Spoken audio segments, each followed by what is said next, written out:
Even though Lin Yun was a transmigrator, he spent 15 years in the world of beast tamers living as an ordinary person, just to save enough money for the awakening potion today. Lin Yun, want to go listen to some music at the pavilion? Chun Qing is treating, and there are beast-eared girls. The chubby guy invited him, his eyes gleaming green with excitement. Lin Yun, with a stern face, refused without hesitation. No, women will only slow down my sword-drawing speed. TCH, with no women in your heart, your sword-drawing will naturally be divine. The beast-eared girls are leaving soon. Don't regret it later. The chubby guy shook his head and walked away. Watching the chubby guy's retreating figure, Lin Yun sighed inwardly. He had been in this world for 15 years, surrounded by all sorts of strange pet beasts, but he had never seen a beast-eared girl. Today, however, he had a mission to complete transporting a coffin carrying mutilated bodies. This job paid 5 taels of silver, which, combined with his previous savings, would finally add up to the 10 taels needed to buy the awakening potion. In this world, without the talent for beast taming, one cannot form a contract with a pet beast and will be forced to live under others for life. As a transmigrator, how could Lin Yun be content with that? To earn money, he had done everything over the years: cooking, babysitting, fighting on demand, ghostwriting, painting, but still only managed to save 5 taels of silver. In this world dominated by pet beasts, with their immense strength and myriad skills, even the most hardworking people couldn't compete. Lin Yun first headed to the central square to meet his childhood friend, Wei Yueling. A stunning girl with hair as white as snow stood in the center, her every movement exuding the fragrance of blue enchantress flowers, drawing the gazes of passers-by. Carry me. Wei Yueling suddenly pouted. Just like when we were kids. Faced with the intense stares around them, Lin Yun had no choice but to bend down. The girl giggled triumphantly, leaping onto his back, enveloping him in her soft touch and sweet scent. Soon, they arrived at the coffin maker's house. From inside came a chilling conversation. This hand is too small. Get a bigger one. The tonsils fell out. It's all infested with bugs, crawling all over. It turned out the deceased had been attacked by a beast, leaving the body incomplete and needing wood to fill in the gaps. In this world, pet beasts weren't cute little creatures, but terrifying entities that could devour humans. The ugly coffin maker stormed out, yelling, "Get out!" The deceased could give birth to a ghost-type pet beast at any moment. Lin Yun fabricated a story about his mother's illness, eventually convincing the coffin maker. However, when they saw the bloody, maggot-infested scene inside, both Lin Yun and Wei Yueling couldn't help but retch. Under the scorching sun, they drove a black giant lizard, pulling the coffin engraved with inscriptions, and finally reached the cemetery in the west of the city safely. When Lin Yun received the 5 taels of silver, he felt a glimmer of hope for becoming a beast tamer. Suddenly, Wei Yueling urgently shouted, "Lin Yun, hurry! Take off your clothes. Take off my clothes. What are you planning?" Lin Yun was startled. "Don't turn around," Wei Yueling shouted nervously, her voice tinged with a hint of panic. Lin Yun stopped where he was, not looking back. "What's wrong?" he asked, puzzled. Wei Yueling's voice became bashful. "I'm all sweaty right now, so." Lin Yun was unfazed. "So what if you're sweaty? Look, I'm sweaty too. It's no big deal." "Oh, come on." Wei Yueling stomped her foot in frustration. "It's different for me. You're such a big oaf." Lin Yun couldn't resist the urge to turn around. "Let me see what's so different." Wei Yueling became indignant. "Lin Yun, you're teasing me on purpose. That's so mean." She darted forward and pinched him hard on the waist. "Ouch." Lin Yun inhaled sharply. "You're ruthless, you little rascal." "I was just joking." He thought to himself, if he weren't older now, he might have picked her up and given her a playful smack on her rear like he used to. Seeing Wei Yueling genuinely upset, Lin Yun quickly relented. All right, I won't tease you anymore. Sister Yueling, I was wrong. I'll make it up to you by going shopping with you in a few days. You can have me do whatever you want." "Sister," Wei Yueling teased. "Aren't you a few months older than me?" "My dear Yueling." Lin Yun immediately corrected himself. Wei Yueling's expression softened. "Oomph, that's more like it. You promised to go shopping with me, so don't back out. Only one bathroom break allowed, and you have to carry my stuff. You better listen to me that day." Yes, Lin Yun agreed repeatedly, then took off his shirt, handing it to her without turning around. Suddenly feeling playful, Wei Yueling said, "Carry me back. Hurry up." "No resisting. I found this coffin-carrying job for you, remember? You said you'd listen to me." She grinned mischievously. "What? Again?" Lin Yun tensed up, instinctively glancing at his pants, worried she might discover a certain secret. Seeing this, Wei Yueling let out a playful huff. Lin Yun had no choice but to relent. All right, carrying you it is." He crouched down, signaling for Wei Yueling to climb on. Wei Yueling cheered, leaping onto his back and wrapping her arms around his neck with glee. The two of them chatted and laughed all the way back. As the sun set, Wei Yueling stood at the door, watching Lin Yun's figure fade into the distance, silent for a long time. Only when he disappeared at the end of the street did she softly murmur, "You rascal, you need to work hard. I want to be with you forever."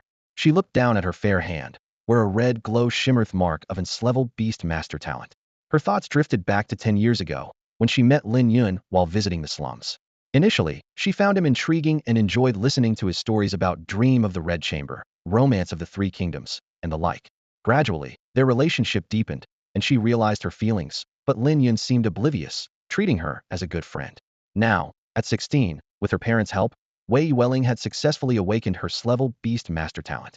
This meant she would become a long-lived Beast Master, while ordinary people had much shorter lifespans. She desperately hoped Lin Yun could also awaken a Beast Master talent and share a long life with her. Unfortunately, after poring over countless texts, she found no guaranteed method for awakening such a talent. The only hope lay in a bottle of Beast Master potion worth 10 taels of silver. Wei Yueling could have easily given the potion to Lin Yun, but she was waiting for him to ask for it. She knew this decision might alter their future, but she wanted the choice to be his own. She hesitated for a moment, ultimately deciding not to give the ghost the potion, but to stand alongside Lin Yun in their struggle. She wasn't worried about the ghost's threat, as her parents were both powerful beast tamers. She secretly resolved to silently protect Lin Yun from behind, forever. The alleyways of the slum were muddy and treacherous. Lin Yun clutched the blue potion tightly in his pocket, his nerves taut as he walked through the dusk. Every few steps, he would cautiously scan his surroundings, fearing an attack from a beast. Outside the city of Haoyue, wild beasts often infiltrated, leaving bloody tragedies in their wake. Since he came to this world, Lin Yun had grown up witnessing countless horrifying beast attacks. A drunkard disemboweled by a ferocious wolf beast on his way home at night. A family of 3 attacked by a wolf beast, with their youngest son dragged into the wild, leaving only intestines behind. Mutilated heads found in haystacks, severed fingers fished out of wells. These tragedies left Lin Yun deeply shaken. Suddenly, the roar of a beast echoed from behind. Lin Yun turned around in terror, then breathed a sigh of relief. It was just Uncle Xiao Guang from the patrol team and his black wind dog.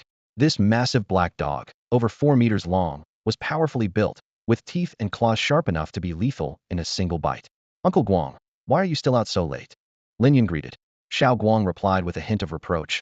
"Let me walk you home." With Xiao Guang's escort, Lin Yun felt much more at ease. On the way, Xiao Guang asked if Lin Yun had awakened his talent and suggested he could join the patrol team for odd jobs. Lin Yun frowned. He didn't want to lead a life of mediocrity. Hearing that Qin Qing had awakened a Blevel talent made Lin Yun secretly anxious. Once home, Lin Yun briefly explained his late return. Dinner consisted of 2 barely edible wild vegetables and a small plate of foul-smelling meat. This was the life of ordinary people, and Lin Yun no longer wanted to live it.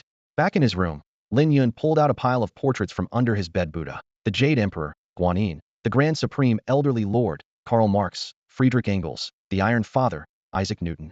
He lit 3 sticks of incense and prayed devoutly to these great figures, hoping to awaken a beast-taming talent.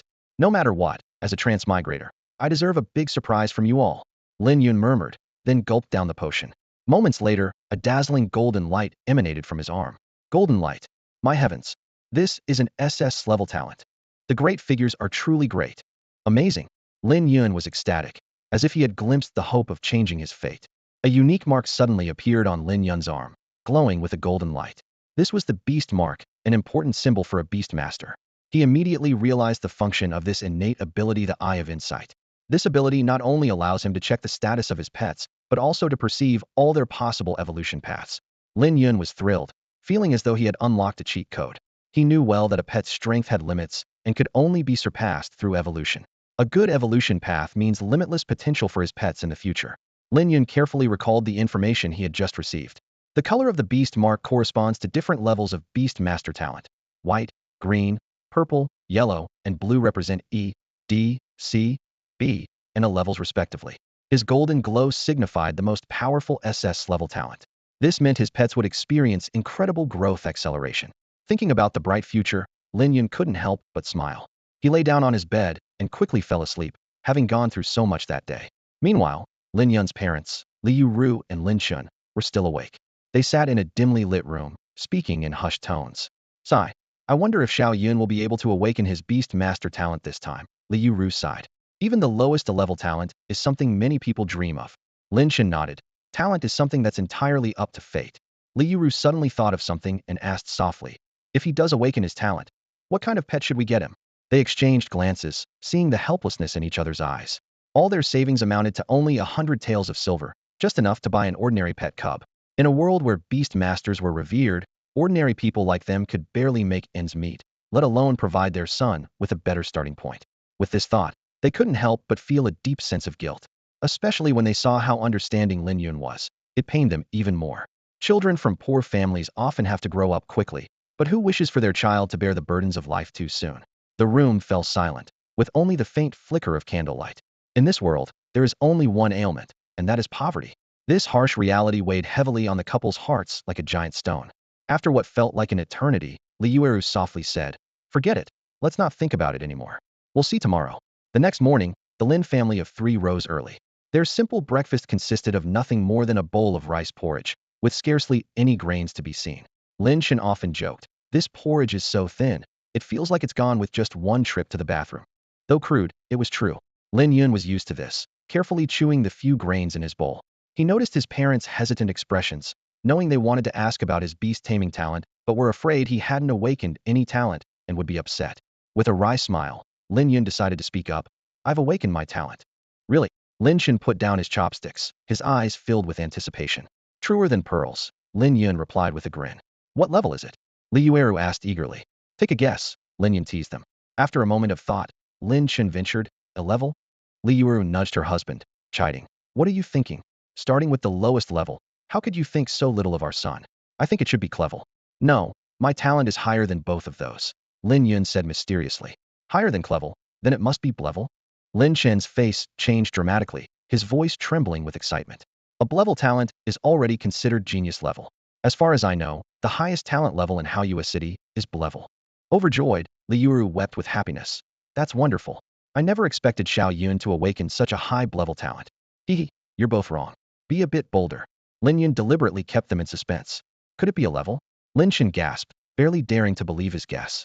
Liu's hands trembled slightly. She couldn't have dreamed her son would awaken in a level talent. "All right, let me show you my SS level talent," Lin Yun said helplessly.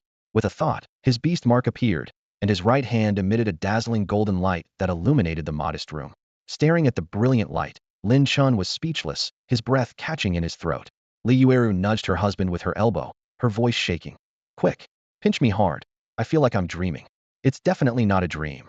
I've pinched myself a dozen times already," Lin Chen murmured, his eyes filled with disbelief. This was the rarest talent level, and Lin Yun had awakened it. The couple's emotions were in turmoil, knowing the limitless potential this highest level of talent represented.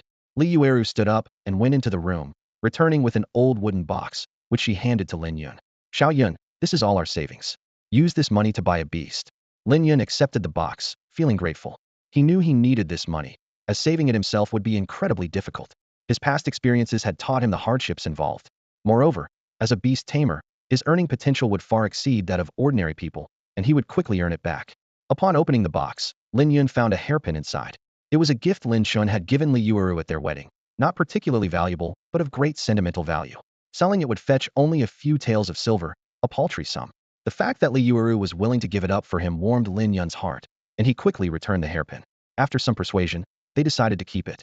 With his parents' hopes and their savings, Lin Yun left the slums and headed to the beast market. He felt a twinge of anticipation, wondering what kind of beast he might be able to buy. The pet market was bustling, with the streets lined with cages of various sizes, each housing different kinds of young pet beasts. Vendors stood beside the cages, enthusiastically introducing the visiting customers to the combat skills, racial traits, living habits, and personality characteristics of the pet beasts. Lin Yun was captivated by these detailed descriptions and couldn't help but feel tempted. However, when his eyes fell on the price tags, his brow furrowed. 100 taels, 230 taels, 1,500 taels. He felt his pocket, which held a meager 100 taels. More than 80% of the pet beasts were luxury items far beyond his reach. Lin Yun sighed inwardly, realizing that becoming a beast master without money was indeed a challenging endeavor. This world wouldn't suddenly present him with a Professor Oak offering a free starter Pokemon. His choices were limited, and he had to be extremely cautious. Nevertheless, Lin Yun wasn't discouraged. He possessed a unique ability called the Eye of Insight, which allowed him to find a suitable young pet beast as long as he was patient. His gaze wandered through the market, finally settling on a cage containing a small black dog. The little dog was fluffy and looked incredibly cute. Some passing girls couldn't take their eyes off it once they saw it. The pet vendor quickly stepped forward to introduce it. As Lin Yun listened, he imagined what the small dog would look like in a few months. A 3 to 4 meter long black giant dog, fierce and intimidating. He recalled Uncle Guang's contract pet, which was of the same breed. Lin Yun silently chanted insight, and the detailed information about the pet beast appeared before him. Name: Black Wind Dog. Level: Ordinary Tier 1. Skills: Basic Bite, Basic Tackle. Evolution path: 5 in total, with the best being Black Wind Dog, Large Black Wine Dog, Black Flame Dog. Although this Black Wind Dog could evolve into a Ward General level Black Flame Dog, Lin Yun still frowned slightly. For a Beast Master with SS level talent, the War General level was too low a ceiling. Even though it was only 80 taels, the cost-effectiveness wasn't high. Lin Yun understood well that the first pet beast was crucial for a Beast Master. Once the contract was successful, it couldn't be easily changed. Even using special gems to forcibly sever the bond with a contract pet would leave severe aftereffects. He had to be extremely careful. At this moment, the vendor Du Xing, having just finished attending to a female customer, approached Lin Yun with a smile. "Young man, are you looking to buy a pet beast?" Lin Yun nodded. "That's right." Du Xing enthusiastically recommended. "Why not buy a Black Wind Dog? They're easy to train, very loyal to their owners, and suitable for most novice beast masters." Lin Yun politely declined. "No, this Black Wind Dog isn't suitable for me." Unfazed, Du Xing picked up another pet cage. "How about this Wind Sparrow?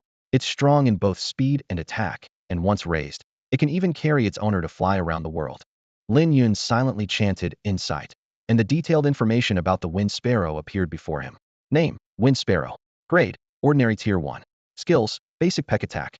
Evolution path: 30 in total, with the best being Wind Sparrow, Large Wind Sparrow, Gale Sparrow, Storm, Lord Flame Wind Sparrow.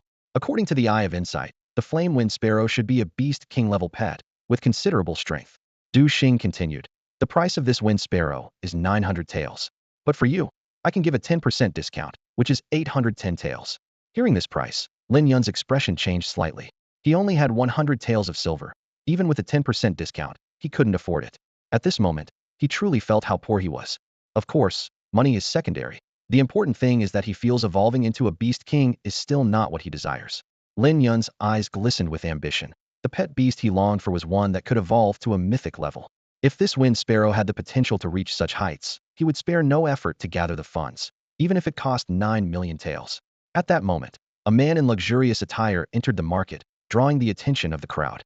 Du Xing's eyes lit up as he hurriedly approached and fawningly said, "Young Master Zhong, what brings you here today?" The newcomer was Zhong Ming, the second son of the prominent Zhong family from Haoyue City. With a proud smile, he replied, "I awakened the beast taming talent last night and came here to take a look." As he spoke, he rolled up his elegant sleeve to reveal a beast mark on his arm, glowing with a purple light. Du Xing exclaimed, "Young Master Zhong, that's a level talent." The crowd immediately buzzed with envy. A level talent was already considered genius level, indicating that Zhong Ming might break the tradition of the Zhong family's eldest son inheriting the family business and become the new heir. Lin Yun watched coldly, secretly smirking. His talent surpassed Zhong Ming's by several levels, but he had no desire to reveal it at this moment. Basking in the admiration, Zhong Ming feigned modesty, saying, "It's just level beast taming talent, nothing special." Du Xing became even more attentive. "Are you here to buy pet beast cubs, young Master Zhong?" "That's right." Zhong Ming nodded, casually pointing to several stalls. This one, and all the cubs at that stall, I want them all." He exuded a flamboyant air, unconcerned about the cost. Lin Yun knew very well that Zhong Ming's actions were no joke. With the Zhong family's wealth in Haoyue City, this expenditure was mere pocket change. Indeed, Zhong Ming spent a staggering 13,000 taels of silver effortlessly, a sum unimaginable for ordinary people, but insignificant for the Zhong family. Lin Yun mused to himself, "Some are born into privilege, while others are born to toil. This truth is timeless. Society is inherently harsh." He turned to Zhong Ming and politely asked, "I was here first. May I choose first?" Zhong Ming readily agreed. Lin Yun could tell that this young master was not genuinely interested in buying pet beast cubs, but was there to show off. He disapproved of such behavior, but chose not to comment further. After expressing his thanks, he focused on examining the various pet beast cubs. Glancing over the Lightfang Hound, Rock Shield, and Nine-Ringed Viper, Lin Yun quickly dismissed one cub after another. Not suitable, not suitable, still not suitable. The potential for evolution of these pet beast cubs was very limited. 80% were at the commander level. A few could evolve to the warrior level, and only occasionally did he spot ones capable of reaching the Lord or Beast King level. As for disaster or sage levels, they were nowhere to be seen. Growing anxious, Lin Yun sought a pet beast cub that could evolve to the mythic level. Only such a pet beast could match his SS level talent. He had already examined 90% of the cubs, feeling increasingly disappointed. Green leaf vine. Lin Yun paused. Not suitable. It can only evolve to the disaster level. Although he finally encountered one that could evolve to the disaster level, it still didn't meet his goal. He firmly repeated to himself, mythic. He wanted a mythic level pet. Just as he was about to give up and move to another stall, a small white beast caught his eye. Lin Yun's eyes lit up instantly, his heart racing. He had finally found it. A pet beast cub capable of evolving to the mythic level. His efforts had not been in vain. Taking a deep breath to calm his excitement, Lin Yun turned to Du Xing and said, "Boss, I want this one." A snow-white fox lay curled up inside a cage, breathing evenly as it slept. Du Xing nodded in satisfaction and, smiling, introduced it to Lin Yun. "This is the Xinyue fox, a pet with exceptional potential. If you can form a contract with it, your future achievements will be limitless." Lin Yun had some knowledge about the Xinyue fox, aware that it could evolve to a lord-level creature within the known evolution paths. However, compared to the mythical evolution path he had heard of, it still fell short. Curious, he asked, "How much does this Xinyue fox cost?" Du Xing's eyes lit up. "You've got a good eye. This is a highly sought-after pet right now, priced at 3,000 taels of silver." Hearing this, Lin Yun frowned. He only had 100 taels of silver on him, far from the asking price. Despite this, he was unwilling to easily give up on a pet that could evolve to a mythical level. He considered whether to seek help from Wei Yueling, but worried that frequently borrowing money might strain their long-standing friendship. As he hesitated, Du Xing suggested, "How about considering a pet loan?" Lin Yun's interest was piqued, and he listened carefully as Du Xing explained 3 loan options. Ultimately, he chose the third option: pay 100 taels up front and repay the total of 8,000 taels over 12 months. Although this option required him to pay back the most, Lin Yun wasn't worried. He was confident that with his top-notch beastmaster talent and a pet capable of evolving to a mythical level, earning money in the future wouldn't be a problem.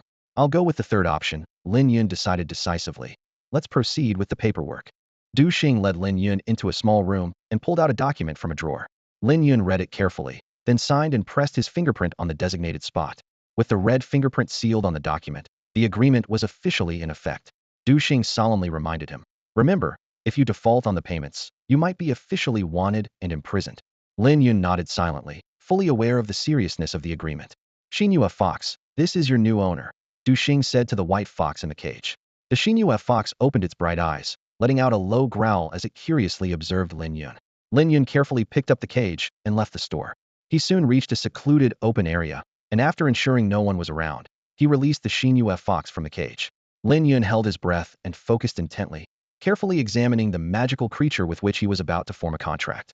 The Xinyue fox is a mysterious companion beast with seemingly simple, first-level skills, basic claw attack and basic bite. However, its evolutionary path is anything but ordinary, boasting 1,000 different routes. The most remarkable of these is Xinyue fox, Moonlight fox, Radiant fox, Primordial fox, Lights, Emissary sage of time, Master of time, and space, temporal silence. This evolutionary path culminates in a terrifying form. At its peak, it can manipulate the flow of time around it at will, speeding it up or slowing it down. More frighteningly, it can even control the lifespan of other beasts, causing them to age rapidly and die. Even the mightiest of beasts cannot escape this fearsome, time-manipulating ability. At this moment, a small, white fox curiously observes Lin Yun.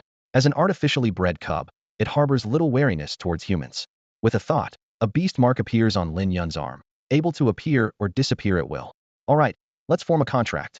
Lin Yun murmurs a few incantations, and the mark in his hand transforms into golden light, enveloping the little white fox. However, the connection is quickly severed. Lin Yun remains unfazed, knowing that forming a beast contract often requires multiple attempts. After failing 27 times, Lin Yun finally succeeds on the 20th try. This is much faster than the 3 weeks typically needed by ordinary beast tamers, showcasing his SS level talent. Upon successfully forming the contract, Lin Yun feels his body strengthen. He knows this is because he can now share a fifth of the beast's power. However, there is a limit to the number of contracts he can form. He must nurture the beast to a certain level before contracting another, or risk a backlash that could be fatal. Beyond power sharing, the contract allows the master and beast to sense each other's emotional changes. With a deep enough bond, they may even understand each other's thoughts. "All right, it's time to give you a name," Lin Yun said, looking at the little white fox. The fox raised its head and let out a soft whine. Lin Yun, with a playful glint, teased, "You're all white. How about I call you Big White?" The little fox shook its head vigorously, clearly displeased with such a bland name. "If you don't like Big White, then how about Little White?" Lin Yun continued to tease. The little fox was even more displeased, not expecting its owner to have such poor naming skills. It shook its head again, ears flat against its head, and tail drooping, looking utterly dejected. Seeing the little creature on the verge of tears, Lin Yun gently patted its head, comforting. All right. I was just teasing you. Don't be upset. I won't make you do anything you don't like. The little fox finally lifted its head, ears perking back up. Qingya, how about Qingya? Lin Yun suggested. The little fox immediately nodded enthusiastically, clearly fond of the name that matched its noble and elegant demeanor. Then it settled. From now on, you're Qingya. Lin Yun smiled. Through this interaction, he felt a closer bond with the little fox, which was precisely his goal. For a beast tamer, building a deep emotional connection with their beast is crucial. Just then, Lin Yun's stomach growled. He remembered he only had some porridge that morning.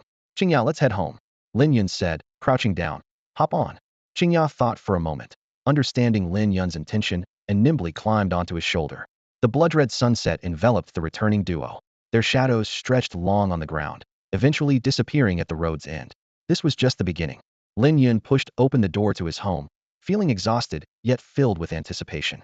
Inside, his parents were resting, their faces showing the weariness of a long day's work. Lin Yun softly spoke to the little fox on his shoulder. Qingya, these are my parents. Go ahead and say hello. Qingya nimbly leaped from Lin Yun's shoulder and let out a soft growl as a greeting. Liu Ru's eyes lit up as she knelt down to gently stroke Qingya's small head, saying warmly, what an adorable little fox. You must take good care of Xiao Yun from now on. Qingya nodded obediently. Lin Shen watched the heartwarming scene and suggested, such a special day calls for a proper celebration. But no sooner had he spoken than Liu Ru's expression turned troubled. What's wrong? Lin Yun asked, puzzled. Liu Ru looked uneasy and explained, we don't have much food left, just a few small dishes and a little rice. We don't even have any wine to mix with water. Celebrating like this would be too meager. Then let's buy some. Lin Shun, usually thrifty, was uncharacteristically generous. It's such an important day, and we'd regret not celebrating it properly. Liu Ru shook her head with a wry smile. We've spent all our money on buying a pet for Xiao Yun. There's still half a month before we get paid, so we can't afford more food right now. Lin Yun had an idea and suggested, why don't we ask Aunt Sun to lend us some? Aunt Sun, their neighbor, had a daughter who was a beast tamer in a well-off family. Whenever they were in need, Aunt Sun and her daughter were always willing to help. Liu Ru agreed and quickly headed next door. Before long, she returned with a large bag of ingredients and a small bottle of rice wine. Lin Chen's eyes lit up at the sight of the wine. Half an hour later, the table was set with fragrant dishes. For small plates, a large serving of black meat, and 5 rare wind sparrow eggs. Qingya's small plate was filled with the most meat, clearly prepared especially for him. During the meal, Liu Ru couldn't help but glance at Qingya, worried that he might not be used to the food. After all, city pets usually ate high-quality beast feed, and while this meal was a feast for them, it was far from what city beast tamers enjoyed. Qingya sniffed the food on his plate, and Liu Ru clenched her fists nervously. But the little fox quickly bit into the black meat and devoured it cleanly in no time. Lin Yun noticed his mother's reaction and felt a pang of emotion. He had intended to mention their debts, but decided not to burden his parents any further. He resolved to work even harder. Later that night, Lin Yun and his father worked on building a sleeping nest for Qingya. It was just made of ordinary straw, far from the expensive materials used by city beast tamers, but they did their best. Qingya, give it a try? See if it suits you. Lin Yun invited with a smile. Qingya crawled into the little nest, changed positions a few times, and let out an excited growl, clearly pleased with his new home. Just then, a loud beastly roar echoed from outside, causing Lin Yun to jump and look nervously into the darkness beyond the window. He was acutely aware that a strange beast had intruded near their home and could enter at any moment. Qingya raised her little head alertly, ears perked up, eyes fixed on the doorway, ready for battle. Lin Shin dashed into the kitchen as fast as he could, frantically searching until he found 3 large machetes. These knives, each about a meter long, looked quite intimidating but were practically useless against the beast, providing only psychological comfort. Lin Yun took one of the knives, his palms already sweaty. He gripped the handle tightly, heart racing as he prepared to face the imminent danger. His mind involuntarily flashed back to the tragedies he had witnessed growing up in the slums. People whose homes were invaded by beasts never met a good end. The lucky ones left behind a body. The unlucky ones had even their bones carried away. A whole corpse was a luxury. Through the window, Lin Yun saw a massive gray wolf, about 7 or 8 meters long, prowling outside. It strolled leisurely down the street, its pale yellow eyes casually scanning the surrounding houses as if inspecting its private domain. This shadow wolf is huge, Lin Shen muttered, his face pale and voice trembling. After careful observation, Lin Yun was horrified to discover that the beast possessed the power of a 6th-tier creature. 6th tier? 5 tiers higher than Qingya, he remarked with a bitter smile, realizing that if this beast did break in, his family might not escape disaster. At that moment, a sudden burst of barking erupted outside. Woof! Woof! The patrol team had arrived. An intense battle ensued immediately, the wolf's destructive power truly terrifying. With a single swipe, it gouged a 3 to 4-meter deep crater in the ground. Bang! The giant wolf let out a roar, biting down on the neck of a black wind dog. A chilling crack followed, accompanied by the dog's agonized scream and the sound of bones shattering. Even when besieged by 4 pet beasts, the gray wolf remained fierce and undaunted. Perhaps due to the commotion, 3 more beast tamers arrived for reinforcement. Sensing the unfavorable situation, the wolf turned and fled. Despite their numbers, the beast tamers hesitated to pursue the formidable wolf recklessly. After the battle, one black wind dog lay lifeless with a broken neck, and its owner suffered the backlash of the beast contract, looking pale and unsteady. Such is the harsh reality of the beast contract. Shared glory, shared loss. Lin Yun lay in bed, unable to sleep. Too much had happened recently, and past events replayed in his mind like a series of vivid images. From his previous life on Earth, to his arrival in this beast-taming world, the brutal scenes in the slums, the unappetizing food at the table, his family's struggles, the 6th-tier gray wolf, and his awakening of an SS-level talent. These overlapping memories persisted despite his efforts to dispel them. Sigh. Lin Yun sighed, having counted over 30,000 sheep without a hint of sleepiness. He sat by the window, lost in thought. Sensing her owner's unease, Qingyao approached, growling softly, as if expressing concern. I'm fine, just can't sleep. You go ahead and rest, Lin Yun said, stroking her neck. Rather than leaving, Qingyao snuggled into his arms. Lin Yun didn't push her away, feeling her concern through their bond. Eventually, Qingyao succumbed to sleep, and Lin Yun gently placed her back in her little nest before returning to his vigil by the window. The next morning, with dark circles under his eyes, Lin Yun took Qingyao to the outskirts of the dark forest for training. He knew he had to quickly enhance his strength to survive in this perilous world. A white rabbit appeared in Lin Yun's sight, with a pair of sharp, sword-like red teeth protruding from its mouth. This was a saber-toothed rabbit, a common small exotic beast. Lin Yun decided to have Qingyao practice on it, and gave the attack command. Qingyao fiercely leaped at the saber-toothed rabbit, which felt underestimated and angrily counterattacked. The rabbit's teeth swept across, and Lin Yun quickly warned Qingyao to avoid a direct clash. The little white fox nimbly jumped back, dodging the attack. The rabbit's teeth struck a nearby small tree, snapping the trunk with a loud crack. The two beasts were locked in combat, evenly matched for a while. During the fight, Lin Yun sensed his beast mark accelerating Qinyao's growth, increasing his own strength as well. As an SS-level talent holder, Lin Yun could gain 1/5 of his pet's power. This terrifying rate of improvement made him slightly taken aback. As time passed, Qinyao's strength continued to rise, soon gaining the upper hand. Realizing the unfavorable situation, the saber-toothed rabbit turned to flee after dodging one of Qinyao's claw strikes. But Qingyao was faster, quickly catching up and delivering a powerful blow with her sharp claws. The saber-toothed rabbit flew out like a meteor, and Lin Yun went over to put the now-dead rabbit into his backpack. After a brief rest, Lin Yun found the second target, a wild black wind dog. With the support of the SS-level talent, Qinyao's power continued to surge. Within less than half an hour, the black wind dog was dealt with. At that moment, Qingyao trotted over and lifted her little paw. Lin Yun asked with concern if she was injured, but the little white fox gently shook her head. Puzzled, Qingyao approached a large rock and struck it with her paw, shattering it into pieces. Realization dawned on Lin Yun, and he quickly used the Eye of Insight to check Qinyao's status. Indeed, Qinyao's claw skill had advanced from beginner to intermediate, and she had acquired the powerful trait, doubling her claw strike strength. Lin Yun exclaimed, impressive, and Qingyao proudly lifted her little head. Finally, Lin Yun decided to focus on training Qinyao's biting skill next, minimizing the use of claw strikes. Qingyao nodded in understanding, ready to face the next challenge. Before long, Lin Yun and Qingyao encountered another saber-toothed rabbit. This rabbit was stronger than the previous one, and its saber-toothed strikes were astonishingly fast. However, it was still no match for Qingyao. Qingyao moved like a white shadow, nimbly weaving through the rabbit's attacks. Her eyes were fixed on her opponent, searching for an opportunity to deliver a fatal blow. Finally, in a moment of the rabbit's mistake, Qingyao lunged forward, her sharp teeth accurately biting into the rabbit's nape. Blood spurted out, staining the rabbit's fur and wetting Qinyao's white coat. The saber-toothed rabbit struggled for a moment before reluctantly collapsing. After several battles, Qinyao's biting skill successfully advanced from beginner to intermediate level, significantly increasing its power. Although she didn't gain a new trait this time, Lin Yun was not greedy. He knew that for ordinary beast masters, it often took months to advance a skill from beginner to intermediate, yet Qingyao had done it in just half a day. By noon, Lin Yun decided to rest and have a meal. He piled some firewood in a clearing, selected 2 of the better-conditioned saber-toothed rabbits from his pack, and began roasting them on a makeshift grill. Before long, the enticing aroma of roasted meat filled the air. Qinyao's eyes lit up instantly, and she nearly drooled.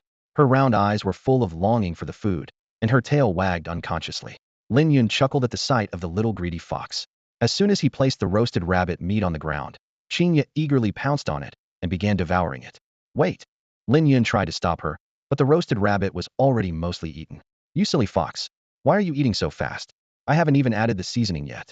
Hearing Lin Yun's reproach, Qinya paused and looked at him curiously. Lin Yun took out a bottle of seasoning and sprinkled it evenly on the remaining rabbit meat. Now you can eat. Qinya immediately resumed eating, this time even faster. However, she soon regretted it. Her ears drooped, and she let out sad whimpers, looking longingly at the rabbit meat in Lin Yun's hand. Clearly, she regretted eating too quickly and missing out on the seasoned flavor. Lin Yun pretended not to notice, keeping a stern face. Who told you to eat so fast? Your portion is finished. This one's mine. Qinya, unwilling to give up, nudged Lin Yun with her head and rolled on the ground to please him. But Lin Yun remained stern. No more. One portion each, as we agreed. The little white fox was very disappointed, dragging her tail as she slowly walked away. Seeing this, Lin Yun finally softened. He broke off a piece of rabbit meat and tossed it to Qinya. All right. I'm afraid of you. I'll share half of my rabbit meat with you. Qinya immediately ran back joyfully, biting into the roasted rabbit meat and devouring it. Seeing her eat so eagerly, Lin Yun decided to roast the rest of the rabbit meat. The white fox ate happily, looking completely satisfied. At that moment, Lin Yun felt his strength increase again. He quickly realized the reason. This little incident had strengthened the bond between him and Qinya. The stronger the bond, the more powerful the beast's combat abilities. Lin Yun couldn't help but marvel at how such a small event could lead to improvement, truly a case of unintended success. Having tasted the delicious rabbit meat, Qinya was full of energy and began searching for rabbit dens. Suddenly, the greedy fox seemed to sense something significant and trotted in a particular direction. Lin Yun followed closely. Soon, the sight before him left Lin Yun astonished. In this area, 5 luminous grasses were growing. This was a precious herb, and finding it here was truly a pleasant surprise. However, their joy was short-lived. Surrounding these luminous grasses was a massive turtle, watching over them menacingly. Lin Yun and Qinya immediately became alert, realizing that obtaining these valuable herbs might not be easy. Lin Yun activated his Eye of Insight, carefully observing the creature before him. Iron Armor Turtle, ordinary 2nd rank. Skills, basic hardening, basic rolling. He frowned in thought. This creature was a rank higher than Qinya, making the situation somewhat tricky. His gaze fell on the nearby bright grass, and an internal struggle ensued. This rare plant was hard to come by, and he was reluctant to give it up easily. The little white fox, Qinya, beside him, stared intently at the bright grass, drooling. Sensing its master's hesitation, it eagerly nudged Lin Yun's leg with its head, growling softly to express its determination to fight. Lin Yun pondered. The iron armor turtle has strong defense, but moves slowly. If Qinya can dodge flexibly, there might be a chance. Weighing the pros and cons, he finally decided to take the risk. A young man should dare to take risks. Lin Yun encouraged himself. A small gamble brings joy. A big gamble brings passion. The iron armor turtle, detecting the intruder, slowly moved its body. Its clumsy movements actually bolstered Lin Yun's confidence. Qinya, prepare for battle. At his command, the little white fox dashed towards its opponent with agility. The iron armor turtle was furious, surprised that such a small white fox dared to challenge it. It quickly retreated into its hard shell, turning into a ball and rolling towards Qinya. Qinya nimbly leaped, easily avoiding the attack. Lin Yun felt relieved. Had Qinya failed to dodge, he would have retreated immediately. But now, there was still hope for victory. The battle intensified as the iron armor turtle repeatedly launched rolling attacks, while Qinya, aided by Lin Yun's beast mark, grew increasingly agile, gradually finding opportunities to counterattack. After dodging another charge from the turtle, Qinya seized the moment to launch a mid-level claw strike. Bang! The hard shell deflected the claws, but Qinya was undeterred, launching a relentless series of attacks. On the 58th strike, a crack finally appeared. Qinya pressed the advantage, and the cracks spread like roots across the shell. With a final blow, its claws pierced through the shell, striking the iron armor turtle's internal organs. The severely wounded turtle thrashed wildly, its massive body rolling and destroying the surrounding flora. But with its internal organs critically damaged, it soon ceased all movement. Lin Yun and Qinya waited patiently nearby, and before long, the iron armor turtle showed no signs of life. Though the iron armor turtle was an ordinary 2nd rank, strength wasn't solely determined by rank. Qinya's mid-level claw skill was a rank higher than the turtle's hardening, and combined with its opponent's sluggishness, victory was within reason. Just like a bronze knife can easily split a wooden shield, while a wooden sword struggles to inflict damage. Moreover, Qingya's mid-level claw strike had the added benefit of doubling its power. Lin Yun felt fortunate that if the guardian of the bright grass had been a beast with mid-level hardening or an agile tiger or leopard-type ordinary second-rank beast, he wouldn't have taken the risk. He walked slowly towards the bright grass, which emitted a faint green glow. At this point, the bright grass had reached 80% maturity. When fully matured, the green light of the bright grass turns yellow, and the iron-armored turtle would typically consume it. However, fate intervened when it encountered Lin Yun. Lin Yun had no intention of waiting for the bright grass to fully mature, considering the ever-changing conditions in the wild. In a few days, a new beast might guard the bright grass, or other beast tamers might set their eyes on it. Transplanting it was nearly impossible. The bright grass, at 80% maturity, was potent enough for his pet beast to consume. Lin Yun decisively acted, pinching the stem lightly and plucking the bright grass with ease. In no time, he had harvested 5 stalks. "Qingya, eat this," Lin Yun instructed. Qingya, already eager, darted forward at his words. It opened its mouth slightly, biting into the bright grass and swallowing it swiftly. In an instant, all 5 stalks were consumed. A faint glow appeared on Qingya's body, which delighted Lin Yun as he realized a breakthrough was imminent. He vigilantly picked up his long knife, standing guard nearby. Half an hour later, the glow faded, signaling the completion of the breakthrough. Qingya had grown slightly larger, a natural change as pet beasts age and advance in rank. "Qingya, try your claw strike," Lin Yun directed. Qingya immediately complied, targeting a nearby large rock and unleashing a powerful claw strike. The rock shattered, the impact several times stronger than before. Clearly, Qingya's strength had significantly improved. The day had been fruitful, with Qingya advancing to the second ordinary tier and its claw strike and bite skills upgrading to an intermediate level. Suddenly, Qingya let out a low growl, its body covered with numerous glowing spots, beginning to illuminate. Lin Yun, surprised, quickly used his insight eye to check Qingya's status. What he discovered filled him with joy. Unexpectedly, this breakthrough brought an additional surprise. Qingya had acquired a new skill. Lin Yun eagerly examined the skill's effects, excited to see how this surprise would change their future.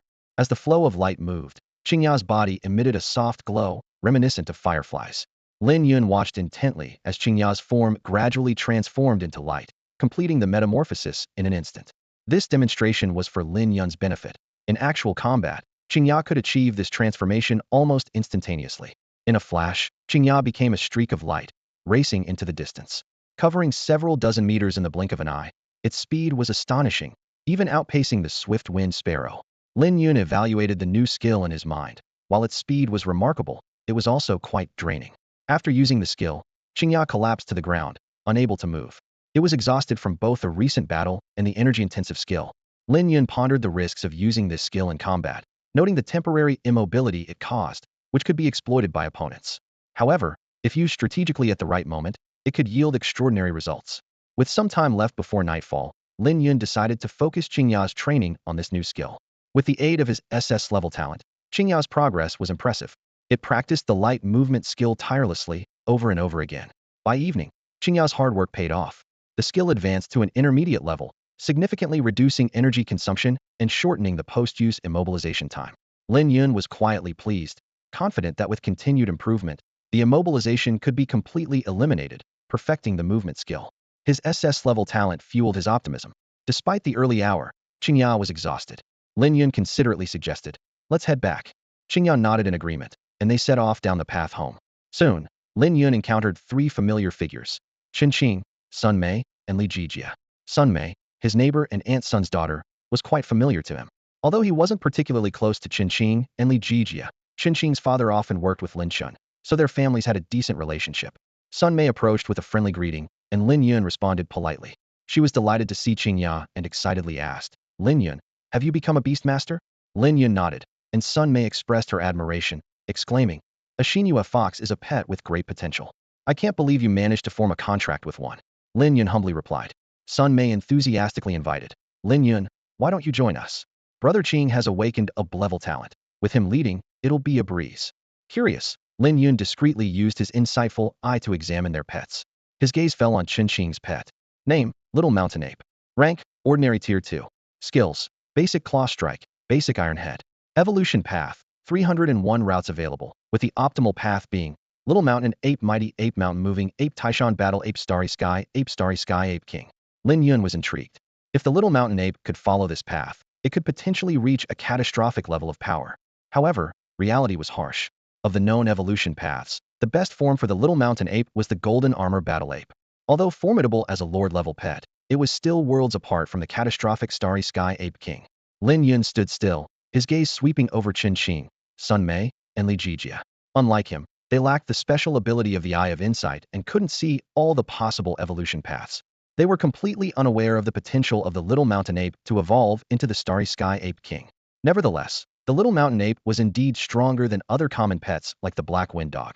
Lin Yun recalled that after Qin Qing awakened his level talent, he had joined the Zhong family of Haoyue City. This beast-taming family likely gifted Qin Qing the little mountain ape as a present. Lin Yun then glanced at Sun Mei and Li Jijia's pets. Both of them had black wind dogs, which were very common in Haoyue City and had average combat power, all at the ordinary first level. In comparison, Lin Yun's Qingya had already honed all three of its skills to an intermediate level, making it quite powerful. Not to mention the ordinary second-level little mountain ape. Even if all three of their pets attacked together, they wouldn't be a match for Qingya. Lin Yun had little interest in forming a team. He was used to being a lone wolf, and traveling with others felt like a burden, potentially causing trouble. He mused to himself, predators always roam alone, it's only sheep that flock together. At that moment, Qin Qing spoke with an air of superiority. Lin Yun, show me your talent. As long as it's not some useless trash, I might consider taking you along. Lin Yun, Sun Mei chimed in cheerfully. Don't be a drag and hold Brother Qing back. Li Jijia added sarcastically. If we team up, the spoils will be split. I'm not too keen on that. Qin Qing arrogantly remarked. I don't mind carrying some weight, as long as it's not useless. Lin Yun frowned slightly, annoyed by their comments. He knew Sun Mei meant well, but it was hard to say the same for the other two. If not for their parents, he would have had Qingya teach them a lesson right then. Lin Yun replied coldly. No need. Qingya has been busy all day and is tired. I'm planning to head back. Qin Qing, full of himself, said, this is your chance. Don't regret it if you miss it. Li Jijia, hearing Lin Yun's refusal, felt secretly pleased and quickly said, Brother Qing, if he's tired, hell just hold us back. Let's not force him. Qingya, let's go, Lin Yun called, and then left without looking back. Qin Qing angrily kicked a small stone and snorted. That jerk. I'm doing him a favor, and he doesn't even appreciate it. He was used to being admired, and being rejected suddenly left him very displeased.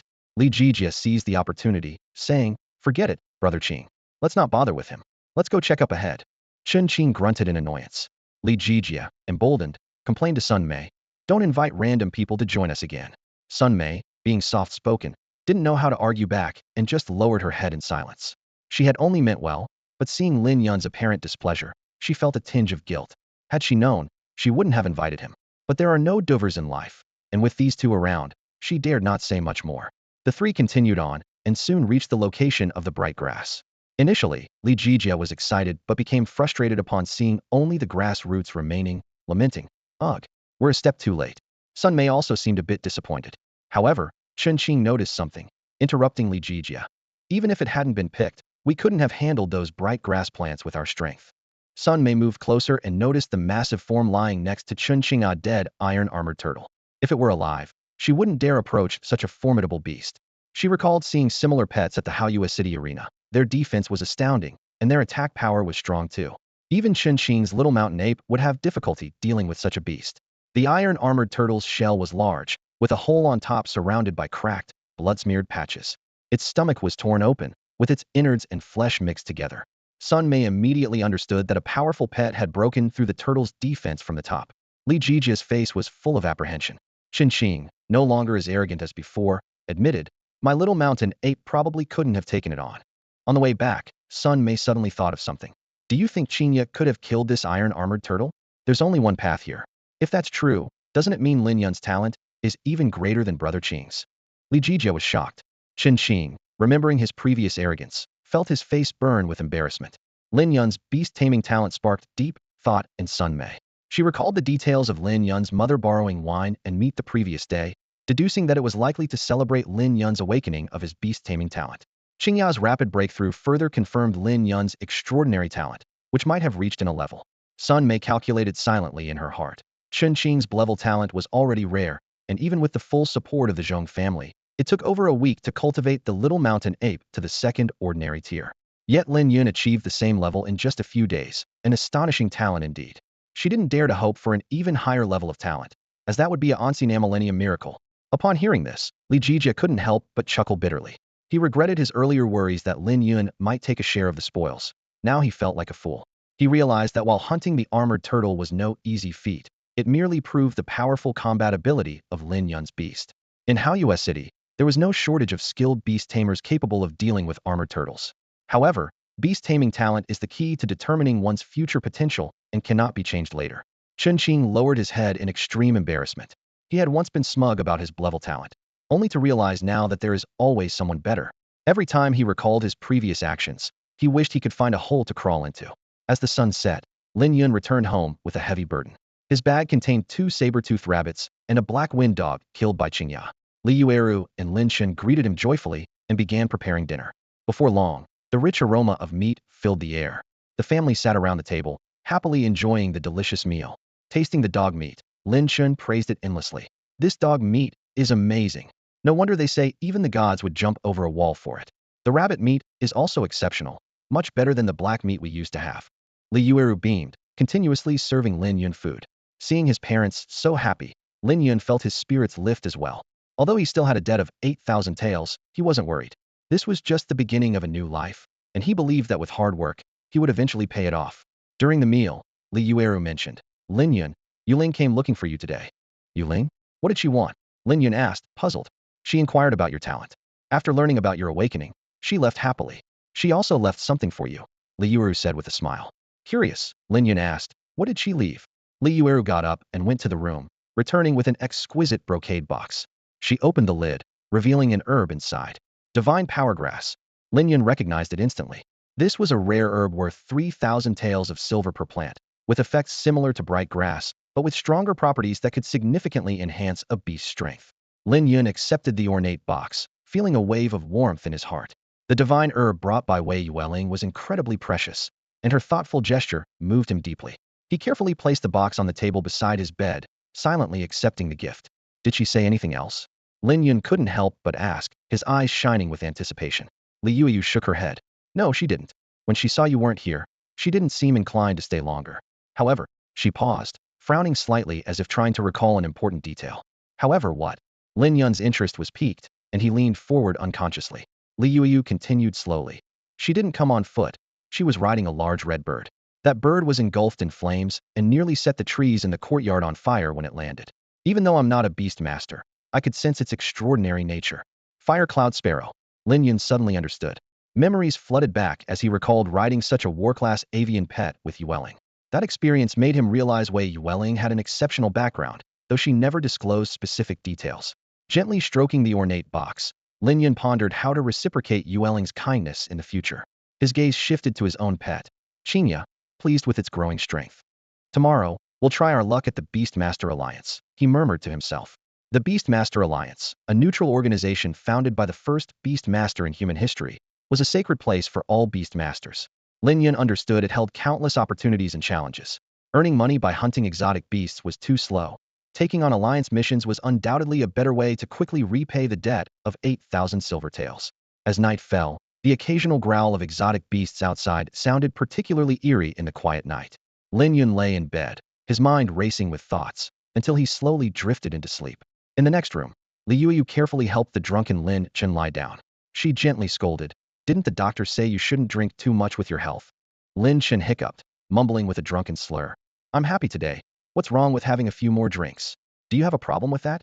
Li Yueyu wasn't angry. Instead, she smiled with relief. Xiao Yun is finally making progress. He'll definitely become a great beastmaster. Lin Chen joined her in smiling, his face full of pride. "Maybe you shouldn't go to work tomorrow," Li Yueyu suggested worriedly. Lin Chen sobered up considerably and replied firmly, "No way. That's a job that pays 4 silver taels. It's too rare an opportunity to give up." Li Yueyu sighed, looking at her husband with concern. "We couldn't give him a good life, so we should help however we can now." Lin Chun took his wife's hand, speaking softly. "Aren't you the same? Always busy and working harder than me." Li Yueyu had no response because it was true. They exchanged a smile, their eyes filled with hope for their son's future and understanding for each other. The next morning, Lin Yun set off with Qingya on their journey to the Beast Tamer Alliance. Upon arrival, the sight before them was breathtaking.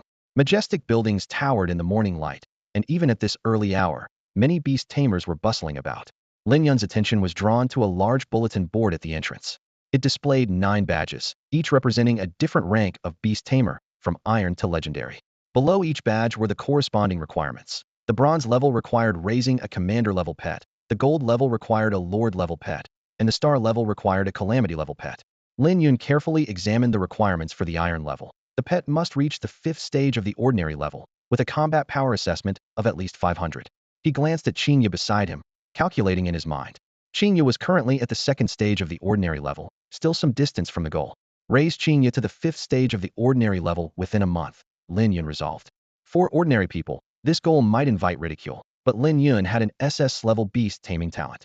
Recalling how he had elevated Qinya to the 2nd stage of the ordinary level in just one day, he felt this goal was not out of reach. The benefits of becoming an iron-level beast tamer flashed through Lin Yun's mind. 3 free bright grass plants every week, a 20% discount at the internal store, and a richer selection of goods. Most importantly, the materials needed for Qinya to evolve from a heart moon fox to a moonlight fox could all be found here. With these thoughts in mind, Lin Yun stepped into the commercial area of the Alliance. Although he couldn't make any purchases yet, he decided to gather information. According to the insights from the Eye of Insight, the materials needed for Qinya's evolution included 5 moonstones for light stones, 15 holy light grasses, and 10 moonlight grasses. Lin Yun quickly located these materials, but the prices made him gasp. Each moonstone cost 10,000 silver taels, each light stone 7,000 taels, each holy light grass 250 taels, and each moonlight grass 200 taels. Lin Yun swiftly calculated that the total cost was about 80,000 silver taels. Looking at these exorbitantly priced materials and then at his empty pockets, Lin Yun couldn't help but smile wryly. At the moment, he couldn't even afford a single moonlight grass, let alone the entire set of materials. However, this did not dampen his determination. Instead, it fueled his resolve. He knew that the road ahead was long, but every step was worth the effort. Lin Yun visited the store just to check if the materials needed for Qinya's evolution were available. He thought that these materials wouldn't be truly necessary until Qinya reached the 9th tier of the ordinary level, so it was still early. As he was browsing the shelves, a sweet young lady exclaimed, "Wow, what a cute little fox." Lin Yun introduced, "This is Qinya, a Xinhua fox. Can I pet it?" the young lady asked eagerly. Lin Yun nodded in agreement, thinking it wouldn't hurt for her to pet it. However, every time she reached out, Qinya hid behind Lin Yun, repeatedly avoiding her. "It probably doesn't like strangers," Lin Yun explained, giving her an awkward smile. To his surprise, the girl suddenly asked, "Are you free tomorrow? I know a nice tea house." Lin Yun thought to himself, "She's more interested in striking up a conversation than in Qinya." He politely declined her invitation. The girl was unfazed and left without much concern. After leaving the store, Lin Yun walked along a path to the task hall. The walls were covered with various scrolls detailing task names and descriptions. He started from the leftmost side, examining them carefully. The first task was find the black wind dog, with a reward of 8 silver taels. Lin Yun pondered for a moment, thinking it wasn't too difficult since Qinya, as a fox pet, was sensitive to scents and could handle it. However, the reward was too low, and the time required was uncertain, possibly taking several days. He shook his head and decided to keep looking. Several tasks in a row were not satisfactory, with rewards generally around 15 silver taels. Lin Yun wasn't in a rush and patiently continued his search.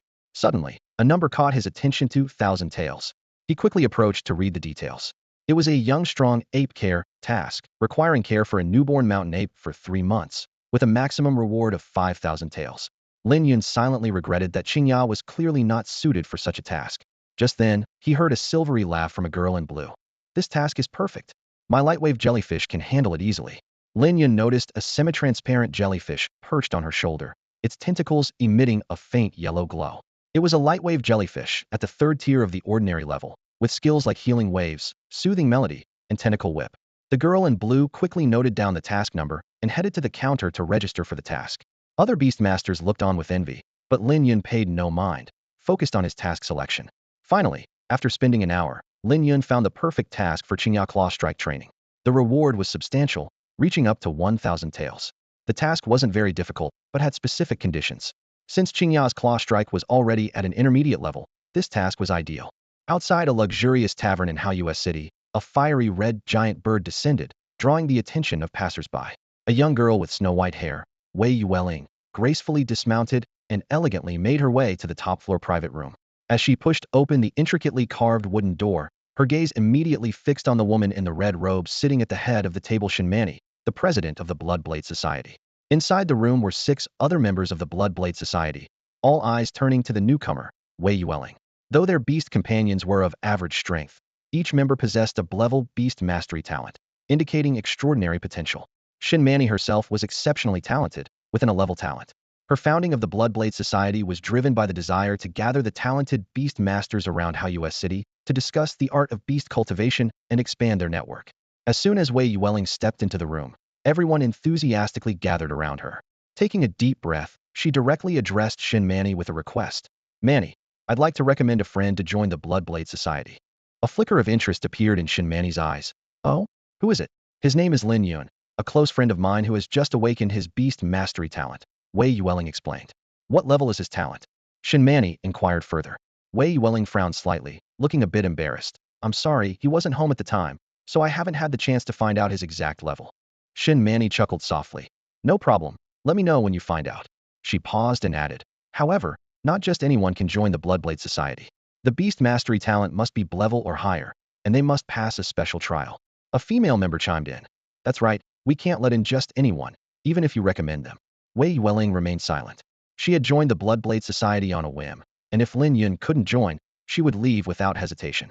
A world without Lin Yun was devoid of color for her. At that moment, a man stood up.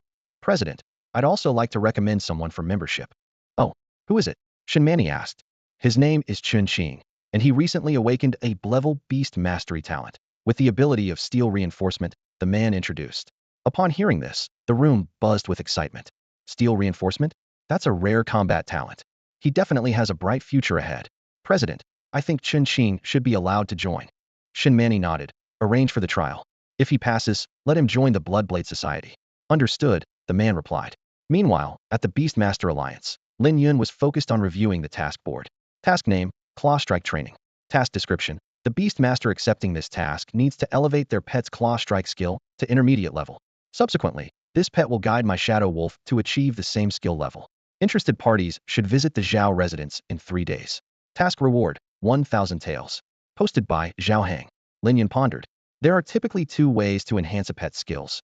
One is through diligent practice, day after day, until a breakthrough is achieved. The other is to seek superior guidance. The former requires immense perseverance and is heavily influenced by the talents of both the pet and the Beastmaster. Lin Yun carefully read through the task description, learning about the 2 methods for pet beasts to learn skills. Among them, unknown teaching was more efficient and favored by the wealthy. He noticed that Qingya's Claw Strike had reached an intermediate level, meeting the task requirements. What intrigued him more was the note about an additional reward if he could raise the Claw Strike to an advanced level. He would receive 1,000 taels of silver. A slight smile appeared on Lin Yun's lips as he calculated the remaining 3 days. Elevating Qingya's Claw Strike to an advanced level was challenging, but not impossible. He quickly noted the task number and headed to the counter to accept the task. The receptionist smiled as she handed him a form, which Lin Yun filled out carefully. She then gave him a finely crafted wooden plaque engraved with the Beast Alliance's emblem for identification purposes. After leaving the Beast Alliance, Lin Yun trained with Qingya on the outskirts of the Black Knight Forest. By evening, he returned to the outskirts of Hau City with 3 hunted saber-toothed rabbits. The slums were vast, 10 times the size of the inner city, making it difficult for patrols to cover every corner. Most residents here were refugees, including Lin Yun's parents. They fled a remote town to escape a beast tide, enduring many hardships to reach this place. Compared to others, they were relatively fortunate, as they weren't injured or disabled. Lin Yun thought of Aunt Sun, who lost an arm and her husband during their escape. Fortunately, her daughter Sun Mei awakened an A-level beast mastery talent, with the potential to move to the inner city after hard work. Walking through the slum streets, Lin Yun saw many buildings damaged by beast attacks. Suddenly, he noticed a crowd gathered in front of his house. It turned out Wei Yueling had visited with a rare fire cloud sparrow. A white-haired girl, Wei Yueling, rushed out from the courtyard, excitedly greeting Lin Yun. Once inside, she eagerly inquired about Lin Yun's talent level. SSS level, Lin Yun replied calmly. Wei Yueling was stunned, repeating in disbelief. SSS level? Are you serious? With a single thought, a faint golden glow blossomed on Lin Yun's arm. This talent, like a dragon hidden in the mountains, could not conceal its might for long. He knew well that only by showcasing his strength could he earn respect and gain more resources. Hiding it would only earn him a reputation as a failure, inviting ridicule and unnecessary trouble in life. Wei Yueling exclaimed, it's really SS level. She had thought her own level talent was impressive, but now realized the gap compared to Lin Yun. Her eyes sparkled with calculations as she thought about how to keep him around since he agreed to be at her service for a day. She secretly made a list. Continue having him carry her, stay overnight, and tell her the story of Yu Tangchun before bed. Lin Yun shivered involuntarily. Although he didn't know what this white-haired girl was plotting, he felt a chill down his spine and regretted agreeing to her demands. Just then, Li Yueru approached with a plate of braised rabbit, smiling warmly. Yueling, try what I made. She found herself increasingly fond of this lively girl. Wei Yueling elegantly picked up a rabbit leg and tasted it with small bites. Lin Yun, are you interested in joining the Bloodblade Society? Wei Yueling suddenly asked. The Bloodblade Society? What's that? Lin Yun asked, puzzled. Wei Yueling explained. It's a platform for talented beast tamers around Haoyue City to interact. However, joining requires passing a specific trial. She knew that with Lin Yun's abilities, passing the trial would be no problem. Are there any benefits? Lin Yun pursued. Not really, Wei Yueling admitted. Not interested, Lin Yun replied flatly. To him, the Bloodblade Society seemed like a club for self-amusement. While it might help expand his network, it could also bring trouble.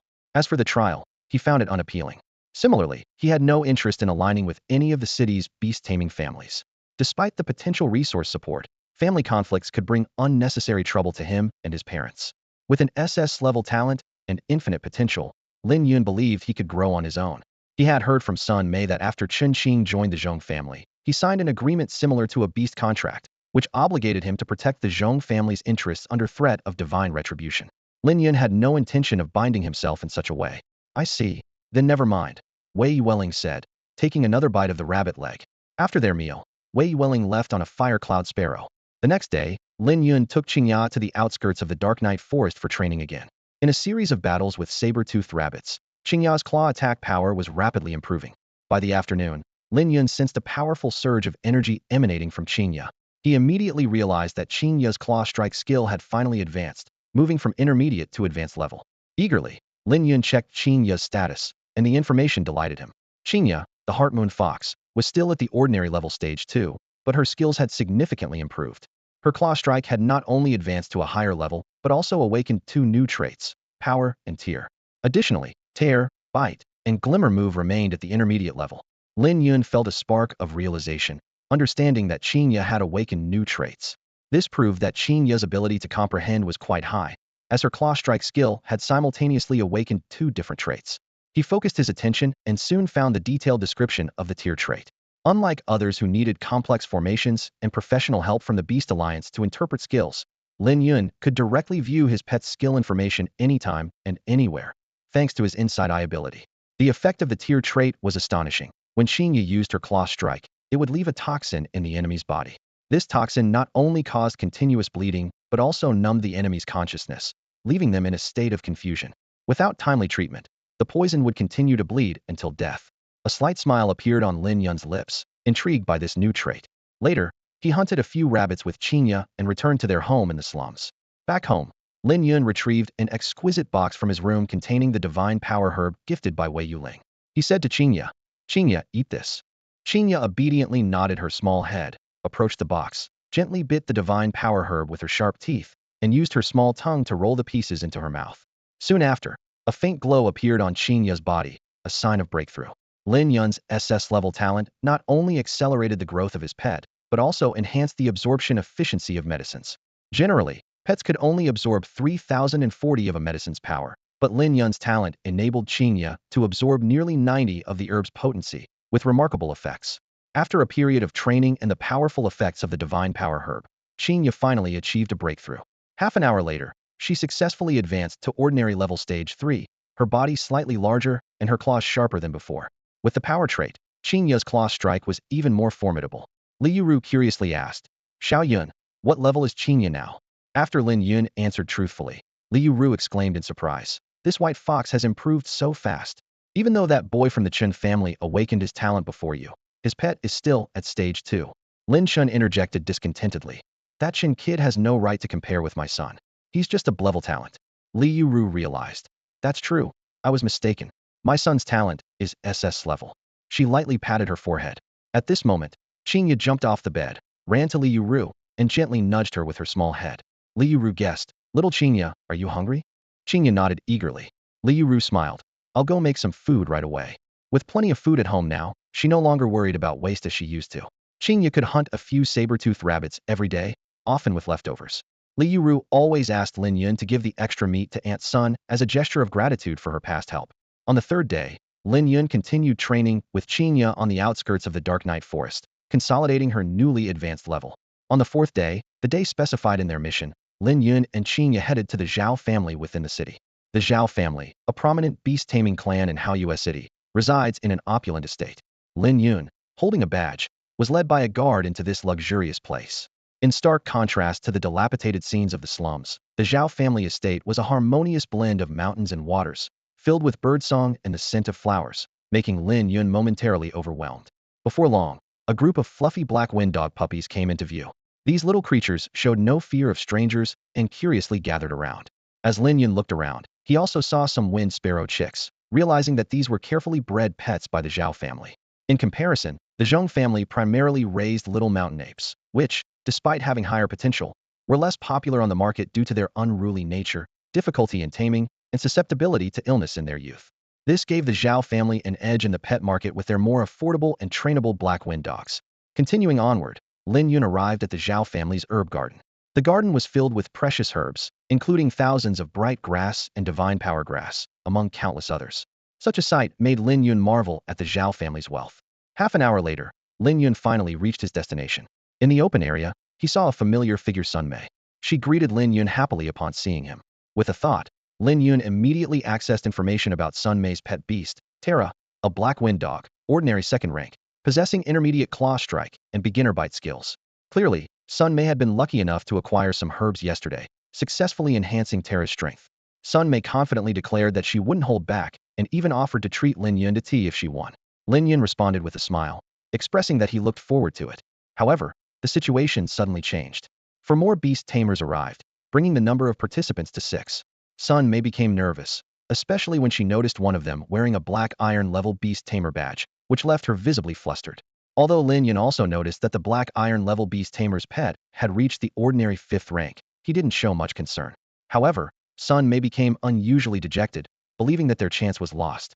Lin Yun was secretly surprised, not expecting to face such formidable opponents on his first task for the Beast Tamer Alliance. This unexpected twist made him reflect on the irony of fate, while also igniting his determination to meet the challenge head-on.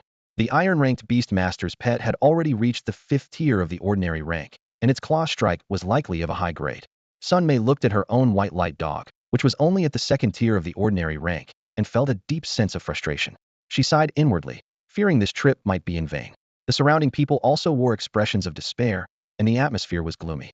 Just then, a young girl gracefully approached, her clear voice breaking the silence. "Thank you all for waiting." Beside her was a small black wolf, which Lin Yun immediately recognized as the legendary Shadow Wolf.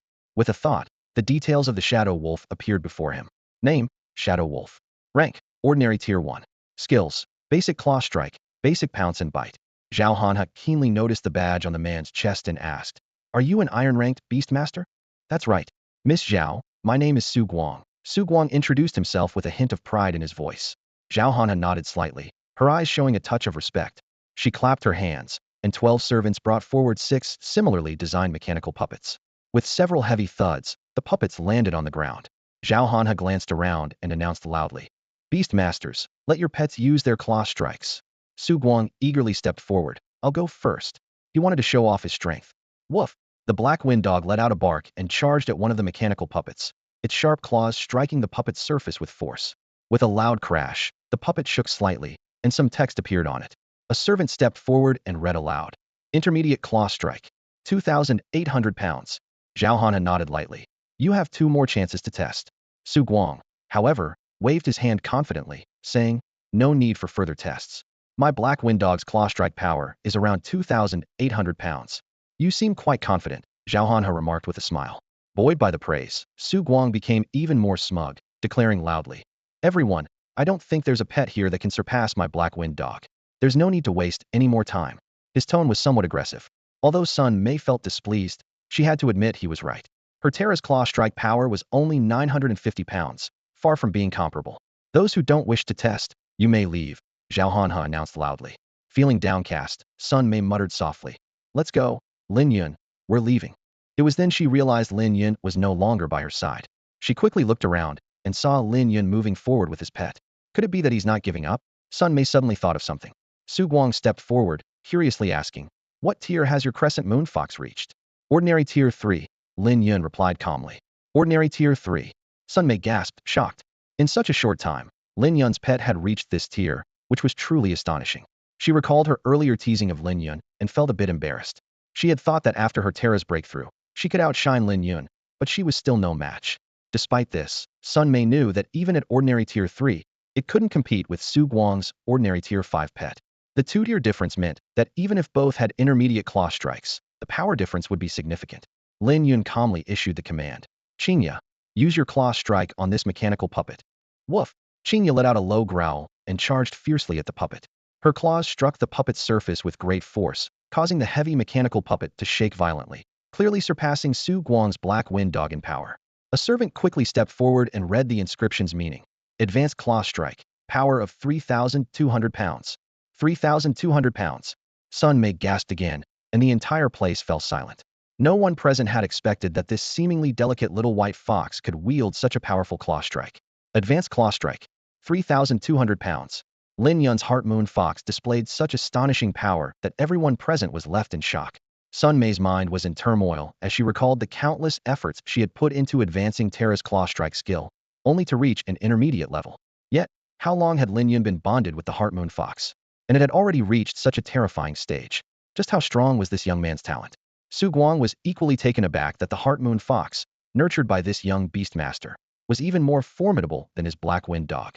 Though he felt a sense of unwillingness, the facts were undeniable, and he had to concede. Suddenly, a thought flashed through his mind. Even if it's an advanced claw strike, its tier is still just ordinary level 3. Its strength shouldn't surpass my beast, right? A servant carefully examined the inscriptions on the puppet and recited after a moment.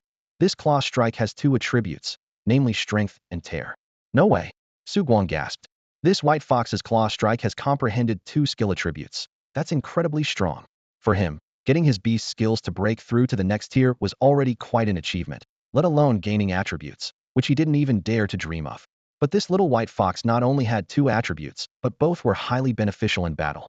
Zhao Hanya could no longer maintain her poise, her beautiful eyes fixated on the little white fox with both envy and amazement. She couldn't help but reflect on her own talent, sighing inwardly. As a non-core disciple, although she had specialized Beastmaster guidance, it was in a Netamini teaching format, leaving many of her questions unanswered promptly. Su Guang stepped forward and conceded. This time I lost. I never thought you could nurture your beast to be this formidable. You're so young, it's truly enviable. Lin Yun responded modestly. Your beast is impressive too, reaching ordinary level 5 and achieving the status of a black iron level beastmaster. Su Guang smiled wryly. I'm far from it, don't tease me. Even though my beast tier is currently higher than yours, I estimate it won't be long before you earn the black iron level beastmaster badge. Your future development is beyond my comparison, Zhao Hanya loudly announced. Those who did not pass can still receive some compensation. Follow Aunt Zhao to the accounting office later. An elderly woman said, follow me, and then turned to leave, with the crowd following her. Lin Yun, meanwhile, had Qingya repeatedly demonstrate the claw strike skill for the shadow wolf on the open ground.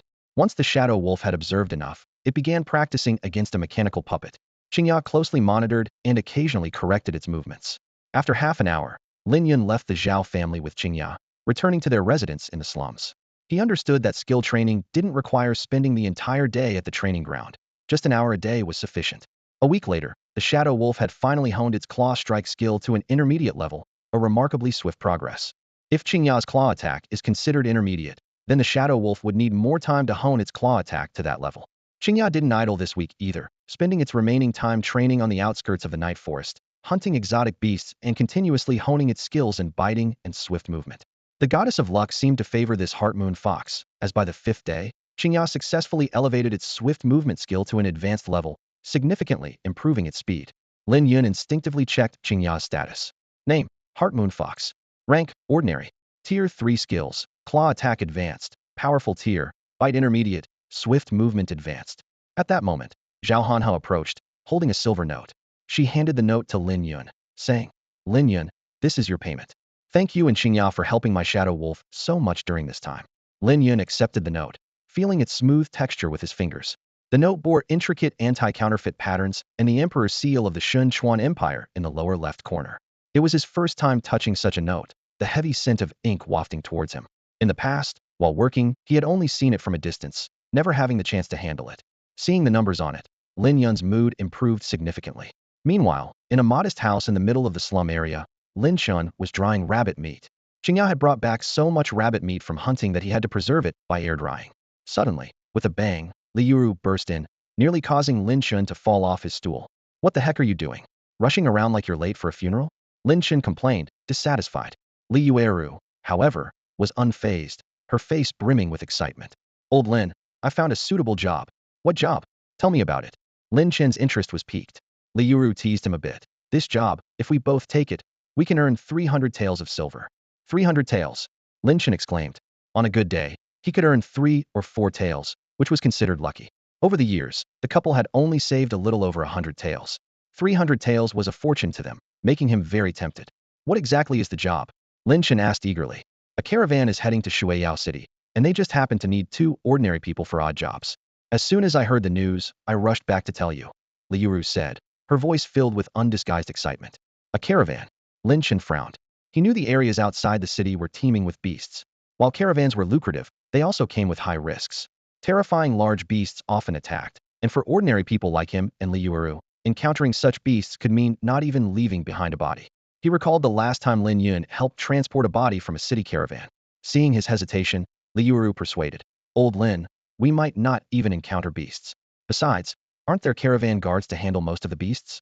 I'm sure it'll be fine. That's easy to say, but if we really face danger, we won't have the ability to protect ourselves. We'd just end up as a meal for the beasts. Lin Chen remained undecided. If we come back, we can buy some herbs for Qingya, Li Yuru added. This statement made Lin Chen make up his mind. Let's go. Let's sign up together. The couple immediately headed to Haoyue City. However, when they reached the caravan, they found out that others had already signed up before them. Initially anxious about the potential dangers, they now felt upset about missing the opportunity. With mixed emotions, the two lowered their heads and silently returned to the slum area. Zhao Hanhe respectfully inquired about Lin Yun's schedule, to which Lin Yun replied that he had no plans. Zhao Hanhe then extended an invitation, hoping Lin Yun could be her sparring partner and accompany her to train at the ancient castle. Lin Yun considered the compensation, and Zhao Hanhe, noticing his hesitation, immediately offered 3,000 taels of silver. Lin Yun was pleased internally, but maintained a calm exterior.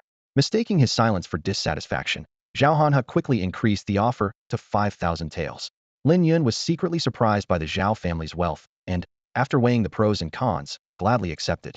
3 days later, Lin Yun returned to his home in the slums. As he pushed open the door, the smell of drying rabbit meat hit him. He thought to himself about changing his diet by hunting other exotic beasts. As soon as he entered the house, he heard his parents arguing. It's all your fault for hesitating, letting others sign up first. Li Yueru accused. Lin Chun retorted defiantly. I was just considering it for a bit. You came back so late. Don't you have any responsibility? How dare you blame me? Li Yueru's voice suddenly rose. If I don't blame you, then who? It's clearly your fault, yet you want to pin it on me. Lin Chen snapped back, equally furious. Father, mother, stop arguing. Lin Yun shouted. Qingya transformed into a streak of light, positioning itself between them, emitting a low growl. Although his parents stopped arguing, they continued to glare at each other, deliberately avoiding eye contact. Lin Yun turned to his mother and asked about the cause.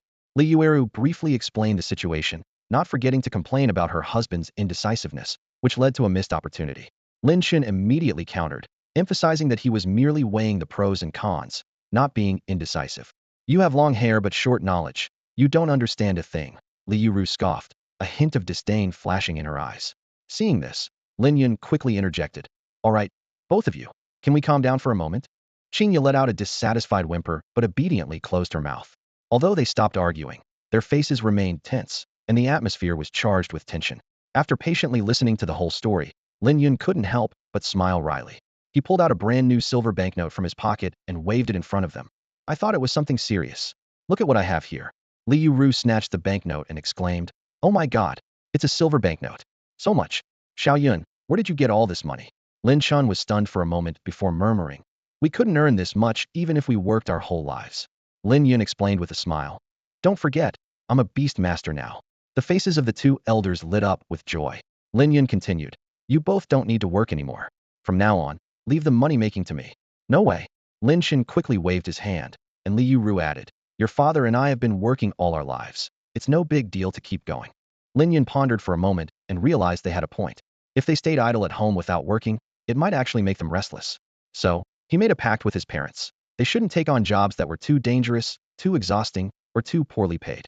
The two elders agreed happily. Suddenly, Li Yuru seemed to remember something and said, Oh, Xiao Yun, I have some herbs for Qingya. Herbs? Lin Yun frowned in confusion. He knew his mother's job and her limited income, so buying herbs seemed unlikely.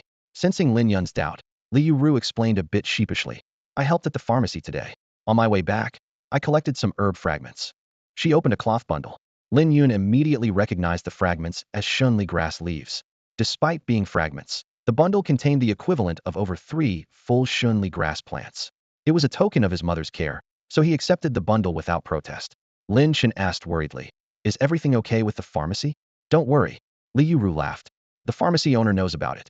She said these fragments couldn't be sold, so she let me have them for cheap." Only then did Lin Chen relax. Later, Lin Yun went to the kitchen, emptied the bundle of leaves into a pot, added some water, and began to brew them. Soon, the rich aroma of herbs filled the air.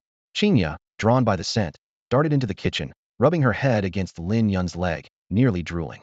Lin Yun gently tapped her small head and said, "You little greedy fox. The medicinal properties haven't fully developed yet. Wait a bit longer." Qinya sat obediently at his feet, putting on a serious and dignified demeanor, as if saying, "I am a respectable little white fox." After a while, when Lin Yun felt it was ready, he poured the herbal decoction into a bowl. Despite the steaming hot liquid, Qinya eagerly drank it up. With her resilient body, the temperature was no concern. Soon, light spots began to appear on Qinya's body, indicating an upcoming breakthrough.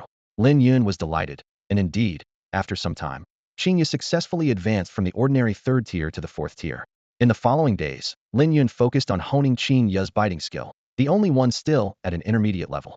With persistent effort, by the afternoon of the 2nd day, Qinya's biting skill advanced to the advanced level. Lin Yun immediately used his innate ability to check Qinya's status. Seeing the results, his smile grew even brighter. Qinya's bite has awakened a special trait. Lin Yun gazed at the information card of the Heart Moon Fox in his hand, his eyes sparkling with excitement. Qinya had advanced to the 4th tier of the ordinary level, mastering a series of powerful skills: high-power claw strike, tear, high-power bite, and streamline movement with high-power teeth. The high-power teeth, in particular, allowed Qinya's teeth to become incredibly sharp, easily breaking through the defenses of protective-type pet beasts, causing double damage. This made Lin Yun recall the time they hunted an iron-armored turtle on the outskirts of the dark forest. Its hardening defense skills were no match for Qinya. Thinking of many rock-type and steel-type pet beasts with similar defense skills, Lin Yun felt a secret joy, knowing Qinya's enhanced strength would give them a significant advantage. Just a little more effort, and we'll soon break through to the 5th tier of the ordinary level. Then, we can participate in the Beastmaster Alliance's Black Iron Beastmaster assessment. Lin Yun muttered to himself, a spark of determination in his eyes. Qinya seemed to sense her owner's excitement, standing tall and full of energy. As night fell, Lin Yun and Qinya headed back to the slums. Along the way, a few exotic beasts attempted to prey on the slums. Such situations used to make Lin Yun anxious, but now things were different. He confidently commanded Qinya to attack, easily taking down the beasts. "Hurry up, my parents must be waiting for us to have dinner," Lin Yun urged. At the mention of dinner, Qinya perked up, transforming into a streak of light, dashing forward and disappearing into the night. "You silly fox, wait for me," Lin Yun called out helplessly, quickening his pace to catch up. Thanks to his recent increase in stamina, he soon caught up with Qinya, and they returned home together. His parents had prepared a sumptuous dinner and were anxiously awaiting their return. The next morning, Lin Yun brought Qinya back to the Zhao family. This time, a respectful maid greeted them at the door, leading them through the spacious courtyard. Soon, they met Zhao Hanhe and her pet beast, the Shadow Wolf, once again. Lin Yun quietly used his insight skill, noticing that the Shadow Wolf's condition hadn't changed much since their last meeting, with its level and skills remaining the same. He realized this was because Zhao Hanhe's Beastmaster talent was only rated C. Even with the Zhao family's resources, she couldn't progress as quickly as Qinya. Beside Zhao Hanhe stood a woman with a striking figure, her pet a graceful winged sparrow. Zhao Hanhe approached with a smile. "Lin Yun, long time no see." "It's only been a few days," Lin Yun replied with a smile. Zhao Hanhe then introduced the woman. "This is Bai Ningqin, a friend I've grown up with. She'll be joining us for the castle training this time." She turned to Bai Ningqin. "Xiao Qin, this is Lin Yun, whom I've mentioned to you. His pet beast is very strong, and I suggest having him as your sparring partner for this castle training." Zhao Hanhe chuckled softly, looking at Lin Yun. "I hope you don't mind me making this decision on my own." Lin Yun responded cheerfully. "It's no big deal." He thought to himself that having another person to train with meant earning more money, which was undoubtedly a good thing for him. Lin Yun stood at the outskirts of the ancient castle, surrounded by ruins and rubble. The rain had left clear marks on the stones, and moss grew unchecked. Although he had just earned 2,000 silver taels from Zhao Hanhe, it was a mere drop in the bucket for purchasing high-quality herbs. If it weren't for his extraordinary talent, he might have struggled to cultivate even ordinary second-tier herbs. Zhao Hanhe quoted the price of the Heart Moon Fox to Bai Ningqin, who, after a moment of thought, politely declined. Sorry, this price is a bit high for me. Despite the Bai family status as a beast-taming clan, their strength was not on par with the Zhao family, and Bai Ningqin was not financially well off. Lin Yun was not bothered by this. He understood the business principle of mutual consent. Zhao Hanha, however, was persistent, continuing to persuade. Xiaoqin, trust me, this Heart Moon Fox has valuable combat insights. Using it as a sparring partner will surely accelerate your pet beast's progress. Bai Ningqin remained indifferent and directly refused. There's really no need. Seeing that persuasion was futile, Zhao Hanha said no more. The three continued onward and soon reached the central part of the castle. Along the way, they encountered several beast tamers from the Zhao family, but with Zhao Hanha accompanying them, they were not stopped. On a rock, they saw a faint, semi-transparent figure. The figure had sharp claws, pointed teeth, and blood-red eyes, clearly not human. Lin Yun suddenly realized and asked, "Are all the creatures in this castle ghost type?" Zhao Hanha nodded and explained, "That's right. 50 years ago, our Zhao family discovered this castle, sealed it off, and claimed it. By defeating the ghosts here, we can obtain soul crystals." "What are soul crystals used for?" Lin Yun asked curiously. Zhao Hanha replied, "They are special crystals that can enhance a pet beast's strength when consumed." Bai Ningqin added, "They're similar to herbs, but the energy is more mixed and difficult to digest." Following Zhao Hanha's suggestion, Lin Yun decided to let Qingya test her skills. Qingya swiftly charged at the ghost, but ended up hitting nothing. Lin Yun was puzzled. Qingya's claws had clearly made contact, yet there was no effect. Unwilling to give up, Qingya tried again, with the same result. Lin Yun immediately checked the ghost's status. Name: Ghost. Tier: Ordinary Tier 1. Skills: Intermediate Phasing, Beginner Intimidation, Beginner Ghost Claw. The phasing skill allowed the ghost to briefly enter a void state, evading all physical attacks. This complicated matters, as Qingya would eventually lose if she couldn't touch her opponent, even though her tier was higher. Lin Yun took a deep breath, forcing himself to stay calm. He knew that in situations like this, maintaining a clear mind was crucial. He began to carefully consider his options, searching for a breakthrough. Lin Yun's thoughts flashed like lightning. Although Zhao Hang's Shadow Wolf specialized in physical attacks, she was not a reckless person. There must be a deeper meaning. At this moment, the phantom hovered in midair, its scarlet eyes disdainfully gazing at the little white fox, Qingya, letting out a spine-chilling laugh. Qingya's hind legs suddenly powered up, launching her like an arrow, her sharp claws slicing through the air. Bang! The claw strike landed heavily on the castle wall, causing stones to shatter and scatter. Clearly, this attack had once again failed to touch the phantom. The phantom floated around Qingya, tauntingly. Lin Yun's eyes flashed with insight as he realized the key. Allowing Qingya to attack earlier was to verify this hypothesis. The phantom's ability to become intangible was brief. If a second strike could be launched at that moment, it could hit its physical form. Lin Yun and Qingya exchanged a glance of understanding. Qingya, catching on, instantly activated her swift movement, transforming into a streak of white light, darting towards the phantom. Bang! The claw strike missed again. The phantom seemed to sense Qingya's intention and quickly distanced itself. However, Qingya's swift movement had reached an advanced level, and she was upon it in an instant. The phantom, unable to phase again in time, was finally torn by Qingya's sharp claws. A sound like a balloon popping echoed. This time, Qingya finally hit the phantom's physical form. Seizing the opportunity, Qingya fiercely pounced, biting down on the phantom's vital spot. The phantom struggled briefly before dissolving into nothingness. Bai Ningqin stared in disbelief, muttering to herself, "The speed of this Heart Moon Fox is more than twice that of the Wind Sparrow." To know that the Wind Sparrow was renowned for its speed, only to be outpaced by a Heart Moon Fox was almost beyond belief. Zhao Hang's heart was filled with shock. Though not a core member of the Zhao family, her treatment far surpassed that of Lin Yun, who came from the slums. Despite consuming a large amount of herbs monthly, her Shadow Wolf's progress was slow. In comparison to Qingya, it was a world of difference. With the battle over, Qingya lowered her head to pick up a white crystal and trotted back to Lin Yun. Recognizing it as a soul crystal, Lin Yun said, "This is a soul crystal. Eating it can enhance your strength." Qingya shook her head vigorously. Lin Yun bent down to sniff it, finding the soul crystal emitted a nauseating stench. Clearly, even holding it was unbearable for the little white fox, let alone eating something so repulsive. Lin Yun gently coaxed, "Though it smells bad, it's very beneficial for you." Yet Qingya dropped the soul crystal and nuzzled Lin Yun, indicating her reluctance. Despite further persuasion, the white fox remained adamant about not eating the soul crystal. With no other choice, Lin Yun relented. All right. If you don't want to eat it, you don't have to." Saying this, he affectionately stroked Qingya's little head. Qingya gazed at Lin Yun, seemingly recalling something, and then took the soul crystal back into its mouth. Its small tongue deftly maneuvered, swallowing the crystal. In an instant, The little white fox's expression turned pained, and it began to breathe heavily. Lin Yun gently stroked its neck and patted its belly, puzzled. What's wrong? Didn't you say you wouldn't eat it? Why did you eat it again? You're such a peculiar little fox. The little white fox trembled slightly, and Lin Yun picked it up. Zhao Hanhe offered reassurance. Don't worry. The soul crystal is transforming its body, enhancing its strength. It will be fine in a moment.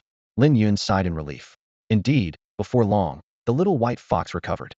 With its increased strength, it seemed to have boundless energy, and it playfully nibbled on Lin Yun's sleeve. Do you want to continue? Maybe we should stop and look for some herbs instead, Lin Yun suggested. However, the little white fox shook its head vigorously, determined to hunt more specters. After several failed attempts to persuade it otherwise, Lin Yun finally agreed.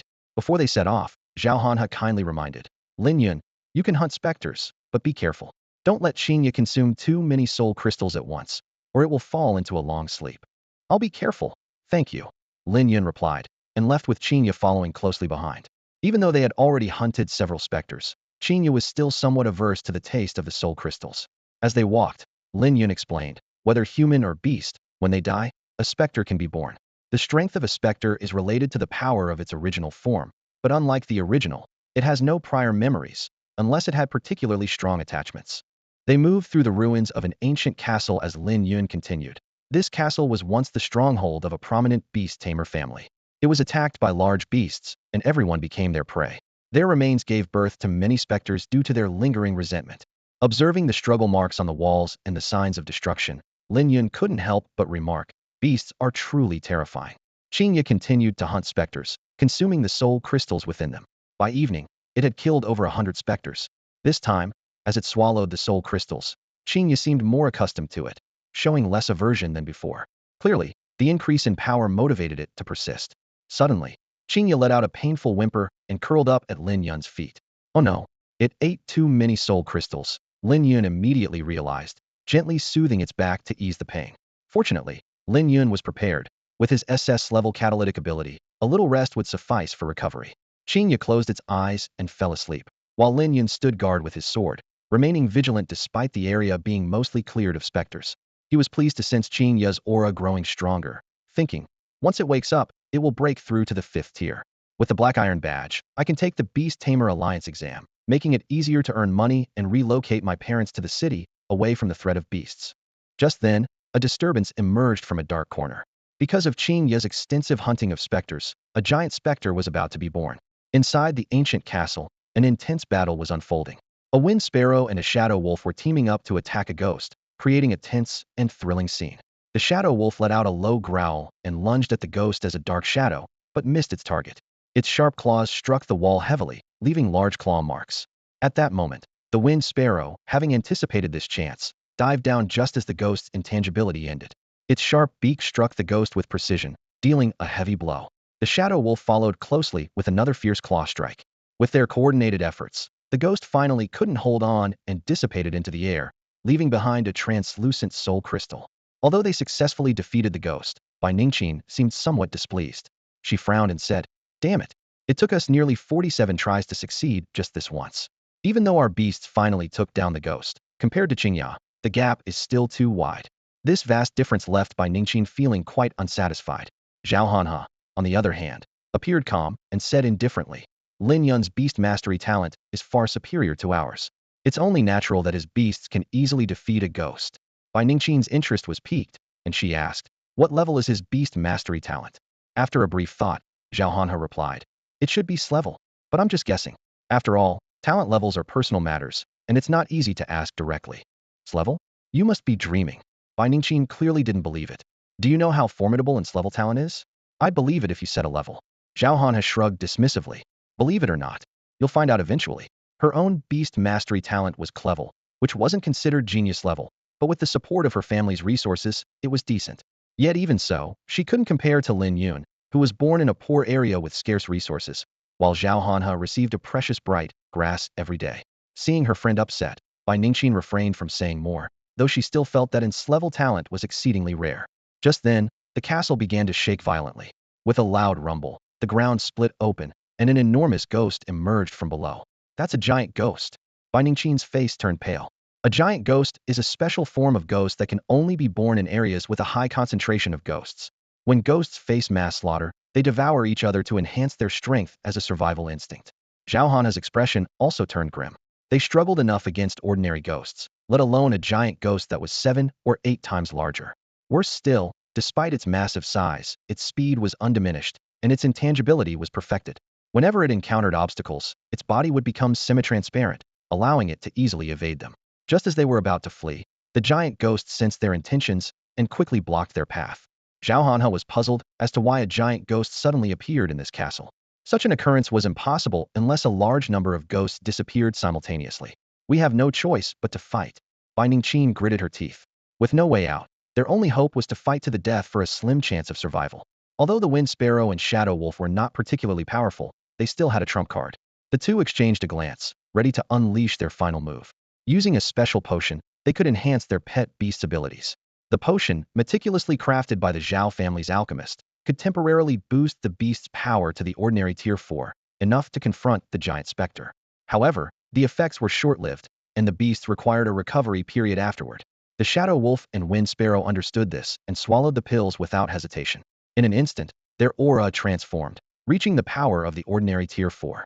The Wind Sparrow launched the first attack, its sharp beak piercing like a sword towards the giant specter. Following closely, the Shadow Wolf became a blur, charging at the target. The two pet beasts coordinated their attack, aiming to exploit the specter's vulnerability during its phase transition. Seeing the enhanced power of their pet beasts, the two girls felt a surge of confidence.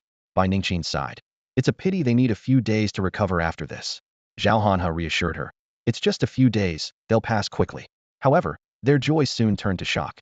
The giant specter did not phase out but instead withstood the attack from the two beasts, a clear display of its confidence. Bang! The Wind Sparrow's sharp beak hit the specter's hefty body but was instantly deflected. The Shadow Wolf wasn't spared either, as it was slammed against the wall by the specter's ghostly claw. Bai Ningqin felt her heart sink, realizing the gravity of the situation. This is bad. Our beasts are no match for it. This giant specter's strength must have reached ordinary tier 5. She understood that ordinary tier 5 was a crucial threshold for beast power. Before tier 5, well-trained soldiers could handle them, but beyond that, the strength increased significantly. This was why the Beastmaster Alliance set the Black Iron Beastmaster examination at this level. Only by nurturing a pet beast to ordinary tier 5 could one truly be considered a Beastmaster.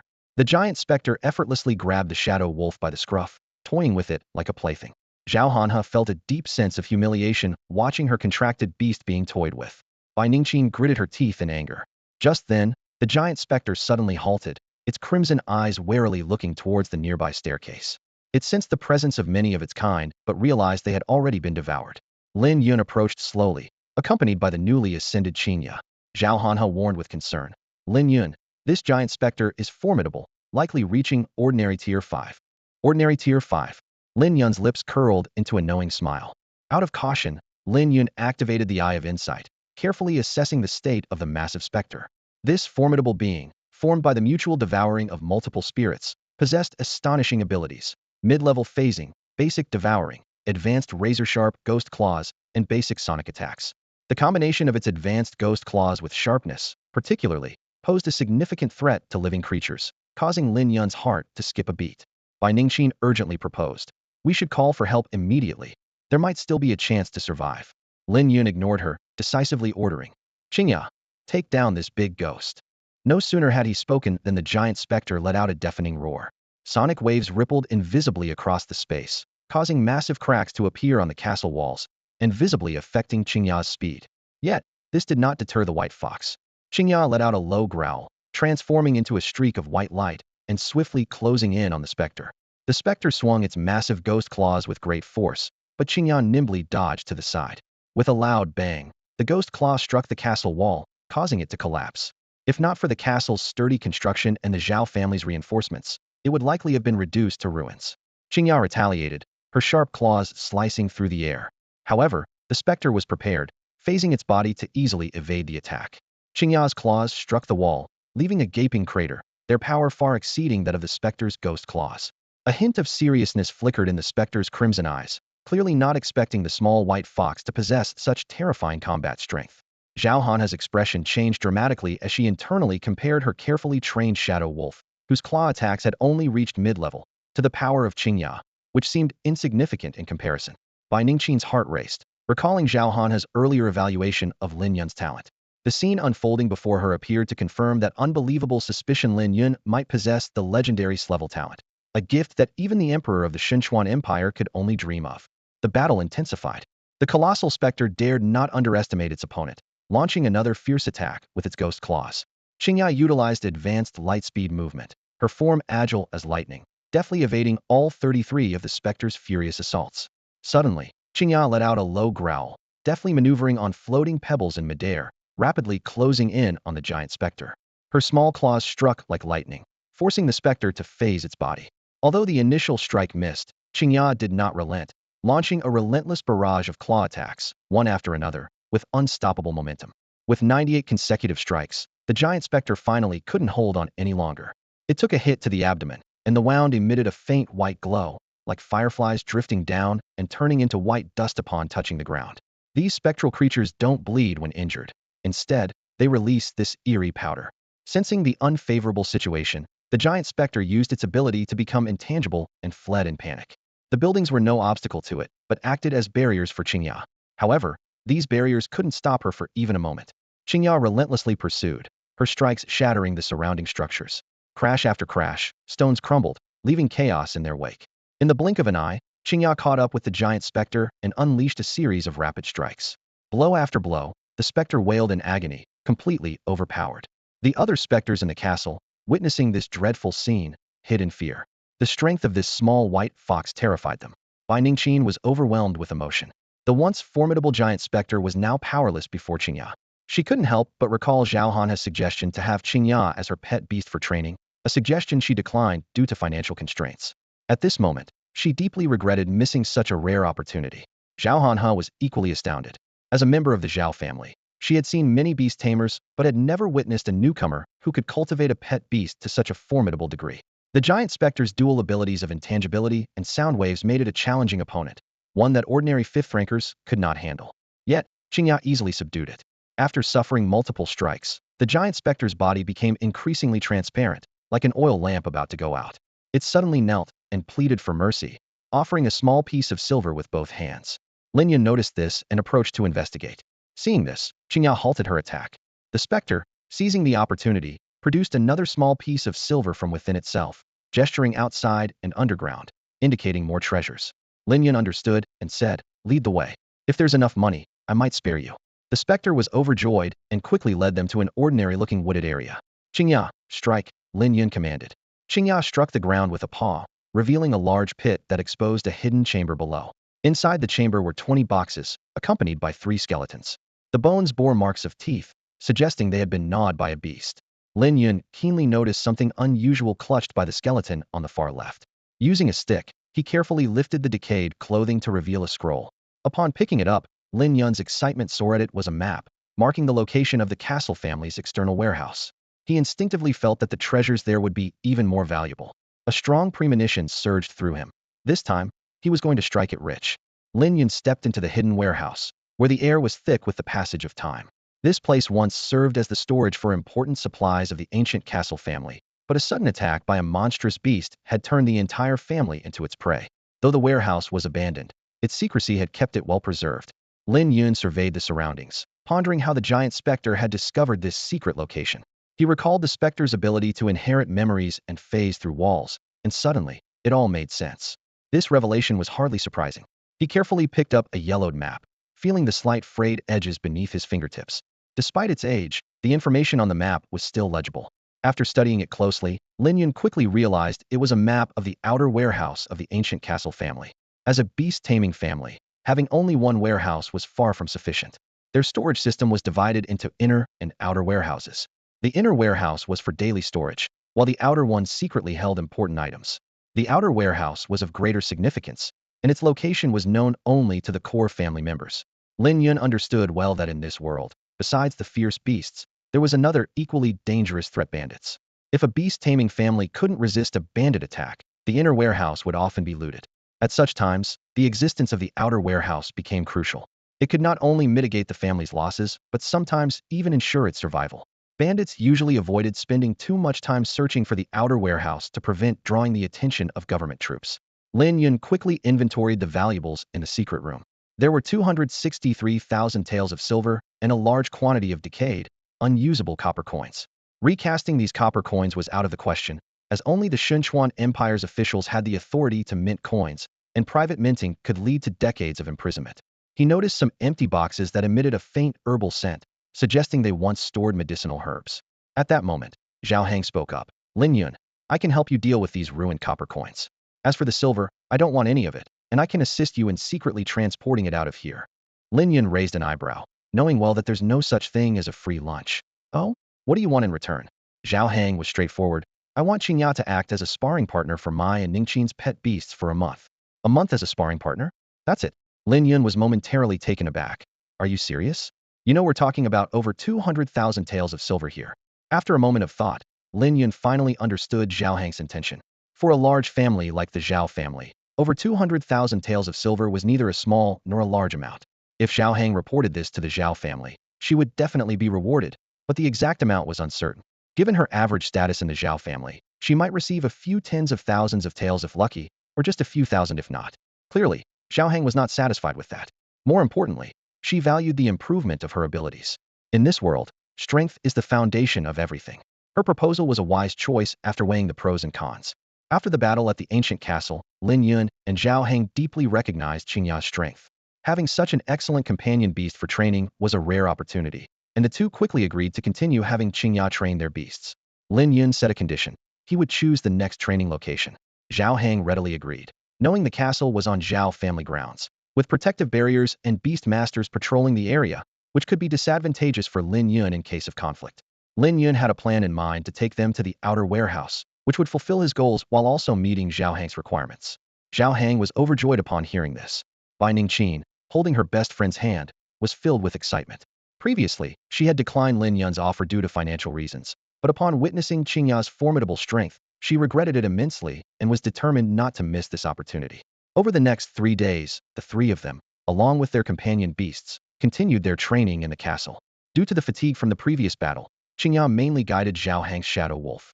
Through their efforts, the shadow wolf consumed 8 soul crystals and, with the aid of the Zhao family's herbs, successfully advanced to the second tier of the ordinary level, significantly improving its combat skills. Although its skills didn't progress much, this was already a satisfying result for Zhao Hang, who had a great talent. Bai Ningqin watched her friend's beast advance with envy. Meanwhile, Zhao Hang secretly exchanged more than 200,000 taels of silver for silver notes and sold corroded copper coins to black market dealers in Haoyue City, obtaining 7,000 taels of silver. Lin Yun, feeling the thick stack of silver notes in his pocket, was overjoyed, as it was the first time he had ever possessed such wealth. When Lin Yun returned home in the slums, he saw his father making furniture and his mother mending clothes. Upon seeing her son return, Liu immediately got up to prepare a meal, asking Qingya what she would like to eat. Just as Qingya was about to point to the rabbit meat on the wall, Lin Yun stopped her. With a smile, Lin Yun suggested, "Mother, let's not cook tonight. Let's go to a restaurant in Haoyue City." This suggestion was immediately met with opposition from his parents. Lin Chen exclaimed, "A restaurant? That place is too expensive. A meal costs at least 50 taels." Liu also quickly advised against it, suggesting they should be more frugal. Lin Yun, undeterred, threw a large stack of silver notes onto the table. Lin Chen, with trembling hands, counted the money and, in shock, asked, "Over 200,000 taels. Xiaoyun, what have you been up to? How do you have so much money?" The couple stared at the silver bills on the table, too shocked to speak. This amount of money was astronomical to them, a fortune they had never seen in their lifetime of hard work. Lin Yun, observing his parents' astonished expressions, smiled calmly and said, "I'm a beast tamer now, you know. Don't let outdated thinking hold you back. There's no need to be busy all the time." Lin Chen suddenly understood and nodded. "Yes, our perspective has been too narrow." However, Liu, accustomed to a frugal lifestyle, hesitated and quietly said, "Still, I think eating at a restaurant is too extravagant." Lin Chen persuaded, "What's wrong with being extravagant just this once? I've never been to a restaurant, and now that our child has earned money, we should take the opportunity to experience it." Lin Yun chimed in, "Yes, mother, let's go and see." Under the persuasion of her son and husband, Liu finally nodded in agreement. The three of them set off and arrived half an hour later at a quaint and elegant 3-story restaurant in Haoyue City. A young girl, dressed in a brocade robe with fluffy cat ears on her head, approached with a graceful stride and said sweetly, "Greetings to the three of you." Lin Yun, noticing the girl's unique appearance, couldn't help but recall the various legends about beast-eared girls. Some said they were transformed from beasts with special bloodlines. Others believed they came from distant lands, and some thought they were the result of illicit experiments merging human and beast bloodlines for profit. Sensing Lin Yun's curiosity, the cat-eared girl explained with a smile. Are you curious about my origins? I come from a place called Juyuan. It's too poor and lacks resources there, so I came to Xinchuan. Lin Yun understood, and the cheerful cat-eared girl continued to smile sweetly. Please, come inside. Led by the girl, the three of them, along with a fox, entered the restaurant.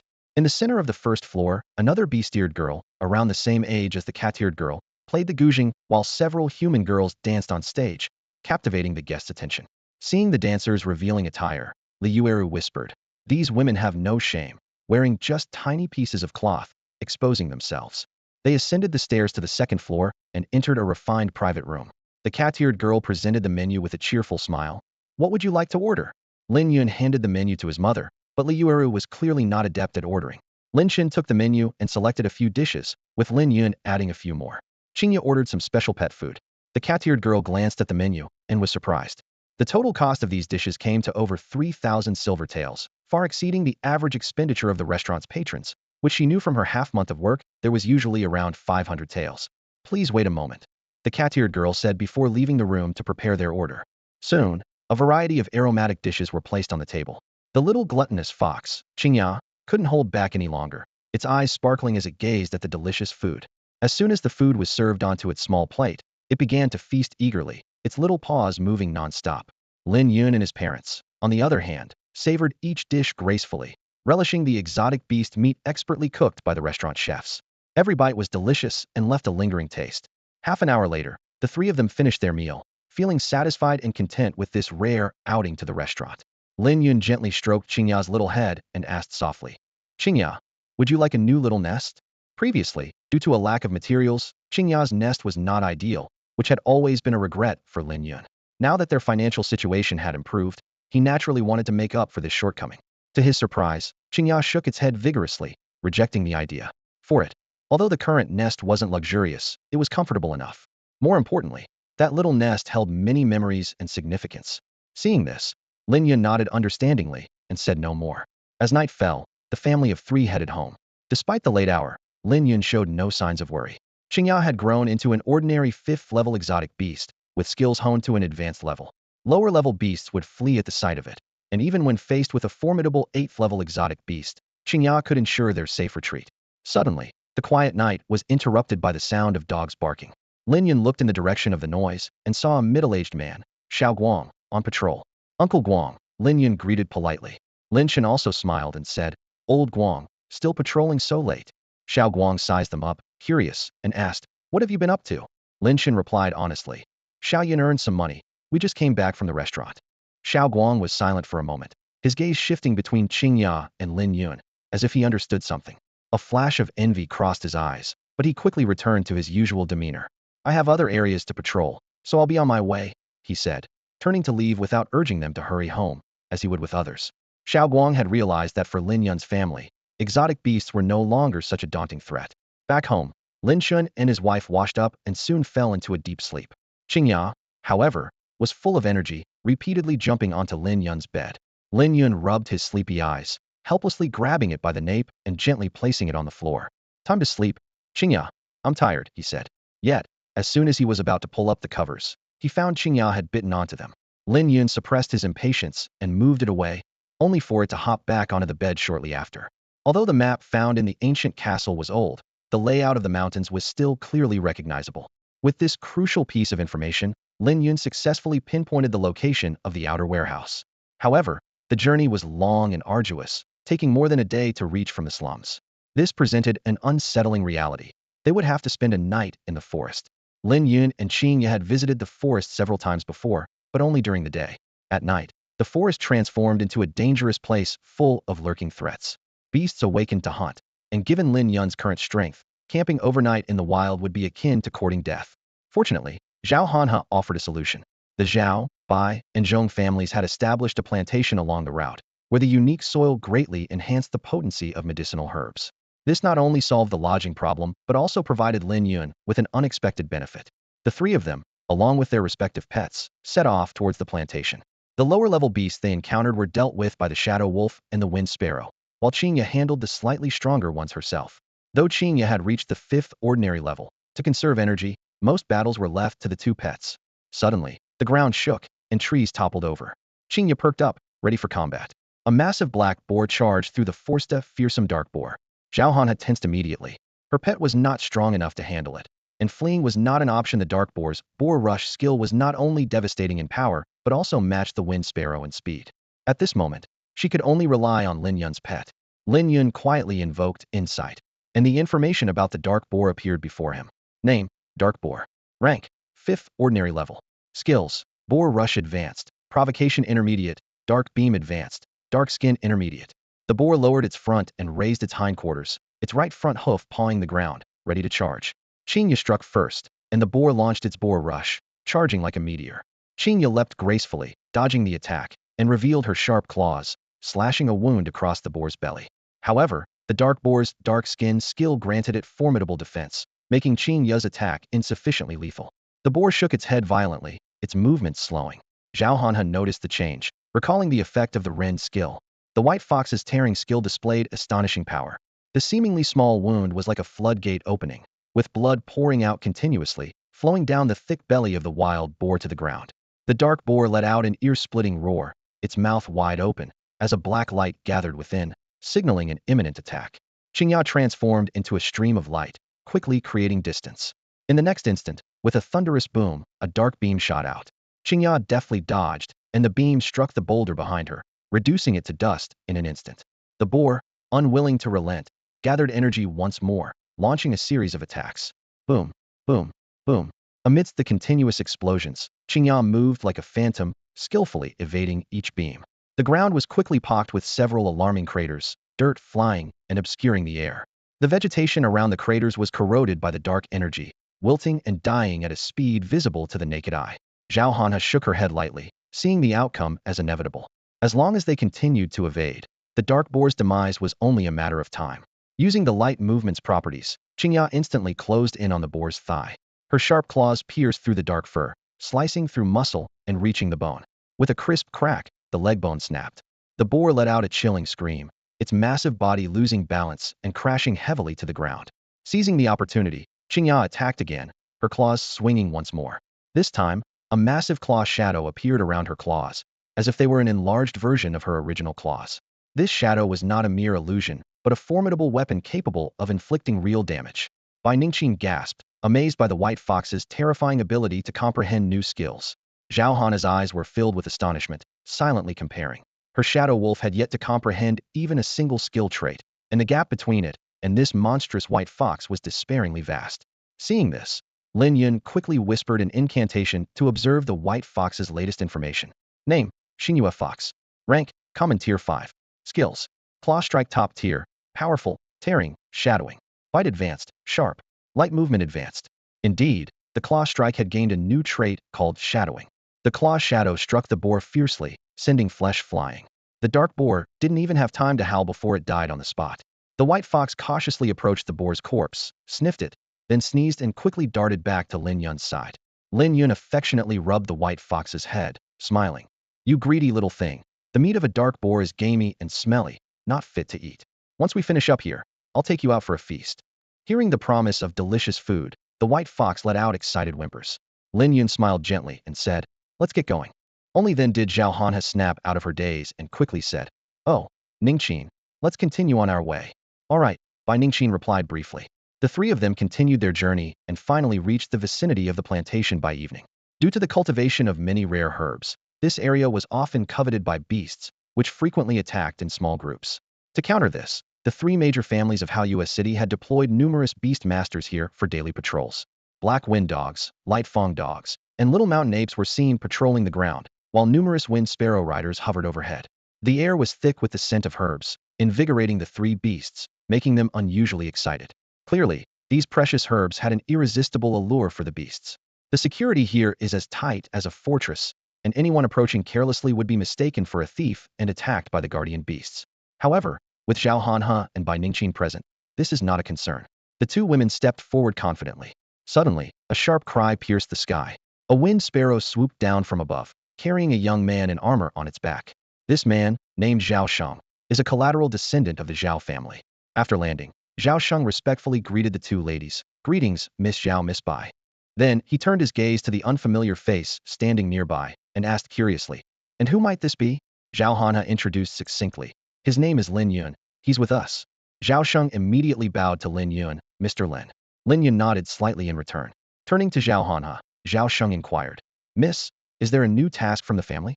Zhao Hanha replied coolly, "No task. We are just staying at the plantation for a while. Arrange accommodations for the three of us." "Yes, I'll arrange it right away."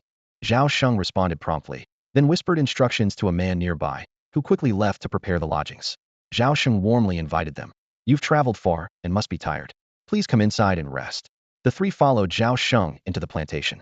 The rich fragrance of medicinal herbs filled the air, and various precious herbs thrived in the fields, appearing even more robust than those seen at the Zhao family estate before.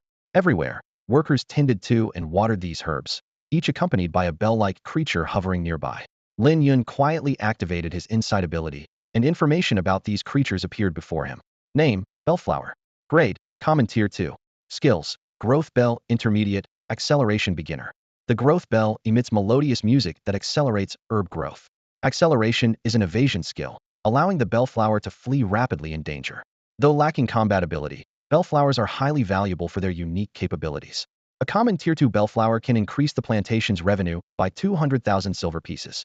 Soon, the three arrived at a residential area divided into zones for the Zhao, Zhong, and Bai families.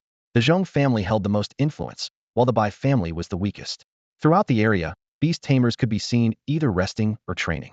Zhao Hanha, noticing a pet beast battle taking place in an open space, eagerly suggested, "Zhao Sheng, why don't we have a match?" "All right." Zhao Sheng agreed readily. "Yucheng," Zhao Hanha called softly, and a shadow wolf leapt to the center of the open space. Zhao Sheng's wind sparrow quickly took its position, facing off against Yucheng. Zhao Sheng smiled and cautioned, "Miss, you should watch out for your pet." As soon as he spoke, the wind sparrow let out a low cry and shot towards the shadow wolf like an arrow. Its sharp beak aimed directly at the shadow wolf's head. The agile shadow wolf sidestepped just in time. As the wind sparrow came close, the shadow wolf opened its jaws wide, ready to swallow it whole. However, the wind sparrow suddenly spun like a drill, using the momentum to evade the wolf's bite. Zhao Sheng's expression turned serious. "I didn't expect your shadow wolf to have reached Common Tier 2, Mississippi. It just broke through recently." Zhao Hanha couldn't hide her joy. Zhao Sheng, however, remained confident. "But if you think a common Tier 2 shadow wolf can defeat my pet, you're mistaken." As a Zhao family guardian, Zhao Sheng was a seasoned veteran in the plantation area, his combat experience as rich as a heavy tome of war history. At this moment, the wind sparrow was more serious than before, its attacks becoming increasingly fierce, like a sharp blade slicing through the air. However, the shadow wolf remained unflustered, skillfully deflecting the wind sparrow's assaults each time with an impressive, almost dance-like precision. "Use your strongest attack," Zhao Sheng commanded. The wind sparrow shot straight into the sky, reaching the clouds before circling the shadow wolf. This was the advantage of a flying beast. It appeared now on the left, then on the right, making it impossible for the shadow wolf to predict the next attack direction. The dizzying flight pattern left the shadow wolf somewhat disoriented, and Zhao Sheng couldn't help but smile at the sight. Seizing the moment, the wind sparrow swooped down with a powerful flap of its wings, its sharp claws striking like lightning towards the shadow wolf. Yet, just as the claws were about to hit, the shadow wolf evaded at an incredible angle. It swiftly counterattacked with a fierce bite. With a sharp cry, the wind sparrow let out a pained scream.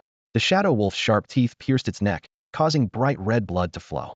Fortunately, this was just a sparring match, and the shadow wolf had held back, leaving the wind sparrow injured but not in mortal danger. A man in a healer's garb quickly approached, and after a careful examination, he called upon his pet, the lightwave jellyfish, to heal the wind sparrow. Zhao Sheng watched this unfold, his mind unable to settle, secretly amazed at how much the shadow wolf's strength had improved since he last saw it.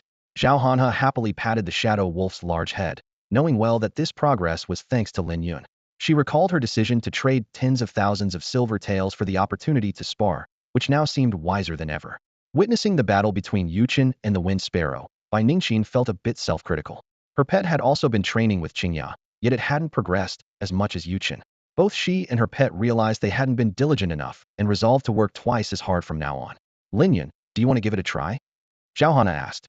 Lin Yun gently shook his head. "No." He explained that Qingya had traveled from Haoyue City and was already tired, and besides, he wasn't particularly interested in pet battles.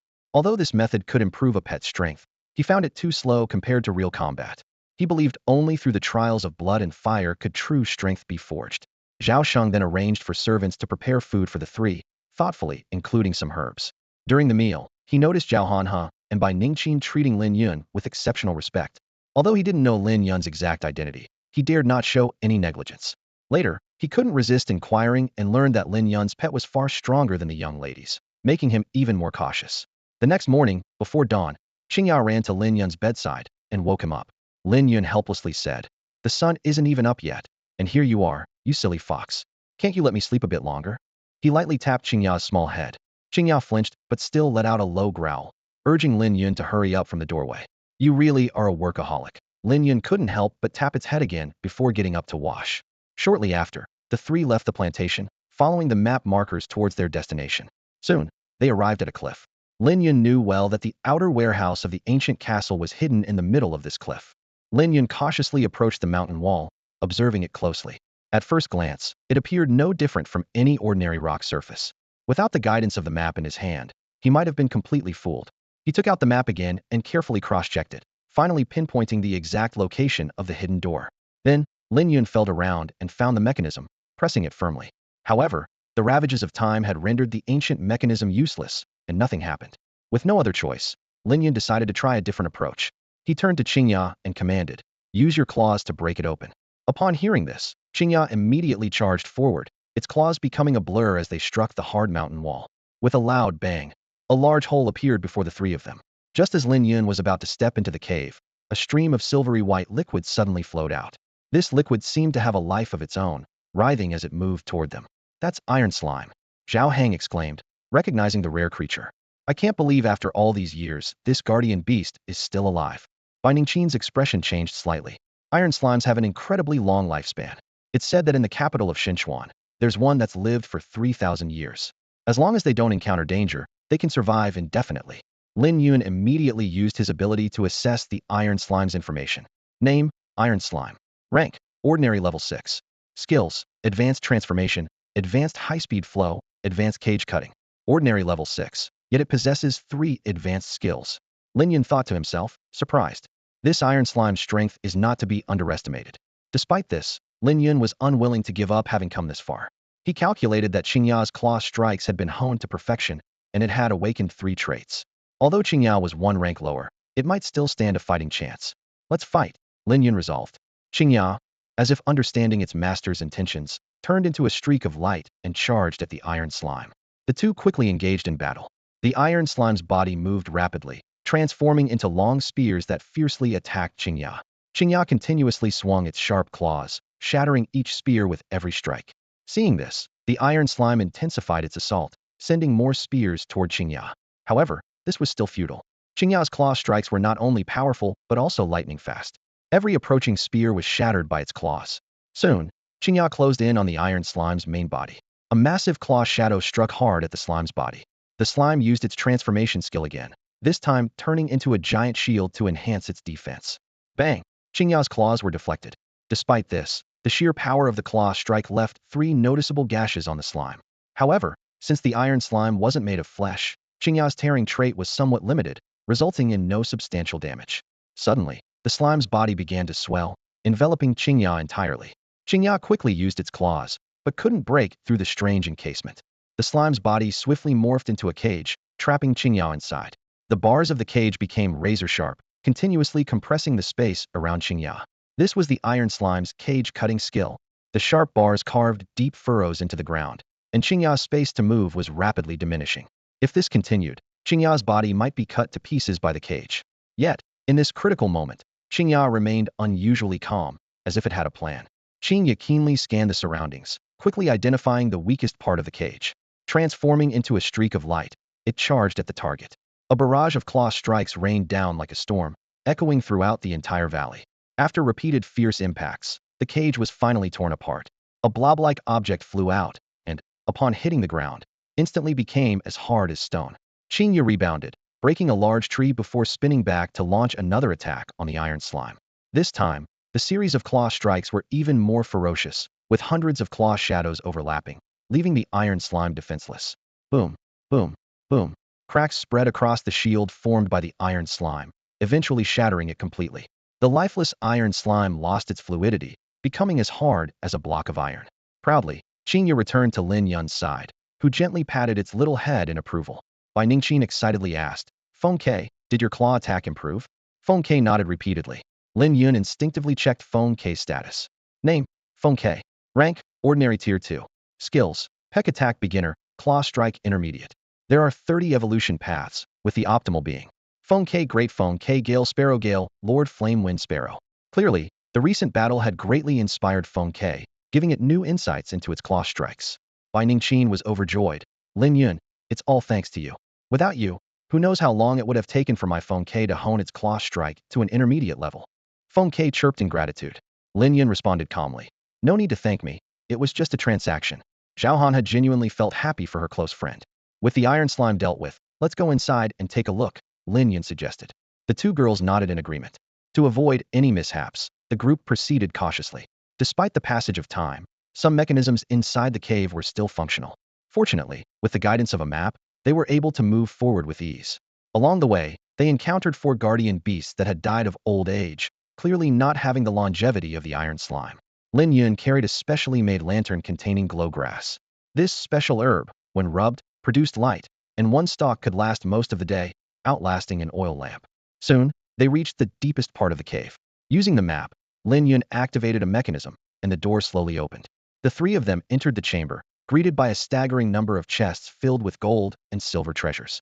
Lin Yun was overjoyed, thinking that the outer vault's treasures were even richer than the inner vaults. At that moment, he discovered a particularly special treasure and couldn't help but exclaim, "I never expected such a precious item to be in the outer vault." His joy was palpable. Skill stones are magical items that can enhance the proficiency of a pet's abilities. Lin Yun carefully counted them and discovered there were as many as 28. Besides these, there was a large amount of silver. After some calculations, he realized it amounted to more than 4 million taels. This was over 10 times more than the previous 270,000 taels, truly an unexpected windfall. In high spirits, Lin Yun began to contemplate how to use this sudden fortune. Purchasing evolution materials, acquiring medicinal herbs, and repaying the 8,000 taels debt to Du Xing were no longer challenging tasks. The debt that once troubled him now seemed insignificant. Lin Yun, what should we do next? Should we take the silver back first or continue training here? Zhao Hanha asked, with a hint of anticipation in her voice. Lin Yun paused for a moment. Let's not go back yet. We'll continue training near the plantation. His decision was based on 3 considerations. First, he had promised his 2 female companions to be a pet training partner for a month, and it was only the 2nd day. He wasn't a saint, but he didn't want to break his promise. Second, he wanted to strike while the iron was hot and test the effects of the skill stones, aiming to elevate Qinya's claw attack to the divine level, the highest level of pet skills, requiring exceptional talent and perseverance. Lastly, transporting the silver now would be time-consuming and would need to be done in batches, which was troublesome. Moreover, after spending some time together, he trusted the 2 women's character and wasn't worried they would covet his wealth. Great, let's train around the plantation then. Bai Ningqin agreed happily. The 3 of them spent half an hour carefully erasing any traces outside the cave, restoring it to its original state. Without a map to guide them, outsiders would never suspect a cave had ever existed there. Afterward, Lin Yun took out a cup of water and a skill stone. With ease, he ground the stone into powder thanks to his strength, now far beyond that of ordinary people.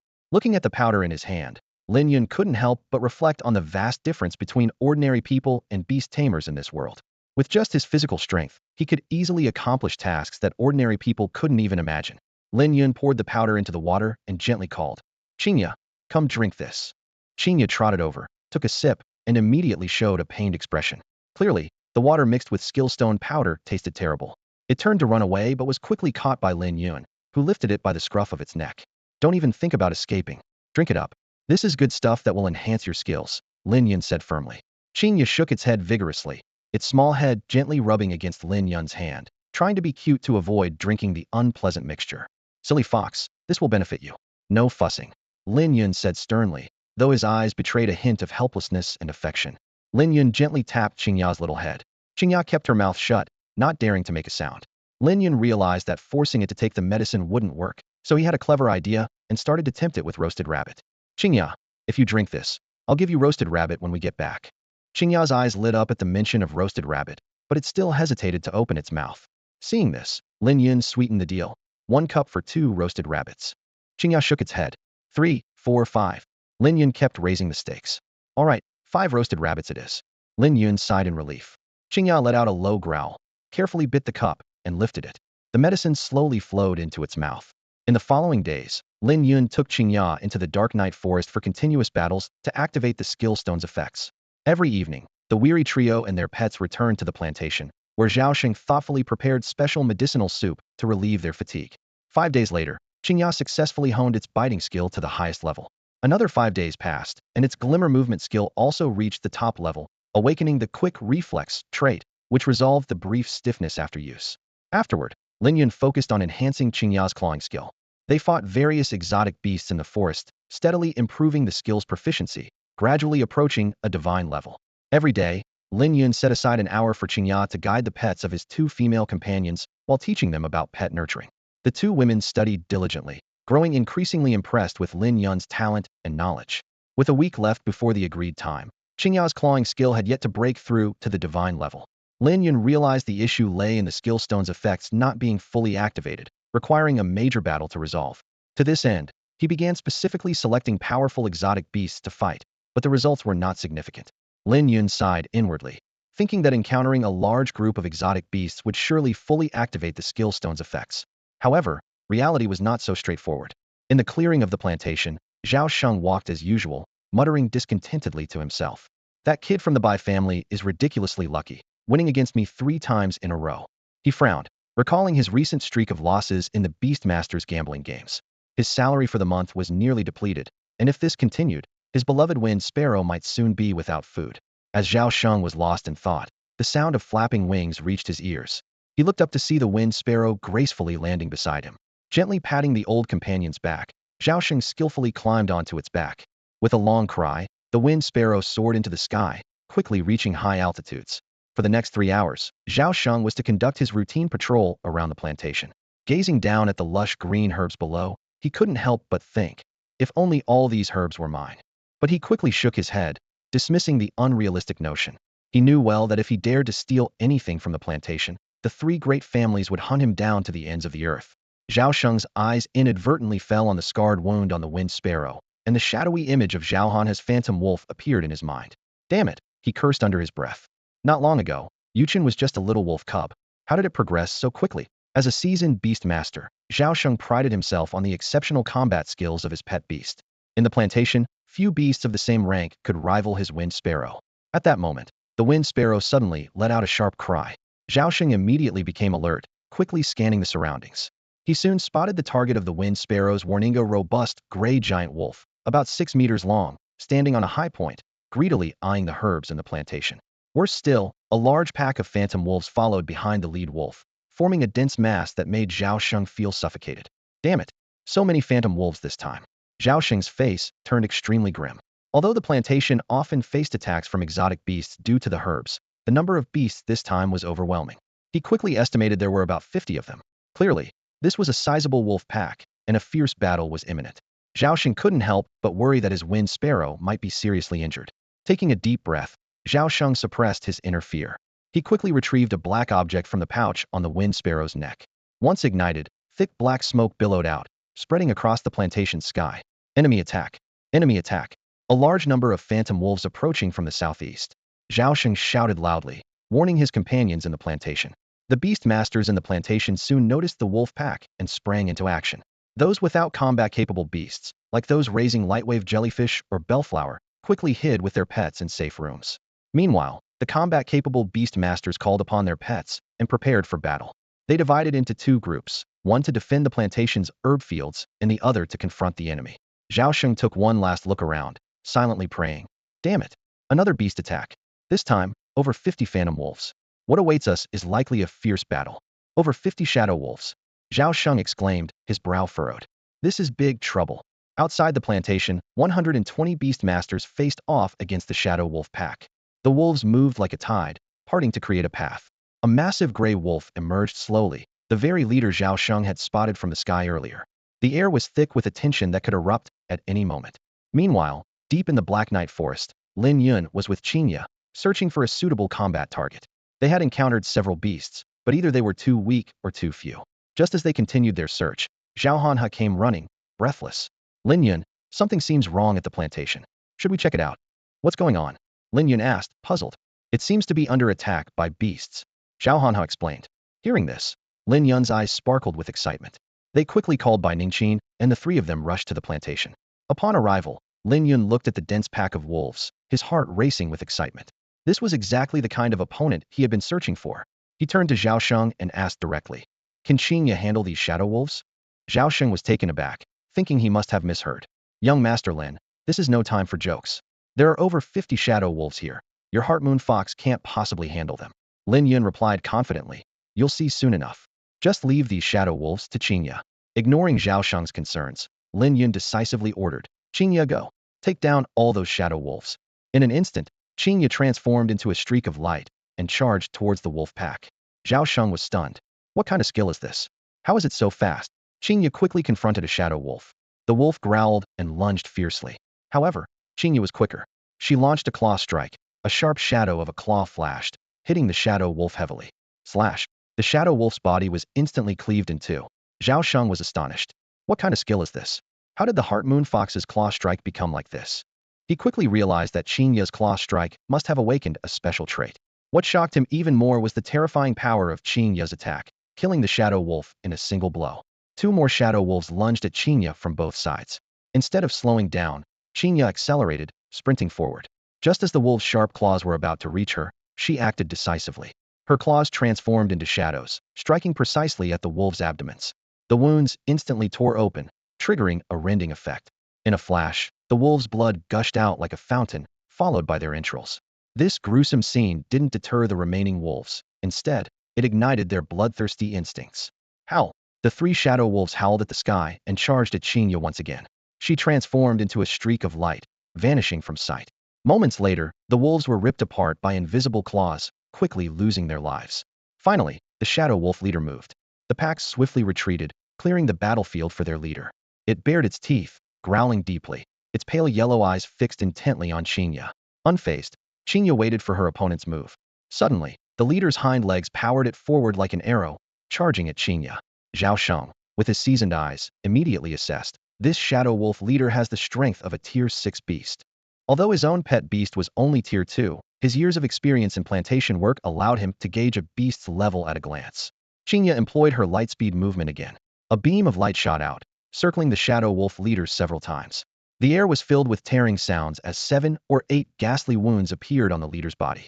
Blood spurted out, staining the ground. The leader fell heavily, dead on the spot. With just one move, Qingya had slain a tier 6 shadow wolf leader. This terrifying display of power left everyone present in shock. Zhao Sheng drew a sharp breath, questioning in his mind, is this truly a Heart Moon Fox? The Heart Moon Fox I remember wasn't this strong. Zhao Han has struggled to remain calm, remarking, in just a month, Qingya's strength has increased so much. Bai Ningqin looked at Lin Yun with growing admiration, thinking, this person's beast taming talent is truly terrifying. Other beast tamers exclaimed, wow, when did the Heart Moon Fox become so powerful? Maybe I should get one too. An experienced tamer quickly dismissed their thoughts, saying, don't bother. I've been a beast tamer for 20 years and have seen countless Heart Moon Foxes, but never one with such terrifying power. How did this young man train his pet to such an extent? It's incredible. Seeing their leader's demise, the wolf pack finally became fearful and began to retreat. Qingya wasn't about to let them escape and immediately gave chase. Flashes of light and shadowed claws filled the air, blood soaking the earth. With each swipe, a shadow wolf fell. A few attempted a desperate counterattack, but they were no match for Qingya, who swiftly dispatched them. On the battlefield, only Qingya remained standing amidst the fallen wolves.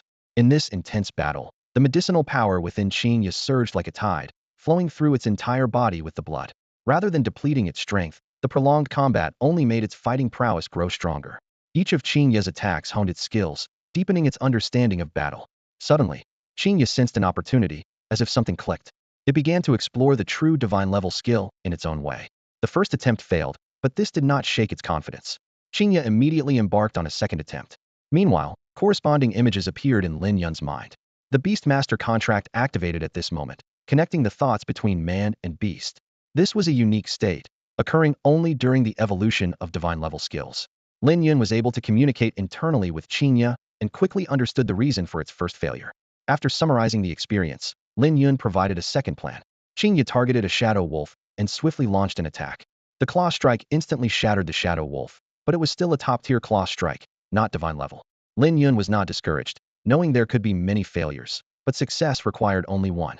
He remained calm, avoiding the mistakes of the previous attempts, and guided Qinya in a third claw strike evolution. This attempt also failed, but neither the man nor the fox gave up. Instead, their fighting spirit intensified. Finally, on the 29th attempt, Qinya executed a divine-level claw strike. This time, not only did its claw strike have a phantom, but a faint golden ripple also appeared. This was the legendary divine aura, also known as the divine ripple.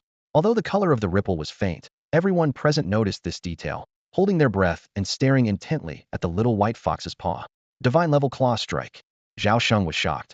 I never thought I'd witness such a formidable skill firsthand. Zhao Hanha gasped and murmured, divine level. She understood the significance of these words. In the vast city of Haoyue, beastmasters who could hone their pets' skills to the divine level were exceedingly rare, and even top-tier skills were a monumental challenge. Bai Ningqin slightly parted her lips and softly asked, is this the divine aura? At this moment, the battle between Qinya and the wolf pack had turned into a one-sided slaughter. It wasn't long before all the shadow wolves were dispatched by Qinya. The little white fox transformed into a stream of light and returned to Lin Yun's side. Lin Yun silently recited an insight to check the little white fox's status. Name, Xinhua Fox. Rank, Ordinary level 5. Skills, Claw Strike Divine level, Powerful Tier Top Tier, Shadow Transformation Top Tier, Bite Top Tier, Sharp Streamlined Movement Top Tier, Quick Reflexes Top Tier. Xingya was covered in blood, the crimson liquid staining its entire body. The blood wasn't its own, but that of the over 50 shadow wolves it had slain. Xingya let out a disgruntled whimper, and Lin Yun immediately understood its discomfort. The sticky blood was causing it distress. Turning to Zhao Sheng, Lin Yun asked, is there a place nearby where it can wash off? Zhao Sheng quickly responded, yes, there is. The plantation has a designated bathing area where our pet beasts are usually cleaned. With that, he led the way. For someone else, he might have just pointed in a general direction, but he couldn't afford to be careless with this powerful beastmaster in front of him. Let's go, Xingya, Lin Yun called softly. Xingya happily followed and soon reached the bathing area. Spotting the water, it transformed into a flash of white light, eagerly leaping into the pool to frolic.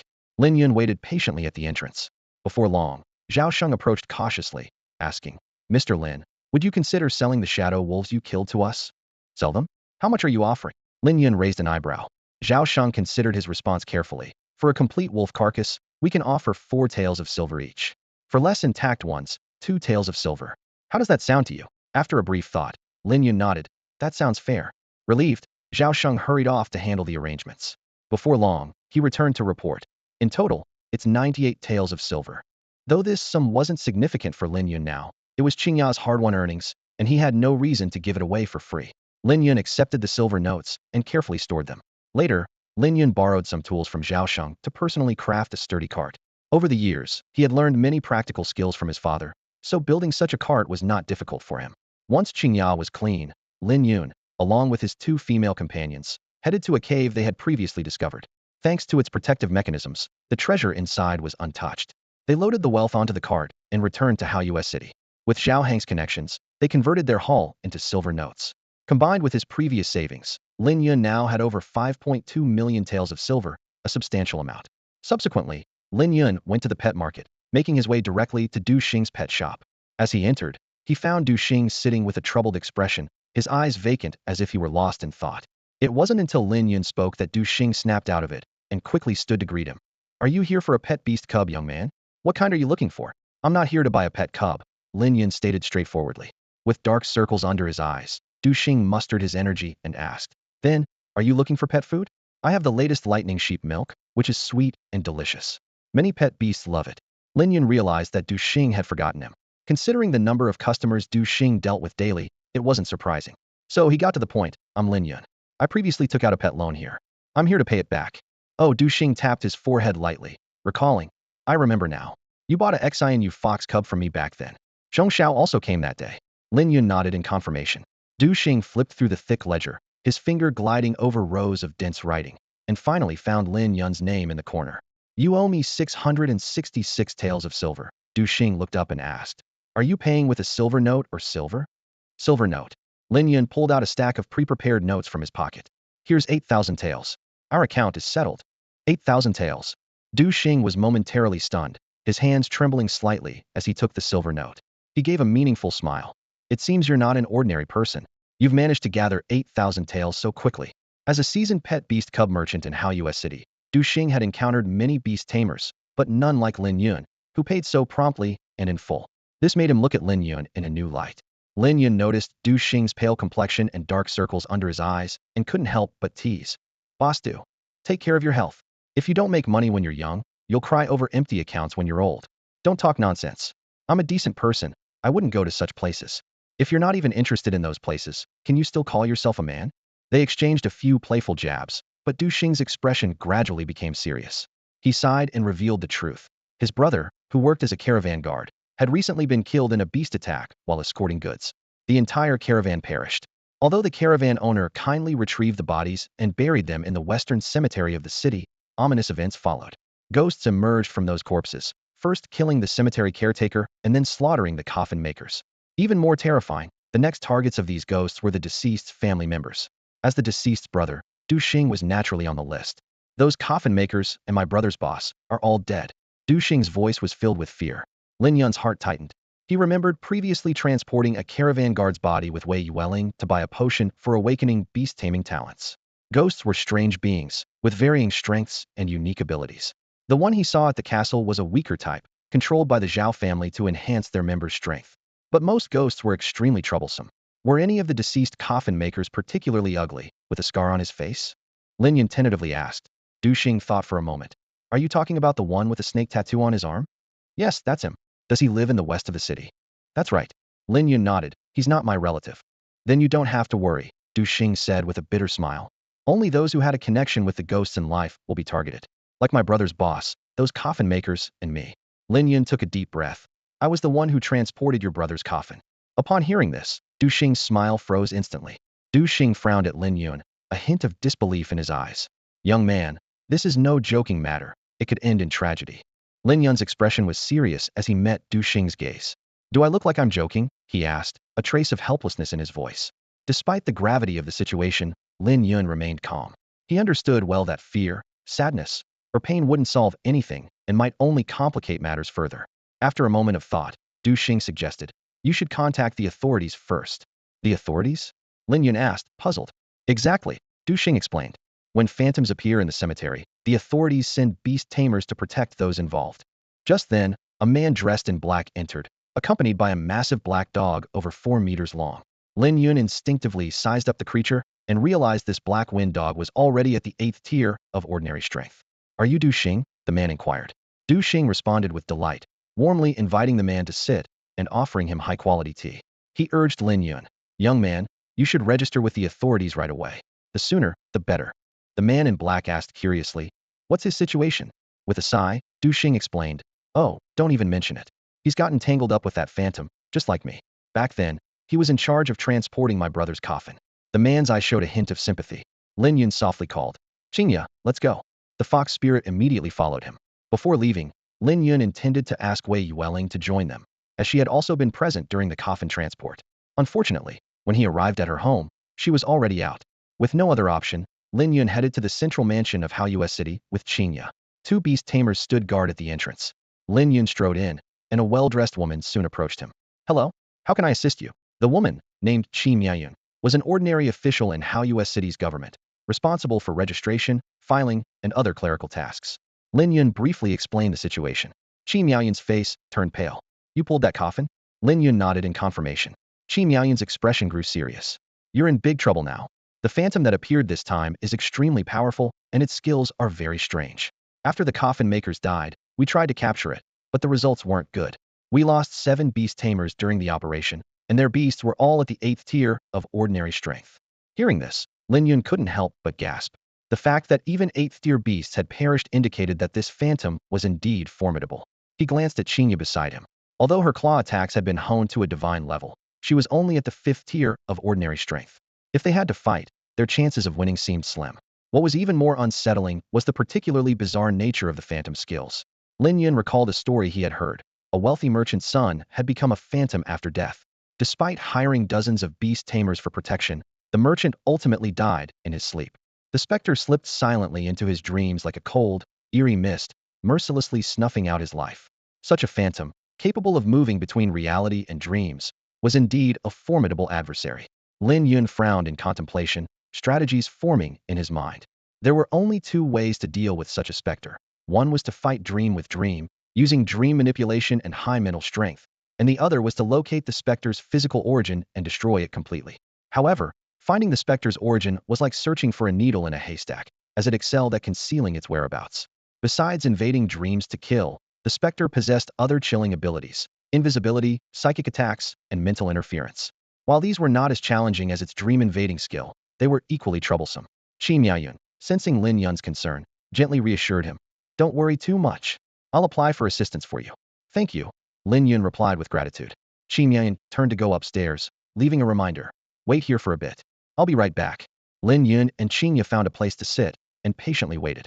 Time passed slowly, and about half an hour later, Qi Miaoyun returned, looking apologetic. I'm really sorry.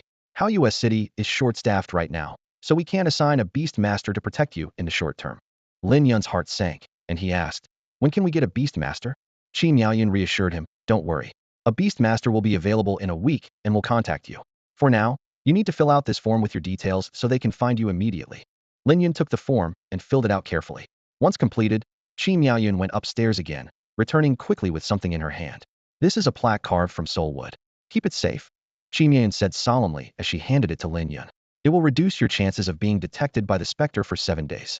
Soul wood is a special tree that grows in cemeteries and has the effect of warding off evil. Lin Yun accepted the plaque and left with Qinya. On the way, the usually lively Qinya was uncharacteristically quiet, not asking for snacks as it often did. Lin Yun knew it was worried, so he picked it up and comforted it softly. Don't worry, everything will be all right. Qinya let out a low growl, and Lin Yun couldn't help but rub its little head. Before heading home, Lin Yun decided to check out a house in the west of the city, hoping to find some useful clues. Although specters didn't appear during the day, Lin Yun remained vigilant. The door to the house was gone, and Lin Yun walked straight in. The interior was in disarray, with walls covered in blotchy bloodstains and the air filled with a decaying stench. Lin Yun thought about the ugly man's activities and couldn't help but reflect that the man had likely foreseen his own demise. The collapsed stone walls were covered with claw marks. Recalling the specter he encountered at the castle, Lin Yun speculated these were left by ghost claws. He turned to Qinya and instructed, Qinya, use your claw attack. Qinya immediately unleashed its claw attack, shattering a stone wall nearby. Upon comparison, Lin Yun found that Qinya's attack was far less destructive than the ghost claws. Forget it, let's go back, Lin Yun said, shaking his head lightly. Everyone in this house had already perished, leaving no more information to gain. On the way back, Lin Yun noticed a newly opened coffin shop. Clearly, they were engaged in the same business as the ugly man. The old has gone, and the new has come, just a different group of people. Lin Yun wondered when this new group would also fall victim to the specter. Perhaps this is the nature of this world. The way of heaven is ruthless, treating all things as straw dogs. To control one's destiny, one must rely on strength.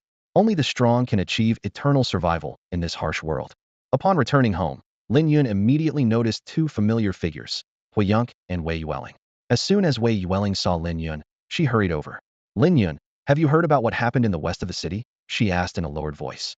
Lin Yun glanced around and suggested, let's talk outside. This matter doesn't involve our parents. He didn't want to drag his family into it. Wei Yueling nodded in agreement. All right, let's go to our usual spot. At that moment, Lin Yun noticed a crystal-clear, ice-like pet beast by Wei Yueling's side. He quickly analyzed the pet's information. Name, Frost Heart. Rank, Ordinary Tier 5. Skills, Ice Wall Advanced. Tenacity, Frost Breath Top Level. Cold, Frost Fury Advanced. Evolution Path, 320 options. Lin Yun silently calculated the best evolution route in his mind. Frost Heart, Ordinary Snow Sprite Leader, Frost Manipulator Warrior, Frost Giant, Lord Frost Fury, Giant Beast King, Winter's Wrath, Calamity, Winter Sage, Sage, Absolute, 0 Mythic. This Frost Heart has great potential, Lin Yun thought. The best evolution route could reach the Mythic level. However, he decided not to share this information with Wei Yueling yet, to avoid revealing his abilities. He planned to hint at the optimal evolution path in another way. The two of them boarded Huiyang. As soon as they made contact, Lin Yun felt a wave of heat. Wei Yueling was also sweating profusely and couldn't help but complain. I need to ask my father to get a different pet. Huiyang is great, but it's just too hot. As Lin Yun turned, he noticed Wei Yueling's clothes were soaked with sweat, clinging to her skin and outlining her delicate figure. Wei Yueling noticed Lin Yun's gaze and scolded playfully, don't stare. What am I looking at? Lin Yun feigned ignorance, but it didn't work, and Wei Yueling pinched him hard. Looking, just looking. Wei Yueling was too shy to be specific, but her pinching intensified. Fortunately, Lin Yun's pet, Qingya, had reached ordinary tier 5, or it would have hurt a lot more. The girl's cheeks were as red as ripe apples. It took a while for her to calm down, and she muttered softly, "Silly bird, I'll definitely replace you when I get back." Hui Yunk let out a low chirp, seemingly expressing its grievance. It thought, "What does this have to do with me? I've always carried you both without complaint. Life as a bird isn't easy. Clearly, it's Lin Yun's fault, yet I'm the one getting blamed. How unfair." They finally landed on a hilltop. After jumping off Hui Yunk's back, Wei Yueling immediately asked, "Lin Yun, did you hear about that matter?" "I just found out," Lin Yun replied honestly. "Do you have a soulwood?" Wei Yueling asked. "I do. The authorities gave me one," Lin Yun said, taking out the soulwood from his pocket. Wei Yueling also produced a plaque, but hers was jet black, in stark contrast to the light yellow soulwood in Lin Yun's hand. Seeing Lin Yun's puzzlement, Wei Yueling explained, "This soulwood was given to me by a beast tamer who studies spirits. It's much more effective than the one from the authorities." "How much stronger?" Lin Yun asked curiously. "It can completely evade spirit detection for a week," Wei Yueling stated. Lin Yun's expression changed slightly upon hearing this. He hadn't expected the soulwood in Wei Yueling's possession to be so powerful, and he thought to himself, as expected, her background is not simple. Lin Yun thought to himself that if he asked Wei Yueling, she probably wouldn't tell the truth. Everyone has their secrets, and he didn't want to force her. Just then, Wei Yueling suddenly said, "I'll give you this soulwood." Lin Yun was taken aback and asked, "What about you?" He knew that Wei Yueling was also a target of the ghost. Wei Yueling smiled nonchalantly. "No worries. I have another piece. Once my father returns, we'll be safe. With his skills, finding and eliminating that ghost will be a breeze. Then, you can come hide at my place." She paused, a mischievous glint in her eyes. But what?" Lin Yun asked, puzzled. Wei Yueling grinned and listed a series of conditions. "You have to sleep on the floor outside my room, tell me stories at night, and make sweet soup for me. Oh, and the stories can't be the same as last time." Lin Yun immediately complained. "Are you trying to torture me again?" Wei Yueling snorted. "Humph. You have no idea how many people would jump at this chance." Lin Yun retorted without hesitation. "They must be fools. Only someone with a screw loose would want such a chance." Wei Yueling's heart sank at his words, and she asked in a low voice, "Lin Yun, do you really dislike me that much?" Seeing her reaction, Lin Yun quickly explained, "Dislike? Why would you say that? I think you're great, Yuri, pretty, kind-hearted, just a bit willful. I don't dislike you, don't overthink it. I just feel like it's a waste of time." Wei Yueling's spirits lifted upon hearing this. Noticing her glum expression, Lin Yun gently tapped her nose and comforted her. All right, I promise. Don't look so gloomy, or you'll turn into a little bitter melon." "Okay," she replied, her smile returning. Lin Yun changed the subject, pointing to the pet beside Wei Yueling. "What's your pet called?" Wei Yueling remembered she hadn't introduced it, and quickly said, "Oh right, I forgot to introduce it. This frost heart is my contract pet, and its name is Lin Yu." The frost heart floated over slowly. Lin Yun pointed to the little white fox beside him and introduced, "This is Qingya." Qingya let out a low growl, as if responding. Wei Yueling crouched down, gently stroking Qingya's back. "I know Qingya. Your mother mentioned it when I visited your place. By the way, what's Qingya's current strength?" "Ordinary 5th tier," Lin Yun replied. Wei Yueling exclaimed in surprise. "Ordinary 5th tier? That means it can take the Beastmaster Alliance's Black Iron Beastmaster exam, right?" "Lin Yun, how about we do it together? My Lin Yu has also reached the ordinary 5th tier." "Sure," Lin Yun agreed readily. He had planned to take the Black Iron Beastmaster exam to prepare for Qingya's evolution to the next form. Last time he checked at the guild store, the materials needed for Qingya to evolve into a moonlight fox cost about 80,000 taels. Now, with a few million taels in silver notes, that amount was no longer an issue. Once Qingya reaches the ordinary 9th tier, it can evolve into a moonlight fox. With ample funds, he could easily use herbs to accelerate the breakthrough. Lin Yu, seeing Wei Yueling petting Qingya, was consumed with jealousy. It watched angrily as its owner gave Qingya snacks and herbs, feeling indignant. Wei Yueling suddenly suggested, "Lin Yun, how about a pet battle?" Lin Yun smiled calmly. "A pet battle? Are you sure you want your pet to go against Qingya?" Although both pets were at the ordinary 5th tier, Qingya's claw strike had reached a divine level, with 3 additional traits. "I want to try," Wei Yueling insisted. Lin Yun softly instructed Qingya. "Qingya, it's time for a battle." Hearing the word battle, Qingya perked up instantly, quickly escaping from Wei Yueling's hands and transforming into a streak of light that landed on an open space not far away. Filled with jealousy, Lin Yu slowly moved to face Qingya, its anger reaching its peak. Lin Yu had a skill called Frost Fury, which grew stronger the angrier it became. In a state of extreme anger, this skill could be pushed to its limits, doubling its battle power.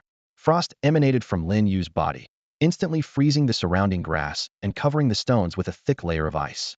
Let's begin, Lin Yun commanded. Wei Yueling, not daring to be careless, immediately shouted, Lin Yu, use your strongest attack. Lin Yu was more than ready. The ice mist around it began to flow, turning into a river that surged towards Qinya with great force. Ice breath. Lin Yu's furious shout sliced through the air, unleashing a chilling frost. Qinya, quick on her feet, deftly dodged with a swift, shimmering movement. Her form darted across the battlefield like a streak of light, her paws barely touching the ground, as agile as the wind. Sensing the tide turning against him, Lin Yu swiftly summoned a massive ice wall to block Qinya's path. Yet, Qinya remained unfazed, tapping the ice wall with a paw and using the momentum to leap over it. Anticipating this, Lin Yu quickly conjured 5 more ice walls, trapping Qinya within. His strategy was clear. If Qinya were ensnared, the ice breath would strike unerringly. At this critical juncture, Qinya unleashed a powerful claw strike. A massive spectral claw slammed into the ice wall, shattering it instantly with a sharp crack, sending shards of ice scattering across the ground. Wei Yueling watched in astonishment, her eyes widening. Is that a claw strike? How could it be so powerful? She wondered to herself. As an experienced beast tamer, she had witnessed countless pet attacks, but none compared to Qinya's. She soon noticed an even more astounding detail, a nearly imperceptible ripple surrounding the spectral claw. It was the divine ripple, a hallmark of a god-tier skill. Wei Yueling was even more shocked. Qinya's claw strike has reached god-tier. She recalled her own experience training ice elves. Even with her level talent, honing ice breath to its peak required immense effort, and she was still a step away from god-tier. She quickly realized that Lin Yun's beast taming talent had reached SS level, far surpassing her own. The battle continued. Qinya wielded her god-tier claw strike, tearing through all the ice walls. Seeing the situation deteriorate, Lin Yu tried to retreat, but his speed was no match for Qinya's shimmering movement. Despite the boost from Fury Frost, he was quickly overtaken. In desperation, Lin Yu unleashed a torrent of ice, hoping to impede Qinya. Yet, his efforts were futile. Qinya's precise claws struck Lin Yu, sending him flying. Qinya refrained from further pursuit, knowing the outcome was decided. Wei Yueling sighed. I lost. Lin Yun, your pet is better trained, much stronger. Lin Yu also acknowledged Qinya's superiority. Lin Yun comforted Wei Yueling with a few words before returning to the slums with Qinya. Originally planning to stay elsewhere for a while, Lin Yun decided to remain at home after receiving a soul wood from Wei Yueling. He worried that attracting phantoms might bring trouble to his ordinary parents, but with the soul wood's protection, he could set aside those concerns for now. Back home, Lin Yun found his father, Lin Chun, playing chess in the yard with a gray-haired middle-aged man. The man was Chun Daoguang, Chen Qing's father, well regarded in the neighborhood, unlike his son. Since retiring, Lin Chun had been listless with little to do, and chess had become his pastime. Checkmate. Old Lin, you've lost again, Chun Daoguang declared triumphantly, slapping the chess piece onto the board. Lin Chun looked surprised. I got distracted, and you checkmated me. No, I need a rematch. Chun Daoguang chuckled. Old Lin, don't cheat. You're out of moves.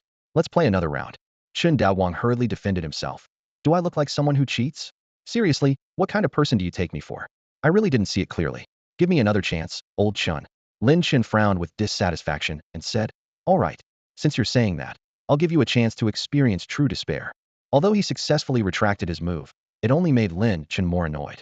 Just then, Lin Yun happened to return. Lin Chun's eyes lit up, and he quickly called out, Xiao Yun, come here and help me out. Father and son together are unbeatable. Seeing this, Chun Daoguang panicked and waved his hands. No, I'm not playing anymore. Lin Chun smiled smugly. What? Are you scared? Unwilling to show weakness, Chun Daoguang retorted. Old Lin, everyone knows your son is great at chess. I'm not playing against him just to get humiliated. In our neighborhood, no one can beat him. In reality, Lin Yun had learned chess and Go as a child. In this neighborhood, people are busy with work every day and too exhausted to play chess, so most don't play well. Although Lin Yun's skills are average, here he stands out.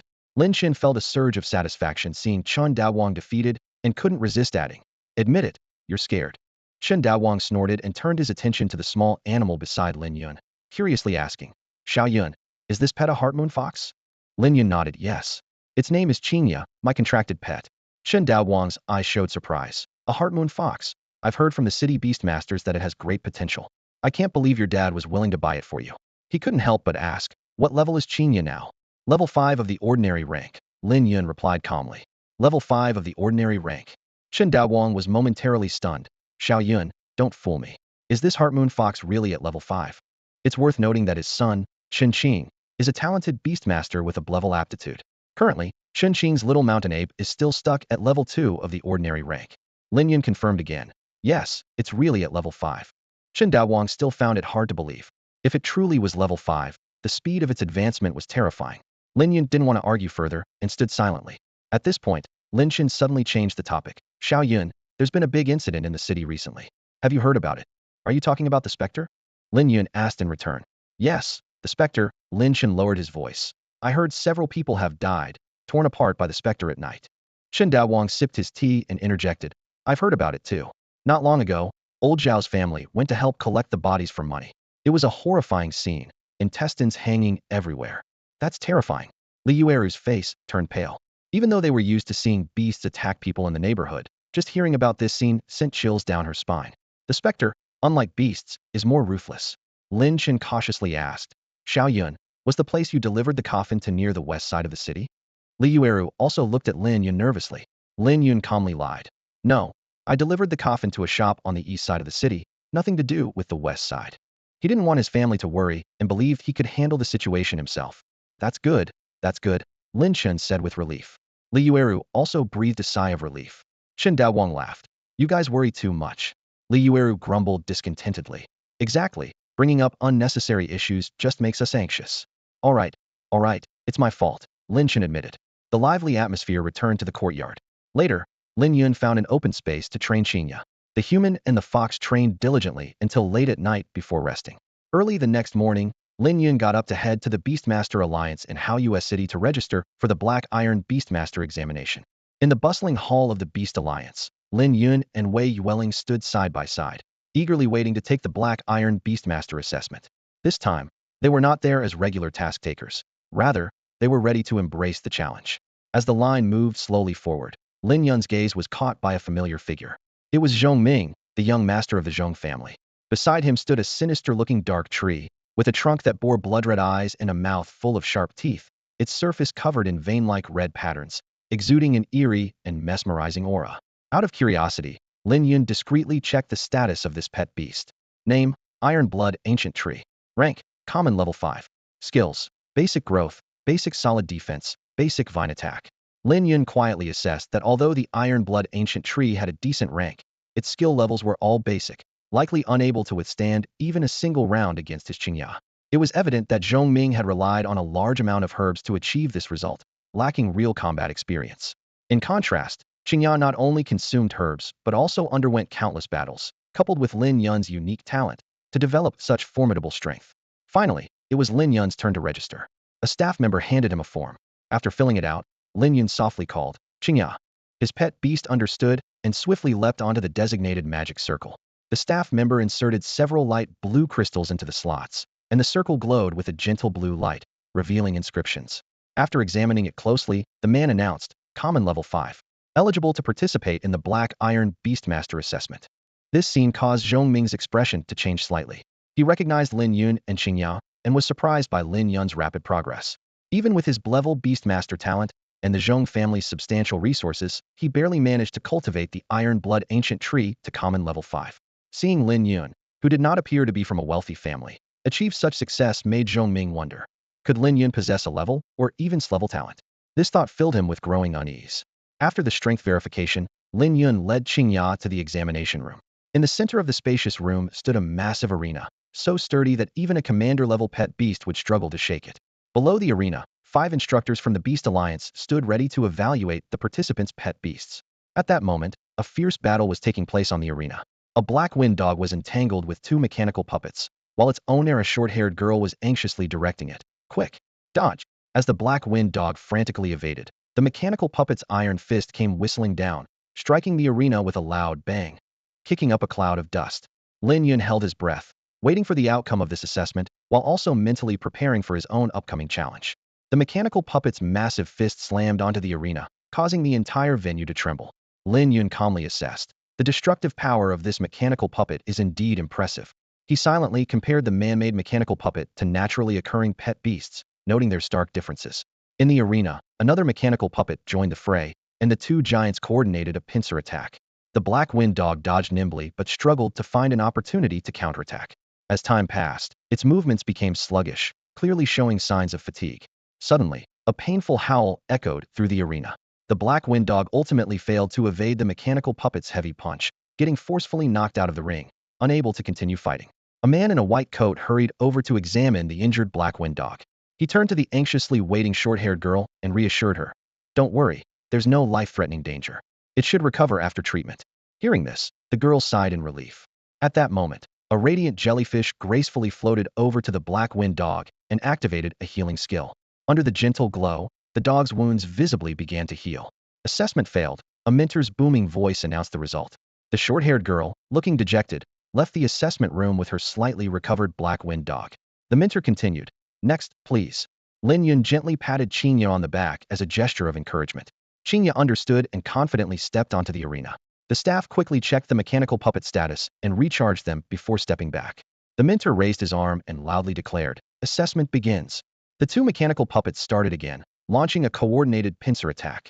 However, they now faced not the previous black wind dog, but the agile Qinya. In a flash, Qinya transformed into a white light, disappearing from sight. The next moment, the two mechanical puppets were heavily damaged, flying out of the arena like kites with broken strings. The entire place fell silent, with everyone's eyes fixed on the small white fox.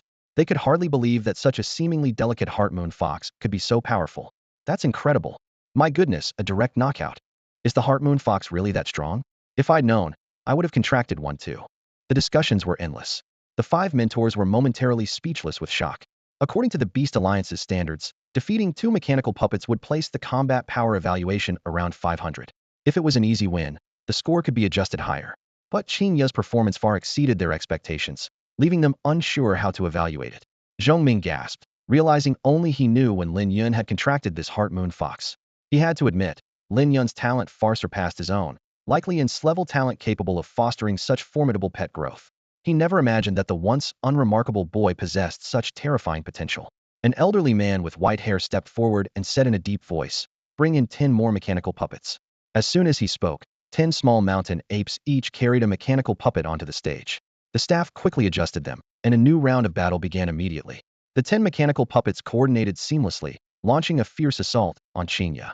However, this only ignited Qinya's fighting spirit. It transformed into a streak of light, its claws striking like lightning. The first mechanical puppet was instantly torn apart, its fragments scattering in all directions. With a single swipe of Qinya's claws, each mechanical puppet shattered into pieces, leaving the audience in awe and breathless.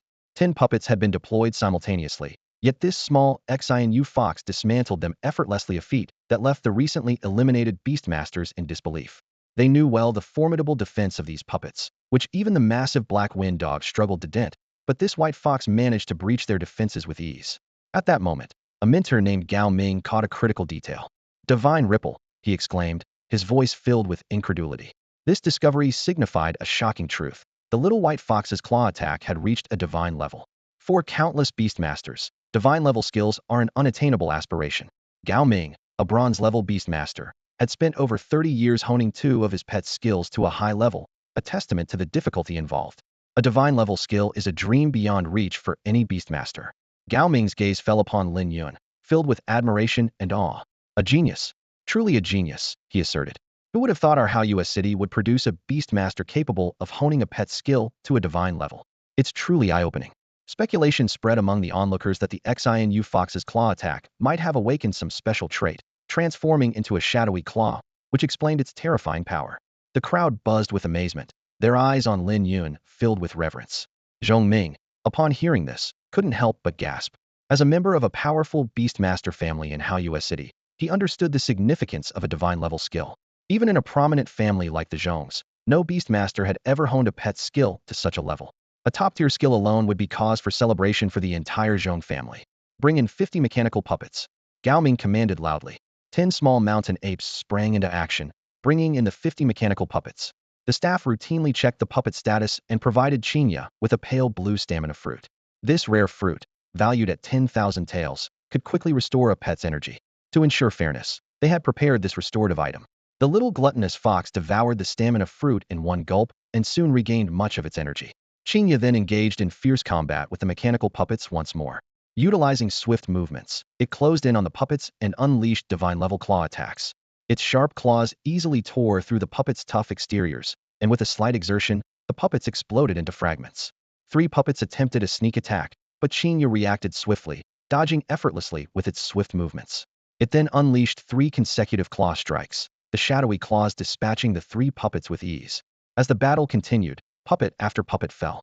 The scene was enveloped in silence. Initially, some believed this might test Qinya's limits, but the outcome was clear in no time. All 50 mechanical puppets were destroyed by Qinya.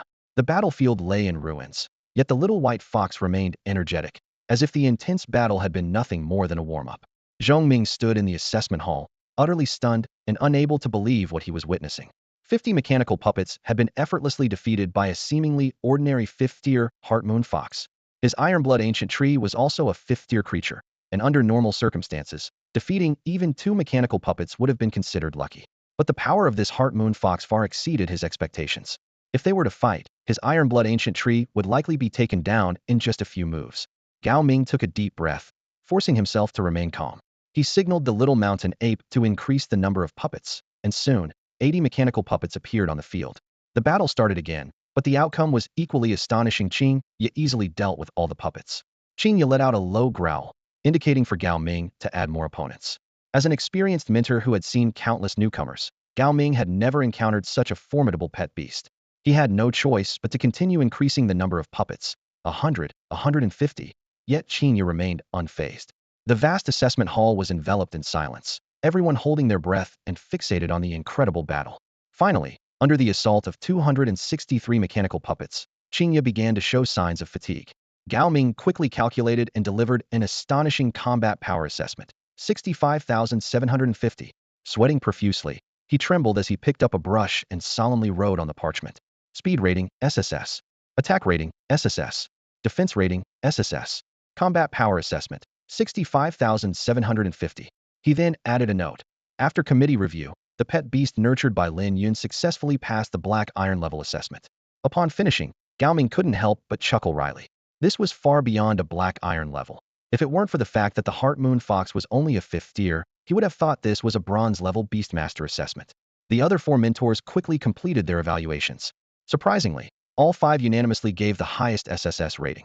Typically, their assessments would vary slightly, but the strength of this Heart Moon Fox was so astounding that they had no choice but to collectively award the highest rating from the Beastmaster Alliance. Assessment passed, Gao Ming announced loudly. Qin Ye leaped with joy, while Lin Yun calmly accepted the brocade box Gao Ming handed over. Inside was a black iron clover-shaped badge, cool to the touch. Lin Yun felt a sense of satisfaction. As a black iron Beastmaster, he could finally purchase evolution materials. Despite having over 4 million silver notes, Lin Yun wasn't in a rush to leave. He was waiting for Wei Yueling, who had come with him. Although Rinyu's combat power wasn't as impressive as Qin Ye's, it was still quite remarkable. The mentors were thrilled. It was rare to witness 2 genius Beastmasters in a single dia, truly extraordinary event.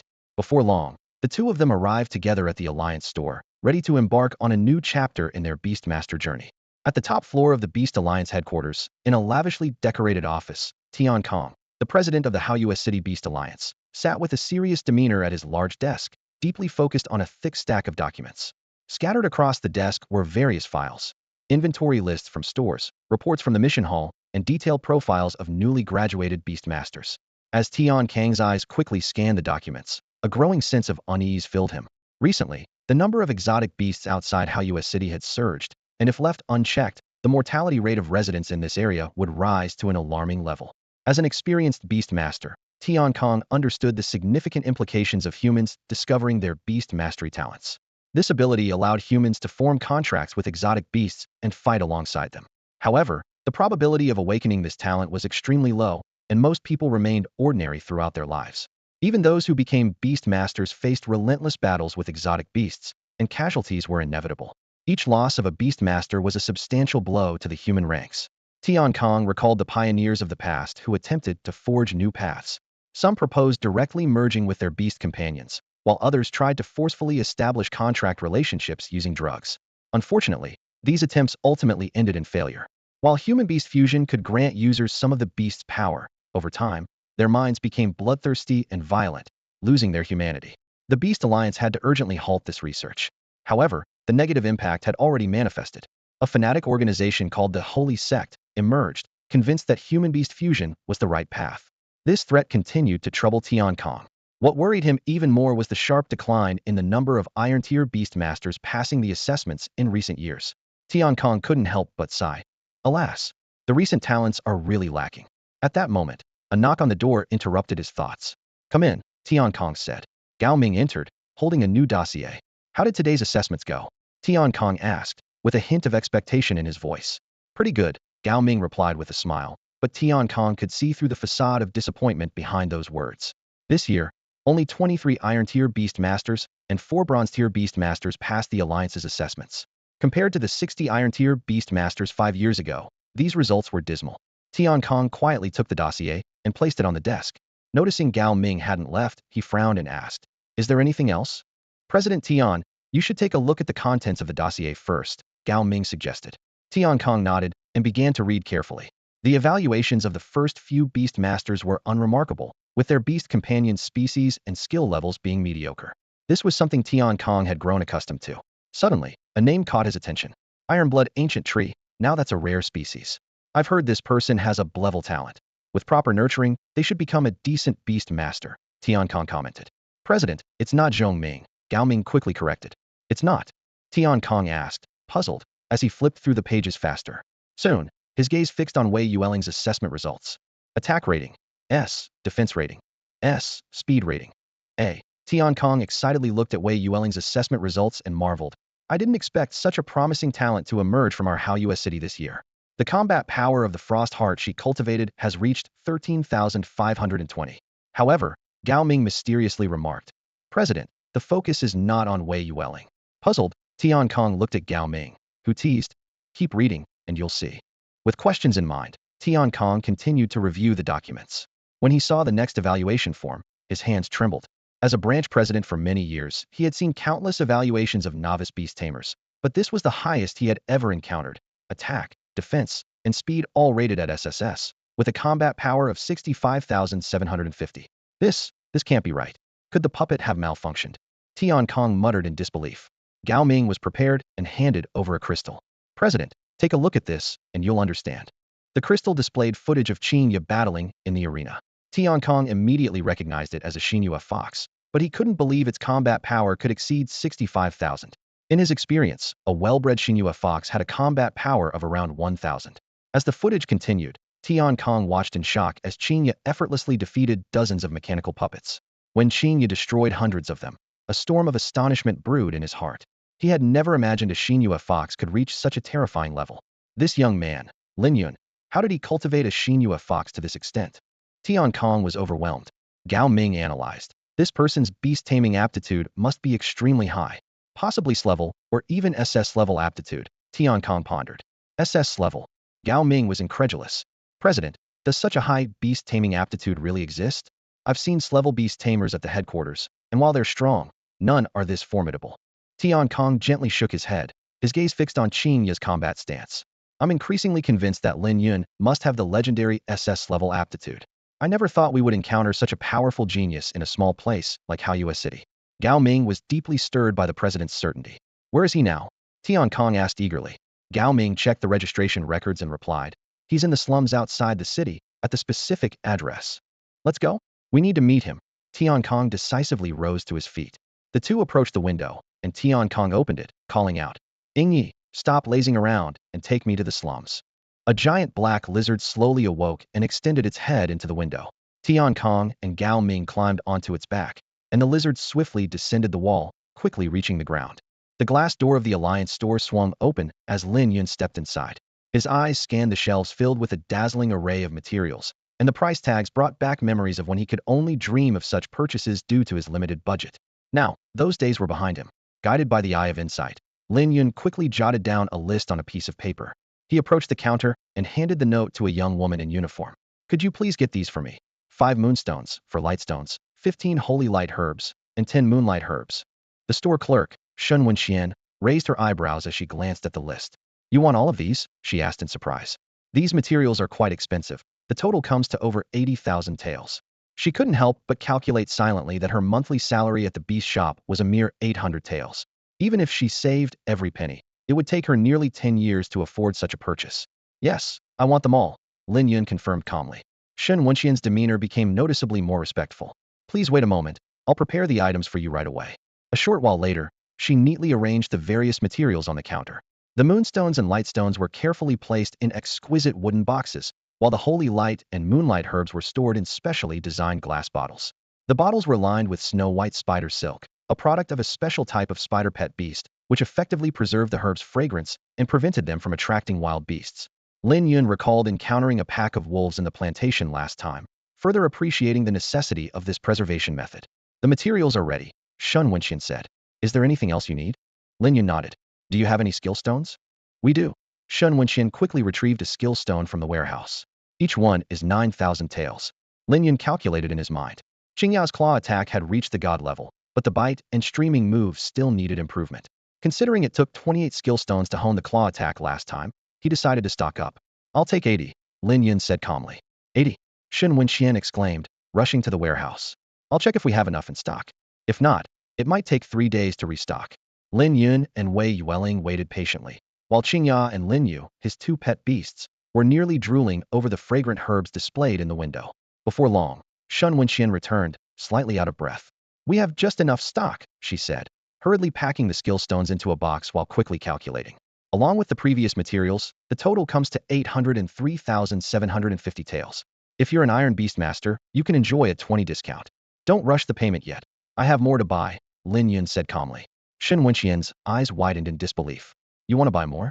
Lin Yun proceeded to add 50 bright grass, 50 divine power herbs, and 80 rainflower herbs to his shopping list. Rainflower herbs, being a rare and potent medicine, were naturally more expensive than the divine power and bright grass. As Shun Wenxian watched the ever-growing order, her astonishment knew no bounds. She couldn't help but wonder who this young man was, with such a remarkable ability to spend money so lavishly. Lin Yun understood well that using a single herb for a long time would lead to diminishing effects. Therefore, he carefully selected a variety of herbs to mix and maintain their efficacy. In addition, he prepared 10 boxes of thunder sheep milk for the little gluttonous fox, who preferred it over ordinary pet snacks and instead pestered Lin Yun to buy barbecue ingredients. This shopping spree cost Lin Yun over 1,000,000 taels of silver, depleting his wallet by a quarter. However, he didn't mind, thinking to himself, money is useless sitting in the pocket. It only shows its value when spent wisely. Shun Wenxian thoughtfully prepared a small cart for Lin Yun, which Qingya was responsible for pulling. Upon learning that the cart contained its beloved thunder sheep milk, Qingya was filled with enthusiasm. Despite its small size, it had surprisingly great strength, pulling the cart with ease. Meanwhile, Wei Yueling was also busy purchasing items for her own pet. Before heading back, Lin Yun made a detour to the pharmacy in Haoyue City to buy some medicine for his father, who suffered from chronic back pain due to years of hard work. At the same time, a conversation unfolded between father and son in the Zhong family. Zhong Ming, with his iron-blood ancient tree, hurried home and ran into his father, Zhong Dachuan, who was about to leave. How did the assessment go? Zhong Dachuan asked sternly, with a slight frown. I didn't pass. Zhong Ming replied honestly, with a hint of frustration in his voice. Zhong Dachuan snorted. I expected that. Zhong Ming, although you've awakened a level talent, your temperament needs refining. The iron-blood ancient tree may have reached the 5th ordinary tier, but it still requires time to mature. Father, I'm not here for a lecture. Zhong Ming interrupted impatiently. Don't try to change the subject, Zhong Dachuan said sternly. This is for your own good. Your impulsive nature will cost you dearly in the future. Zhong Ming took a deep breath to calm himself. Father, listen to me. During the Black Iron Beast Master assessment, I met a Beast Master with exceptional potential. Zhong Dachuan's interest was piqued. Oh, then let Uncle Fu meet him. No. Zhong Ming quickly shook his head. Father, I hope you'll personally invite him to our Zhong family this time. It must be you who extends the invitation. Me? Zhong Dachuan was displeased. Is his Beast Master talent higher than Chen Qing's? He recalled the last time he personally invited someone. It was Chen Qing, who had awakened a level Beast Master talent, and it had cost him dearly to bring Chen Qing to the Zhong family. It's much higher, Zhong Ming recalled, his eyes shining with excitement. I feel that a level talent is nothing compared to him. His Beast Master talent is likely legendary. Zhong Dachuan, incredulous, reached out to feel Zhong Ming's forehead. Zhong Ming, are you feverish? A legendary talent? Don't make up stories just because you failed the assessment. Why would I deceive you? Zhong Ming said urgently, his eyes reddening. Father, do you know the combat power rating of his Heart Moon Fox? How much? Zhong Dachuan asked instinctively. Over 65,000. Zhong Ming stated emphatically. A Heart Moon Fox at the 5th ordinary tier with a combat power rating of over 65,000. 65,000. Zhong Dachuan exclaimed in disbelief. He knew that a well-trained Heart Moon Fox typically had a combat power just over 1,000. This figure was over 60 times higher. At this moment, he could no longer remain calm, as his mind was in turmoil. In an open area of the Zhao family estate in Haoyue City, Zhao Hanha was focused on training her pet beast, the shadow wolf. Under the sunlight, the girl's figure and the shadow wolf's movements created a harmonious scene. Suddenly, a well-dressed woman approached gracefully, interrupting the training. Xiao He, pause for a moment, the woman said softly. Zhao Hanha stopped immediately and turned to face the newcomer, respectfully asking, "Aunt, what's the matter?" The noblewoman was Zhao Yage. She got straight to the point, asking, "Did you recently request 300 stalks of bright grass from the family?" "Yes." Zhao Hanha's eyes lit up with anticipation. With those 300 stalks of bright grass, after 3 more months of training, Yuchen can break through to the 3rd tier. Zhao Yage raised an eyebrow in surprise. That quickly? She knew that Zhao Hanha's beast taming talent was only clever. Normally, it would take 6 months to a year to move from the 2nd to the 3rd tier.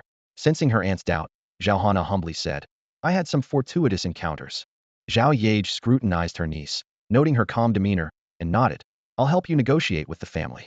"Thank you, aunt." Zhao Hanha beamed with joy, her face breaking into a broad smile. Zhao Yage shifted the topic. "I heard that last time you went out with that girl from the Bai family, the plantation was attacked by a wolf pack." Zhao Hanha's expression turned serious as she recalled the thrilling incident. "Yes. Thanks to Lin Yun and Xingya, they managed to kill all the shadow wolves. Otherwise, our Zhao family might have lost 5 or 6 beast tamers." Upon hearing this, Zhao Yage frowned slightly. She was well aware of how precious beast tamers were. Losing even one would be a significant blow to the Zhao family. But she was more concerned about another issue. With just a Heart Moon fox, they defeated more than 50 shadow wolves. "Xiao He, you're not joking, are you? Since when has the Heart Moon fox become so powerful?" Zhao Yage's tone was filled with skepticism. She knew that even a well-trained Heart Moon fox could at most defeat 3 or 4 shadow wolves of the same level. Facing such a large pack, even the strongest pet beast would struggle. Zhao Hanha quickly explained, "Aunt, I'm not lying. His beast taming talent is exceptional, and the beasts he trains are incredibly strong." Seeing her niece's sincere expression, Zhao Yage finally believed the incredible truth. A glint of determination appeared in her eyes as she decisively said, "Let's go. Xiao He, take me to meet him." Zhao Hanha immediately understood her aunt's intention to recruit Lin Yun. Recalling Lin Yun's character, she gently shook her head. "Aunt, it's impossible. Someone like him won't be swayed by any faction." But Zhao Yage was not deterred. "Just take me to see him." With no other choice, Zhao Hanha led the way. The two of them, along with Yuchen, headed towards the slum area. Meanwhile, Lin Yun had just parted ways with Wei Yueling and was returning to the slum area with Qingya. He was contemplating that it might be time to consider moving to a better residence in the city. Although beast tamers patrolled the slums, it was still not entirely safe. Along the way, the goods Qingya was carrying attracted many curious glances from passers-by, but Lin Yun paid no mind. Soon, they arrived back at their familiar courtyard. In the yard, Lin Chen was playing chess with Chen Daoguang. Despite Lin Chen's lack of skill, having won only one game all day, he remained enthusiastic. "Old Lin, can you make this move or not? One more step and I'll have you cornered." Chen Daoguang chuckled, twirling a chess piece in his aged hand. "Oomph, don't get cocky. Once I figure out a way to counter, I'll beat you thoroughly." Lin Chun retorted stubbornly, refusing to admit defeat.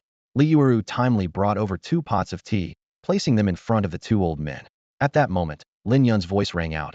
"I'm back." Qingya, hearing her master's voice, immediately stopped and transformed into a streak of light, darting over to guard the box containing the precious thunder sheep milk. Qingya gently leaned her little head against Lin Yun, affectionately rubbing against him. Lin Yun sighed helplessly. All right, I'll open a bottle for you." He opened a box and took out a bottle of thunder sheep milk. Qingya took it and began to sip it slowly, her eyes shining with satisfaction. Chen Daoguang's attention was caught by the array of items on the cart, and he asked in surprise, "Xiao Yun, where have you been? How did you bring back so many things?" While organizing the items, Lin Yun explained, "These are materials Qingya needs." He took out an exquisite brocade box and handed it to his father. "Dad, this is medicine for your back pain and snake gall wine. The shopkeeper said it's effective, so give it a try." He then turned to his mother. "Mom, this is a supplement for you." Lin Chen eagerly took the snake gall wine, his eyes filled with anticipation. "Great. I've been wanting to try snake gall wine." Just as he finished speaking, he received a stern look from Li Yueru. Lin Chen quickly explained. "Xiao Yun said this snake gall wine is for treating back pain. I'm only drinking it for medicinal purposes." Chen Daoguang looked at the fully loaded cart and couldn't help but ask, "Xiao Yun, how much did all this cost?" Lin Yun casually replied, "Over 1 million. "Over 1 million?" Chen Daoguang exclaimed. "That's quite a lot." Although Chen Qing is a level talent beastmaster, it would still be difficult for their family to come up with such a large sum of money all at once. He didn't expect Lin Yun to be so wealthy now. Lin Yun continued, "Oh, and I just passed the Black Iron Beastmaster exam, so I'm now officially a Black Iron Beastmaster." As he spoke, he showed his badge to his parents. Joy was evident on the faces of Chun Daowang and Liu Eru. Becoming a Black Iron Beastmaster meant Lin Yun had truly embarked on the path of the Beastmaster. Chun Daowang was even more astonished. Recalling when Lin Yun said Qingya had reached the 5th level of the ordinary rank in the courtyard, he was skeptical. But now, it seemed to be true. His son Qingqing, a level-talented Beastmaster, hadn't yet passed the Black Iron Beastmaster exam, but Lin Yun had already achieved it. There is always a sky beyond the sky, and people beyond people, Chun Daowang remarked, his pride completely replaced by amazement. Hearing the commotion, Xiao Guang and several other Beastmasters came over out of curiosity. When they learned that Lin Yun had become a Black Iron Beastmaster, they were all surprised. Xiao Guang recalled how it took him over a decade to pass the exam with his Black Wind Dog, and he couldn't help but sigh. Perhaps this is what it means to be a genius. The other Beastmasters were also envious. As the news spread, more and more people gathered. At that moment, a large number of black dots appeared in the sky. They were flocks of wind sparrows. They flapped their wings and landed around the courtyard and on the rooftops. Xiao Guang wondered aloud. These are the Zhong family's wind sparrow knights. Why are they here? Leading them were Zhong Ming and Zhong Dachuan. Zhong Ming quickly scanned the area, found Lin Yun, and hurriedly said to his father, "Dad, he's the Beastmaster I mentioned." Zhong Dachuan nodded in acknowledgement. With the father and son leading the way, the wind sparrow knights approached Lin Yun. Lin Yun calmly asked, "Is there something you need?" Zhong Dachuan solemnly said, "Young man, we would like to invite you to become a patron of the Zhong family." In the ancient city of Haoyue, a majestic castle stood tall. Suddenly, a massive yellow eagle descended from the sky, landing on the castle's pinnacle. This eagle was no ordinary creature. It was surrounded by crackling arcs of electricity, emitting a series of explosive sounds. Known as a Thunder War Eagle, this lightning-type beast was incredibly powerful. A handsome man gracefully dismounted from the Thunder War Eagle. This was Wei Chengwang, the father of Wei Yuling. "Master," Zhao Zhilian approached quickly, bowing respectfully. Wei Chengwang frowned slightly and got straight to the point. "Has you gotten involved with a phantom recently?" "Yes," Zhao Zhilian replied briefly. "What happened?" Wei Chengwang pressed, a hint of displeasure in his tone. Zhao Zhilian explained in detail. "She went coffin pulling with someone named Lin Yun recently, and unexpectedly, a phantom emerged from the coffin, causing trouble. But rest assured, Master, I've already arranged for a top-quality soul wood to be crafted, so the young lady will be safe." Wei Chengwang, however, was intrigued by another detail. "Lin Yun? Who is he? How did you end up going with him to pull a coffin?" "Just a boy from the slums," Zhao Zhilian explained. "But he seems to have become a beast master as well." Wei Chengwang mused. "Him? I think I remember him vaguely, but can't recall his exact appearance. His name is Lin Yun, right? What's his relationship with Yuer like?" Zhao Zhilian hesitated, choosing her words carefully. "Well, let's just say they get along very well." "How well?" Wei Chengwang persisted, clearly wanting a definitive answer. Zhao Zhilian, not wanting to cause trouble for Wei Yuling, replied vaguely, "Just very well." Even though Zhao Zhilian didn't say it outright, Wei Chengwang seemed to have discerned the truth. He showed a faint, amused smile. "Interesting." Then, Wei Chengwang turned to the Thunder War Eagle and said, "Old friend, take me for another ride. I want to see this guy." The Thunder War Eagle let out a loud, resonant cry that echoed throughout the valley. Zhao Zhilian hurriedly advised, "Master, if anything happens to him, the young lady will be very upset." Wei Chengwang gently stroked the Thunder War Eagle's head and smiled. "What are you thinking? I'm just going to see what kind of person he is, not to harm him." With that, he leaped onto the Thunder War Eagle's back. The Thunder War Eagle flapped its wings powerfully, soaring into the sky towards the slums. Zhao Zhilian watched the receding figure, still worried, thinking to herself, "I must let the young lady know as soon as possible." Meanwhile, in a courtyard in the slums, a large group of wind sparrow knights had gathered. Leading them was Zhong Dachuan from the Zhong family, who was extending an invitation to a young man. "A retainer?" Lin Yun asked, puzzled. Zhong Dachuan enthusiastically explained, "That's right. If you agree to become a retainer for the Zhong family, we'll give you 100,000 taels of silver every month. If any issues arise, we'll add more to that amount." 100,000 taels. The surrounding people gasped at the figure. Even a wind sparrow knight from the Zhong family only earned a little over 1,000 taels a month. Such favorable treatment for this young man was indeed surprising. However, Lin Yun shook his head. "No, I'm not interested." He understood that accepting the offer would mean being tied to the Zhong family. With his SS-level talent and a beast capable of evolving to a mythical level, his future was destined for the pinnacle, so why tether himself to such forces? Zhong Dachuan mistakenly thought the offer wasn't high enough and quickly upped the ante. "How about 150,000? We'll give you 150,000 a month. Lin Yun declined again. It's not about the money. Just then, a sudden burst of barking broke the courtyard's tranquility. Woof, woof, woof. A pack of black wind dogs surged forward like a tide, leading the grand procession of the Zhao family, with Zhao Yage at the forefront. Zhao Hanhe gracefully leaped off the back of a black wind dog and greeted Lin Yun. Lin Yun, long time no see. Lin Yun responded courteously, long time no see. Zhao Yage got straight to the point, her eyes gleaming with ambition. Lin Yun, I want you to become a patron of the Zhao family. Name your price, and we'll provide you with resources to the best of our ability. Zhong Dachuan's face darkened upon hearing this. Zhao Yage, there's a proper order to things. What do you mean by this? Zhao Yage scoffed. Order? There's no such law in Xinchuan. Zhong Dachuan snorted coldly and turned to Lin Yun. Lin Yun, you can set your terms here too. 30,000 a month, and you can use any resources you need. 40,000, Zhao Yage quickly countered. Our Zhong family offers 50,000, Zhong Dachuan hastily shouted. Everyone was stunned, amazed at how these two prominent beast-taming families were competing so fiercely over Lin Yun. Chen Daowang was in turmoil, finding it hard to believe that the son of his old friend had become so formidable. However, Lin Yun calmly interrupted their argument. There's no need for you two to compete. I won't agree to either of you. The crowd fell silent, shocked that Lin Yun had refused such generous offers. Chen Daowang urgently urged Lin Shun. Old Lin, persuade your son. 50,000. Lin Shun responded calmly. Xiaoyan can make his own decisions. I won't interfere. Li Yueru also expressed her support for her son's choice. Though disappointed, Zhong Dachuan and Zhao Yage expressed their understanding and promised to offer help whenever needed in the future. At that moment, the crowd suddenly parted as a giant black lizard slowly approached. This mythical shadow lizard, about 8 meters long, emitted a chilling aura. Two men sat atop it, exuding an extraordinary presence.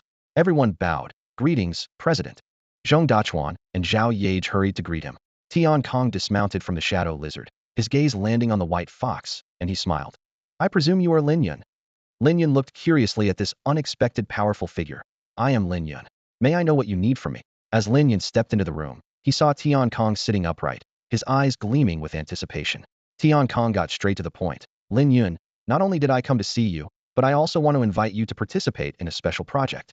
This is the Beast Alliance's meticulously planned Holy Fire Project. Curiosity piqued. Lin Yun furrowed his brows. Holy Fire Project? What's that? Tian Kong patiently explained that the Beast Alliance had devised this plan to cultivate human elites, with the sole aim of making humanity stronger and more prosperous. In this world, where exotic beasts run rampant, humans can contract beasts to fight alongside them, but their strength is still lacking against larger beasts. The plight of the impoverished district in Haoyue City is proof, with frequent beast intrusions leading to hunting and killings. In smaller towns, the situation for residents is even worse. Lin Yun pondered for a moment and asked, if I join the Holy Fire Project, what obligations will I have? Tian Kong explained that the Beast Alliance would issue special tasks to project members, but these tasks are no different from those in the mission hall. Acceptance is entirely voluntary and never mandatory. Lin Yun understood that joining the Holy Fire Project seemed to be all benefit with no downside. Unlike the Zhong and Zhao families, the Beast Alliance's actions were purely for the advancement of humanity. Even if a task wasn't suitable, he could simply refuse it without consequences. Accepting tasks would also bring substantial rewards. I'm willing to join, Lin Yun agreed decisively. Tian Kong smiled with satisfaction and handed him a fiery red token from his pocket. Good. This is the Holy Fire token. He'll have someone inform you when it's time, and you'll head to Yunming's, where someone will meet you. Lin Yun took the token, feeling its warmth. He guessed it was crafted from a special mineral. Beside him, Zhongming looked at the fiery red token with envy. Despite his level talent awakening and his pet beast reaching the 5th level of mediocrity, he still had no chance to join the Holy Fire Project. He couldn't help but recall Kinjia's terrifying claw strike, with its immense destructive power and a comprehensive combat strength evaluation of over 65,000, clearly qualifying her for the project. Zhong Dachuan also felt a deep sense of emotion upon seeing the Holy Fire token.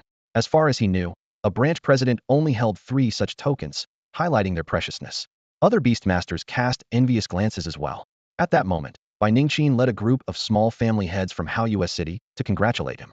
She gracefully bowed. Lin Yun, congratulations on becoming a Black Iron Beastmaster. Lin Yun returned the gesture with gratitude, and others presented their congratulations and gifts. Li Yueru and Lin Chen hurriedly arranged seats for the guests. The once modest house quickly became crowded, with people filling the courtyard and street. Influential figures from Haoyue City had all gathered here, creating an impressive scene. Even without a decent spot, they dared not show any dissatisfaction. It was an honor for them. At home, gifts were piled up like a mountain, and seeing this, Zhong Dachuan couldn't help but exclaim, "The sleeping dragon has awakened. Its roar resonates through the mountains." In a modest home in the slums, Chen Qing was intensely training his pet beast, a small mountain ape, in the courtyard. Li Jijia sat nearby, watching intently. Chen Qing said confidently, "In a little while, my pet beast should break through to the third tier of the mundane level." Li Jijia's eyes widened in surprise. "So soon? Brother Qing, you must be joking." Chen Qing raised an eyebrow and retorted, "Do I look like I'm joking?" Li Jijia quickly flattered him. "That's why they call you Brother Qing. With a level talent, it's no wonder your pet beast can reach the third tier so quickly." This flattery pleased Chen Qing immensely, and he feigned modesty. "It's just average." Li Jijia sighed. I wonder when I'll be able to catch up with you, Brother Qing." Chen Qing bluntly said, "Don't even think about it. Your beast mastery talent is only level, far behind mine." Li Jijia grinned obsequiously. "Of course, I wouldn't dare compare myself to you, Brother Qing." Chen Qing, with a hint of arrogance, said, "But since we're friends, stick with me, and you'll always have something to eat." Li Jijia looked both surprised and grateful. "Thank you, Brother Qing." Just then, a crisp voice came from outside. "Chen Qing." Chen Qing quickly went out to greet them, with Li Jijia following closely. A young woman stood outside with her pet beast. It was Shinmani, the leader of the Bloodblade Society. Beside her was a silver-white wolf, the Silver Moon Wolf, alertly surveying the surroundings. Shinmani got straight to the point. "Chen Qing, you've passed the trial, and from now on, you're a member of the Bloodblade Society." Chen Qing was overjoyed. "Thank you, President." Shinmani encouraged him. "Work hard, and I won't let you down." Chen Qing eagerly promised, "Yes, President. I will work hard." As they chatted, the noise outside caught their attention. Chen Qing curiously asked, "What's going on? Why are so many people coming to this part of the slums?" Shinmani suggested, "Let's go take a look." The three of them set off together. Along the way, many people greeted Shinmani, which piqued her curiosity even more. Why were these prominent figures of Haoyue City all gathering here? As they continued, Chen Qing saw his father and quickly approached him. "Dad, come here for a moment." Chen Daowang smiled and said, "Chen Qing, you're just in time. There's going to be a banquet here later. Let's have dinner here." Chen Qing was puzzled. "A banquet? Dad, what's going on? Why hold a banquet here?" Chen Daowang explained. "Lin Yun has passed the Black Iron Beastmaster assessment." Chen Qing was stunned. "No way. Has his Heart Moon Fox been nurtured to the 5th tier of the mundane level?" Recalling the last time he saw Lin Yun's Heart Moon Fox, it was only at the 2nd tier, and such rapid progress in just a few days was unbelievable. Li Jijia's mind was in turmoil, unable to settle down. Chen Daowang chuckled. "It's more than that. Do you know what Lin Yun's Heart Moon Fox's combat power is estimated at?" "How much?" Chen Qing instinctively asked. "Over 65,000, Chen Daowang replied. The three of them were speechless, stunned by a number that far exceeded their expectations, leaving them momentarily unable to react. With a combat power evaluation of 65,000, the strength of Lin Yuehu is truly terrifying. Li Jijia was stunned, his eyes wide and mouth slightly agape. His greatest wish was merely to have his pet beast reach a combat power of 500 to pass the Black Iron Beastmaster exam. The gap between 500 and 65,000 was like an insurmountable chasm. Li Jijia bitterly realized that with his talent in beast mastery, even if he spent his entire life trying, he could never catch up with Lin Yun. Chen Qing shook his head in disbelief, muttering to himself, "Lin Yun's talent far surpasses mine." At that moment, he recalled the past when he was often praised for awakening a level talent and had adopted an arrogant attitude. Looking back now, Chen Qing found it laughable. His little mountain ape, though it had reached the 3rd ordinary tier, was insignificant compared to Lin Yun's Qinya. The gap is too wide. Shinmani couldn't hide the shock on her face. "My Silver Moon Wolf has a combat power of only 3,000. As an A-level talent beastmaster with a notable background, she had raised her Silver Moon Wolf to the 5th ordinary tier, passing the Black Iron Beastmaster exam with a combat power evaluation of over 5,000. She had been thrilled with this achievement at the time. However, now, compared to Lin Yun, she was utterly outclassed. Even if her Silver Moon Wolf's power was tenfold, it still wouldn't match Lin Yun's Lin Yuehu.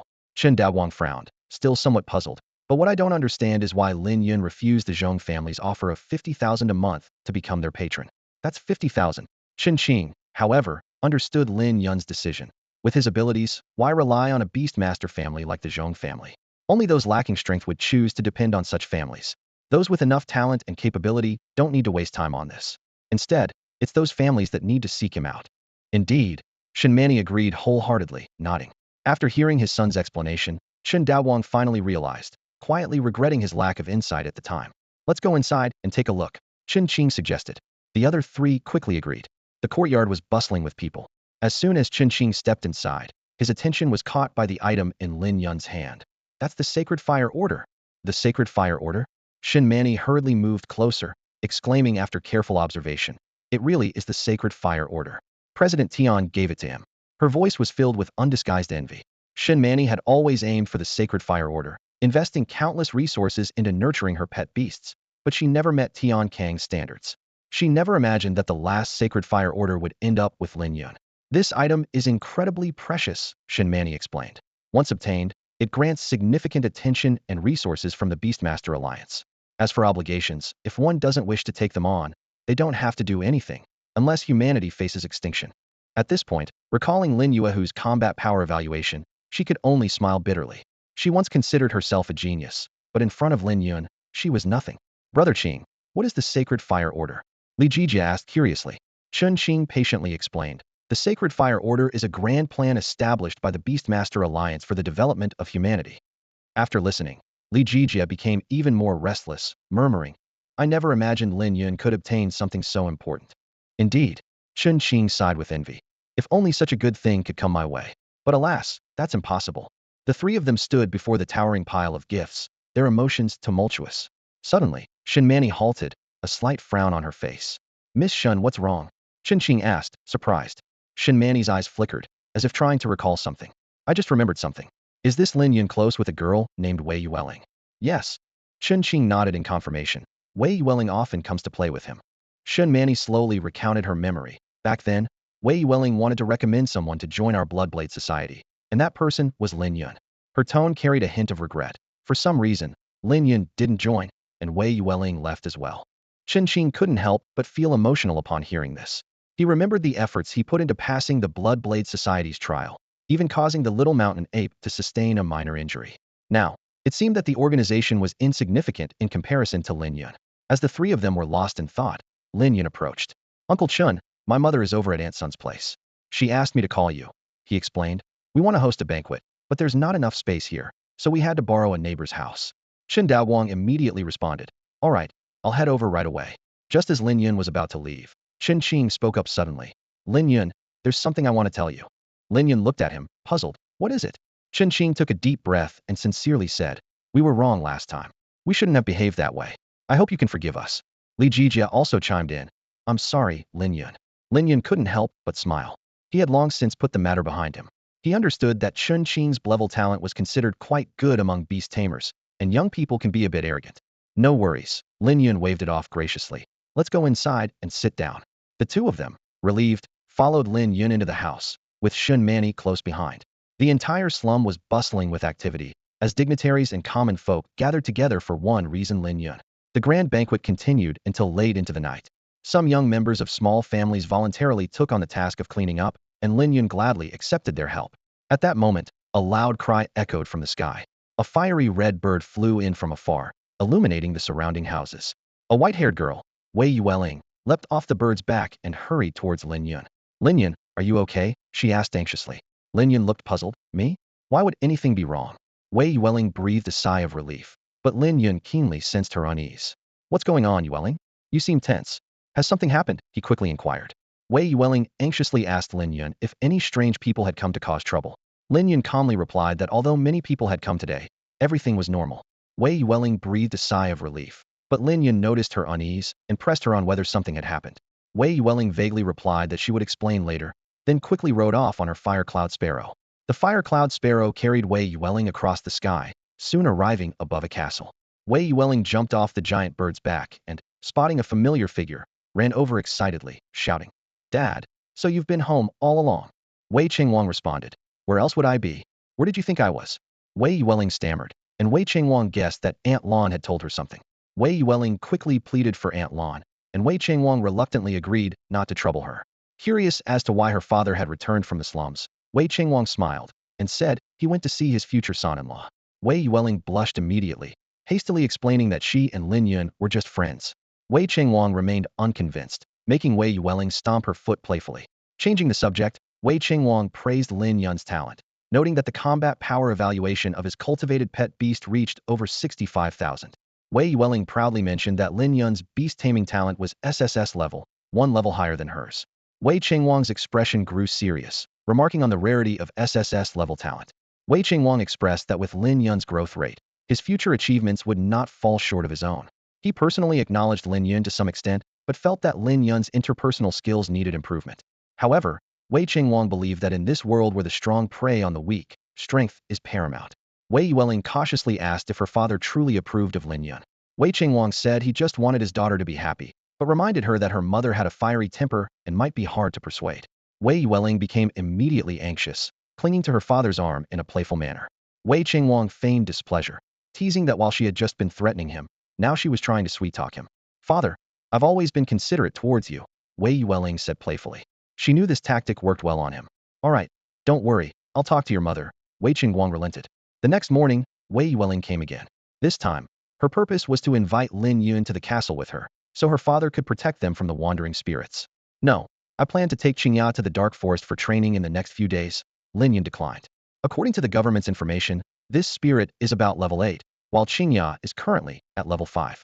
There's a 3-level difference, and only 1 week left. Although time is short, with his SS-level beast mastery talent and a large supply of herbs, he was confident.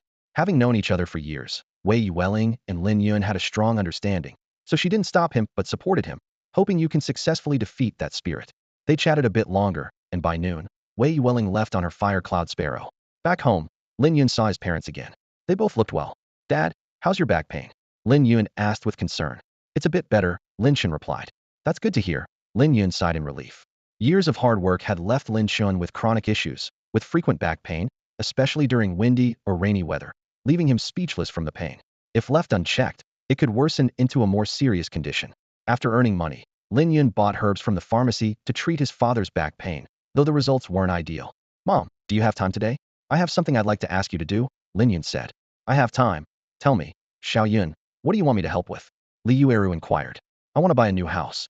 The houses in the slum area are too old and lack sunlight, which isn't good for Dad's back. Plus, strange beasts often sneak in here, and Xingya and I can't always be home," Lin Yun explained his plan. "All right, I'll go with your father this afternoon," Li Yueru said happily. There was a time when their family struggled even for food, and owning a house was a luxury. Now, they could choose any house they liked in Haoyue City. Times had changed. Lin Shin was also pleased. When Li Yueru wasn't looking, he secretly poured himself a large drink. Lin Yun headed to a small room, specially cleared to store herbs. He gathered over 20 herbs, packed them in a bag, and looked at the little white fox. "Qingya, let's go, time to work." Qingya was gnawing on rabbit meat, and upon hearing Lin Yun's call, it transformed into a flash of light and flew over. Previously, moving with such speed drained a lot of energy, but as its level increased, Qingya's stamina grew stronger, and with skill improvement, the energy cost decreased. Now, using this lightspeed movement was easy for Qingya. The pair left home. Along the way, many people greeted Lin Yun. After the last banquet, he was well known in the slum area. Lin Yun returned their greetings, fully aware that his increased strength had brought these changes to his life. However, his current strength was still insufficient, especially against the spirits. If that creature came for them, his and his parents' lives would be at risk. Although the government offered help, Lin Yun preferred to handle the situation himself. With his SS level talent, he had the confidence to do so. Lin Yun took out 2 light grass herbs and softly said, "Here, Qingya, eat this first." Qingya bit into the light grass and swallowed it. Then, they began searching the forest for strange beasts to help the white fox convert the herb's power. Soon, they locked onto a suitable target. While herbs can enhance the power of a pet beast, it's the battles that truly build a solid foundation. Lin Yun understood this well. He knew that combat not only helps his pet beast absorb the medicinal properties better, but also hones its practical fighting skills. Zhongming's Ironblood Ancient Tree served as a cautionary tale. Despite reaching the ordinary 5th rank through heavy reliance on drugs, its combat power was unremarkable. Therefore, the Beastmaster Alliance introduced a combat power evaluation as a crucial indicator alongside rank assessment. At this moment, Lin Yun faced a golden giant ape, the golden gorilla. This immense, ordinary 6th rank creature possessed skills like intermediate earthquake, advanced violent strike, and advanced tough skin. Notably, tough skin was a passive skill that significantly increased the gorilla's defense. However, Lin Yun's pet, Qingya, could effectively counter this defense with its sharp trait and biting attack. The battle was about to begin. The golden gorilla initiated the attack, letting out a deafening roar as its muscles swelled, unleashing a violent strike. Its fist, as massive as a small mountain, came crashing down towards Qingya. With agile use of its glimmer move, Qingya transformed into a dazzling light, effortlessly evading the lethal blow. Boom! The gorilla's fist struck the ground, leaving a crater 7 to 8 meters deep. It then lifted its right leg, stomping hard on the ground. Bang, bang, bang. The earth shook violently as shockwaves radiated from the gorilla, instantly obliterating trees within a few hundred meters. Seeing this, Chinya immediately employed its glimmer move to leap into the air, skillfully avoiding the earthquake attack. Its mind worked rapidly, devising a counterattack strategy. Chinya's small paws lightly stepped on falling leaves, closing in on the gorilla with blinding speed. Far from panicking, the gorilla felt exhilarated. To it, the idea of a small creature like the moon fox daring to engage in close combat was laughable. It unleashed another violent strike, throwing a series of 10 punches. Bang, bang, bang. The fists tore through the air with a thunderous sound. Yet, Chinya, with its astounding agility and the speed of glimmer move, continued to dodge each blow nimbly. Thanks to its quick reaction trait, Chinya no longer experienced any stiffness. The gorilla, seeing this, increased its punching speed but still couldn't touch Chinya. At this moment, Chinya quietly reached the gorilla's right hand. Divine Claw Strike. A sharp claw shadow flickered in the air. Slash. The gorilla's right hand was instantly torn open with a gruesome wound, blood gushing out like a fountain. It recoiled in pain, but Chinya didn't stop. Its small fox mouth opened, launching a deadly bite. The sharp trait activated, rendering the gorilla's prized tough skin useless against Chinya's sharp teeth. Only now did the gorilla truly realize the terrifying power of this small white fox. Unfortunately, it was too late, as it was already severely injured. Blood poured from the wounds on its right hand and arm, flowing along its muscle lines to the ground. The most critical wound on its right hand bled profusely, leaving the gorilla dizzy. Seizing the opportunity, Chinya unleashed another divine claw strike. This blow ended the gorilla's life. Boom! The gorilla, like a small mountain, collapsed with a thud, kicking up a cloud of dust. The battle concluded, once again highlighting the importance of practical combat skills in Lin Yun and Chinya synergy. Lin Yun approached Chinya, gently wiping off the remaining blood on its body with a damp towel. The intense battle had not worn Chinya out. Instead, it seemed more eager to fight, thanks to the mysterious properties of the herbs, which could replenish a pet beast's energy to some extent. As night fell, Lin Yun continued to train with Chinya in the dark forest. They went through 8 battles, using up 15 bright grass herbs. Finally, with a deep roar, Chinya advanced to the 6th tier of the ordinary rank. Lin Yun was delighted and immediately used his insight eye to check Chinya's updated status. Name: Heart Moon Fox. Rank: Ordinary 6th tier. Skills: Claw Strike Divine Power. Tier: Shadow Form. Bite Top Sharpness. Swift Movement Top Speed. Reaction: Perception Basic. Lin Yun noticed that Chinya had awakened a new skill: Perception. From the skill description, he understood that Chinya could now sense things within a 100-meter radius. The implications were clear, and Lin Yun's mind-finding materials would be much easier, and they might even discover rare treasures. Although the perception range was only 100 meters, it wasn't a problem for Lin Yun. He quickly took out a skill stone, ground it into powder, mixed it with water, and handed it to Chinya. Drink this. Chinya shook its head and tapped Lin Yun's hand with its paw. Lin Yun understood immediately. Got it. 6 roasted rabbit meat. Only then did Chinya reluctantly drink the unpleasant skill water. After some training, Chinya's perception skill advanced from basic to intermediate, expanding the range to 500 meters. Lin Yun felt it wasn't enough and negotiated with Chinya. 3 hours later, Chinya's perception skill finally reached the advanced level, extending the range to 1,000 meters. 1,000 meters, not bad. Lin Yun nodded in satisfaction. In a few hours, it will be dark again. We need to hurry. Chinya, use your perception to check the surroundings. Chinya closed its eyes and began to sense the area. Soon, they discovered a treasure monkey wine. This wine, brewed by vine monkeys, not only alleviates fatigue and enhances a pet beast's absorption of herbs, but also has miraculous effects on humans, healing both internal and external injuries. Lin Yun's eyes lit up as he remembered his father's back pain from an old injury, filling him with determination. However, as they approached the location of the monkey wine, they were discovered by the guarding monkey troop. Squeak, squeak, squeak. Over 20 vine monkeys surrounded them, ready to attack. Lin Yun and Chinya exchanged a glance, both seeing the fighting spirit in each other's eyes. An intense battle was about to begin. Name: Vine Monkey. Rank: Ordinary Level 5. Skills: Advanced Vine Bomb, Intermediate Sunlight Absorption, Basic Close Combat, Master Rejuvenation. Chinya, a graceful and agile creature, assumed a battle stance. Its eyes were sharp and its muscles taut, ready to confront the approaching enemy. Suddenly, a vine monkey launched the first attack. A green vine sprouted instantly from its arm, wrapping around a nearby branch like a serpent. Using this momentum, the vine monkey swung swiftly towards Chinya. Unfazed, Chinya transformed into a streak of light, charging forward. In a flash, its sharp claws sliced through the air, forming a fierce shadow. Claw Strike. The attack was swift and fierce, leaving the vine monkey no time to react. The claws struck heavily on the vine monkey's abdomen, causing blood to splatter. The vine monkey was flung away like a kite with a broken string, crashing to the ground, lifeless. Seeing their fallen comrade, the other vine monkeys hesitated, keeping their distance from Chinya. The leaves on their arms began to grow rapidly, forming spherical bombs. Screech! With sharp cries, the vine monkeys hurled their vine bombs at Chinya. Chinya moved with agility, dodging left and right amidst the barrage of bombs. Boom! Boom! Boom! The explosions were relentless, shattering vegetation and charring the earth, leaving devastation in their wake. Finish the fight quickly, don't drag it out with them, Lin Yun shouted. He keenly noticed the vine monkeys absorbing energy from the sunlight, a unique skill called sunlight absorption, allowing them to convert sunlight into endless stamina. Understanding the message, Chinya utilized flowing light movement. Once more, its body shining like an arrow as it charged towards the vine monkeys. Realizing the threat, the vine monkeys shifted their strategy, throwing bombs at the trees around Chinya. The trees toppled one after another, forming a natural barrier. Although it didn't directly harm Chinya, it slowed its speed significantly. Taking advantage of the opportunity, the vine monkeys launched another fierce bombardment, making it difficult for Chinya to evade entirely. In a moment of crisis, Chinya let out a low growl and unleashed its strongest attack. A massive claw shadow appeared in the air, colliding head-on with the vine bombs.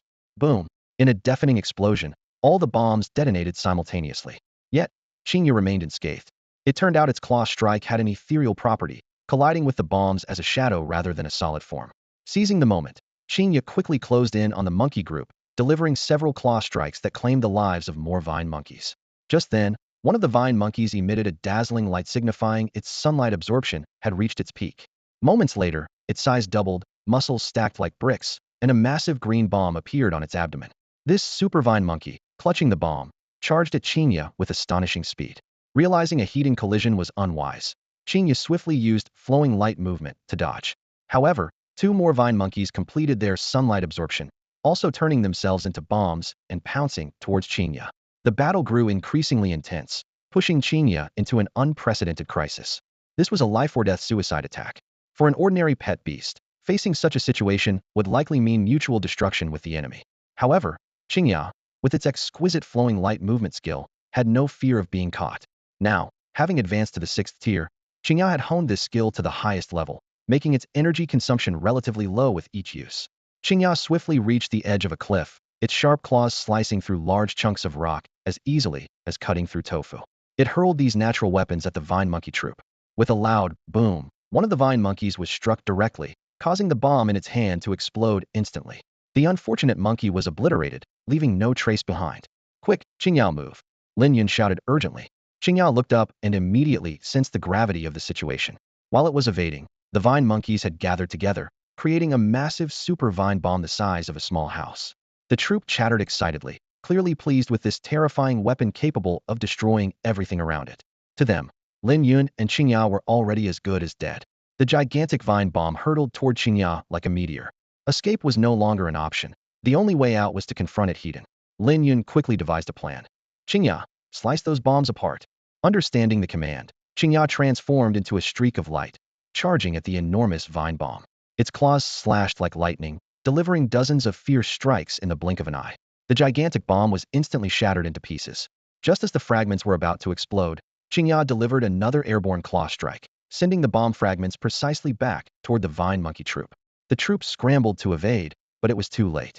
A series of boom, boom, boom explosions ensued, and many vine monkeys were killed by their own creation.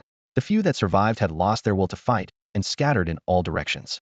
Chinya wasn't about to let them escape so easily. It leaped from the rocks, transforming once more into a streak of light, its sharp claws cutting through the vine monkeys like the scythe of death. Each strike carried a powerful tearing force, leaving no survivors. In no time, Chinya had dealt with all the vine monkeys. However, Lin Yun and Chinya remained vigilant. They knew the vine monkeys had a top-tier skill called Last Stand, which would only activate once the entire troop was wiped out. As expected, countless vines suddenly sprouted from the bodies of the fallen monkeys, quickly converging into a massive monkey phantom. The vines transformed from solid matter into a pale green glow, which gradually dissipated to reveal an enormous monkey appearing before Lin Yun. Lin Yun immediately used his insight skill. Name, Vine Monkey King. Tier, 6th tier. Skill, Dual Blade Divine level. Lin Yun's expression changed slightly.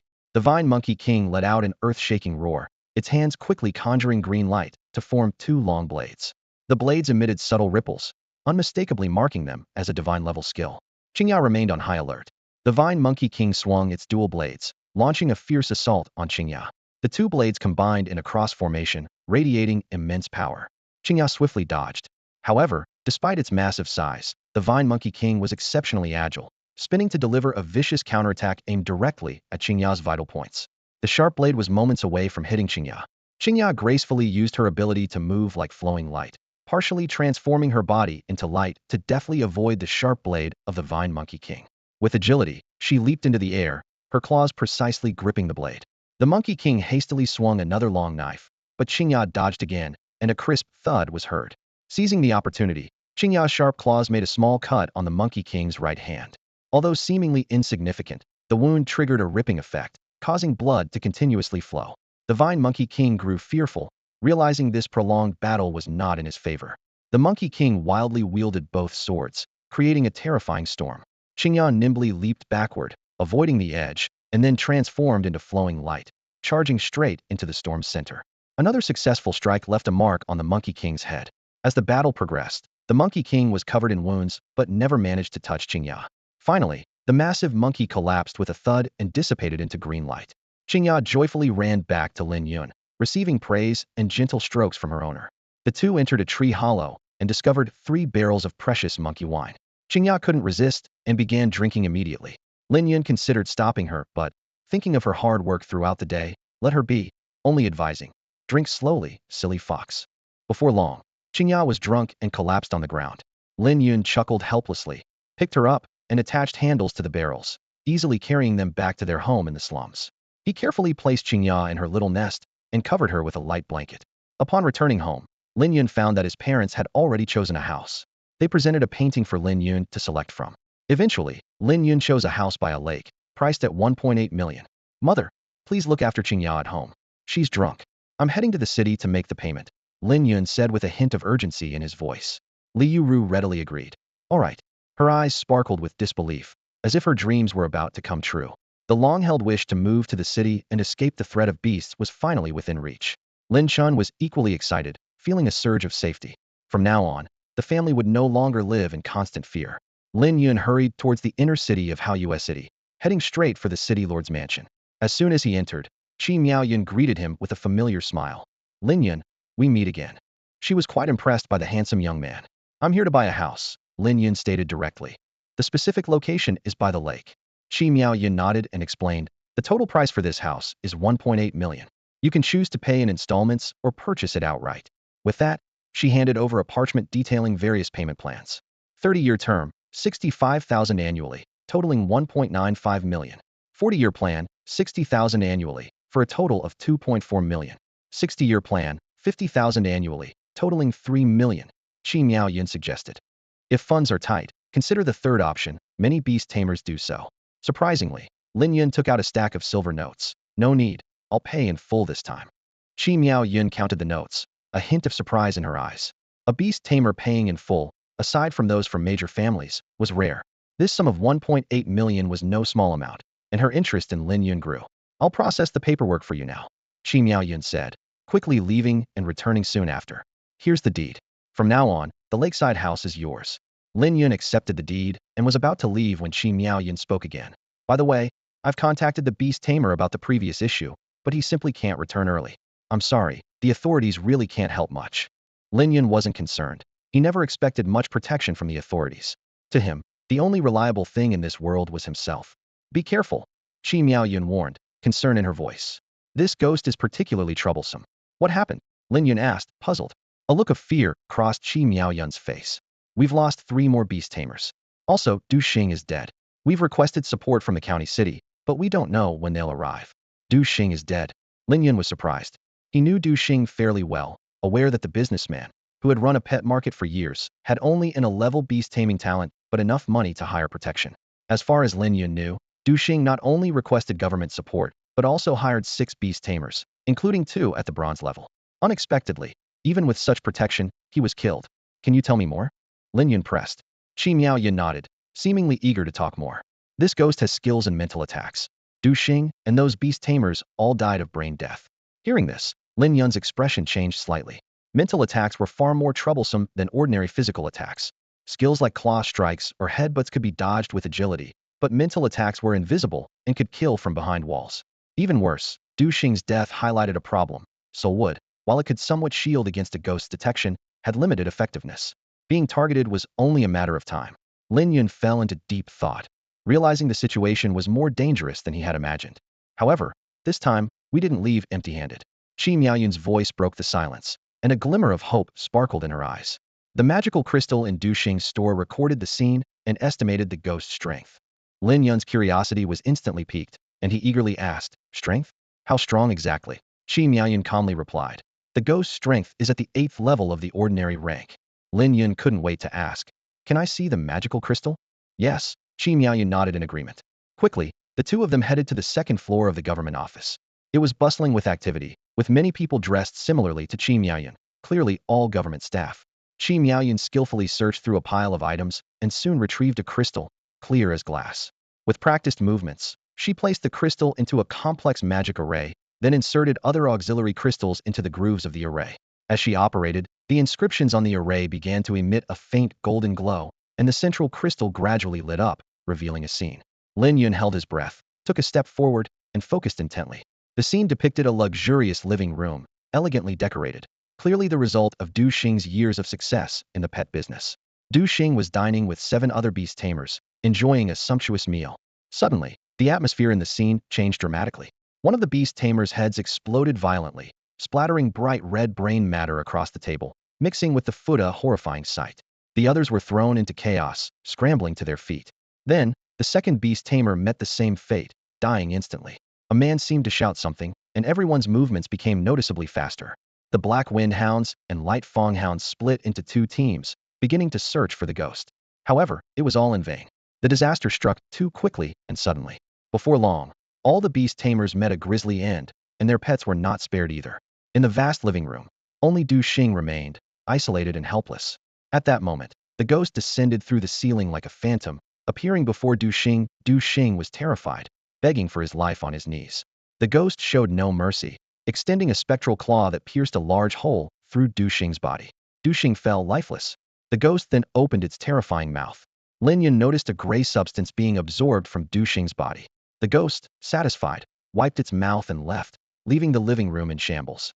Lin Yun instinctively murmured insight, wanting to probe the ghost's state. Unfortunately, this was merely a replayed scene from the crystal, not the actual ghost, so its detailed information couldn't be viewed. Qi Miaoyun watched the chilling scene in the crystal, at a loss for words to comfort Lin Yun. Lin Yun sensed her thoughts, but said nothing more. After a brief conversation, Lin Yun took the property deed and returned to his home in the slums. Opening the door, a warm scene greeted him. His mother was busy in the kitchen, with the aroma of food wafting through the air. His father was engrossed in arranging chess pieces, furrowing his brows as he pondered how to defeat Qin Daoguang. Qingya was still sound asleep in its little nest, oblivious to its master's return. Seeing Lin Yun return, Lin Chen immediately put down his chess pieces and eagerly asked, "Xiao Yun, how did it go?" "I bought it," Lin Yun replied succinctly. "We can move in a few days." Lin Chen's attention was caught by something else. He couldn't help but ask, "Can we drink the 3 barrels of wine you brought back?" Clearly, the rich aroma of the wine had piqued his interest. Lin Yun smiled and said, "The wine is for you. Xiao Yun is the best." Lin Chen exclaimed excitedly, "Always thinking of me, bringing such delicious wine." Li Yuyu gave him a disapproving glare and warned, "Drink less. Don't ask me for a massage when your back starts hurting." Lin Yun quickly reassured her, "Mother, don't worry. This is monkey wine. It can heal father's internal injuries." "Monkey wine," Lin Chen exclaimed, his eyes lighting up with delight. He had long heard of its renowned reputation. The precious liquor was finally in Lin Chen's hands, and he couldn't hide his joy. Upon learning that the drink could also heal internal injuries, Li Yueru no longer objected. Lin Chen eagerly took out a cup, carefully opened the barrel, and poured himself a full glass of the amber liquid. Taking a deep breath, he began to savor the hard-won brew. Lin Yun poured himself a small glass and just had a taste. The liquor brought a burning sensation at first, but it quickly transformed into a rich sweetness that lingered on the tongue. The fatigue seemed to be washed away by the warm flow, leaving him feeling much more relaxed. Despite this, Lin Yun wasn't particularly fond of drinking, as he believed alcohol could impair his judgment. "My back feels kind of tingly. I can't quite describe it, but it's rather pleasant," Lin Chen exclaimed, a blush appearing on his face. "Father, you should rest well after drinking," Lin Yun advised. knowing that the tingling was a sign of his father's worn-out bones beginning to heal, a testament to the liquor's efficacy. All right, Lin Yun agreed readily, then returned to his room to lie down and wait for his body to recover. Lin Yun picked up a book and settled in the living room to read. Meanwhile, Liu seemed to open up, sharing tales of her observations in the city, including the tragic death of Duxing. Lin Yun occasionally chimed in, but refrained from revealing what he already knew. As she served steaming dishes onto the table, Liu sighed. In times like these, ordinary people have no way to live. Alive, they face the threat of beasts. Dead, they might turn into malevolent spirits. That's true, Lin Yun agreed, his brow furrowing. Lin Chen added, the chance of an ordinary person turning into a spirit after death is small. Only those who die violently might become powerful spirits. What if you burn the body after death? With no body, there shouldn't be any spirits, right? Liu asked curiously. No, Lin Yun shook his head, his expression serious. Cremation can actually increase the likelihood of spirit formation, possibly by hundreds of times, making problems more likely. I see, Liu realized. Lin Yun continued. Currently, the best method is to use inscriptions to suppress spirits during burial. But even this isn't foolproof, and mistakes happen often. Duxing is an example. Liu questioned further. Why doesn't the government station people near cemeteries to eliminate spirits upon discovery? Spirits are experts in hiding, Lin Yun explained patiently. What's more troublesome is that too many beast tamers near cemeteries can increase the chance of spirits forming. These spirits are really troublesome, Liu sighed helplessly. Suddenly, a deafening beast roar came from outside. Roar. Liu's face changed dramatically. A beast has entered the slum area. Qingya awoke instantly, transforming into a streak of light as she dashed to the door, ready for battle. Mother, I'll go out with Qingya to check, Lin Yun said. In the past, he would have had to hide indoors, but now, with Qingya's strength at the 6th rank of common beasts, things were different. The thought brought a sense of ease to Lin Yun. He and Qingya stepped out, following the source of the sound. Soon, they spotted a large black tiger leisurely strolling down the street. Its crimson eyes casually scanned the surrounding houses, as if selecting its next meal. Clearly, this creature was used to dominating this area. Lin Yun silently used his insight skill. Name, Obsidian Saber-Tooth Tiger. Rank, Common 6th rank. Skills, Advanced Sword Tail, Advanced Crushing Bite, Advanced Claw Strike, Intermediate Dark Beam. Not bad. Lin Yun's lips curled into a confident smile. Beside him, Qingya was already eager and ready to strike. Woof. The dog's bark pierced the night sky, signaling the arrival of the patrol. Leading them was Xiao Guang, known as Uncle Guang. Lin Yun greeted him politely. Uncle Guang. Seeing Lin Yun, Xiao Guang's tense nerves relaxed. The recent incident of a gray giant wolf invading the slum and killing a Haifeng dog was still fresh in his mind, and the beastmaster involved was still recovering in the clinic. But with Lin Yun around, he felt much more at ease. Suddenly, an ear-splitting roar came from the obsidian saber-toothed tiger as it lunged like lightning towards Qingya. Qingya was prepared, transforming into a streak of light to easily evade the deadly attack. The obsidian saber-toothed tiger was not one to back down. Its sword-like tail lashed out fiercely towards Qingya. However, Qingya reacted even faster, meeting it with sharp claws. Bang! The shadow of the claws collided with the sword-like tail, producing a deafening sound. Unexpectedly, with a slash, Qingya's strike severed the obsidian saber-toothed tiger's tail, causing blood to spurt out. Xiao Guang and the other beastmasters were dumbfounded. The obsidian saber-toothed tiger was notorious for being difficult, yet it suffered such a loss in the first round. Xiao Guang sighed inwardly, realizing that Qingya's claw attack was far from ordinary. Seizing the opportunity, Qingya turned into a blur, circling around the obsidian saber-toothed tiger. Despite its desperate counterattacks, it always missed, receiving several severe blows instead. Its jet-black fur soon became soaked with blood, with 2 wounds exposing stark white bones. With a low growl, Qingya launched another claw attack, this time aiming directly for the obsidian saber-toothed tiger's throat. The beast tried to dodge but found its movements unusually slow, a consequence of being hit by a claw strike with the tear attribute. With a slash, Qingya's merciless claws severed the obsidian saber-toothed tiger's windpipe. Blood gushed out like a fountain, and the fierce beast collapsed to the ground, dead on the spot. Xiao Guang and the others were stunned. They had heard of Lin Yun's exceptional talent in beast mastery and Qingya's extraordinary combat abilities, but witnessing such power firsthand was staggering. To defeat a 6th-tier ordinary exotic beast in just a few rounds was truly terrifying. At that moment, the door of a nearby house creaked open, and a chubby figure stepped out. Fatty, are you alright? Lin Yun asked with concern. Fine, replied the chubby man named Li Hua, stammering. For some reason, talking to Lin Yun had suddenly become difficult. Remembering their past conversations as ordinary people, Li Hua sighed inwardly. Now, they were worlds apart. Looking at the imposing Lin Yun before him, Li Hua couldn't help but feel a twinge of envy. Becoming a beastmaster meant having the power to control one's destiny. As an ordinary person, he could only go with the flow, at the mercy of fate. One day, there might be a beast tide, and we could become part of their meal. Lin Yun, unaware of the chaotic thoughts running through the chubby man's mind, simply said with ease, "It's fine. Thank you. If it weren't for you, I might have ended up as a meal for the beasts tonight." The chubby man nodded repeatedly, full of gratitude. Lin Yun waved his hand nonchalantly and said, "It was nothing." He had helped mainly to avoid wasting time and to hone Qingya's skills. After Lin Yun left, the chubby man's expression turned serious. He took out a special token from his pocket, a hint of struggle in his eyes. "Maybe this is a path of no return. But I really want power. I must control my own destiny. The Holy Sect isn't necessarily bad. The Holy Sect is a mysterious organization that doesn't believe in the path of beast mastery, but instead researches how to merge humans with beasts. This path has severe side effects. People lose their sanity and become mindless beasts, but the members of the Holy Sect still believe it's the right way to truly strengthen humanity. The government cracks down on the Holy Sect harshly for a simple reason. If any member loses control, it could lead to a large-scale bloodshed. Even so, the Holy Sect continues to operate in the shadows, constantly recruiting those without the talent for beast mastery. As long as ordinary people exist among humans, the Holy Sect will not be completely eradicated. The next morning, sunlight streamed through the windows of the Lin family's small courtyard. Lin Yun was pleasantly surprised to find that his father's back ailment had mostly healed after drinking monkey wine, and he no longer had to worry about rainy weather. In the past, his father's back would ache terribly whenever it rained, and his mother would always be busy massaging him. After breakfast, Lin Yun continued to help Qingya improve her skills.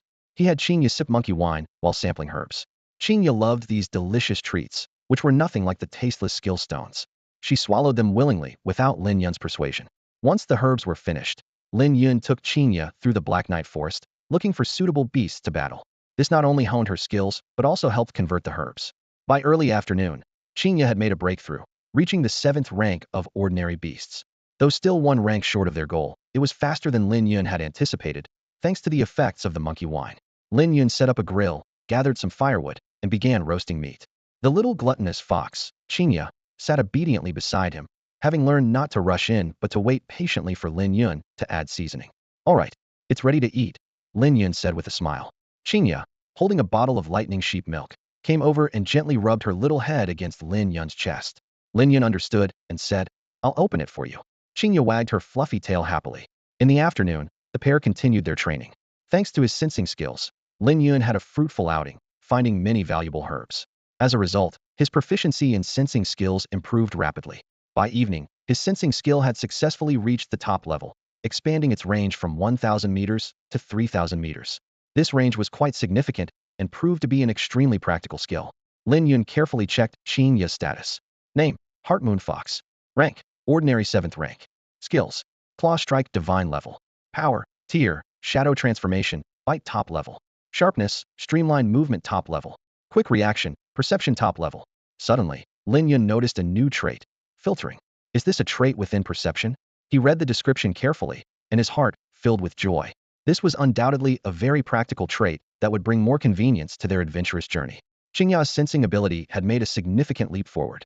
She no longer needed to spend a lot of time filtering through all sensed objects, but could instead focus on specific categories, such as herbs.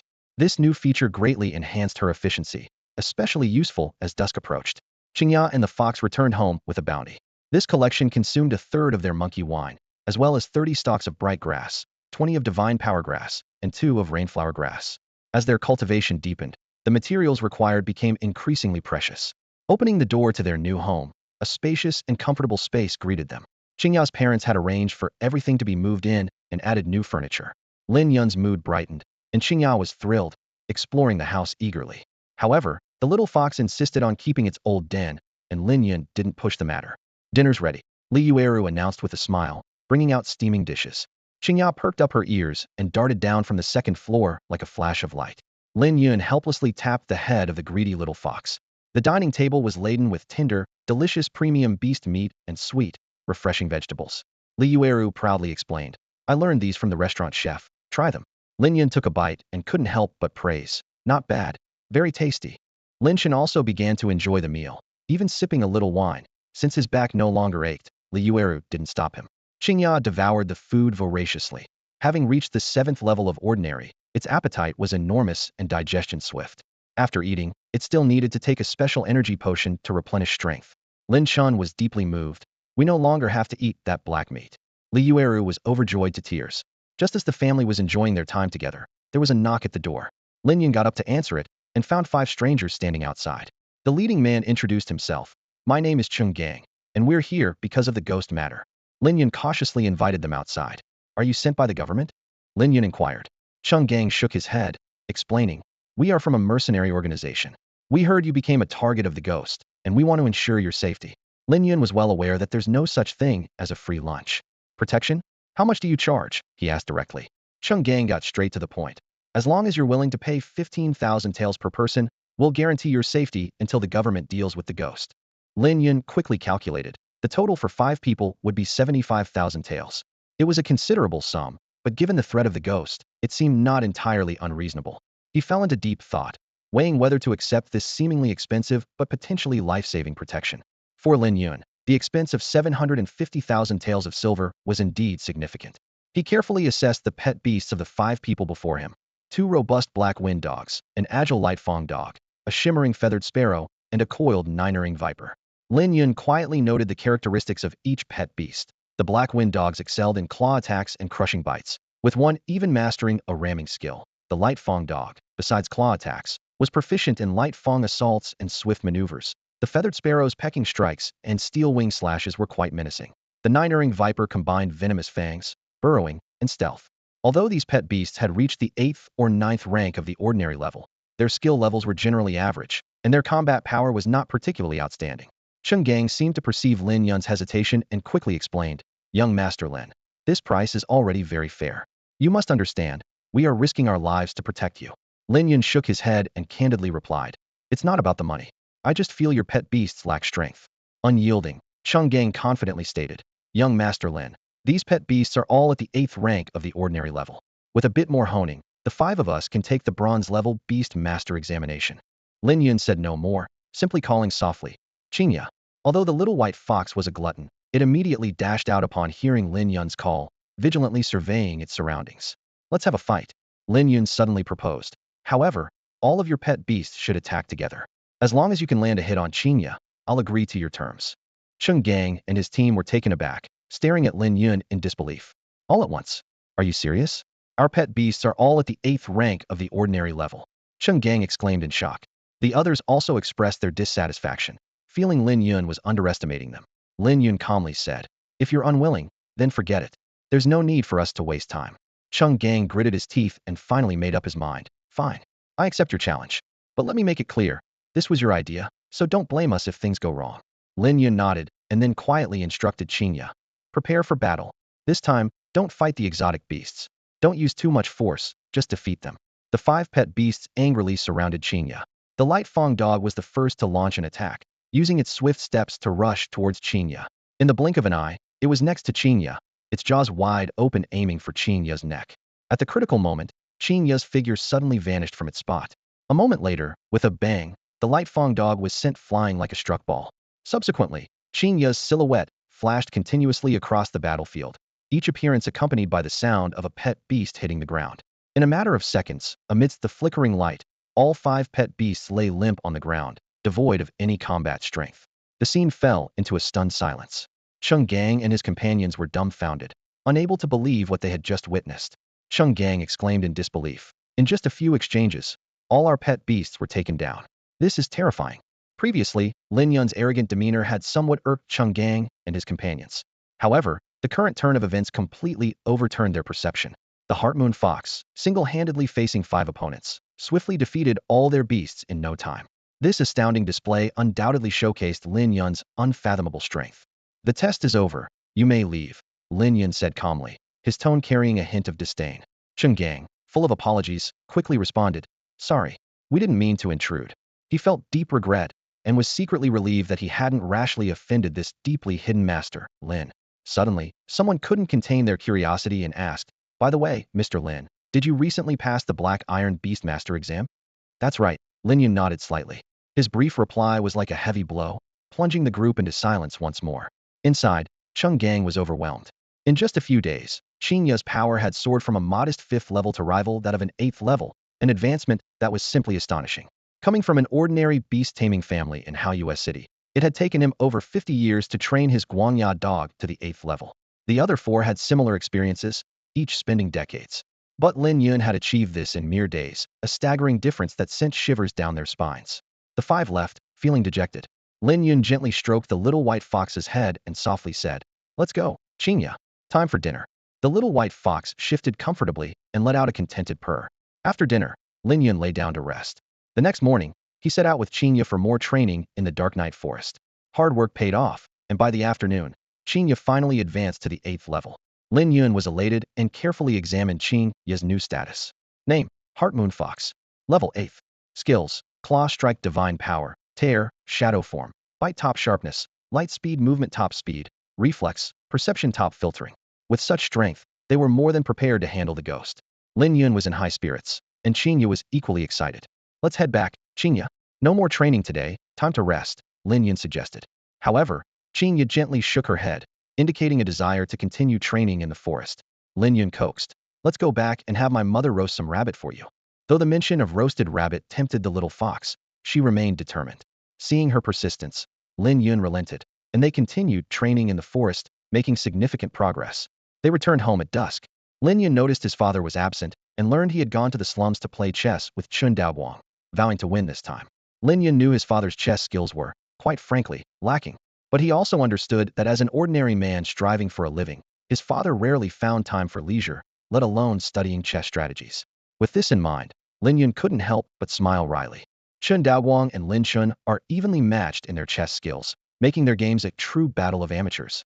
This is actually a good thing, because Lin Yun worries that his parents might become ill from being cooped up at home after retirement. "Mother, I'll be taking Qingya out for some training for a while, so you don't need to cook for us," Lin Yun told his mother. "All right, you take care of your business," Li Yueru replied with a joyful smile. Early the next morning, Lin Yun and Qingya left home and headed to a clearing near the Dark Night Forest. They quickly found an open space free of trees and buildings to reduce the effectiveness of the specter's concealment.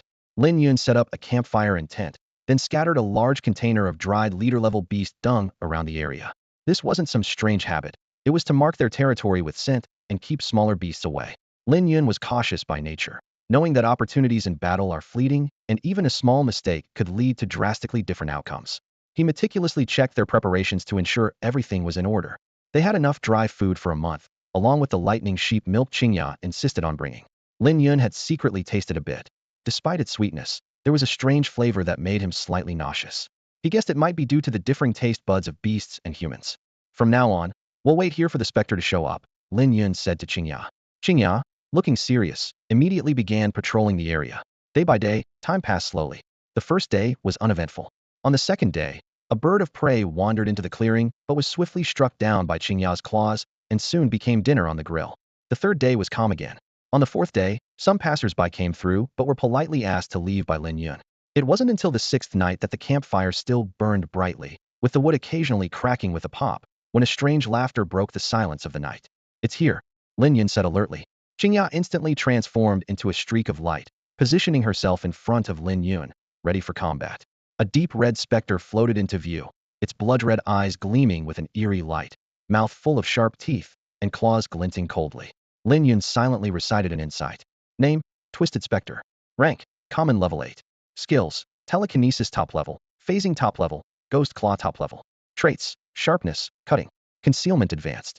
Lin Yun quickly analyzed the information. Concealment is a special skill that allows the specter's body to merge with objects, making it hard to detect. The sharpness trait of the Ghost Claw increases damage to flesh-based beings, while the cutting trait transforms the Ghost Claw into a blade at the moment of attack, greatly enhancing its lethality. The Twisted Spectre gently raised its hand, and Qingya instantly became a streak of light, dodging rapidly. With a boom, a large crater appeared on the ground. So fast, Lin Yun thought in surprise. The specter had launched a telekinetic attack in just the moment it raised its hand. Fortunately, Qingya's light speed was fast enough to dodge in time. This also meant Qingya indeed had the ability to fight.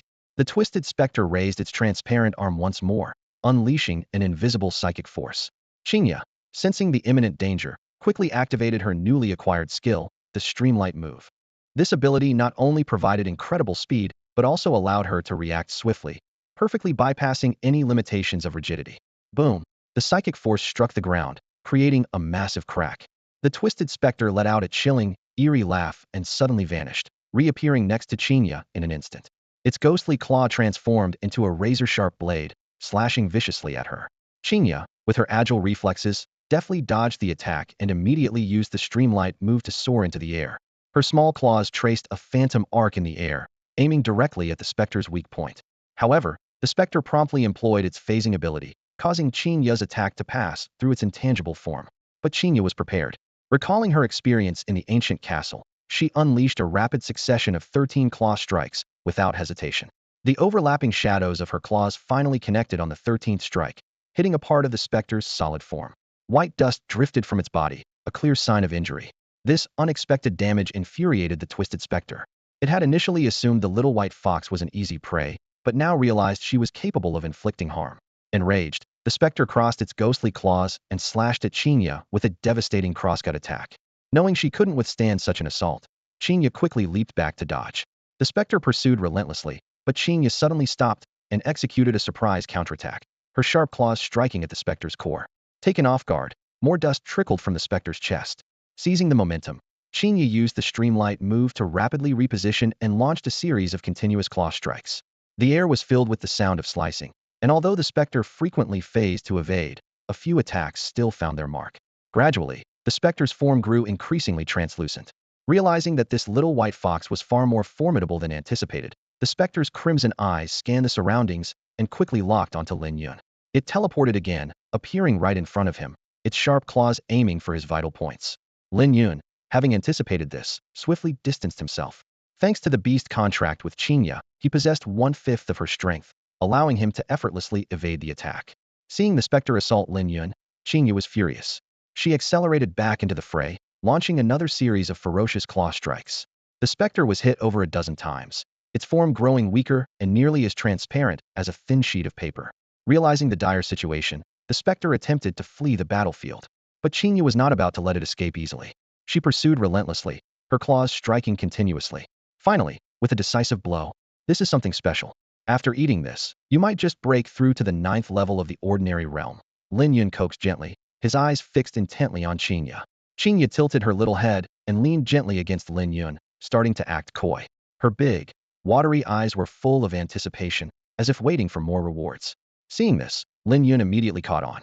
"How about a bottle of lightning sheep's milk?" he asked tentatively. Chinya shook her head, clearly unsatisfied. "Then 2 bottles? 3 bottles? 4 bottles?" Lin Yun continued to up the ante, a hint of helplessness in his tone. However, Chinya stubbornly refused to consume the red soul crystal. Seeing Chinya's resolute demeanor, Lin Yun finally gave in. "Fine. If you won't eat it, you won't eat it. I'll just sell it for money, all right?" he said, exasperated. Hearing this, Chinya beamed with joy, her fluffy tail wagging gently as if celebrating her small victory. As night fell, Lin Yun and Chinya spent another peaceful evening outdoors. Early the next morning, they set off for the government office in Haoyue City. Lin Yun needed to cancel the aid request he had filed due to the Twisted Soul incident. Before long, they arrived at the imposing official residence. As soon as they stepped into the hall, Lin Yun once again met Qi Miaoyun. "Lin Yun, I'm so glad you're safe." Qi Miaoyun greeted him with delight. "The Beast Master has returned." Just then, a young man with a small mustache approached, accompanied by a large, deep blue wolf. Lin Yun's gaze was immediately drawn to the majestic soul beast. Name: Icefield Wolf. Level: Ordinary 8th tier. Skills: Claw Strike Advanced. Ice Assault Advanced. Lin Yun silently analyzed. Its attacks deal additional ice damage and can slow down opponents. With 2 advanced skills, this Beast Master seems quite skilled. Through Qi Miaoyun's introduction, Lin Yun learned that the Beast Master's name was Che Tong. "Sorry, I had some matters to attend to and couldn't return in time," Che Tong apologized. "From now on, let me be responsible for your safety." Lin Yun nodded understandingly. It was common for official Beast Masters to be understaffed, and he didn't mind. "No need," Lin Yun said directly. "I'm here mainly to cancel the aid request." "Cancel?" Qi Miaoyun and Che Tong exclaimed in unison. "Lin Yun, this matter concerns your safety," Qi Miaoyun said worriedly. "I suggest you reconsider," Che Tong agreed. Lin Yun calmly explained. "The Twisted Soul has already been dealt with, so naturally, the aid request should be cancelled." "Dealt with?" Qi Miaoyun was incredulous. "Lin Yun, you must be joking. That soul's strength was at the ordinary 8th tier. Did you enlist outside help?" Che Tong speculated. "No, Qinya took care of it," Lin Yun replied, taking a dark red crystal from his pocket. "May I take a look?" Che Tong asked curiously. Lin Yun handed the crystal to Che Tong, who examined it closely, his expression growing serious. This is indeed a twisted soul of the ordinary 8th tier, he finally confirmed. Qi Miaoyun was too shocked to speak. She recalled witnessing the terrifying power of that twisted soul through the crystal, which had left even the numerous beast masters summoned by Du Xing powerless. Yet, such a formidable opponent had been defeated by Lin Yun. Wait a minute, Che Tong suddenly remembered. I recall from the registration records that your Heart Moon Fox was supposed to be at the ordinary 5th tier. How could it possibly contend with a twisted soul of the 8th tier? Exactly. Lin Yun. Qingyu was only at the ordinary 5th tier, right? Qi Miaoyun also realized and questioned. Lin Yun replied calmly. That was before. Qingyu has now broken through to the ordinary 8th tier. This breakthrough speed is unbelievable. Qi Miaoyun was astonished, her eyes filled with disbelief. Che Tong stared in shock, unable to believe what he was witnessing. Lin Yun's pet beast, Qingyu, had reached the 8th rank of the ordinary level in just a few days. The speed was astonishing. Che Tong remembered how it had taken him 8 whole years to raise his own pet beast to the 8th rank. What shocked him even more was that Qingyu easily defeated the terrifying Twisted Wraith with its newfound power. As an official beast tamer, Che Tong had always feared the Twisted Wraith. If not for orders from his superiors, he would never have set foot in this dangerous place. Especially after seeing Du Xing's crystal recordings, where powerful beast tamers were mercilessly killed by the Twisted Wraith's psychic powers, he was filled with dread. He couldn't help but feel grateful that Lin Yun and Qingyu had taken care of this threat. Lin Yun spoke calmly. Please cancel the registration. All right, I'll handle it right away. Qi Miaoyun responded promptly, quickly erasing the record. Her eyes flickered with a complex emotion. The initial admiration and thoughts of developing something further with Lin Yun had vanished. She realized that the potential of this young man was far beyond what she, a mere clerical worker, could ever reach. With a sigh, she recalled how her striking appearance had once garnered admiration, and a sense of pride had inevitably crept in. But now, in front of Lin Yun, that pride had disappeared, replaced by an inexplicable sense of inferiority. Lin Yun, unaware of Qi Miaoyun's thoughts, exchanged a few pleasantries before heading to a castle in Haoyue City with Qingyu. He knocked on the iron door. Knock, knock, knock. A large fire cloud sparrow poked its head out, its fiery red feathers glistening in the sunlight. Lin Yun got straight to the point. I'm here to see you, Ling. The fire cloud sparrow called into the castle, and shortly after, a graceful figure came running out. The girl had long, smooth white hair cascading over her shoulders, and her clear eyes were like the moonlit sea, seemingly able to embrace everything in the world. Her lips curved into a gentle smile, as pure and enchanting as a crescent moon. Lin Yun, you're here. Wei Yueling said excitedly. You can stay at my place. My father will protect you. Lin Yun shook his head. No need. The Twisted Wraith has been dealt with. Dealt with? Wei Yueling's eyes widened in surprise. What's Qing Ye's current strength? 8th rank of the ordinary level. Lin Yun replied truthfully. Wei Yueling was astounded, unable to believe Qing Ye's progress was so rapid. She couldn't help but feel a little guilty, thinking she had been too complacent, as her own beast, Lin Yu, had only just reached the 6th rank. She silently urged herself on. Wei Yueling, you fool, you need to work harder and stop playing around with the fire cloud sparrow all the time. Suddenly, Wei Yueling remembered something important and quickly asked, by the way, Lin Yun, did you get the sacred fire token? Yes, President Tian gave it to me. Lin Yun confirmed with a nod. That's great. Wei Yueling exclaimed in delight. Let's go together then. I have a sacred fire token too. Lin Yun agreed happily. With the fire cloud sparrow as a means of transportation, their journey would undoubtedly be much faster. They exchanged smiles, filled with anticipation for the adventure that awaited them. Afterwards, Wei Yueling eagerly entered the castle, impatient to report the news to her father, Wei Chengwang.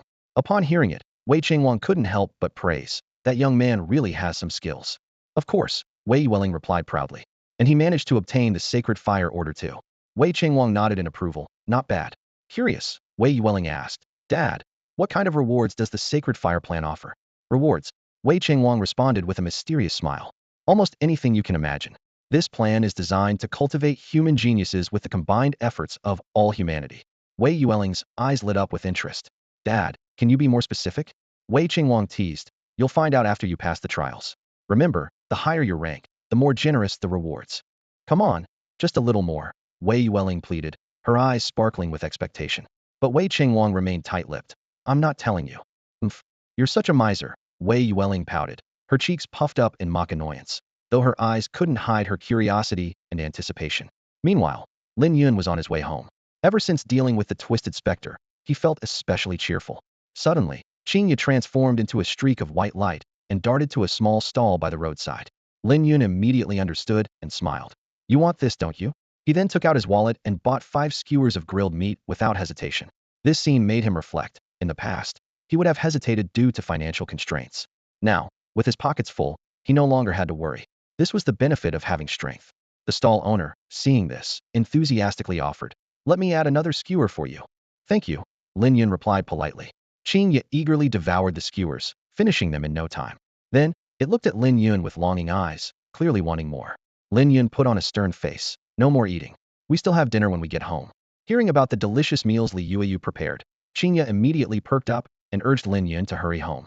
Lately, Li Yuyu had been free at home and decided to learn cooking from the restaurant chef, making significant progress. Lin Yun paid for the lessons, and a few hundred taels were no longer a big deal for him. Seeing Lin Yun not moving, Qingye quickly ran ahead, growling softly to urge him again. Lin Yun, slightly exasperated, said, "Silly fox, all you think about is eating." With that, he grabbed it and intentionally walked slowly, making the little white fox anxious yet helpless. Once home, Li Yuyu immediately got busy. Knowing there was a feast, Qingye obediently followed her, waiting patiently with a serious demeanor. Li Yuyu smiled kindly. "Here, have this first." She took a small bag of snacks from the cupboard, and Qingye became excited. Lin Yun looked around at the spacious house, the new furniture, and his mother busy in the kitchen, feeling a warm rush of contentment. Everything was so wonderful, reminding him once again of the benefits of strength. Now, to further enhance his abilities, joining the sacred fire trials of the Beast Alliance was undoubtedly the best choice. It was much faster than honing skills on his own. More importantly, the trials offered special rewards that could also boost his strength. Perhaps he could even acquire some rare treasures through the sacred fire plan. Lin Yun thought to himself, this was an opportunity with countless benefits and no downsides, one he certainly wouldn't miss. In 3 days, the sacred fire plan would commence, and he was already eager with anticipation. To call his father for dinner, Lin Yun once again stepped into the alleys of the slum. Along the way, residents greeted him, including familiar old neighbors and unfamiliar faces of strangers.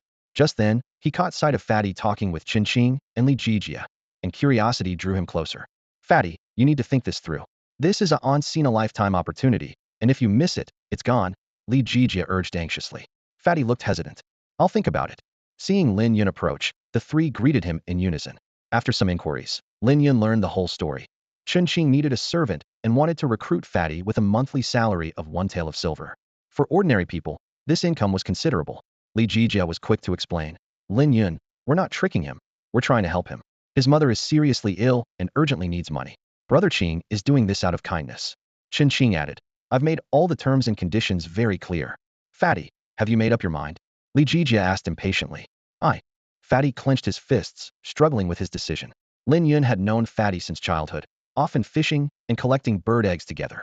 He understood Fatty's strong sense of pride. Although 1 tael of silver was tempting, becoming a servant to a former friend was hard for him to accept psychologically. "How much do you need for your mother's medicine?" Lin Yun asked. 10 taels, Fatty replied softly. Without hesitation, Lin Yun pulled out a handful of broken silver from his pocket. "I'll lend you 100 taels. Pay me back when you have the money, and if it's not enough, come back to borrow more." "Thank you, Lin Yun, thank you so much." Fatty was overwhelmed with gratitude. "I'll repay you as soon as possible." Afterward, Fatty declined Li Jijia's proposal. Li Jijia wanted to retort, but held back in Lin Yun's presence. Qingqing and Li Jijia left together, and Lin Yun also departed with Qingya. Watching the three leave, Fatty was filled with rage, punching the wall repeatedly. Bang, bang, bang, echoed as his fists quickly became bloody and battered. Why? Why must I be an ordinary person? Why should I be Qingqing's servant? Damn it. I'm not willing. I'm not willing. Fatty roared, landing another heavy punch. Blood gushed out, staining his entire fist. However, his blood was not the usual red but an unusual pale green. Instead of panic, Fatty wore an eerie smile at the sight of this peculiar blood color. After finding his father engrossed in a game of chess, Lin Yun returned to their city home. His mother had prepared a sumptuous dinner. The gluttonous Qingya darted to the food, eagerly nuzzling against his mother. Li Yuru smiled lovingly. "Yours is ready." Only then did Qingya notice its own little plate filled with delicacies and began to feast. Even though the food was piping hot, it didn't bother Qingya at all. The next morning, Lin Yun and Wei Yueling set off together for the distant Yunmengs. This journey would take them away from the familiar Haoyue city and onto an unknown adventure. Thanks to their mount, the Firecloud Sparrow, Lin Yun and Qingya traveled swiftly. By the afternoon, they arrived at the misty Yunmengs. The thick fog clung to the mountains like chains, and shortly after entering, both felt damp all over. Qingya let out a dissatisfied whimper. its tiny paw pointing towards the mist in the mountains. Lin Yun reassured it, saying, "The humidity is heavier here, just bear with it."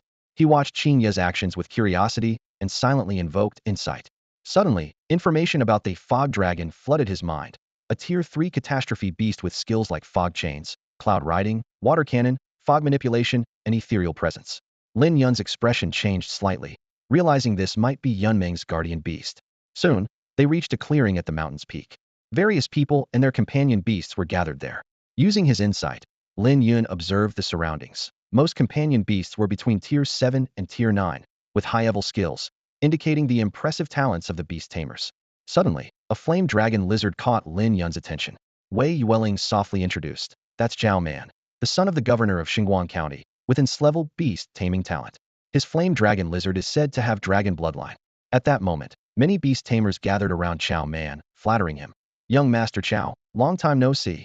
Your flame dragon lizard has reached Tier 9, and its flame breath is at a divine level, truly impressive." Zhao Man basked in the compliments with a look of satisfaction. Lin Yun quietly compared, noting that his Heart Moon Fox was on par with the flame dragon lizard, and his talent was even superior. However, he had no desire to unnecessarily reveal his abilities and merely observed the pretentious display with indifference. Just then, Zhao Man noticed Wei Yueling and approached. He greeted her with a graceful bow and asked with a smile, "Miss, may we get acquainted? My name is Zhao Man." Everyone's attention was irresistibly drawn to Wei Yueling. Although there were a few attractive women present, Wei Yueling's arrival instantly outshone them, rendering the others pale in comparison.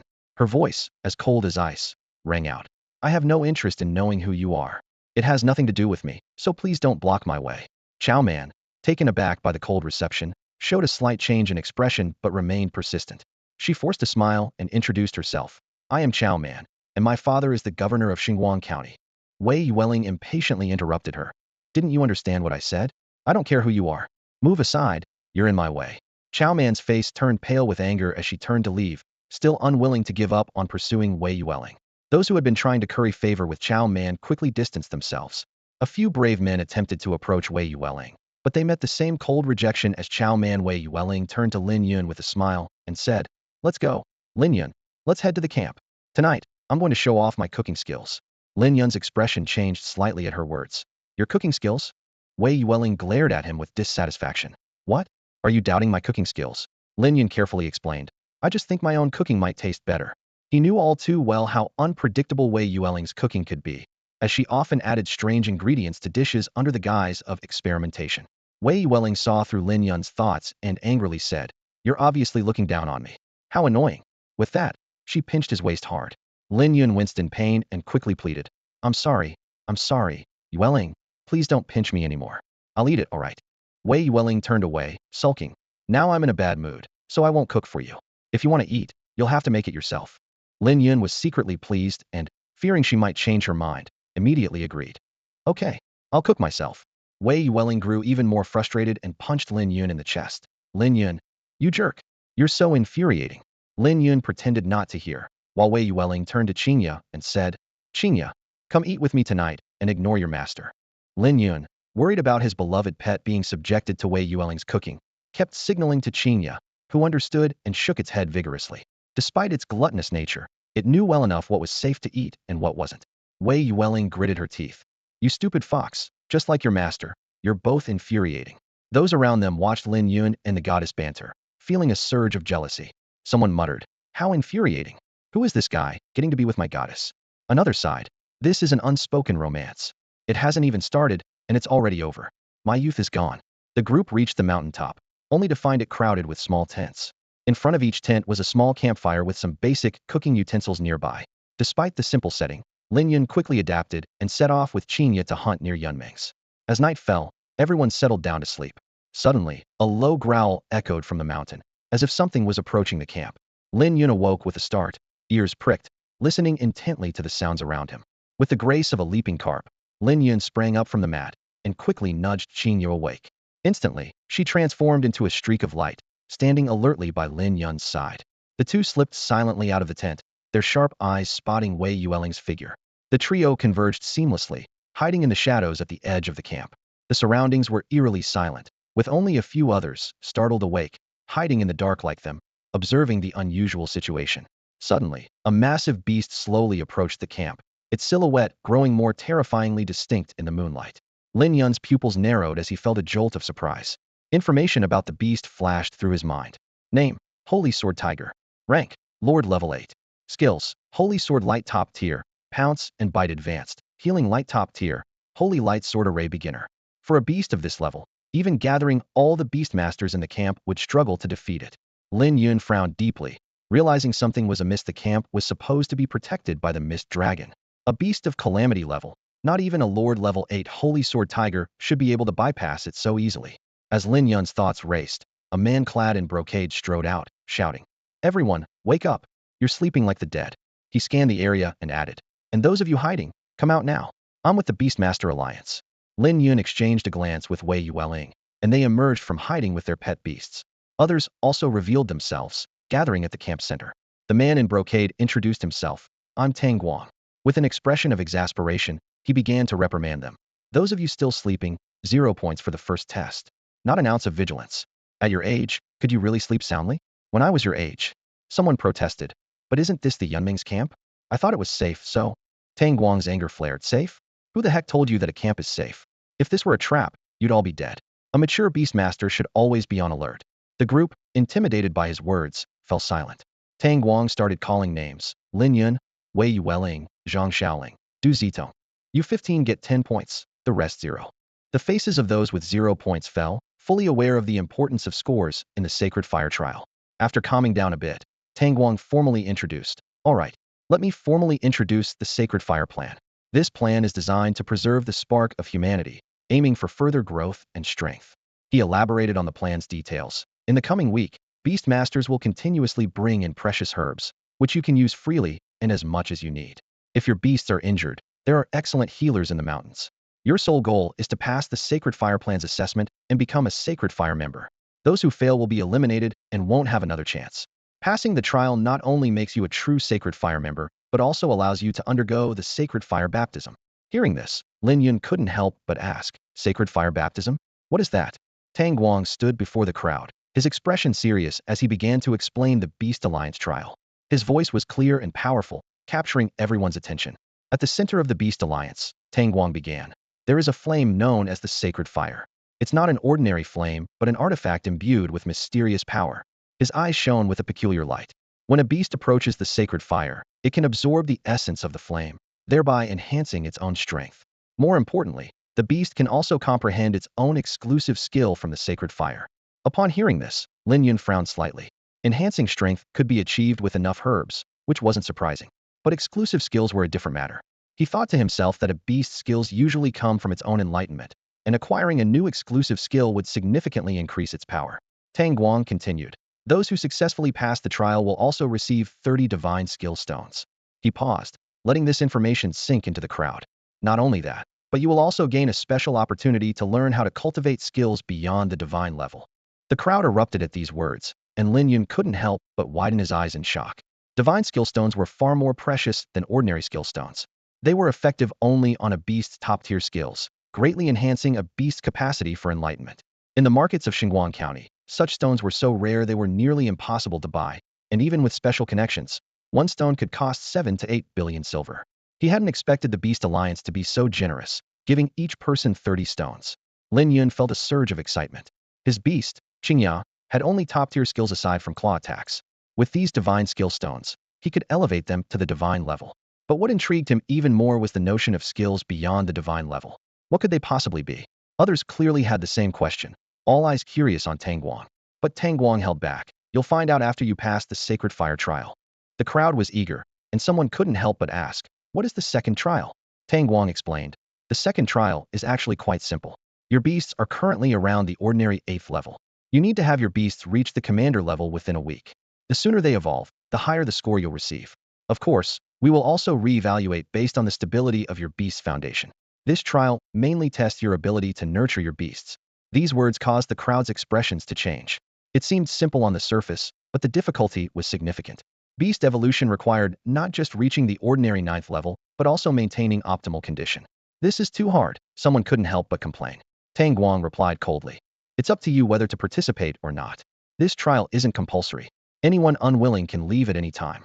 That person was left speechless. Leave? That was impossible. They had invested too much effort to participate in this trial, and giving up now was unthinkable. Though apprehensive, the crowd's eyes burned with determination, ready to face this challenging trial. The evaluation began the moment I finished speaking. Hurry to the warehouse and gather the herbs. As Tang Guang's words faded, everyone sprang into action like a startled ant colony.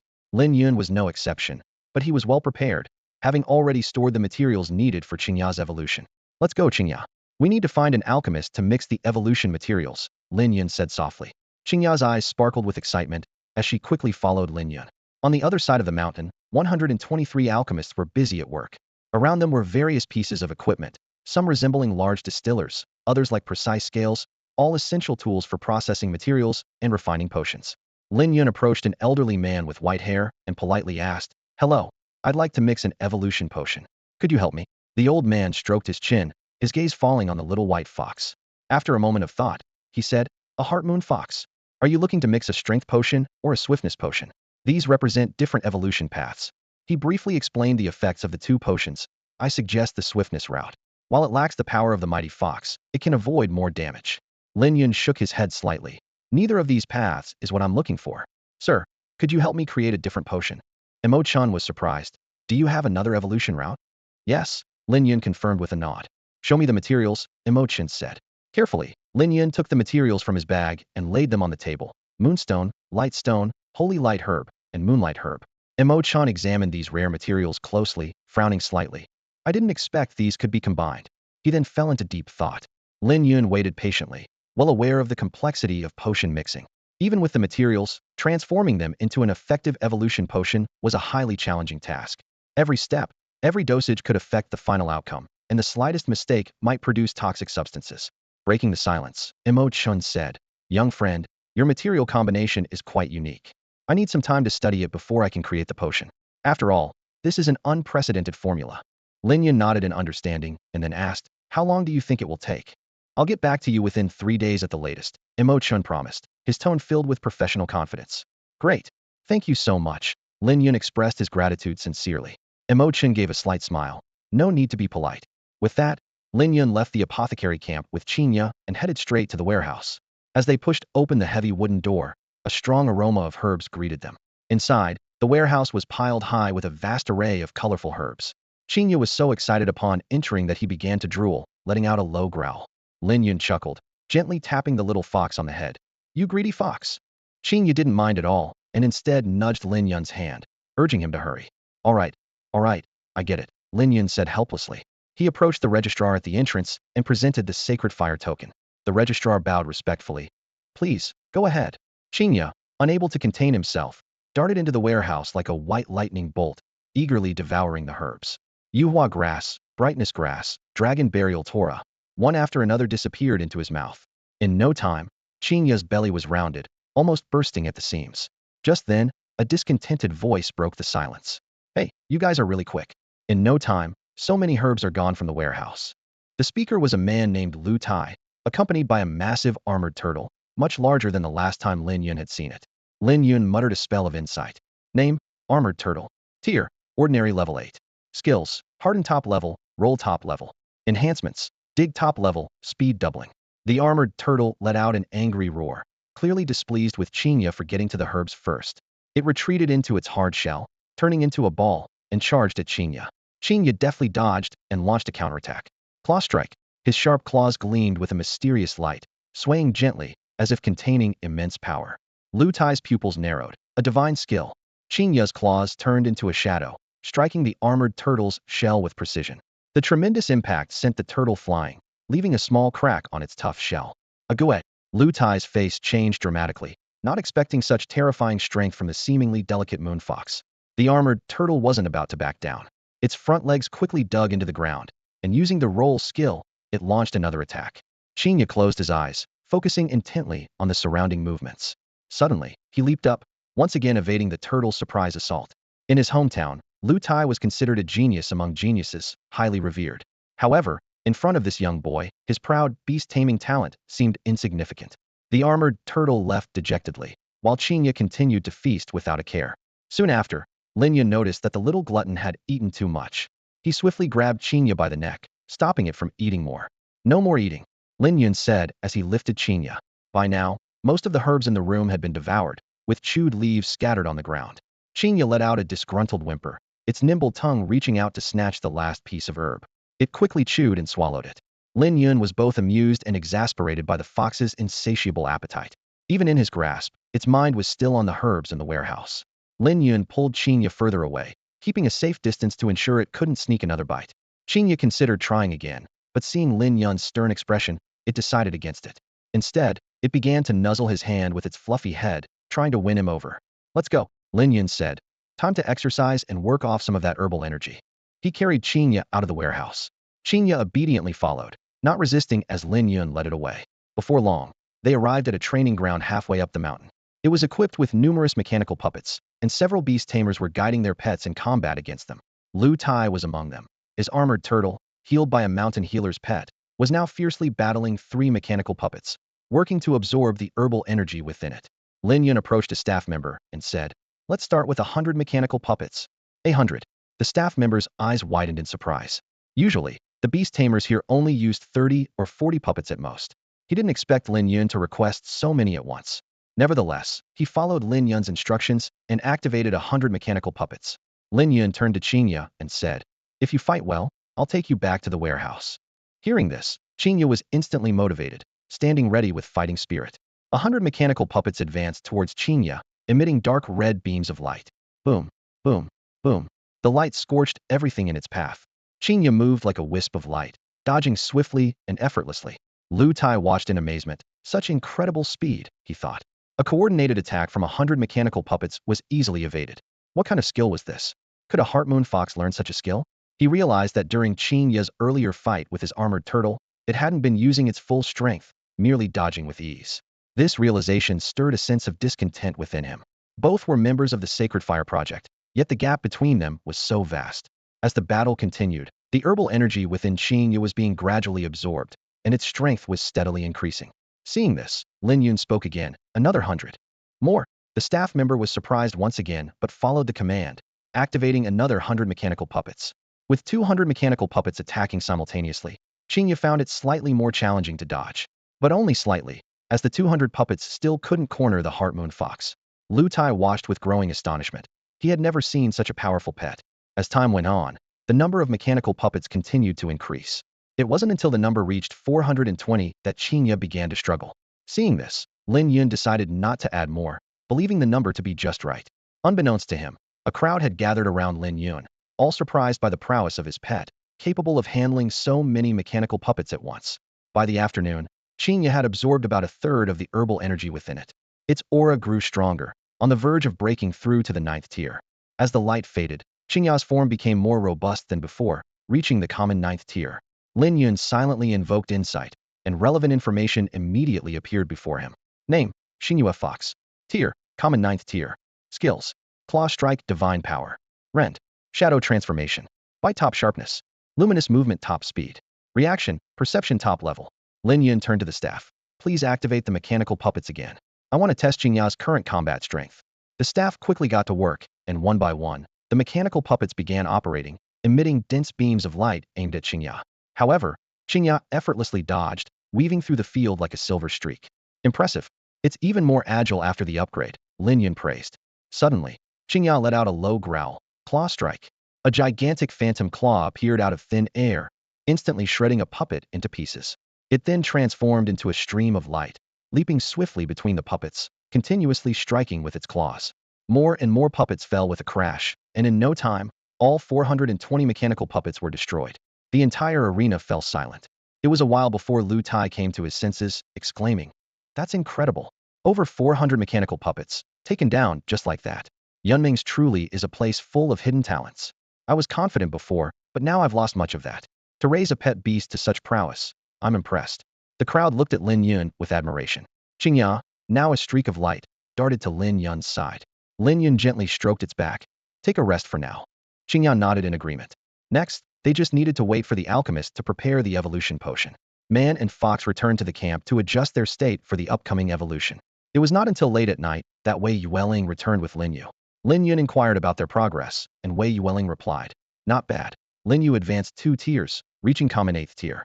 However, Its realm is a bit unstable now. Lin Yun reassured. Don't rush, we still have 6 days. Wei Yueling nodded in understanding. At that moment, Chao Man approached with a group of people, including Lu Tai. Lu Tai began flattering. Chao Xiao, you're incredible. You managed to evolve the flame dragon lizard on the very first day. Among so many beastmasters, your pet beast is the first to evolve. I believe the first place in this sacred fire trial is surely yours, another person chimed in. Isn't that obvious? Chao Xiao has S-level talent, added a third person. Chao Man was accompanied by a massive lizard, its body covered in deep red flames, radiating intense heat. Its mouth was filled with sharp teeth, and its eyes emitted a menacing red glow. The tip of its tail burned with a striking deep blue flame. Out of curiosity, Lin Yun invoked insight, obtaining the following information. Name, Great Flame Dragon Lizard. Tier, Leader First Tier. Skills, Flame Jet Divine Blaze. Flame Vortex Advanced. Tail Whip Advanced. Claw Strike Top Level. Listening to the flattery, Chao Man felt a sense of pride, though his gaze remained fixed on Wei Yueling. He had brought so many people along, intending to showcase his strength and attract Wei Yueling's attention. Wei Yueling ignored Lin Yun's offerings and instead directly asked him for food. Lin Yun, I'm hungry. Do you have anything tasty? Lin Yun pulled out some fruits from his pocket. I grabbed these from the warehouse. Do you want some? Wei Yueling's eyes lit up, and she smiled sweetly, her lips slightly parted. Yes. Give them to me. Lin Yun was a bit helpless. Can't you eat by yourself?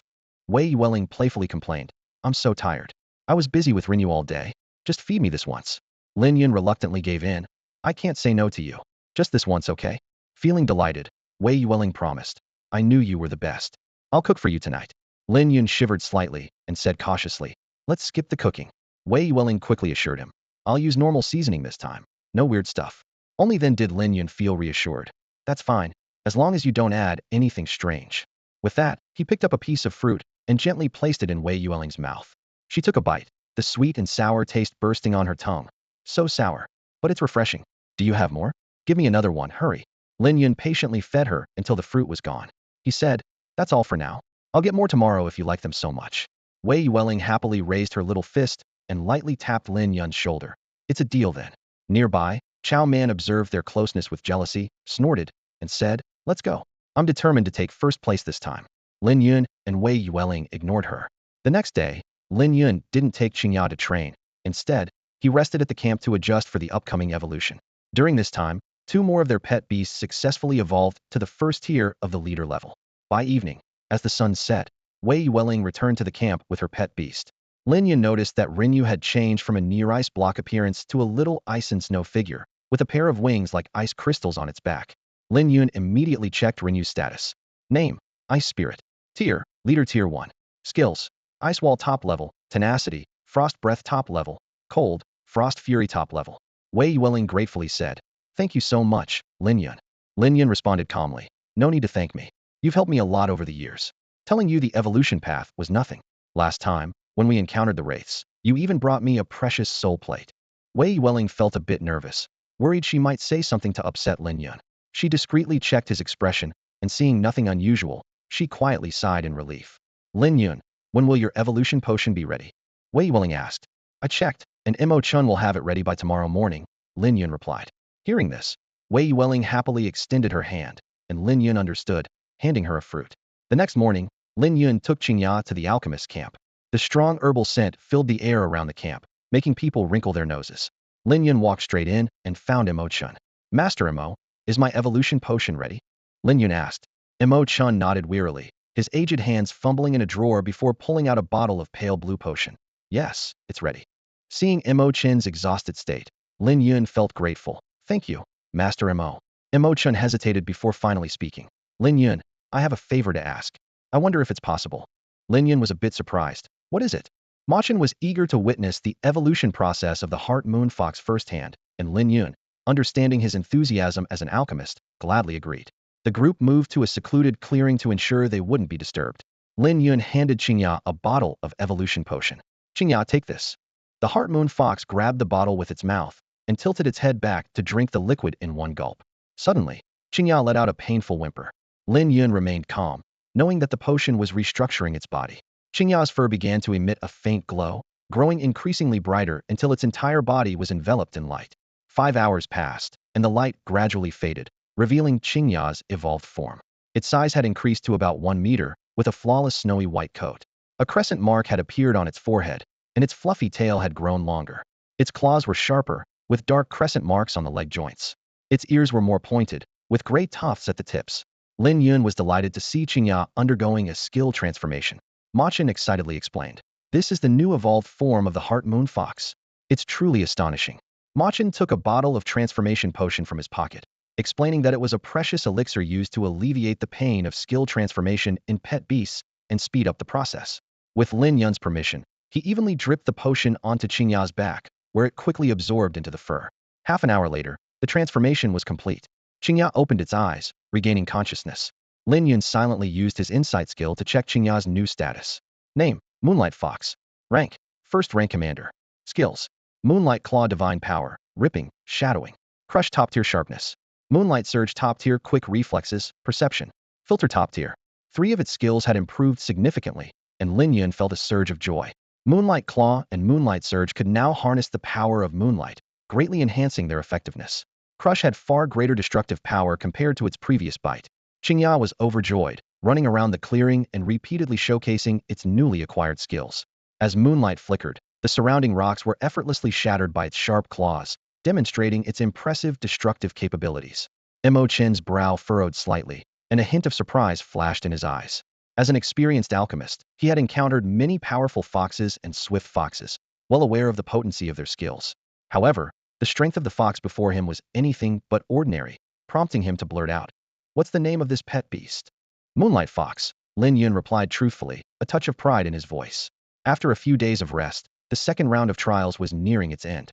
Everyone gathered in the clearing. Their expressions varied with anticipation and nervousness. Tang Guang cleared his throat and began announcing the rankings. "In this trial, your performance has improved compared to the previous round." His gaze swept over the crowd. First place goes to Chao Man, whose flame dragon lizard evolved into a great flame dragon lizard on the first day, earning 40 points. 40 points. The crowd erupted in exclamations. That's a lot. Young Master Chao is indeed impressive, earning 40 points in one go. He's made up for the points lost in the first round. Another person chimed in, full of envy. A seductive woman seized the opportunity to sidle up to Chao Man, her eyes flirtatious. "Young Master, are you free tonight?" Chao Man gave a modest smile. "It's actually nothing. I just had a bit more luck than others. My pet beast accidentally wandered into the governor's treasury before coming here and ate quite a few herbs, which is how it broke through to the 9th level." "What kind of herbs?" the woman asked curiously. "Just heart flame grass," Chao Man replied casually. "Heart flame grass." The woman's mouth opened slightly. "I remember this herb costs 5 million taels per stalk." Chao Man nodded in acknowledgement. "It is quite expensive. My father even scolded me for it. Now, there are only 32 stalks of heart flame grass left in the treasury." At these words, the faces of those present changed dramatically. 32 stalks of heart flame grass, such a quantity would bankrupt most people there. The financial power of the governor's office was evident. Lin Yun couldn't help but mutter, "That's quite the humble brag." "Humble brag? What do you mean?" Wei Willing asked, puzzled. Lin Yun explained. "It's when someone uses a tone of disappointment or unhappiness to subtly boast about themselves." Wei Willing laughed. "Hee hee, it really does sound like that." "Quiet!" Tang Guang shouted loudly. "Everyone, settle down." The noisy crowd instantly quieted down, all eyes focused on Tang Guang. He continued, "Second place is Du Zitong, and third place is Sun Da. Their pet beasts evolved successfully on the morning of the second day, earning 35 points. Fourth place is Wei Yueling, and fifth place is Lin Yun, both with 30 points. As the list was announced, the atmosphere on site grew complex. Some were happy, others worried, especially those with scores below 5 points. With only one trial left, and its difficulty exceptionally high, those who hadn't scored in the first round felt immense pressure. Eventually, someone couldn't take it anymore and stepped forward. "I'm quitting." Another person quickly followed. "Me too." In total, 12 people decided to leave. Their talents couldn't match those of Chao Man, Du Zitong, and others, and with low initial scores, continuing seemed futile. The remaining participants, though in a tough spot, still wanted to give it another shot. Tang Guang, expressionless, said, "If you're leaving, then go." He showed no intention of persuading them to stay. Those who left did so silently, taking their pet beasts back to camp to pack their things. Those who stayed watched the departing figures with a sense of shared fate. Tang Guang continued. "Next, I'll explain the third trial. This trial carries 50 points. Additionally, observers will give bonus points based on your performance over this period, totaling 20 points. The final composite score will determine the 10 most outstanding individuals to become true members of the Sacred Flame. Only 10 people." One person's face changed dramatically. "That's too harsh." Next, My sacred sword tiger will suppress its strength to the first tier of command and battle your pet beasts. I will score you based on your actual performance. Tang Guang's voice echoed across the clearing. As he finished speaking, a massive blue tiger strode forward, its body covered with sharp, sword-like stripes, exuding a formidable aura. The contestants couldn't help but gasp, and Lu Tai blurted out, "This is way too difficult." Even with its power suppressed, the sacred sword tiger is still a lord-level beast. The others nodded in agreement, their eyes filled with concern. Tang Guang glanced around and said calmly, "The competition officially starts. Who will go first?" The air seemed to freeze as no one dared to step forward. Then, Lu Tai took a deep breath and bravely stepped up. "I'll go first. Sooner or later, it's going to happen. Might as well get it over with." His voice trembled slightly, but his eyes were resolute. With Lu Tai's words, his pet, the steel armor turtle, slowly moved forward. Facing the blue tiger, a hint of fear flashed in the turtle's eyes, yet it stood firmly in the battle area. "In that case, let's begin," Tang Guang commanded, and the battle commenced instantly. The steel armor turtle reacted quickly, its front legs rapidly digging into the ground, disappearing underground in a flash. However, the sacred sword tiger was even quicker. A stripe on its forehead moved like a tadpole, emitting a dazzling golden light that expanded rapidly, transforming into a sharp light blade that sliced precisely toward the left front of the ground. With a loud boom, dirt flew everywhere, and a massive crack appeared in the ground. The steel armor turtle was forced to emerge from underground, but reacted swiftly by retracting its limbs into its hard shell and launching itself at the sacred sword tiger. The sacred sword tiger let out a deafening roar, and the stripes on its body surged forward, forming an impenetrable sword formation that enveloped the steel armor turtle. "Holy light sword formation!" the spectators exclaimed. Inside the sword formation, countless light swords rained down, quickly covering the turtle shell with numerous cracks. Lu Tai's face changed drastically, and he shouted in panic, "This is bad. At this rate, Ague will die." "Stop," Tang Guang called out in time. The sacred sword tiger growled softly, and all the light swords retreated back into its body like a receding tide. The battle ended, and the steel armor turtle's shell was pierced through, revealing its internal organs, its injuries severe. Tang Guang coldly announced, 10 points. Lu Tai's face fell instantly. 0 points in the first trial, 20 in the second, and 10 in the third, totaling only 30 points. This meant he was likely to be eliminated. Sigh? In the end, it's not enough strength. Lu Tai sighed, suppressing his disappointment, and carried his injured steel armor turtle toward the healer's camp. Despite the turtle's bulky size, sharing some strength made it manageable for Lu Tai to carry it. In the healer's camp, healing pets rushed over to treat the steel armor turtle. The cracks on the turtle's shell were slowly mending, but the progress was not ideal. A healer frowned and said, "These injuries are severe. Healing skills alone might not fully restore it."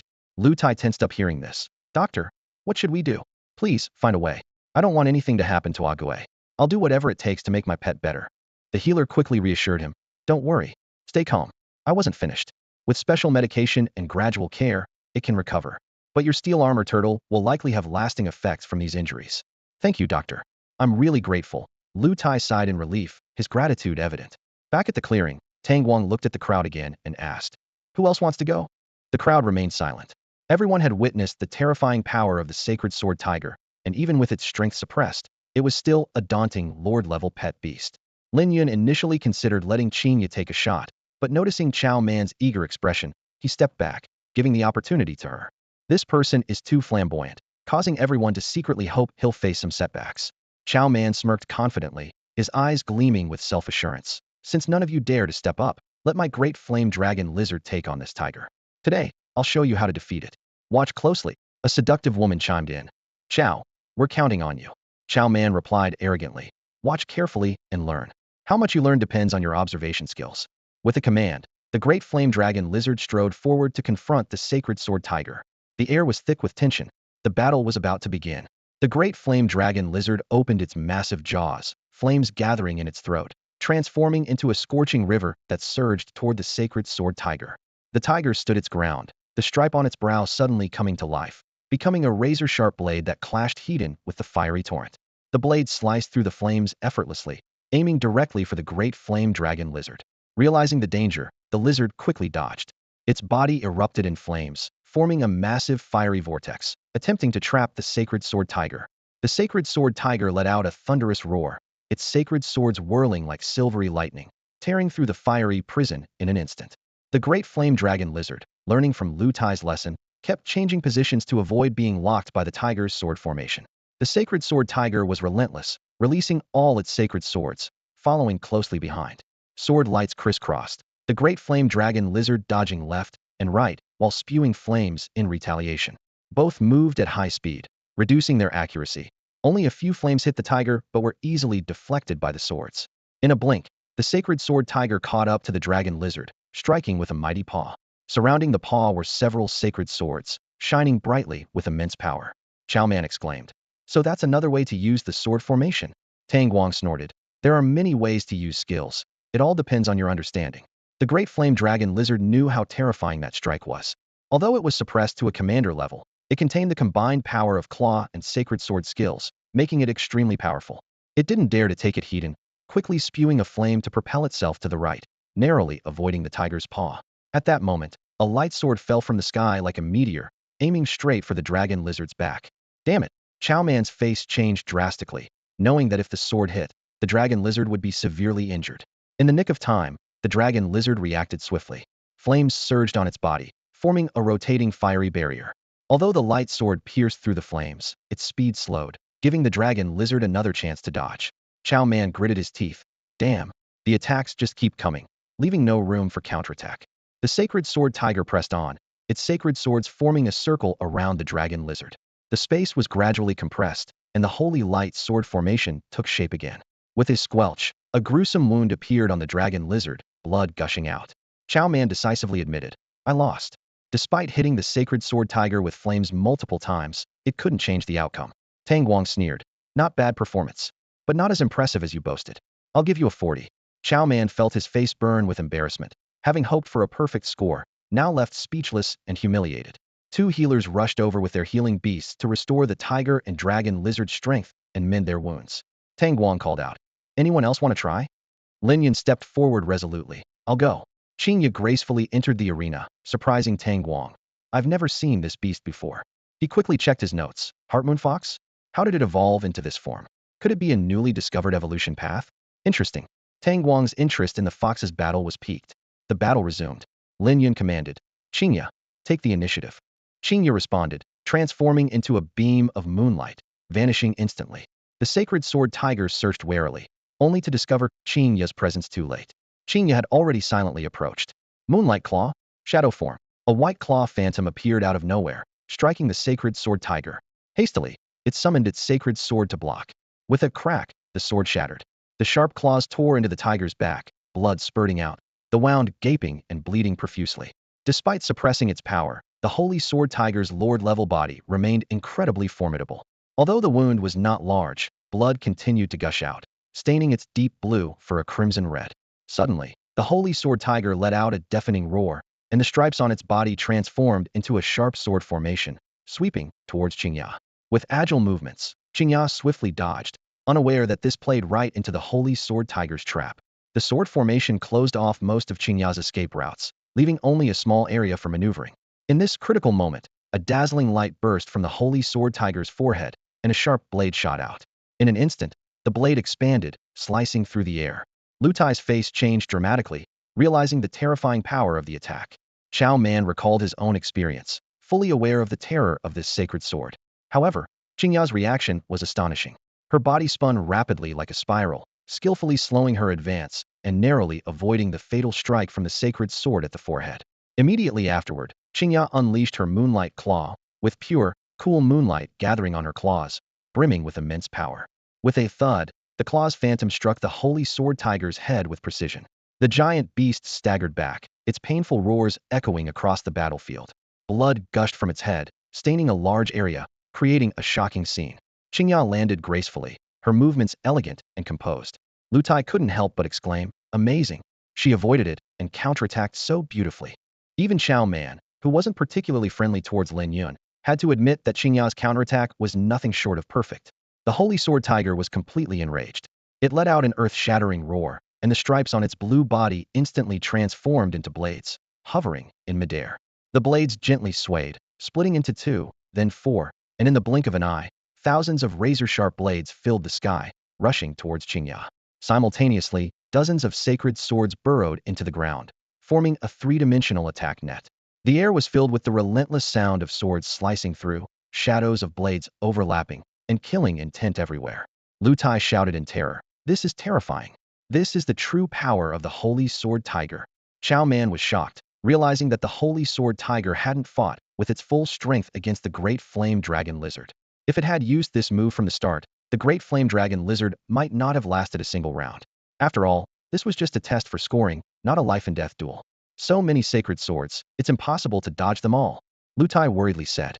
Chao Man assessed. Reaching this point is already impressive. This fox should score above 40. Amidst a thunderous crash, the blades fell like rain. Qingya once again employed Moonlight Surge, transforming into a streak of white light, darting through the sword rain at an astounding speed. Countless blades crashed to the ground, sending dirt flying, rocks shattering, and trees breaking. Fragments turned to dust in the endless sword light. Yet, within this dense sword light, a resilient beam of pure moonlight persisted. It wasn't dazzling, but seemed to contain an indomitable vitality, never extinguishing.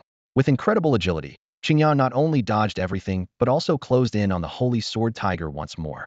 Tang Guang watched with a heavy gaze, secretly amazed. Damn, it's that skill again. Lu Tai was astonished, thinking to himself, what kind of skill is this that allows it to be so fast? Chao Man had to admit that the fox Lin Yun had trained was indeed impressive. She watched the battlefield intently as the sacred sword tiger let out a deafening roar and charged forward. Its tiger paws were surrounded by several small swords, forming a mini-sword formation, exuding an intimidating aura. Qingya faced the challenge head-on without fear. If it were just an ordinary divine-level claw attack, she might have sought a more ingenious way to fight. However, her skills had evolved. This was no longer a simple claw strike, but the divine-level Moonlight Claw. Even more terrifying, this move came with 3 powerful attributes: strength, shadow, and tear. Boom. They collided fiercely. The phantom shattered, and the sacred sword broke. The sacred sword tiger staggered back a few steps, its tiger paws bleeding profusely, clearly suffering a significant injury. Keep your distance. Don't engage, heathen. Tang Guang shouted urgently, his voice filled with anxiety. The sacred sword tiger seemed to realize the disadvantage of close combat and began to retreat. However, speed was not its forte, whereas it was Qingya's specialty. The white fox leaped forward under the moonlight, chasing relentlessly. The sacred sword tiger continuously summoned a sword formation to attack, but Qingya always managed to dodge skillfully. Flash. Another wound opened, blood gushing out. The wounds, though not large individually, accumulated over time, covering its body densely. The deep blue tiger body of the sacred sword tiger was now stained red with blood, and its movements visibly slowed. It summoned sacred swords at a much slower pace, and its consciousness began to blur. In contrast, Qingya, though slightly fatigued, remained energetic. She unleashed Moonlight Claw after Moonlight Claw, layers upon layers of claw shadows mercilessly striking the tiger's body. The sacred sword tiger let out a series of pitiful cries. This is unbelievably strong. To think it could reduce the sacred sword tiger to such a state. Lu Tai was overwhelmed with shock. As the first to take the field, he knew well the strength of the sacred sword tiger. In his view, merely holding the upper hand would have been impressive, but he never expected the white fox to dominate so thoroughly. It was hard to believe without witnessing it. Truly powerful, Chao Man couldn't help but remark. She recalled her great flame dragon lizard's previous battle with the sacred sword tiger. While it had injured the opponent, it was nowhere near this extent. If her pet were to face Qingya, the outcome would likely be quite grim. Chao Man analyzed Qingya's combat style carefully. Unparalleled speed combined with strong, powerful attacks. Almost perfect. She felt that at the commander level, it would be hard to find a match for this white fox. Sighing, she thought, there's always someone better out there. I have a long way to go. The onlookers were equally astonished, discussing among themselves. Who would have thought someone could train a pet to this level? It's terrifying. How was it even trained? Just then, the sacred sword tiger let out an earth-shattering roar, echoing throughout Yunmeng's. Stop. Stop now. Heart Sword, I command you, stop immediately. Tang Guang shouted frantically, sensing something ominous. Due to severe injuries and the tearing attributes effect, the sacred sword tiger's mind had become chaotic. Suddenly, a terrifying pressure descended upon Yunmeng's lord-level power. Countless sacred swords appeared, densely filling the sky. Tens of thousands of blades hovered in the air, emitting a chilling gleam. In the blink of an eye, 2 blades moved first, shooting towards Qingya like lightning. Oh no, something's wrong. Tang Guang's face turned an ashen shade, a flicker of fear in his eyes. Run! Lu Tai shouted urgently, his face drained of color. He never imagined that the sacred sword tiger would lose control and unleash a terrifying attack akin to that of a lord-level beast. In an instant, chaos erupted. People scattered in all directions with their companion beasts, frantically searching for safety. Lin Yun's heart raced as he desperately searched for Qingya among the chaos. Above, sharp light blades rained down from the sky, precisely targeting the area where Qingya was. Explosions roared continuously, leaving massive craters over 10 meters deep in the ground, sending debris flying and dust swirling.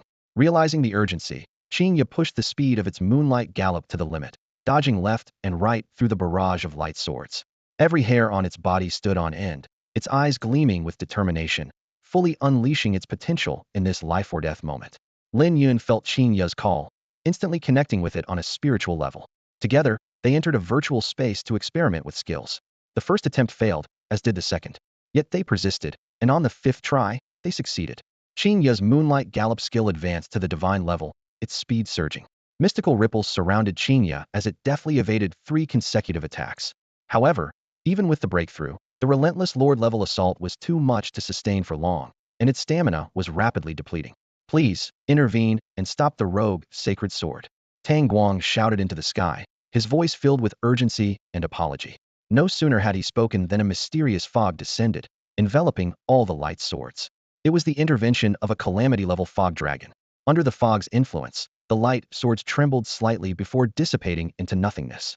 Then, a torrent of water surged down from above, striking the sacred sword tiger and knocking it into unconsciousness. Tang Guang exhaled deeply, though the cold sweat on his forehead persisted. If anyone had been injured, it would have been a grave failure on his part.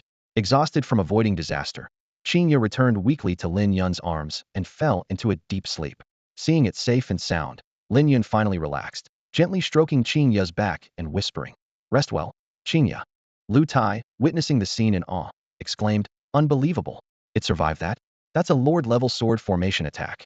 Not only did it evade, but it also mastered a new divine-level skill in the process." Chao Man was equally shocked, internally comparing. With the abilities of the great flame dragon lizard, it wouldn't have dodged even the first attack and would likely have been pierced through. Regardless of his feelings towards Lin Yun, he had to acknowledge Lin Yun's exceptional ability in nurturing companion beasts. "Your beast went out of control.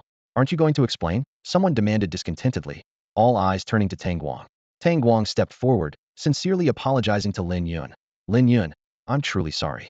This was my oversight, putting your companion beast in danger. You can make any request, and I will fulfill it. No matter the challenge, I, Tang Guang, will not refuse." Lin Yun sensed Tang Guang's genuine remorse. While the incident was indeed Tang Guang's responsibility, it wasn't entirely his fault. Lin Yun pondered how best to respond to this sincere gesture. Lin Yun pondered for a moment and finally decided to let go of past grievances. He said to Tang Guang, "Forget it, what's done is done. As for any requests, I haven't thought of any yet." Tang Guang nodded in understanding and replied, "No problem. If you think of anything, come find me at the Tang family in Xinguang County." This statement was like a thunderclap in everyone's mind. Chao Man's face changed drastically, and he exclaimed, "You're actually from the Tang family in Xinguang County." The Tang family held significant influence in Xinguang County, and even the county governor had to show them respect. Lin Yun receiving such a promise from the Tang family was truly enviable. However, everyone knew that this was a well-deserved compensation for Lin Yun. Lin Yun nodded simply, accepting the promise. Tang Guang then called for a healer to carefully examine Qingya's condition. Fortunately, Qingya was unharmed, just exhausted. To express his apology, Tang Guang offered his treasured shengli flowers, rare herbs that grow in swamps and feed on moonlight, which he usually couldn't bear to use himself. Under the careful preparation of an alchemist, 15 shengli flowers were turned into 3 bottles of stamina potions. After Qingya took them, she quickly regained her usual vitality, allowing everyone to breathe a sigh of relief. The sacred sword tiger was more seriously injured and needed a week to recover. During this time, Lin Yun seized the opportunity to train Qingya, successfully advancing her to Commander Level 2. Qingya's attributes improved as follows. Name, Moonlight Fox. Level, Commander Level 2. Skills, Moonlight Claw Divine Power. Tier Divine. Shadow Transformation Top Tier. Shatter Top Tier Sharpness. Moonlight Surge Divine Speed.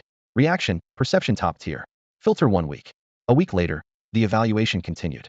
Wei Yueling, with her clever strategy, used the power of frost to restrict the sacred sword tiger's movements and sought opportunities to counterattack. Although she did not win, her performance was commendable. Wei Yueling kicked a small stone in frustration and complained, "That sword formation is too troublesome, overwhelming, and unavoidable. If Lin Yu had Qingya's mobility skills, it would have been better." Lin Yun remained silent as they both went to the clearing to await the announcement of the results. Tang Guang, holding the list, stood in the center of the clearing. Once everyone was present, he began to announce the scores. First place, Lin Yun, with a total score of 110 points. The crowd recalled Qingya's impressive display of power that day and nodded in agreement. Second place, Wei Yueling, with a total score of 100 points. Although she didn't defeat the Sacred Sword Tiger, her performance was still outstanding, just a step away from victory. Tang Guang continued reading, finally announcing, Chao Man, 10th place, 80 points. Chao Man was incredulous and questioned, how can I be in 10th place? What about my bonus points? As an S-level talent beast master and the son of the county governor, he couldn't accept this result. Tang Guang coldly replied, your talent is indeed good, but your temperament is lacking, and your behavior is frivolous, so your bonus points are 0. As a beast master, while talent is important, other aspects cannot be ignored. Chao Man clenched his fists in anger. Others gleaned a deeper understanding of the requirements for beast masters from Tang Guang's words. As the first place winner, Lin Yun received 100 divine skill stones. Wei Yueling received 80, while Chao Man only got 30. However, more than the divine skill stones, Lin Yun was concerned about another question. He stepped forward, looked directly at Tang Guang, and asked, what are skills beyond the divine level like? Above the divine level is the Tao level skill, Tang Guang explained with a hint of reverence in his voice. He elaborated that to refine a skill to this level, one must comprehend a special Tao resonance, a feat so challenging that few have succeeded over the years. Tang Guang's gaze swept over the young beast tamers present as he continued. After you return from Yunming's, there will be someone to guide you on how to lead your beasts to comprehend this level of skill. Although you are all outstanding talents to be here, don't set your hopes too high. Understanding Tao level skills requires a deep comprehension of the Tao. If you can't grasp it, don't dwell on it. After all, divine level skills are already incredibly powerful. Lin Yun murmured to himself, Tao, then chuckled self-deprecatingly. Forget it. I haven't even mastered a divine level skill yet. Nonetheless, most of the group seemed eager to try. Someone encouraged, how will you know if you don't try? As beast tamers, we should strive for the strongest path. At this point, Wei Yueling interjected, what about the sacred fire baptism? Tang Guang replied, the sacred fire baptism will officially begin in a month. At that time, someone will come to escort you. Compared to Tao level skills, I suggest you focus on the sacred fire baptism. Tao level skills are too difficult, and the hope is slim. In contrast, the sacred fire baptism is much simpler. After the baptism, your beast's strength will greatly increase. If you're lucky, your beast might even gain a unique skill, which would significantly enhance its combat power. After saying this, Tang Guang exchanged a few polite words and then announced the end of the trial. As the group prepared to leave, except for the 10 who passed the sacred fire trial, most felt dejected. After all, they had been eliminated. However, some optimistic individuals believed that failure was beneficial. Life is full of setbacks, but as long as they don't give up and keep striving, opportunities will come again. In the afternoon, a firecloud sparrow arrived at Yunming's to take Lin Yun and Wei Yueling away. The two, with their respective beasts, boarded the firecloud sparrow. During the flight, the sparrow seemed to sense the presence of a massive entity above Yunming's and flew cautiously. That evening, Lin Yun returned to his home in Haoyue City. He knocked gently on the door, and Li Yueru, who was cooking, opened it. Overjoyed to see Lin Yun, she exclaimed, Honey, Xiao Yun is back. Lin Chun hurriedly came out upon hearing this. It really is Xiao Yun. I'm back, Lin Yun said with a smile. Woof woof, Qingya greeted enthusiastically.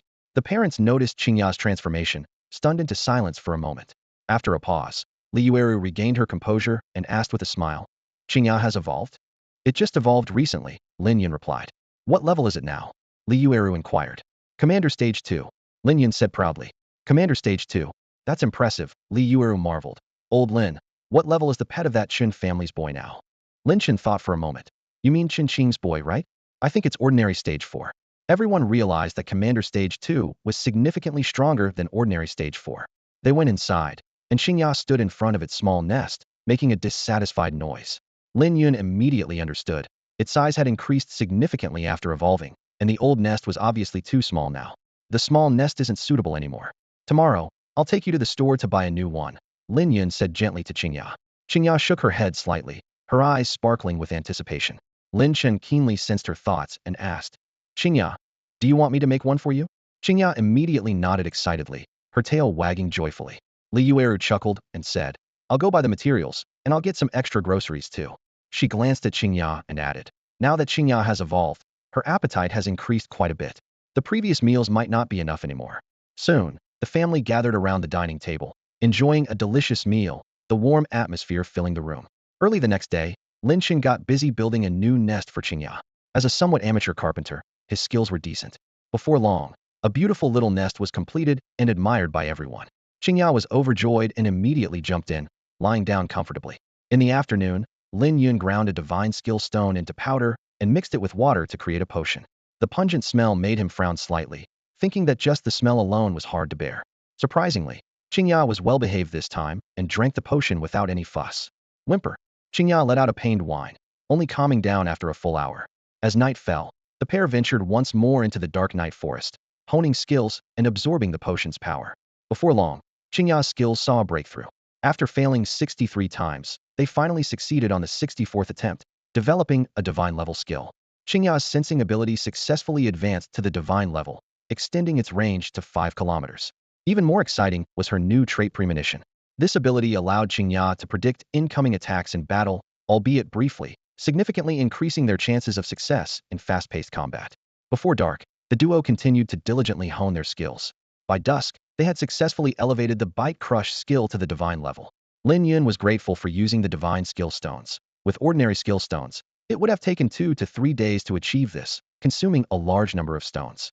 They completed the task with just 2 divine skill stones, leaving 98 stones for future challenges. Qingya's abilities saw significant enhancement. Name: Moonlight Fox. Rank: Leader Level 2. Skills: Moonlight Claw Divine Level, Powerful, Tear, Shadow. Bite Crush Divine Level, Sharp. Moonlight Gallop Divine Level, Quick Reflex. Perception Divine Level, Filter, Premonition. Although Qingya's 4 skills had reached the divine level, Lin Yun understood that the highest level wasn't divine but Tao. Despite Tang Guang's advice not to set high hopes on Tao-level skills, Lin Yun wanted to try. His reasoning was simple: why climb the highest peak? Because it's there. 2 days later, the Beast Alliance contacted Lin Yun, informing him that the person who could teach Tao-level skills was waiting in the Dark Night Forest. Lin Yun, with Qingya, set off immediately. After some travel, they arrived at a cliff's edge. There, Lin Yun saw a middle-aged man and a black wind dog, quietly awaiting their arrival. Compared to the usual black wind dog, this pet beast is somewhat smaller, standing just over 2 meters tall. However, its fierce aura is not diminished in the least. Its limbs are covered with dark red, mysterious patterns, a clear sign of evolution. Lin Yun focused and silently recited the insight technique, instantly conjuring detailed information about this pet beast in his mind. It is called the Black Flame Dog, ranked at Warrior Level 6. It possesses 3 powerful skills: a high-level destructive bite, Tao-level claw enlargement, and top-tier destructive flame torrent. These skills not only make the Black Flame Dog's teeth sharper, significantly enhancing its lethality, but also cause astonishing changes during claw attacks. Unlike the graceful shadow transformation, the Black Flame Dog's enlargement can physically increase the size of its claws, making its power formidable. After a brief conversation, Lin Yun learned that the middle-aged man's name was Zhou Wenbing. With curiosity and respect, Lin Yun politely requested, "Could you demonstrate your pet beast's Tao-level skill?" Zhou Wenbing, impressed by Lin Yun's humble demeanor, agreed. Despite being a highly talented individual who took first place in the Sacred Fire trial, Lin Yun did not exhibit the arrogance typical of other young people, which was truly admirable. Certainly, Zhou Wenbing nodded in agreement, and then commanded the Black Flame Dog. The Black Flame Dog let out a low growl and quickly approached a mountain wall. Its sharp claws traced an arc in the air before striking the wall. Enlarge. With Zhou Wenbing's command, the Black Flame Dog's claws instantly expanded to several times their original size. Lin Yun watched intently and noticed a faint golden ripple surrounding the Black Flame Dog's claws. At first glance, it resembled the divine ripple but also contained a unique aura. As he focused, Lin Yun could faintly hear the echo of the Tao, leaving him deeply shocked. Boom! The massive claws slammed down, leveling the entire small mountain and filling the air with dust. Lin Yun couldn't help but gasp in amazement. He knew that even the Fire Cloud Sparrow, which carried him, and Wei Yueling, a warrior level 7 beast, couldn't unleash such a powerful attack. Even more astonishing was that the small mountain was composed of Emo steel rock, known for its hardness and often used to build city walls and shields. Yet, under the Black Flame Dog's strike, it crumbled like tofu, easily split in half. After the demonstration, the Black Flame Dog swiftly returned to Zhou Wenbing's side. Zhou Wenbing began to explain. To comprehend a Tao-level skill, you first need something special. What is it? Lin Yun asked curiously. The Tao fruit, Zhou Wenbing replied, taking out a dark red fruit from his pocket. This fruit was crystal clear, as beautiful as glass, and emitted a tempting fragrance. Lin Yun stood in front of Zhou Wenbing, his eyes shining with a thirst for knowledge. Zhou Wenbing looked at the young beast master and slowly began to speak. Most beast masters can only train their beast skills to the divine level. To comprehend a Tao-level skill, you must consume a Tao fruit. This magical fruit allows you and your beast to enter a state of enlightenment, amplifying its effects 1,000-fold. Zhou Wenbing's voice was deep and magnetic, and Lin Yun listened intently, holding his breath. After enlightenment, You can imbue the Tao rhythm you've comprehended into your beast skills. Once successful, the skill transforms to the Tao level, Zhou Wenbing paused. But be cautious, the success rate is extremely low. If you fail, you exit the enlightenment state and must consume another fruit to try again. Moreover, there must be a 2-week interval between each consumption to allow the effects to wear off. Lin Yun eagerly asked, how can one obtain a Tao fruit? Zhou Wenbing shook his head. It's purely a matter of luck.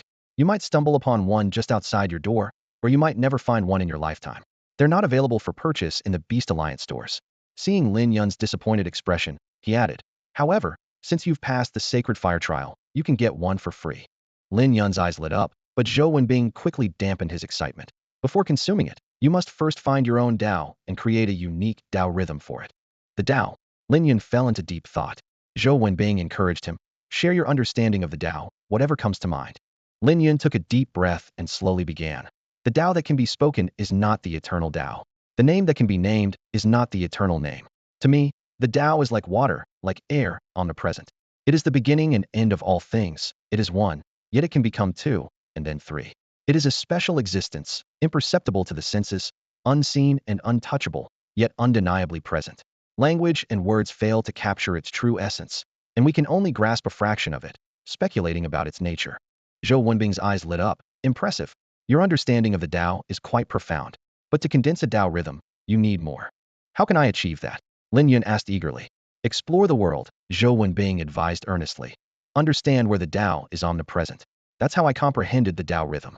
Seeing Lin Yun deep in thought, Zhou Wenbing suddenly said, I have a special suggestion that could enhance your understanding of the Tao. Would you like to hear it? Of course, Lin Yun replied without hesitation. Zhou Wenbing smiled slightly and began to recount. It's like this. After learning more, Lin Yun suddenly realized the event was closely linked to the holy sect. Not long ago, a horrifying orc attack occurred in the slums of Haoyue City. An orc deliberately broke into a resident's home, brutally devouring the entire family. Zhou Wenbing hoped Lin Yun could investigate the matter further. Lin Yun had heard of the holy sect. It consisted of ordinary people who couldn't awaken the beast-taming talent and sought power by merging with exotic beasts.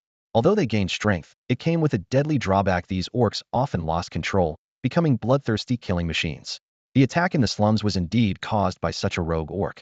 In that case, I'll visit the slums to understand the situation firsthand, Lin Yun said, bowing to Zhou Wenbing. Zhou Wenbing nodded in agreement. Lin Yun called out to Qinya, and together with his fox, they left. He knew that to grasp the essence of Tao, mere understanding wasn't enough. He needed to experience it on site. Soon, Lin Yun and Qinya arrived at the slums of Haoyue City. Familiar faces came into view. After some inquiries, he was shocked to discover that the deceased was his former neighbor, Zhang Xiaohao. He had a decent relationship with Zhang's father and was taken aback by the sudden tragedy. Upon entering Zhang Xiaohao's home, he found it in shambles, bloodstains everywhere. Lin Yun noticed a large makeshift meat rack in the center of the living room, big enough to hang an adult's body, where the blood was most concentrated. His brow furrowed as the horrific events of that day replayed in his mind. To gather more information, Lin Yun visited Aunt Sun's house. Aunt Sun was hanging clothes in the yard and was pleasantly surprised to see Lin Yun. Lin Yun, long time no see. Sunmei, come and see who's here. Sunmei responded, greeted Lin Yun, and went to prepare refreshments. Lin Yun got straight to the point. Aunt Sun, do you know what happened to Uncle Zhang's family? Aunt Sun slowly recounted. I know a bit. That night, I heard things being thrown around in Zhang Xiaohao's house. At first, I thought it was a couple's quarrel, but then I remembered that Zhang Xiaohao was always afraid of his wife and wouldn't even dare to talk back. I felt something was wrong and wanted to check it out, but Sunmei stopped me. Sunmei added. Tara seemed very scared at the time, so I told my mother not to go out. Lin Yun nodded. He had estimated Zhang Xiaohao's strength to be around the first rank of a commander. Sunmei's Black Wind Dog was only of the second ordinary rank, not a match at all. Going out recklessly would likely increase the casualties. This place is becoming more dangerous by the day, Aunt Sun sighed, sipping tea with her one arm. Suddenly, there was a knock on the door. Knock, knock, knock. I'll get it, Sunmei said, rising to answer the door. The door opened. A greasy-faced, chubby man stood at the door. It was Li Hua.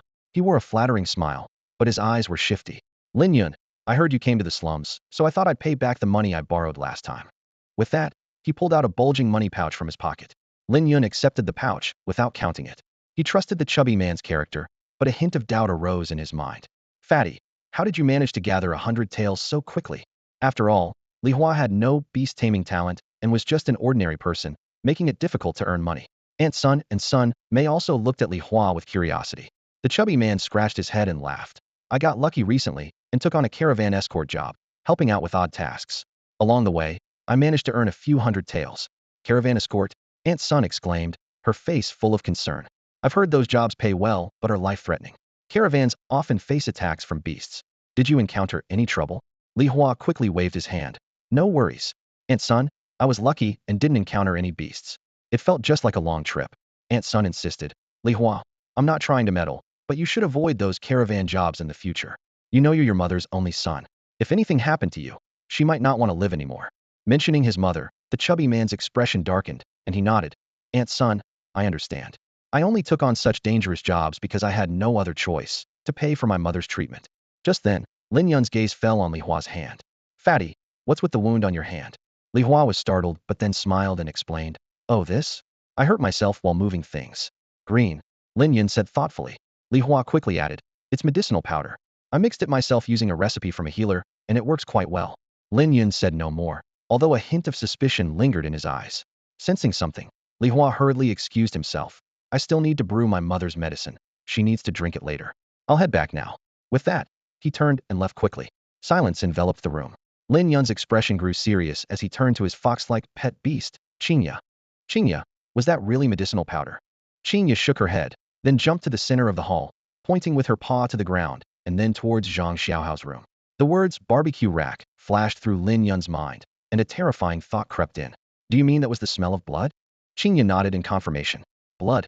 How is that possible? Aunt Sun exclaimed. Lin Yun, your claim is too far-fetched. How could a normal person's blood be green? Lin Yun replied gravely. What if he's not a normal person? Aunt Sun's face changed dramatically, and Sun Mei softly uttered a chilling word. Beastman. No way. Aunt Sun still couldn't believe it. Li Hua seems perfectly normal. How could he be a beastman? Lin Yun explained. Beastmen appear no different from humans in their normal state. A chill swept over Aunt Sun, and she trembled as she asked. Then, does that mean Zhang Xiaohao's family of 3 ended up on his barbecue rack? Sun Mei nodded heavily. It's possible. Oh my god. Aunt Sun turned pale, murmuring to herself, such a good child. How could he do something like this? The atmosphere in the room instantly froze, and everyone was engulfed in deep fear and shock. The biggest issue with orcs is that they can easily lose control. Sun Mei's words echoed in the room, heavy as lead. Aunt Sun's face was filled with disbelief, and she murmured, oh, how could it be like this? Her voice was full of helplessness and confusion. At this moment, Lin Yun decisively interrupted the gloomy atmosphere. His voice was firm and calm. Don't jump to conclusions. Although we've confirmed that Fatty is an orc, we can't be sure if Uncle Zhang's incident is related to him. Sun Mei nodded slightly, a hint of rationality flashing in her eyes. That's true, she agreed softly. Lin Yun stood up, his gaze sweeping over the 2 women with determination. I'll go to Fatty's house first. Don't let this information leak out to avoid alerting anyone. His tone was commanding and left no room for doubt. Both women nodded solemnly, indicating they would keep the secret. Lin Yun, knowing their personalities well, left confidently and headed straight to Fatty's house. The room was left with only the mother and daughter. After a moment of silence, Aunt Sun sighed and said, I really didn't expect Fatty to turn out this way. He seemed so obedient and well-behaved before. Sun Mei's response was calm and insightful. Mom, people change. The past is the past, and now is now. The mother and daughter fell silent again. Moments later, Aunt Sun suddenly asked, by the way, Sun Mei, what's going on with you today? What do you mean, what's going on with me? Sun Mei asked, frowning slightly. Aunt Sun scrutinized her daughter and said, when Lin Yun used to come over, you would talk endlessly. Today, you seem like a different person. Sun Mei shook her head gently, her tone calm. Mom, you're overthinking. I've always been like this, nothing has changed. Aunt Sun sighed. She had watched her daughter grow up and knew her little thoughts well. However, she also understood the significant gap between her daughter and Lin Yun. Now, Lin Yun's companion beast had successfully evolved to the leader level, while her daughter's Terra was still an ordinary 2nd tier. The gap was undeniable. Mom, don't think too much. I am who I am, always have been, Sun Mei said, her tone carrying a hint of stubbornness. I'm going to hang out the laundry, Aunt Sun said, getting up and heading to the courtyard, leaving Sun Mei alone in thought. Meanwhile, Lin Yun arrived at Fatty's house. The marks of the fierce battle between Qingya and the obsidian saber-toothed tiger were still visible at the door, with deep claw marks etched into the walls, silently telling the story of the thrilling fight. He knocked on the door. Knock, knock, the sound crisp and firm. The door opened, revealing a frail-looking middle-aged woman. She was Fatty's mother, Dai Qingwan. Lin Yun, Fatty just went out. He might take a while to return. Come in and sit for a while.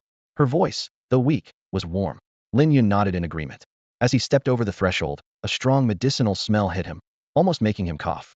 Dai Qingwan apologized. Sorry about the smell. It's fine. Lin Yun waved it off, then asked, Aunt Dai, do you know what Fatty has been up to lately? Dai Qingwan sighed and began to cough.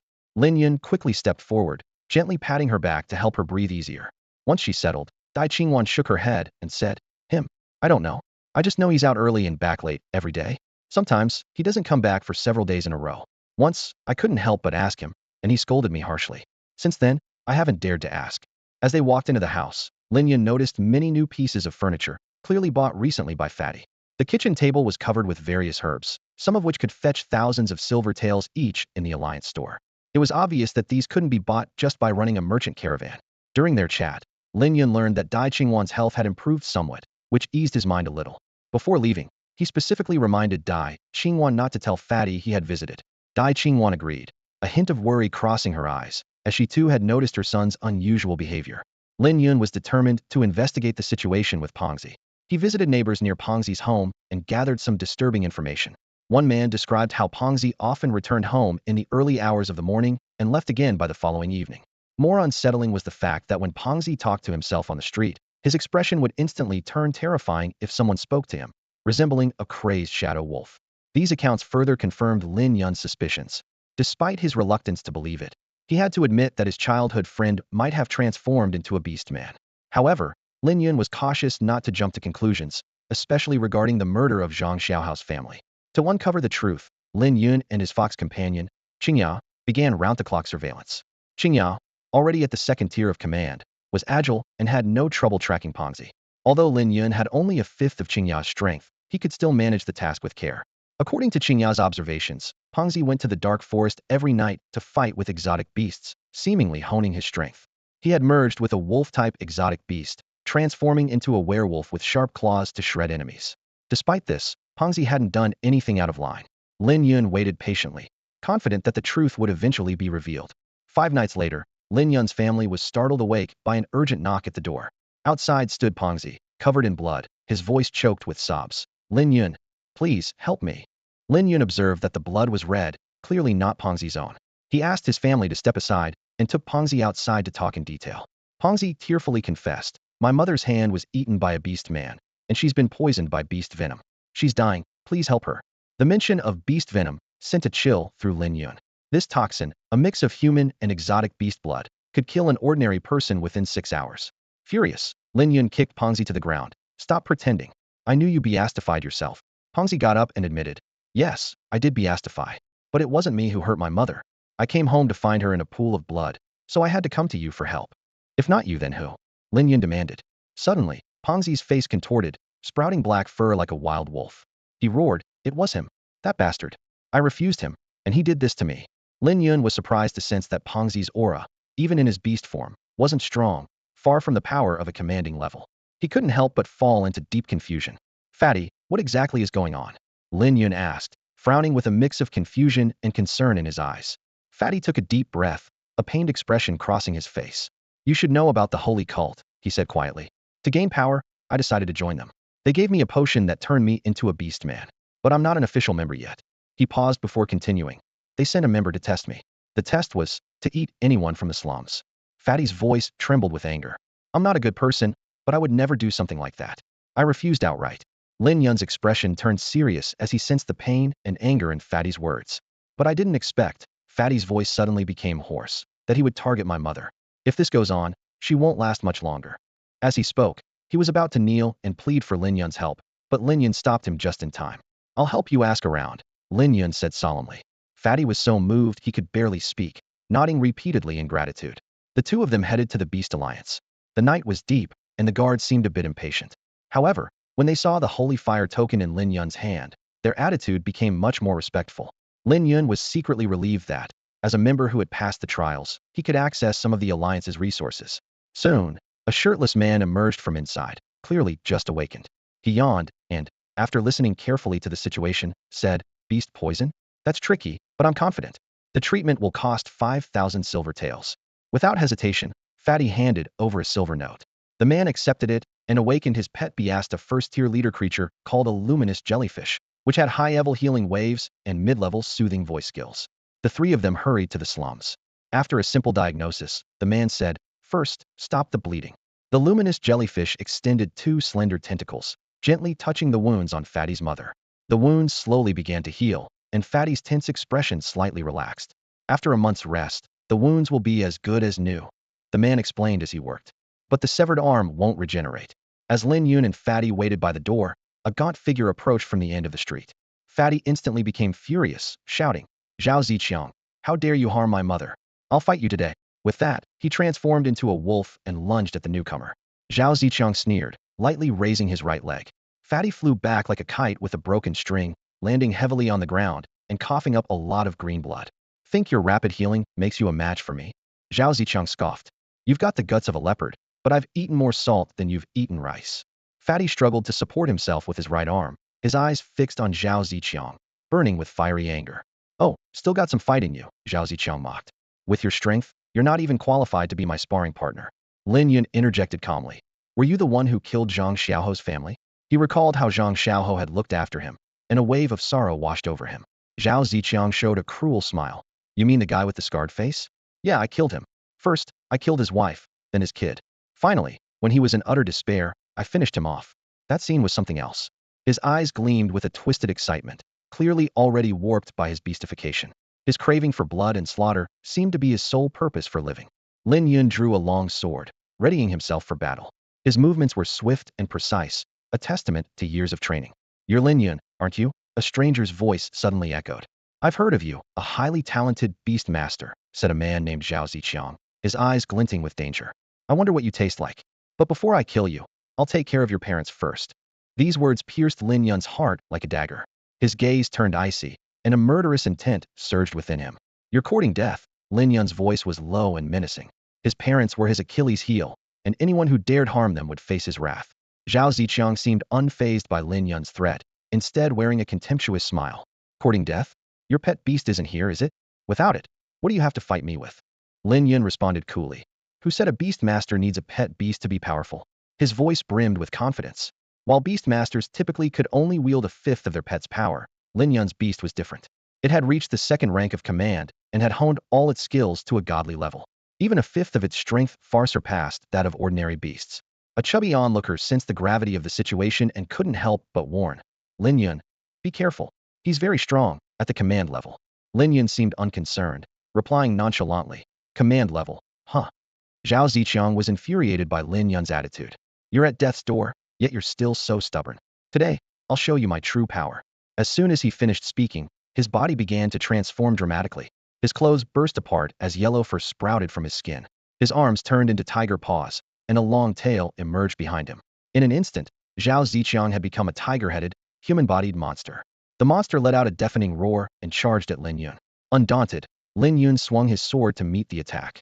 The blade's light flickered as it clashed with the tiger's claws, producing a piercing metallic sound. Lin Yun felt as if his sword had struck solid stone, but he didn't retreat. Instead, he maneuvered his sword more deftly, letting the blade dance around Zhao Ziqiang's arm.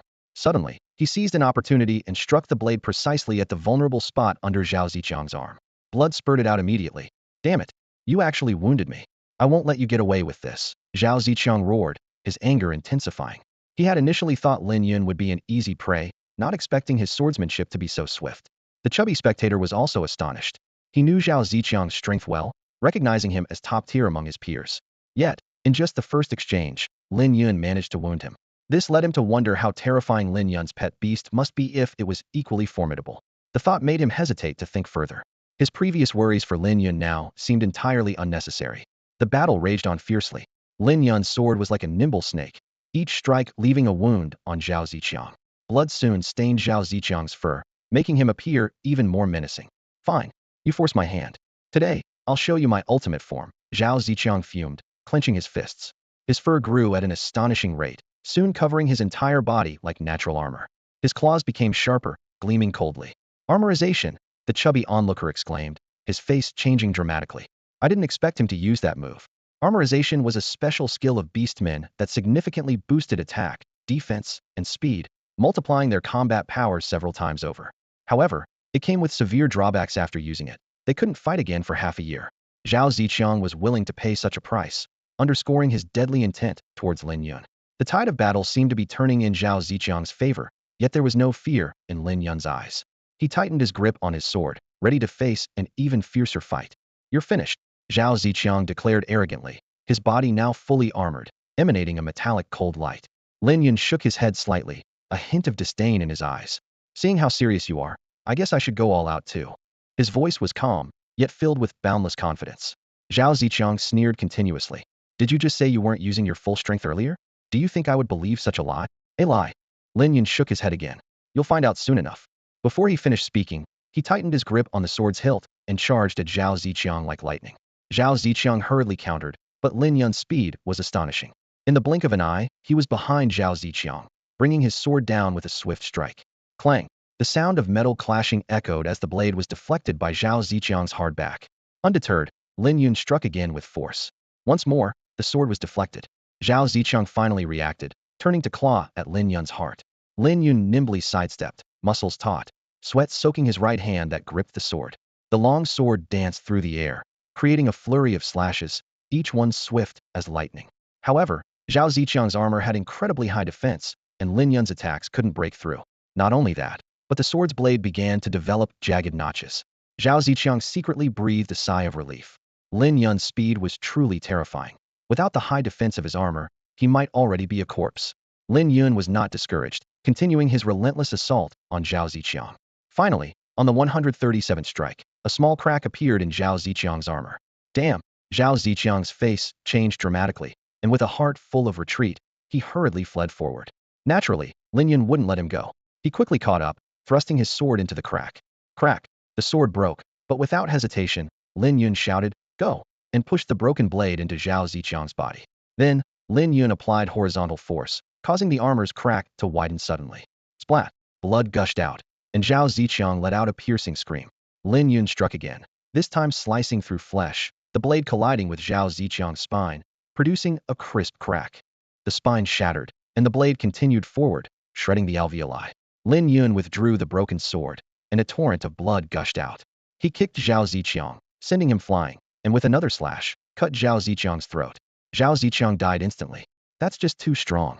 The chubby man was dumbfounded, unable to believe that even the armored Zhao Ziqiang was no match for Lin Yun.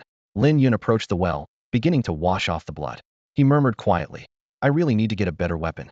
It ended up like this after just one use. Not long after, Dai Qingwan, supported by a healer, walked out of the house, having regained consciousness. She sternly questioned, "Li Hua, what on earth happened here?" The chubby man had no choice but to tell the truth. Smack! Dai Qingwan slapped him hard, angrily rebuking, You're such a fool. If beast transformation were so great, everyone would do it. How could you be so foolish? Mother, please don't be angry. Your wounds haven't fully healed yet." The chubby man quickly tried to calm her. Hearing this, Dai Qingwan was even more overwhelmed with sorrow, quietly sobbing. The chubby man also felt deep regret at this moment. He had been too eager for power and wanted to cure his mother's illness, which led him to join the holy sect. However, the recent events had made him start questioning his choice, especially Zhao Ziqiang's cruelty and bloodthirstiness. His power had indeed increased, but at the cost of losing control. "Mother, I'm sorry, it's my fault," the chubby guy said softly, his voice filled with remorse and self-blame. At that moment, a sudden burst of barking shattered the silence. Woof woof! A pack of black wind dogs came charging from afar, racing towards them. Leading them was Xiao Guang, accompanied by a group of massive lizards. These lizards were about 3 meters long, with ink-black bodies and sharp claws that glistened in the moonlight. Their eyes were blood red, and most striking were their tails. Each lizard had 3 tails, resembling 3 long swords. Lin Yun quickly identified these creatures, 3-tailed shadow lizards, tier 3 leaders. They possessed several powerful skills: advanced sword tail, intermediate aerial climbing, intermediate claw strike, and basic scouting. The sword tail skill allowed them to wield their tails like swords, delivering lethal blows to their enemies. The claw strike was an attack using their sharp claws. Aerial climbing enabled them to move freely in the air, excelling in both offense and defense. Each 3-tailed shadow lizard carried a fully armored knight on its back, clad in uniform armor and wielding swords and shields. Lin Yun immediately recognized their identity: the city guard. The leading city guard, Shishou, loudly commanded, "Surround this place. Don't let a single bird escape." Instantly, the 3-tailed shadow lizards, black wind dogs, and a few wind sparrows sprang into action, encircling the area and trapping Lin Yun and the others within. Xiao Guang leaped off the black wind dog and approached Lin Yun. "Uncle Guang," Lin Yun greeted him. "I heard there were orcs here. Lin Yun, is that true? Xiao Guang asked, his eyes shining with vigilance. Lin Yun pointed to the corpse on the ground. That body is the orc. Shishou stepped closer to examine it, recognizing the corpse's identity. Zhao Ziqiang, I didn't expect him to die here. He turned to Lin Yun. Can you tell us what happened? Lin Yun briefly recounted the battle. After hearing it, Shishou's expression changed slightly, clearly surprised by Lin Yun's strength. Xiao Guang was also shocked, recalling that not long ago, Lin Yun had just passed the Black Iron Beastmaster exam, and now he could single-handedly defeat a leader-level orc. His rapid growth was intimidating. The surrounding Beastmasters looked at Lin Yun with newfound respect and curiosity. Commander, since it's resolved, shall we head back? Xiao Guang saluted Shishou. All right, let's head back. Shishou nodded in agreement. However, his mount, the three-tailed shadow lizard, remained motionless. The roast for tonight isn't done yet. Let's go back first. Shishou patted his old companion's neck, but the three-tailed shadow lizard still didn't move. Sensing something amiss, Shishou followed the lizard's gaze and noticed the chubby guy. He approached him, who, despite his fear, tried to maintain his composure. Is there a problem? The chubby guy asked, trying to stay calm. I need you to cooperate with me, Shishou said, taking out a blue crystal and gently crushing it. The crystal shards fell on the chubby guy, causing him to sneeze.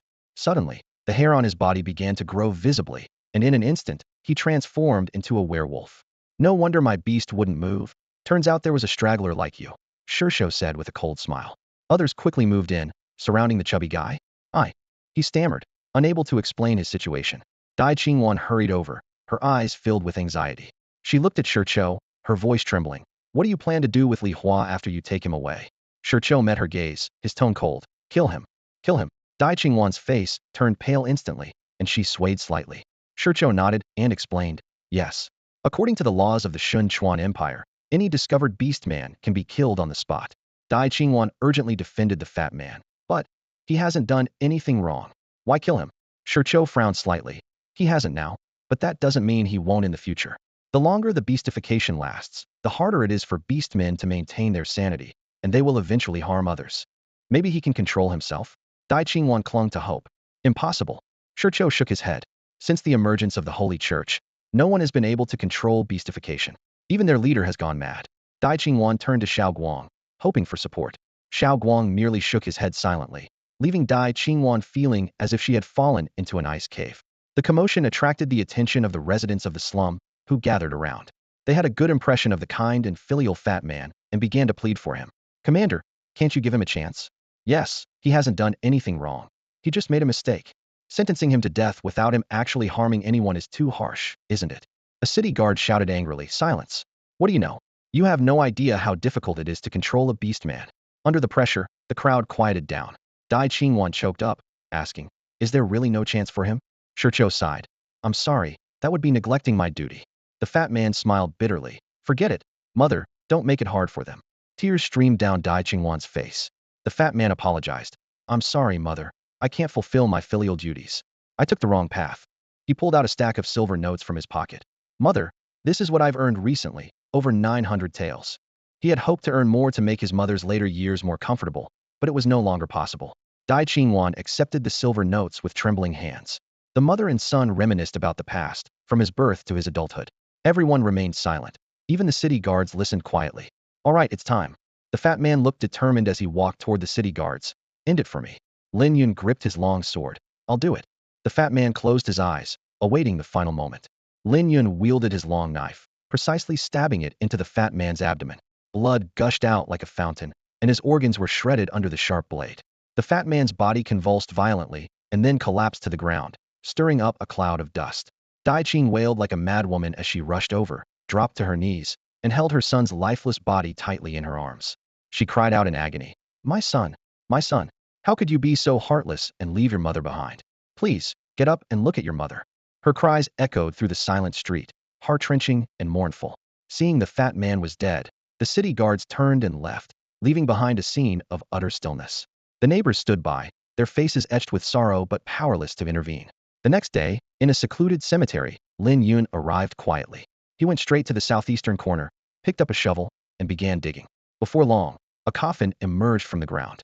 Lin Yun carefully opened the lid and poured a bottle of red potion inside. Moments later, the fat man slowly opened his eyes. It turned out that Lin Yun's deadly strike, though it hit a vital area, had only damaged his stomach and not his heart. The fat man possessed a strong regenerative ability. As long as his heart was still beating, he could survive. However, the strike had left him incapacitated and unable to breathe, and without Lin Yun's timely intervention, death would have been inevitable. With great effort, the fat man climbed out of the coffin, clutching his still-aching stomach, and said with a wry smile, "Lin Yun, your strike was ruthless. If it had been a little off, I wouldn't have made it." Lin Yun replied expressionlessly, "If I hadn't been ruthless, I wouldn't have fooled those people." "Thank you," the fat man said sincerely, a hint of gratitude in his eyes. Lin Yun took out another bottle of potion, and the fat man asked curiously, "What is this?" "This potion is a specially made poison," Lin Yun explained. "If you consume any human blood-related components, it will kill you. If you don't drink it, I'll have to kill you myself." Without hesitation, the fat man said, "I'll drink it." Lin Yun warned, "Think it through. The longer you're in beast form, the more bloodthirsty you'll become. If you lose control, it will turn into poison." "I understand," the fat man said firmly, "but I don't want to end up like Zhao Ziqiang, completely losing myself. In that case, I'd rather die." With that, he took the potion and drank it all. After chatting for a while longer, they parted ways. The fat man didn't return to the slums, but spent the night under a bridge. He didn't want to cause his mother any more trouble. The next morning, he quietly left Haoyue City with a merchant caravan, perhaps never to return. Sitting in the courtyard, Lin Yun reflected on his experiences, deepening his understanding of the Tao. He murmured to himself, "People say the setting sun is the end of the world, but looking far into the horizon, home is nowhere in sight. The suffering of the world is as insignificant as ants, yet the heavens and earth remain indifferent." Following Zhou Wenbing's method, Lin Yun began to condense Tao resonance. A faint golden light emanated from the beast mark on his arm. After a long while, he finally sensed a subtle change, with the light coalescing into a special symbol. However, this symbol was only a prototype, still far from true Tao resonance. Lin Yun attempted several more times, but the results were the same. He mused, "It seems my understanding isn't deep enough. Never mind, I'll go ask Zhou Wenbing for advice." He softly called for Qingya. Instantly awake, Qingya transformed into a beam of moonlight and emerged. Together, they headed to the Beast Alliance to visit Zhou Wenbing and the battle-level Black Wind Dog, hoping to break through his bottleneck and advance further. Inside the room, a flicker of disbelief crossed Zhou Wenbing's eyes. He stared at Lin Yun, his voice slightly trembling. "Did you really manage to condense it?" "The Tao charm, it's incredibly difficult to form, even just a prototype." Lin Yun didn't say much. With a mere thought, a golden symbol appeared in his palm, emitting a faint glow. "Amazing! Truly amazing!" Zhou Wenbing exclaimed. "You actually managed to condense a prototype of the Tao charm in such a short time." His tone was filled with shock and admiration. "What should I do next?" Lin Yun asked, his eyes shining with a thirst for knowledge. After a moment of contemplation, Zhou Wenbing replied, "Continue to deepen this understanding." Following Zhou Wenbing's advice, Lin Yun stayed at the Zhong family residence for 5 days. During this time, he experienced the luxurious lifestyle of a prominent beast-taming family. Every meal was a gourmet feast, and every item was of immense value. Even the items used by the servants were superior to those owned by the heads of some small families. There were ordinary people in the Zhong family as well, but their lives were worlds apart from those in the slums. While they couldn't match the Zhong family's upper echelons, their living conditions were decent. In contrast, some people in the slums struggled to meet basic needs. In the Zhong family, safety was never a concern. Numerous powerful beast tamers formed an impenetrable defense line, deterring any fierce beasts from approaching. In the days that followed, Lin Yun explored every corner of Haoyue City. He joined patrols around the city and shared drinks with the city guards. On a mountain outside Haoyue City, he watched the magnificent sunrise with Qingya. However, he also witnessed the darker side of the city. He saw elderly people bedridden and dying due to poverty, mothers with white hair mourning their children lost to beast attacks, and grandfathers waiting on street corners all day for customers just to earn a few coins. Memories surged like smoke through his mind. Lin Yun recalled his experiences after crossing into this world. Meeting Wei Yueling, the days of working hard to earn money, the care from his parents. These memories flashed through his mind like a series of illustrations. Suddenly, he seemed to grasp something. With this newfound understanding, Lin Yun sought out Zhou Wenbing once more. "I understand now," Lin Yun said firmly. Curiously, Zhou Wenbing asked, "What path have you comprehended?" "The path of self," Lin Yun answered resolutely. "Self?" Zhou Wenbing frowned slightly. His own understanding was the path of nature, aligning with the will of heaven, accepting whatever fate brought. Lin Yun explained slowly, "The path I wish to walk will not be obstructed by anyone, people, or the way of heaven alike. If the way of heaven aligns with me, then following its path is fine. But if it insists on my demise, I will forge my own path. This is my Tao, the path of self, not the path of nature. The path of nature may seem fine, but it's too stifling, too weak." Zhou Wenbing furrowed his brows, urgently saying, "No, this is too difficult. I advise you to abandon such thoughts. You have enough talent and have already formed the prototype of the Dao charm. Choosing the path of nature next means forming the Dao charm is almost certain." "No, I still want to try," Lin Yun insisted. "Why do this? Isn't choosing a normal, safe path better?" Zhou Wenbing asked, puzzled. Lin Yun replied candidly, "I understand your point, but following your advice doesn't align with my true self." Zhou Wenbing was momentarily speechless, unsure how to persuade Lin Yun. He wanted to continue persuading him, but seeing Lin Yun's determined gaze, he didn't know where to begin. Zhou Wenbing was well aware of the risks of forcibly guiding Lin Yun to harness the way of nature. While it might seem harmless initially, going against one's true nature could eventually lead to backlash from the Dao, endangering the beast seal. For a beast tamer, the beast seal is a matter of life and death. If it is damaged, not only would the tamer be at risk, but their contracted spirit beast would also perish. "I hope you succeed," Zhou Wenbing sighed deeply. "Thank you," Lin Yun replied briefly, then sat cross-legged, closing his eyes to concentrate. He followed the breathing techniques taught by Zhou Wenbing, simulating the Dao rhythm in his heart. The white fox, Qingya, stood alertly by his side, while Zhou Wenbing summoned his own spirit beast to help guard Lin Yun. A golden light gradually appeared on Lin Yun's chest, growing brighter and more intense. Eventually, the light condensed into a special symbol that continually transformed. The room filled with the chanting of the great Dao, and under Lin Yun's control, the transformations of the golden symbol began to slow.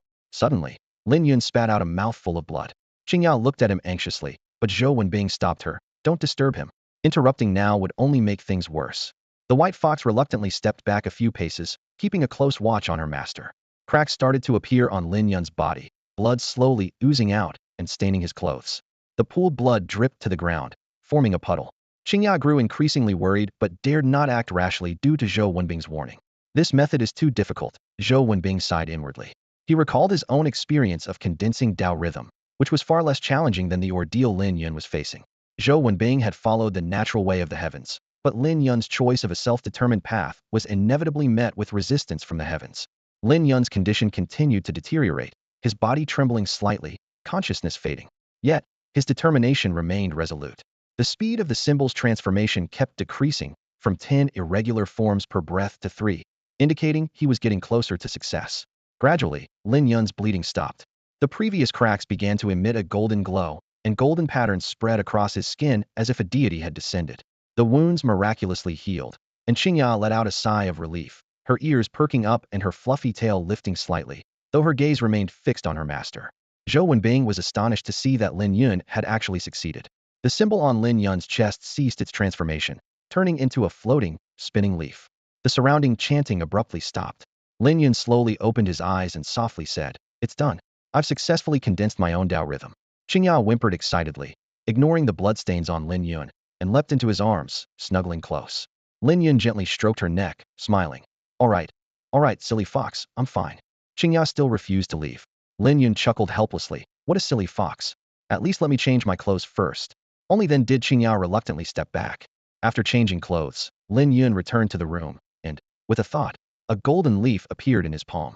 Zhou Wenbing's eyes widened in surprise. As someone who also comprehended Dao resonance, he understood just how powerful the resonance contained in this leaf was, surpassing his own by several times. If Lin Yun could successfully imbue a skill with it, the enhancement could far exceed his expectations. Zhou Wenbing couldn't help but feel envious. But then he thought that if it were him, he might not have the courage to walk the path Lin Yun had chosen. This thought made him respect Lin Yun even more. He had met many prodigies, but never someone as gifted yet humble and hardworking as Lin Yun. "What should I do next?" Lin Yun asked. Zhou Wenbing slowly explained. "Next, you need to attach the Dao resonance to the skill you want to enhance. However, after consuming the enlightenment fruit, you and your companion beast will enter a mysterious space. There, you should communicate as much as possible to ensure the Dao resonance integrates well with the skill, reducing the chance of failure." Lin Yun nodded in understanding and turned to the white fox, asking, "Qingya, are you ready?" Qingya nodded seriously. Lin Yun picked up the enlightenment fruit and ate it bit by bit. It was tasteless and melted in his mouth, quickly consumed. Suddenly, everything went black, and when he woke up again, he found himself and Qingya on a small island. The island was barren, without a single tree, surrounded only by the sound of flowing water. Lin Yun stroked his chin, contemplating which skill to enhance. After careful consideration, he decided to upgrade Qingya's Moonlight Claw to the Dao level. This was Qingya's main attack skill, and although the bite skill had evolved, its power and convenience were still not as good as Moonlight Claw. The scent skill was for scouting, and its range was already sufficient, so it didn't need immediate enhancement. Moonlight Gallop, while a good high-speed movement skill, was already at the divine level, fast enough to handle most companion beasts. Lin Yun finally chose Moonlight Claw and said to Qingya, "Show me, Qingya." Qingya nodded, her claws glowing with bright moonlight as she struck forward. Then, Lin Yun demonstrated his Leaf Dao resonance and thoroughly explained its meaning to Qingya. The two began to communicate deeply, seeking to understand one another. A few hours later, Lin Yun felt the time was right. He concentrated his mind and channeled the Dao rhythm into Qingya's head. Golden light points surged like mud at Qingya's forehead, dividing into two lines that traveled along its body, finally converging at the end of its tail. Then, a burst of golden light emanated from the center of Qingya's waist, transforming into four lines that spread across its limbs. A faint golden light flickered in Qingya's eyes as it endured the intense pain silently. The Dao rhythm was reshaping its body. Meanwhile, the beast seal in Lin Yun's hand also radiated a dazzling golden light. The two beams of light, one strong and one weak, suddenly expanded and merged, completely enveloping them. Another 3 hours passed, and the light shattered with a roar, turning into countless firefly-like specks that hovered in the air. The patterns gradually faded, and Lin Yun fell unconscious again. When Lin Yun awoke, he found himself back inside the house, with Zhou Wenbing and the black flame dog present. He looked at Qingya and silently invoked his insight. Name, Moonlight Fox. Rank, Commander Level 2. Skills, Moonlight Claw Dao Level Powerful, Tear, Shadow Form, Bite God Level Sharp, Moonlight Dash God Level Quick Reaction, Perception God Level Filtering, Premonition Dao Level. This meant Lin Yun had successfully infused the Dao rhythm, enhancing Qingya's Moonlight Claw from God level to Dao level. Thrilled, Lin Yun took Qingya outside to an open space where a mechanized puppet was available for testing. Upon inserting a crystal, the puppet immediately attacked Qingya. Qingya countered, its Moonlight Claw transforming into a phantom that struck the puppet. The Dao rhythm rippled around the claws, its power far surpassing Zhou Wenbing's black flame dog. With a boom, the puppet, possessing Commander Level 2 strength, was instantly shattered to pieces. Zhou Wenbing gasped, and the black flame dog looked at Qingya with a serious expression. It was noteworthy that when its master comprehended the Dao rhythm, it was already at Commander Level 3, yet its claw strike was far inferior to Qingya's. Lin Yun gratefully thanked Zhou Wenbing, acknowledging that it was his meticulous guidance that allowed him to master the Dao rhythm so quickly. Whenever a problem arose, Zhou Wenbing was always the first to provide an answer.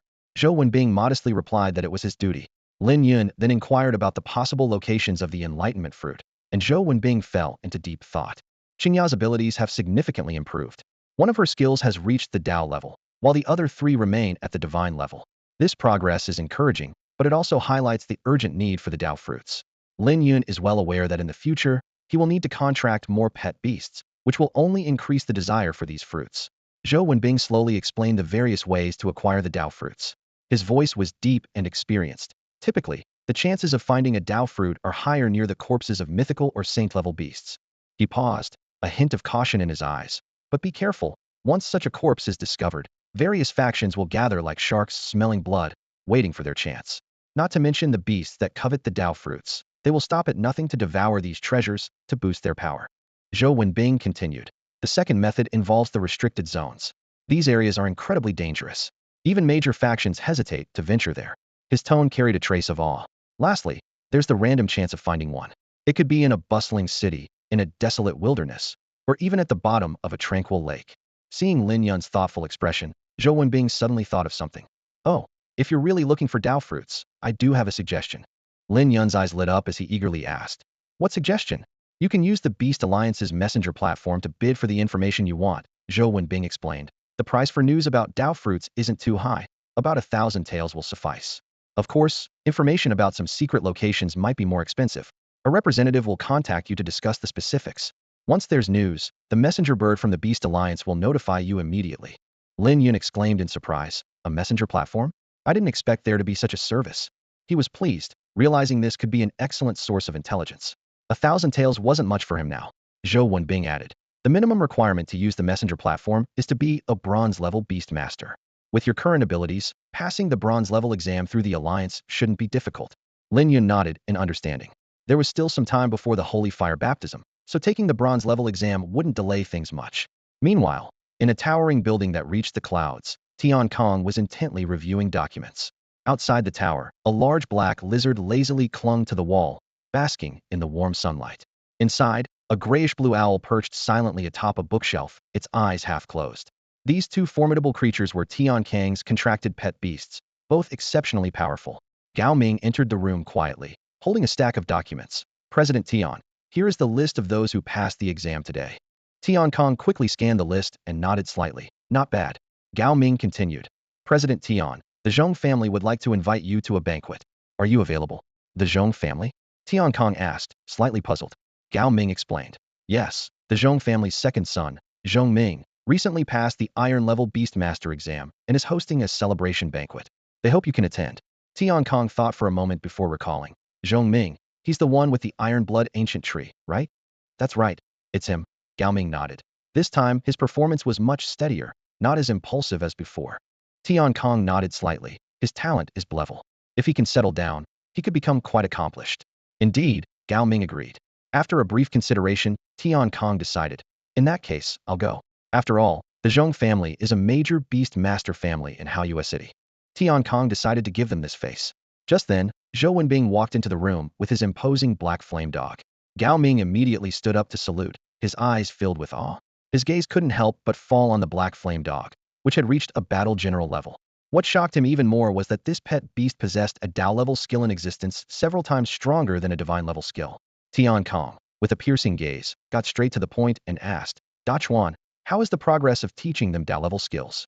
Zhou Wenbing pondered for a moment and replied, Wei Yueling has already formed the prototype of Dao Rhyme. She has comprehended the way of guardianship, which is different from mine. However, she's still a bit short of fully forming the true Dao Rhyme. Already formed a prototype? Gao Ming's eyes widened in surprise. As an experienced beast tamer, he knew how difficult it was to form Dao Rhyme. It was truly astonishing that Wei Yueling had reached this level in less than a month.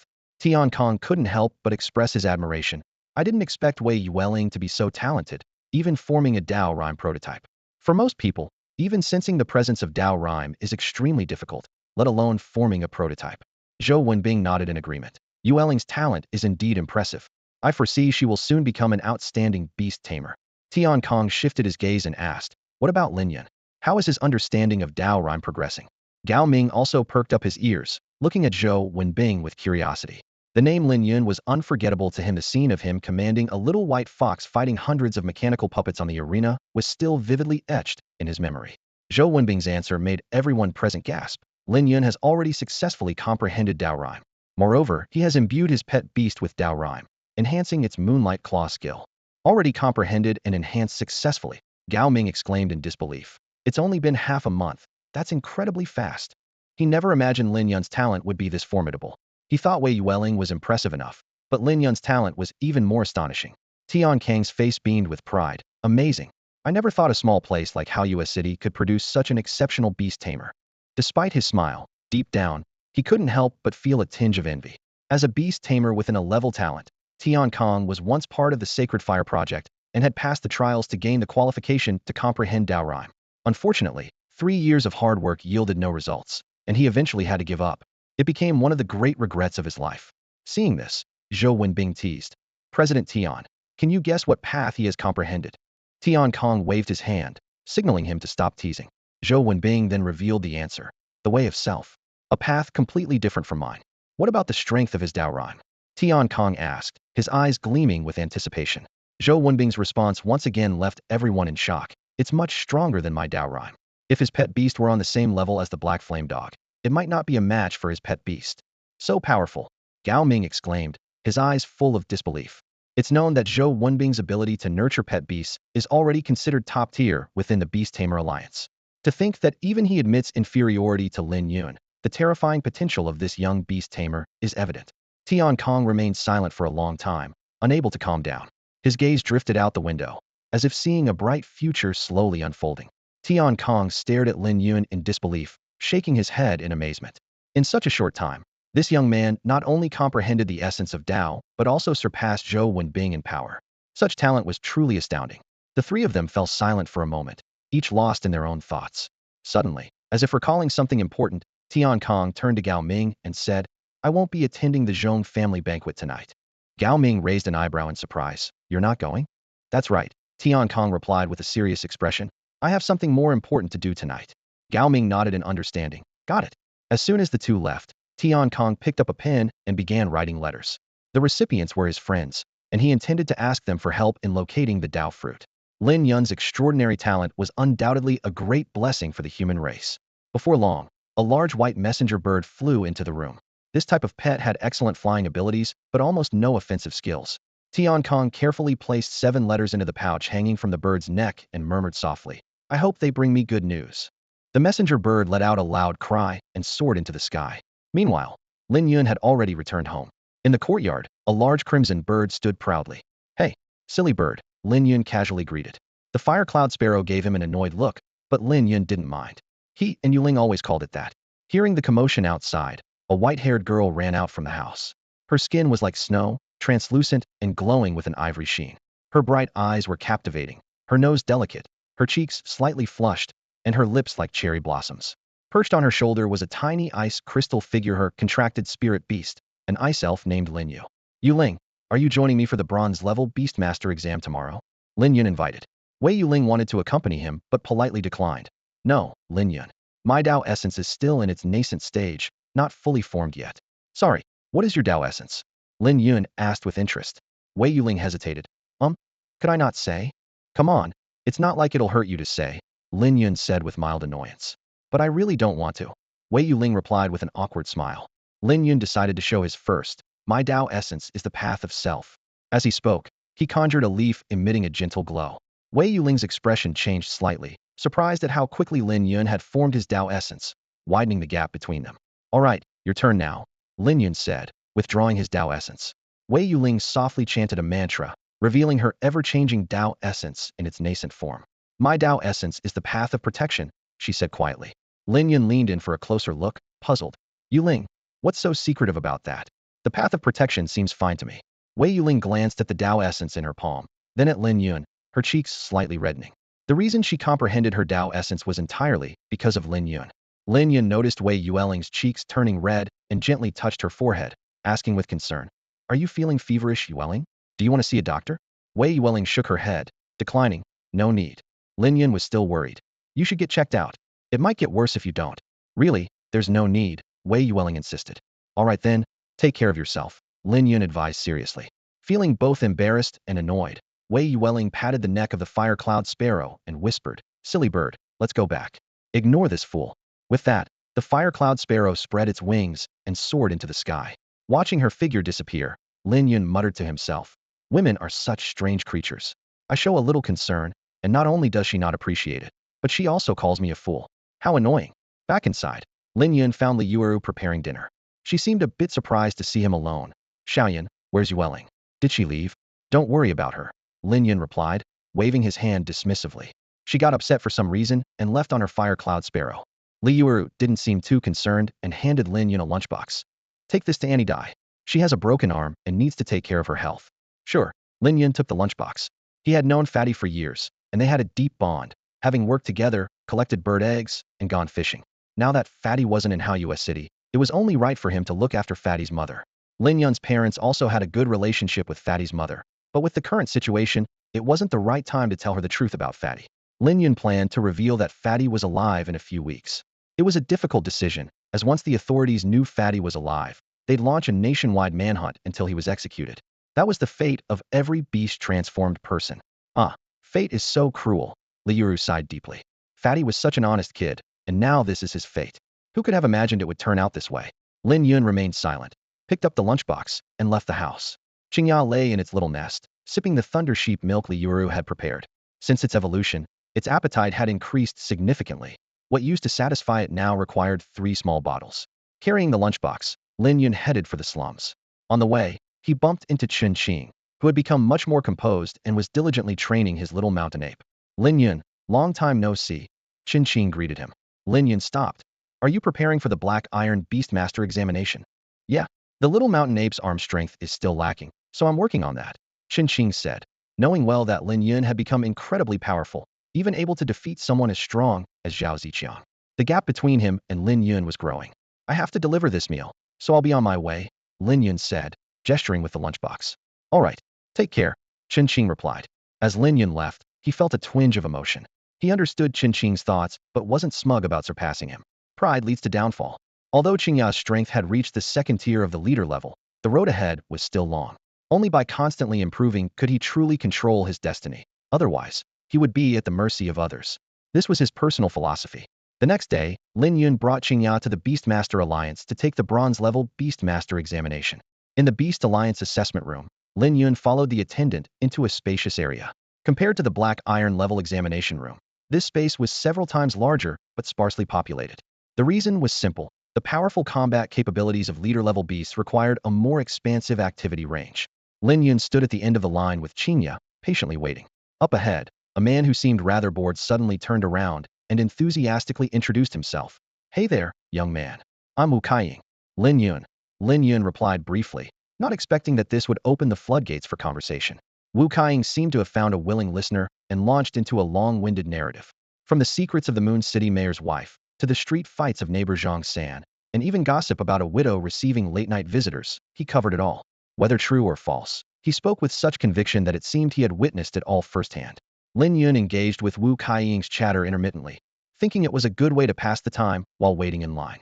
Through Wu Kaiying's ramblings, Lin Yun learned that the talkative man lived in the east of the city, and his parents were bronze-level beast tamers, working as guards for a trade caravan, earning a modest reputation.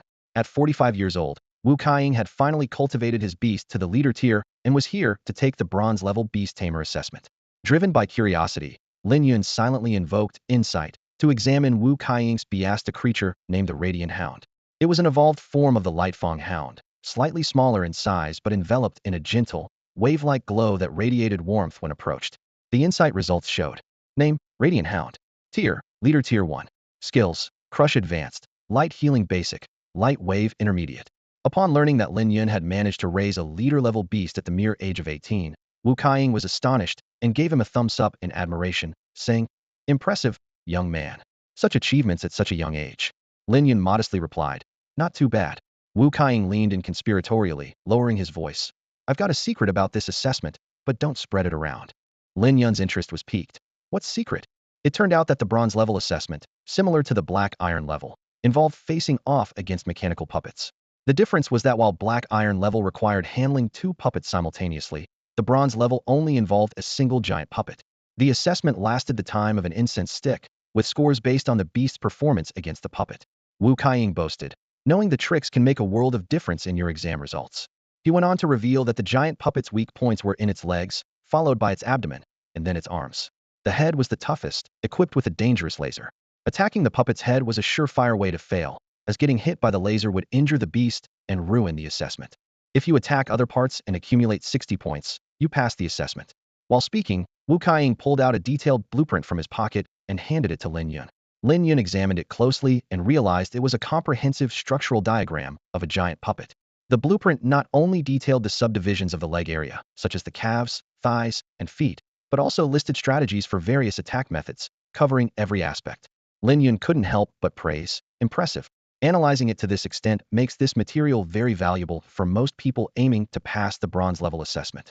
He didn't expect anyone to have studied mechanical puppets so thoroughly. Wu Kaiying smiled proudly. "Of course. To be honest, young brother, I spent 100 taels of silver to buy this information from someone else. I felt a connection with you, so I'm sharing it with you." Lin Yun thought to himself that for an ordinary beast tamer, this blueprint was indeed crucial. But for Qingya, such complexities were unnecessary. She could simply overpower it. However, seeing Wu Kaiying's enthusiasm, Lin Yun didn't say much. Wu Kaiying continued to enthusiastically explain the details of the blueprint until it was their turn in line. A staff member said, "Please have your pet stand on the formation for a moment." Wu Kaiying immediately commanded, and his blazing light dog obediently stood at the center of the formation. 2 staff members quickly inserted crystals into the grooves around the formation. Moments later, the formation emitted a dazzling light, and inscriptions emerged.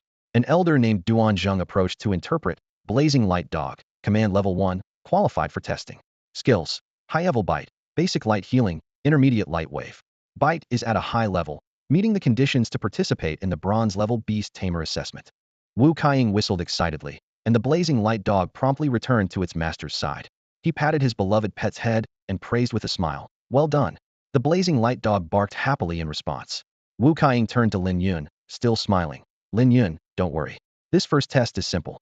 As long as your pet has 1 skill at the intermediate level, you can pass." "Next," the staff called out. "Qingya," Lin Yun said softly. Qinya understood and gracefully stepped to the center of the formation. The two staff members busied themselves again, inserting crystals into the grooves. However, after a long time, the formation remained unresponsive. Duan Zheng said puzzledly, "The crystal energy is insufficient. Add 3 more." The staff complied, but the formation still showed no reaction. Reluctantly, they added 3 more crystals, yet the formation remained silent. What's going on? Could the formation be malfunctioning? Duan Zheng was perplexed and squatted down to carefully inspect the formation. After confirming there was no mistake, they began incrementally adding more crystals, one by one. It wasn't until the 50th crystal was inserted that the formation finally responded, with inscriptions surging forth like a tide. Duan Zheng began the interpretation as usual, but soon his hands started trembling uncontrollably. He struggled to read Qing Ya's skill levels aloud. Bite, divine level; Moonlight Surge, divine level; Perception, divine level; Moonlight Claw, Dao level. The large assessment room instantly fell silent. Everyone stared at Lin Yun and Qing Ya with eyes as if they were seeing a monster. They never imagined that this seemingly ordinary white fox possessed 3 divine-level skills. For an ordinary beast tamer, having a top-level skill, let alone a divine-level one, was a rare fortune. Even in beast-taming families like the Zhong and Zhao families, their meticulously bred pets rarely had divine-level skills. Wu Kaiying was stunned for a while before he recovered, exclaiming, 3 divine levels? Young brother, how did you cultivate your pet to be so incredibly powerful? Earlier, he had tried to reassure Lin Yun, but now it seemed completely unnecessary. Unbelievable. Duan Zheng's voice trembled, his eyes full of astonishment. I've worked here for so many years, and this is the first time I've seen a pet with so many divine-level skills. Wu Kaiying suddenly recalled something and asked puzzledly, by the way, Lin Yun, what is the Dao level skill? I've never heard of such a skill level before.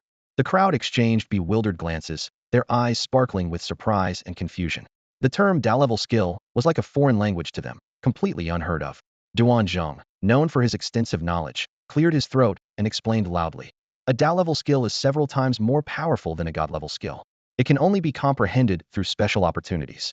His words shattered the audience's understanding of skill levels like a hammer blow. Wu Kaiying gasped, as the belief that God-level skills were the pinnacle crumbled in his mind. He couldn't help but reassess the young Lin Yun before him. His earlier desire to guide him as an elder now seemed utterly laughable. Duan Zheng continued, since your pet beast has reached the 2nd tier of leadership, with skills surpassing intermediate level, you are eligible to participate in the assessment. Upon hearing this, Lin Yun turned to Qingya beside him and whispered, Qingya, let's go for the assessment. The fox joyfully bounded to his side as the master and his pet entered the assessment hall together.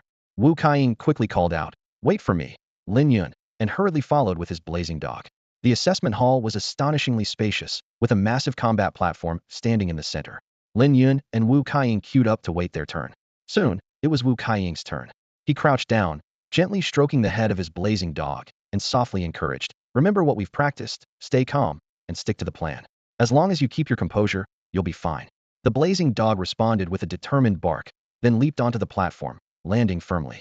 On the platform stood a colossal metallic puppet, 6 arms poised for action, its surface etched with mysterious inscriptions. A blue crystal was embedded in its heart, continuously supplying it with energy. Duan Zheng approached with a new blue crystal, patted the puppet's leg, prompting it to crouch for him to replace the energy crystal. Although the original crystal wasn't depleted, a new one was used for each assessment to ensure fairness.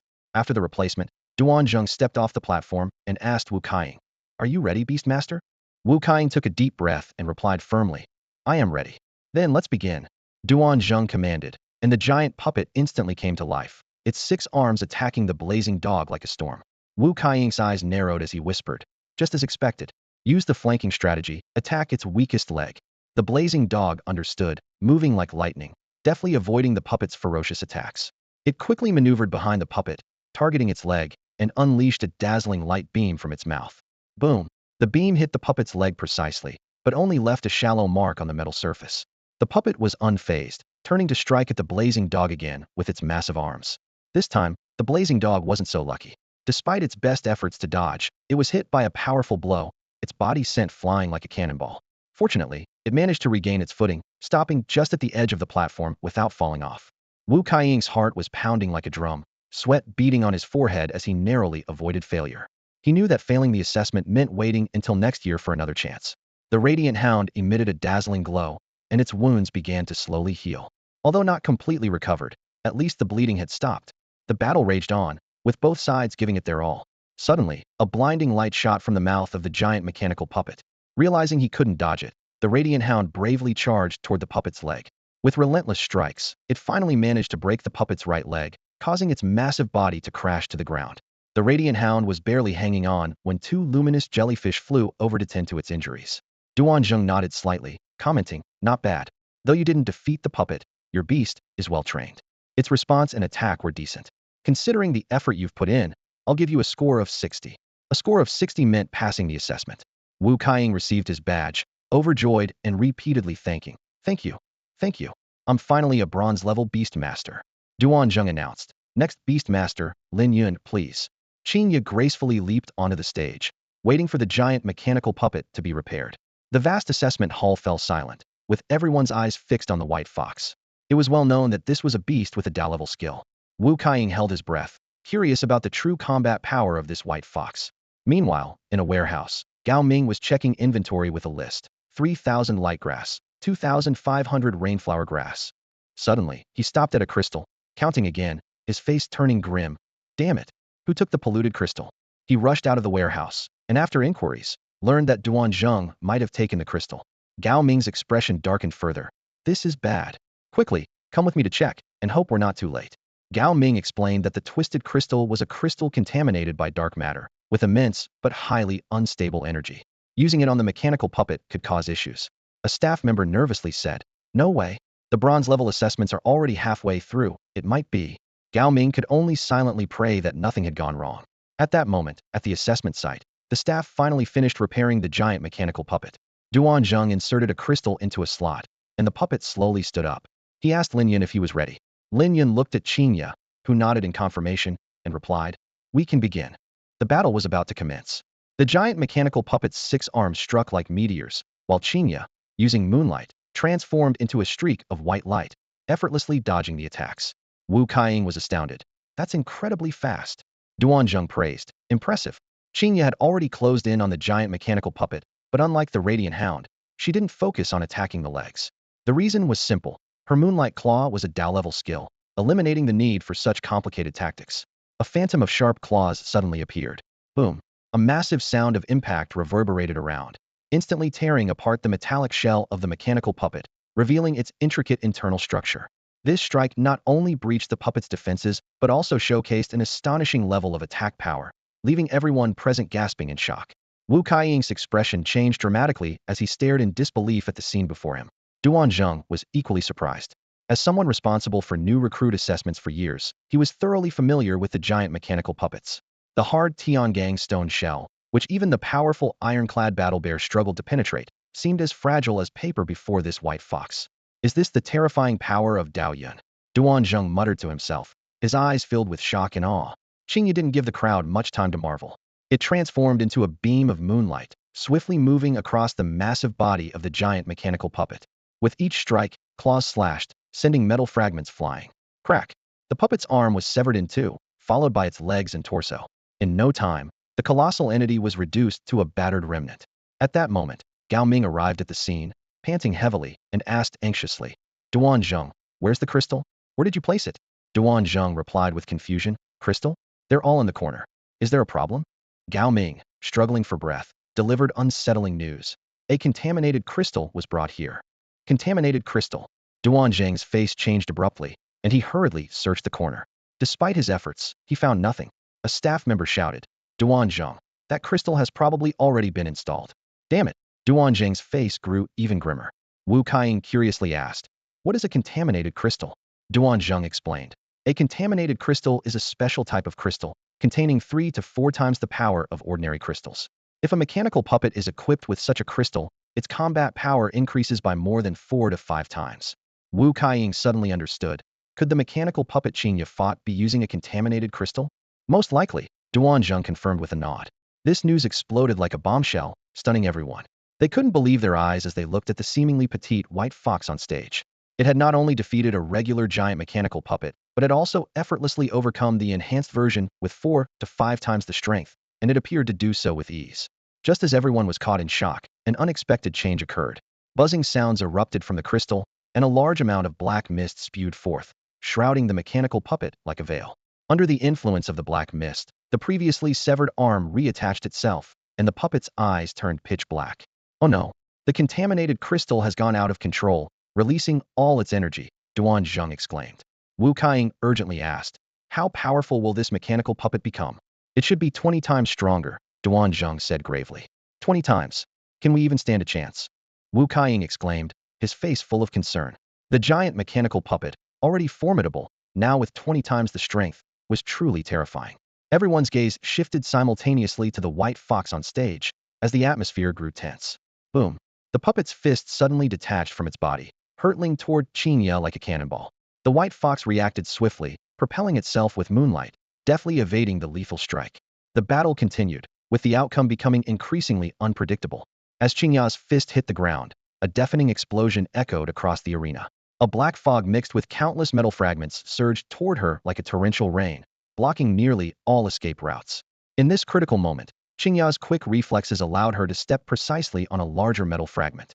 Using it as leverage, she leapt gracefully like a beam of moonlight, navigating through the airborne debris at an astonishing speed to break free from the black mist's encirclement. As the metal shards hit the ground, the arena's sturdy surface cracked under their force, highlighting their destructive power. Had they struck a beast, the consequences would have been dire. Incredible, to dodge the metal fragment's attack in such a manner, Wu Kaiying marveled. Indeed, Duan Zheng praised, stroking his graying beard approvingly. Suddenly, the mechanical puppet's mouth emitted a surge of black light, forming a raging black river that cascaded down toward Qingya. She swiftly dodged, but the river changed direction upon contact with the ground, relentlessly pursuing her. With the gap closing, Qingya was forced to unleash her moonlight claw. The spectral claws clashed violently with the black river, producing an ear-splitting roar.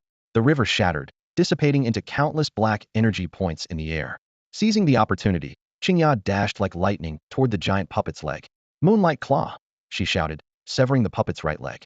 The unbalanced puppet crashed down, and Qingya, already prepared, unleashed hundreds of claw strikes at the puppet above. Crash after crash, the puppet was torn into pieces. Its fallen head attempted one last black light attack, but Qingya quickly crushed it underfoot. The battle was finally over. A giant puppet with its power enhanced over 20 times, taken down just like that?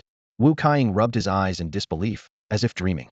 Ordinary beasts struggle to damage even a part of such a puppet, yet Qingya easily overwhelmed it. Her strength was beyond imagination.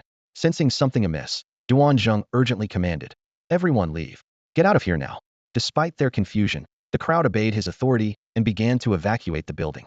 At that moment, the corruption crystal developed numerous cracks, releasing a black mist that coalesced into a humanoid figure. A crystal spirit, Gao Ming exclaimed in shock. Lin Yun muttered, insight. And the crystal spirit's information appeared before him. Name, Crystal Spirit. Rank, 3rd tier leader. Skills, Corruption Chains Divine level, Phasing Divine level, Concealment Intermediate level. This is trouble. I didn't expect such a terrifying entity to be hidden within this corruption crystal. Duan Zheng's expression grew increasingly grim. This was a special creature born from corruption crystals, with incredibly formidable combat power. Each appearance results in significant casualties among beastmasters and their beasts. The eerie laughter of the crystal spirit echoed across the martial arts platform, and then it vanished using its stealth ability. Lin Yun remained calm and called out, don't panic. Focus and sense its position. Qingya nodded in understanding, closed her eyes, and concentrated fully on tracking the enemy's movements. Moments later, a black chain shot out from one corner of the platform, heading straight for Qingya. With agility, she dodged the attack and launched a counterattack in the direction the chain came from. However, by the time she arrived, the crystal spirit had already disappeared again. Unfazed, Qingya closed her eyes once more and focused. After a few breaths, 2 black chains shot out from different directions. Qingya dodged them with composure, but this time, instead of blindly chasing, she calculated the crystal spirit's speed and probable position based on the 2 attacks. Narrowing down the area, Qingya seized the moment and unleashed claw shadows. With a loud crash, the crystal spirit was hit. Yet, just as the claws were about to make contact, it activated its phasing skill. Familiar with this move, Qingya unhesitatingly released hundreds of moonlight claws. Her experience battling numerous phantoms in the ancient castle proved invaluable. Even though the crystal spirit's phasing was at a divine level with very brief intervals, speed could still breach its defenses. Qingya's moonlight claws, having reached a mastery level, struck accurately once more. The crystal spirit's form grew increasingly transparent, but Qingya relentlessly pursued. Before long, this formidable opponent was completely vanquished. Duan Zheng wiped his brow in relief. He had been prepared to call on the guild leader to suppress the threat, but Qingya's prowess was unexpected swiftly defeating the crystal spirit. Gao Ming also felt a sense of relief, recalling how the crystal spirit used to cause massive destruction each time it appeared, and this time, the danger was averted thanks to Lin Yun's presence. Wu Kaiying looked at the young man beside him with growing admiration. Usually talkative, he now felt a bit uneasy in Lin Yun's presence, as if an invisible barrier had formed between them, making Lin Yun seem like a different person from when they first met. Qingya happily ran back to Lin Yun, affectionately rubbing her head against him. Lin Yun gently stroked her fur and praised her with a smile. Well done. Hearing this, Qingya's tail wagged joyfully. Lin Yun then turned to Duan Zheng and softly asked, "Did I pass the assessment?" Duan Zheng snapped out of his daze and quickly replied, "Yes, you passed with flying colors. Congratulations on becoming a bronze-level beastmaster." As he spoke, he took out a bronze badge from his pocket and handed it to Lin Yun with great respect. Lin Yun accepted the badge, carefully tucking it into his pocket, and asked, "Where's the messenger platform? I'd like to see it." "I'll take you there." Gao Ming volunteered eagerly. Lin Yun nodded in agreement, and with Gao Ming leading the way, he and Qingya made their way to the innermost room. In the center of the room stood a massive magic array, with a deep blue crystal at its core. Countless envelope-like objects floated around the crystal like a mist, creating a mysterious and magnificent scene. Gao Ming stood in front of the magic array and introduced to Lin Yun. Other branches of the Beast Taming Alliance have similar arrays, all operating simultaneously. Lin Yun asked curiously, "How does it work?" "Let me show you," Gao Ming said as he lightly tapped one of the envelopes with his finger. The envelope immediately detached from around the crystal, landed on the table, and suddenly enlarged. Gao Ming skillfully opened the envelope and began writing on the paper next to it. A moment later, Gao Ming finished writing. Lin Yun noticed a price at the end of the letter, 523 taels. Suddenly, a small box on the table hopped over, and Lin Yun realized it was actually a pet beast. Out of curiosity, Lin Yun quietly checked its status. Name, treasure chest monster. Rank, common second rank. Skills, intermediate storage space, basic stealth. Although it lacked compatibilities, this small treasure chest monster, only the size of 2 fists, was an extremely practical functional pet. It had a storage space of up to 500 square meters, and its stealth skill allowed it to protect itself in times of danger. The treasure chest monster nudged Gao Ming's arm, as if urging him, since he hadn't paid yet. Gao Ming helplessly said, "Really, do I look like someone who wouldn't pay?" He took out a few silver notes and slipped them into the treasure chest monster, which then contentedly closed its lid. Gao Ming then placed the envelope back above the crystal. The envelope quickly shrank and finally turned into a small, disappearing into the crystal. He explained, "This way, the requests on the envelope will be distributed as tasks to various branches of the Beast Taming Alliance." Lin Yun nodded in understanding and then selected an envelope himself. Gao Ming tactfully stepped aside, allowing Lin Yun to write on his own. Lin Yun's content was naturally about the enlightenment fruit, priced at 1,000 taels of silver, just as Zhou Wenbing had mentioned. He followed Gao Ming's example to pay and returned the envelope to the crystal. "All done?" Gao Ming asked. "Yes," Lin Yun replied. Gao Ming turned and said, "Let's go. I'll show you the next place." The two of them, along with a fox, arrived at a courtyard behind the house. The high walls were covered with scrolls, and numerous white birds flew back and forth in the courtyard. Each of these birds wore a small pouch around their necks. Whenever they landed, more than 30 beast tamers in the courtyard would step forward, detach the pouches, retrieve the letters, and sort them before hanging them on the walls using the array platform. Lin Yun observed these birds closely. Name, messenger bird. Rank, common 5th rank. Skills, basic talon strike, advanced tracking, basic accelerated flight. The tracking skill allowed the messenger birds to sense nearby creatures and avoid danger, while accelerated flight could triple their speed for a short time, making it an excellent escape skill. Like the treasure chest monster, the messenger bird was also a very practical functional pet. Gao Ming approached Lin Yun with a red stone and explained, "You can input keywords into this inscription stone to search for the information you need.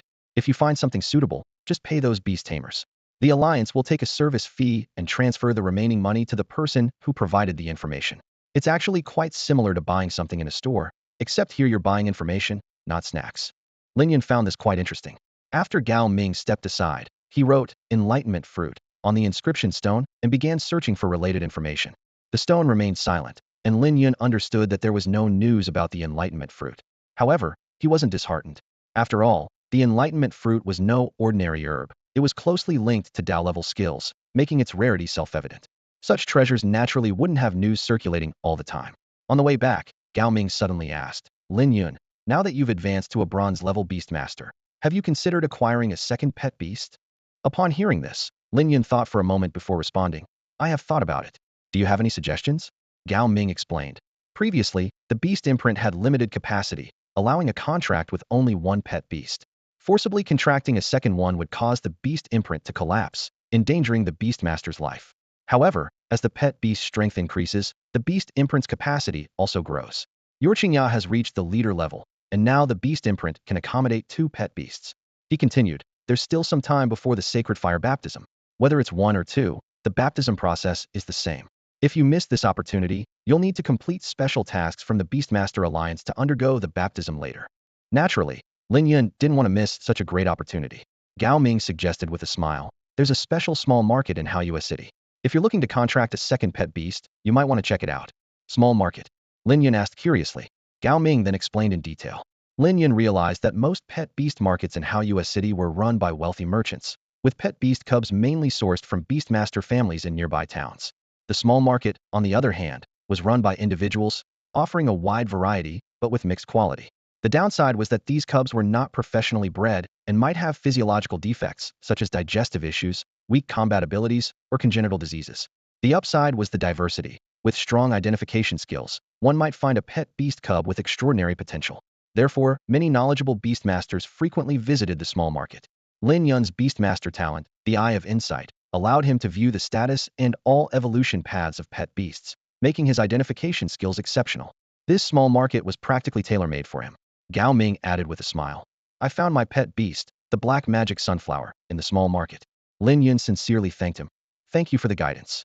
He then returned home with Qingya. As soon as he reached the door, he saw Wei Yueling waiting.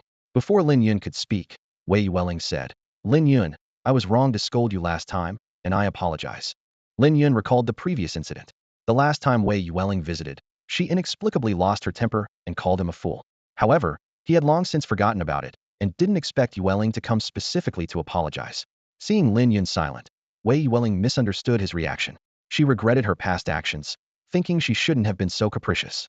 With a sigh, she softly said, Lin Yun, I'm sorry, I really didn't mean any harm. Lin Yun replied with a hint of exasperation, I didn't mind, actually. Really?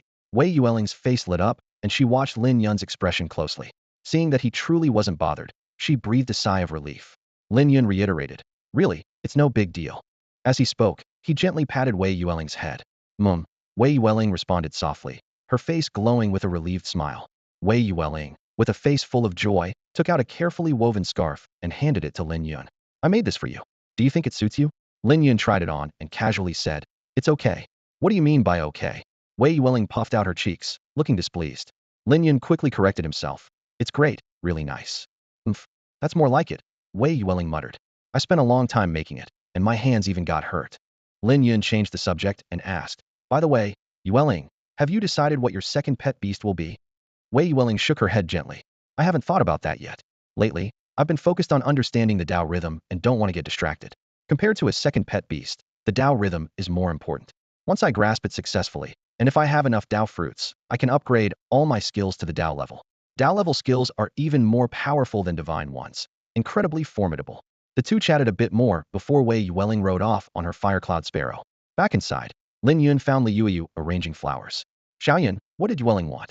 Li Yuyu asked while trimming the flowers. Nothing important, Lin Yun replied casually. Li Yuyu inserted the trimmed flowers into a vase and said slowly. Yueling was waiting at the door for almost a day, saying she had something important to tell you. She seemed quite anxious. Are you sure it's nothing important? Really, it's nothing, Lin Yun insisted. All right then, Li Yuyu said, dropping the subject. Lin Yun looked down at the scarf in his hands and remembered Wei Yueling's constant support and companionship, feeling warmth in his heart. He suddenly had the idea of giving her a gift in return, but wasn't sure what to give. Mom, what do girls usually like? Lin Yun asked his mother. Li Yuyu thought for a moment and replied, usually pretty flowers or nice clothes. Lin Yun nodded thoughtfully. Meanwhile, Wei Yueling landed in front of the castle on her Firecloud Sparrow, her face beaming with joy as she lightly leapt off. Zhao Zhilan greeted her with a smile.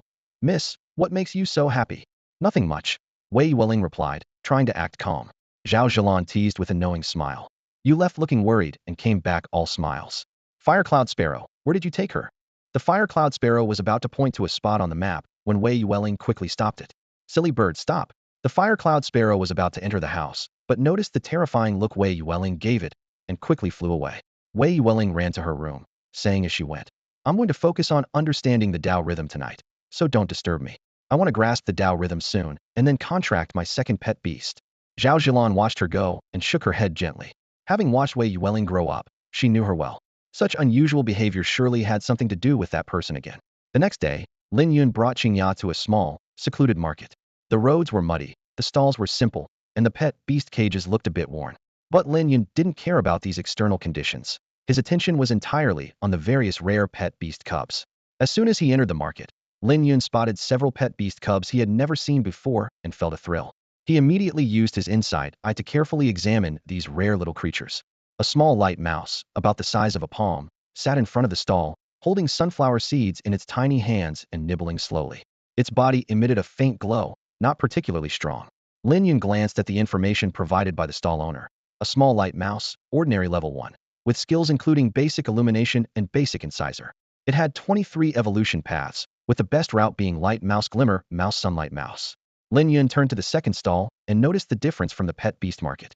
In the pet beast market, stalls usually displayed dozens or even hundreds of pet beast cubs, while here, each stall had only 1 or 2. These cubs were mostly born from contracted pet beasts of beast tamers and sold to other beast tamers in need to earn money. Some were obtained from the nests of exotic beasts killed by beast tamers in the wild. These cubs were wilder and harder to tame, hence priced lower. The second pet beast cub caught Lin Yun's attention.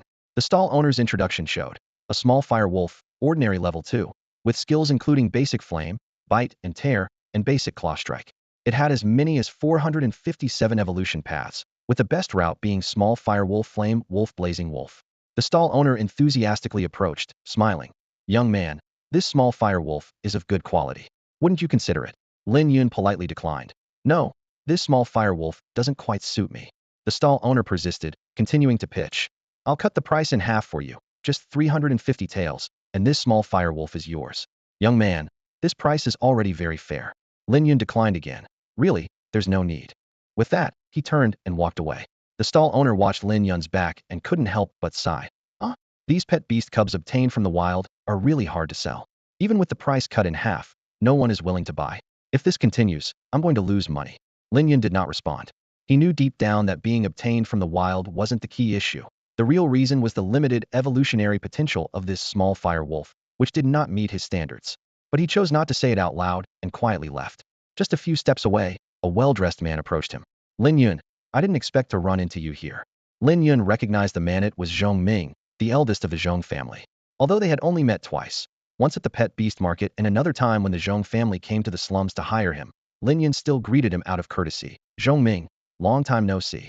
Zhong Ming smiled and asked, Lin Yun, are you here at this small market to buy a pet beast cub? That's right. I'm looking to buy a second pet beast, Lin Yun replied frankly. A second pet beast. Zhong Ming's expression shifted slightly. He then took a closer look at Lin Yun, noticing that his aura had changed significantly, and he seemed much stronger. Zhong Ming realized that Lin Yun's pet beast might have evolved, elevating his strength to the commander level. This discovery left him unsettled. Lin Yun asked in return, and you? Zhong Ming explained, I'm here to see if there's a suitable pet beast cub to buy and bring back for the family's breeders to nurture. If possible, we can also breed some new pet beast cubs. He added, the Zhong family primarily breeds small mountain apes. Although the Zhong family also breeds Haifeng dogs, their technology and scale are far inferior to the Zhao families. Zhong Ming is well aware of this fact, which is why he has come to this small market to seek other pet beast cubs, hoping to pave a new path. If successful, the Zhong family's strength will significantly increase. However, the path is fraught with challenges, and Zhong Ming is not entirely confident. After exchanging a few pleasantries with Zhong Ming, Lin Yun prepared to leave. I still need to look at some pet beast cubs, so I'll take my leave for now. Let's chat again when we have the time, Lin Yun said. Zhong Ming nodded in agreement. Sure, go ahead. But if you encounter any trouble, feel free to come to me. I'm just over there, and I'll help you with anything I can manage. Upon hearing this, the surrounding people looked at Lin Yun differently. Although they didn't recognize Lin Yun, Zhong Ming, the eldest son of the Zhong family, is quite well known in Haoyue City. While he has some traits of a playboy, he is the future heir of the Zhong family, and his affinity for the wood element has reached a level beast taming talent. Not long ago, the iron-blooded ancient tree he cultivated reached the 5th tier of the ordinary level, successfully passing the black iron level beast tamer assessment. Such a promising young master being so respectful to Lin Yun and making such a promise piqued curiosity about Lin Yun's identity. Some even speculated that Lin Yun might be a descendant of a prominent family in Xinguang County. A woman quickly approached him warmly. Young man, would you like to take a look at the pet beast cubs I have? If you're interested, I can offer you a 20% discount. Lin Yun turned to look and saw a plant standing quietly. He silently thought, insight, and immediately learned about the plant. Name, sunflower. Tier, ordinary level 1. Skills, primary photosynthesis, primary seed projection. Evolutionary path, 36 in total, the best path being sunflower. Great sunflower. Lin Yun thought to himself. This sunflower has limited potential. Once it evolves into a great sunflower, it can't progress further. It's not a good pet beast. He politely declined. No, thank you. I'm not really interested in this type of pet beast. The woman, unwilling to give up, continued to persuade. I'll give you a 30 discount. How about that? You won't find such a low price elsewhere. Lin Yun declined again. Really, it's fine. This pet beast isn't quite suitable for me.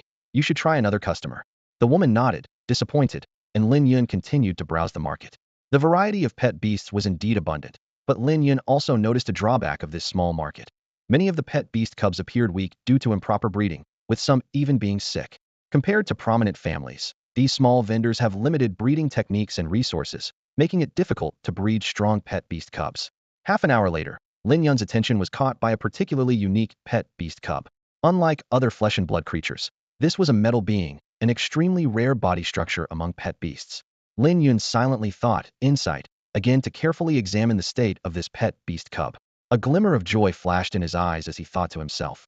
Interesting, this is exactly what I want for my second pet beast.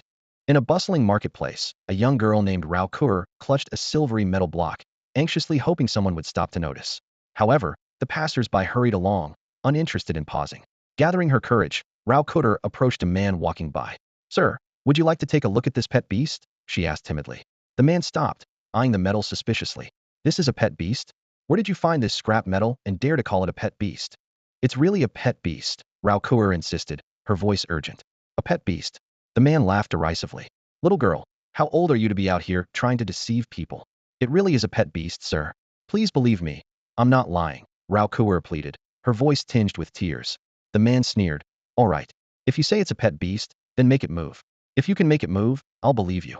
Rao Kur lowered her head, hesitating. I can't make it move right now, but just a while ago, it could move. Oh, enough. Stop talking, the man replied impatiently, waving his hand dismissively. This trick is too basic. You must think I'm a fool. With that, he turned and walked away angrily. The crowd around them began to murmur. The world is getting worse. Even young girls are out here deceiving people. Indeed, it's shameful. Who knows how her parents raised her, letting her out to scam people. Criticism surrounded Rao Kur, leaving her unable to defend herself. A nearby vendor, unable to watch any longer, advised, you should just go home. No one is going to fall for buying that chunk of metal. It really is a pet beast, Rao Kur stubbornly repeated. The vendor shook his head. This trick is too simple. No one will be fooled. Rao Kur felt her heart sink. She was out here because her father was ill. Otherwise, she wouldn't be trying to sell this metal block. In fact, just a week ago, it could move around and even ram into people when it was angry. For some reason, it had suddenly gone dormant. She approached several more passers-by, but each time the result was the same. They all dismissed her as a scammer. One particularly irate person even yelled at her, almost resorting to violence to teach this little scammer a lesson.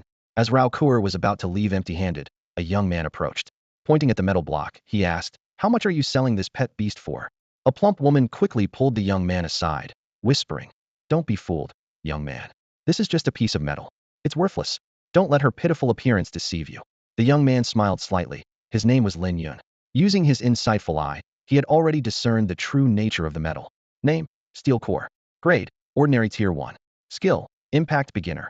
Evolution path, 5 paths available, with the best being steel core, ordinary iron heart leader, iron fortress warrior, giant stronghold, lord ultimate stronghold, beast king sky, fortress calamity, infinite city sage, divine capital mythical. This pet beast had the potential to evolve to a mythical level, perfectly meeting Lin Yun's requirements and matching his SS grade talent. Ultimately, it could evolve into a supermassive fortress, larger than Haoyue City, comparable to a super city. In the future, if Lin Yun encounters danger, this sky fortress will become his safe haven. He can bring his parents here, away from the constraints of human cities, and safely escape. It is not only an ideal hiding place, but also a stronghold. Especially when it evolves into a true sky fortress with the ability to fly, it can easily avoid many dangers. Lin Yun considered that if he obtained precious materials in the future, storing them here would be much safer than at home. What delighted him even more was that this pet beast had the special ability to change size and transform into various weapons for his use. Whether a knife, gun, sword, shield, or even armor, it could morph at will. When it became armor, It could even enhance Lin Yun's physical abilities to some extent.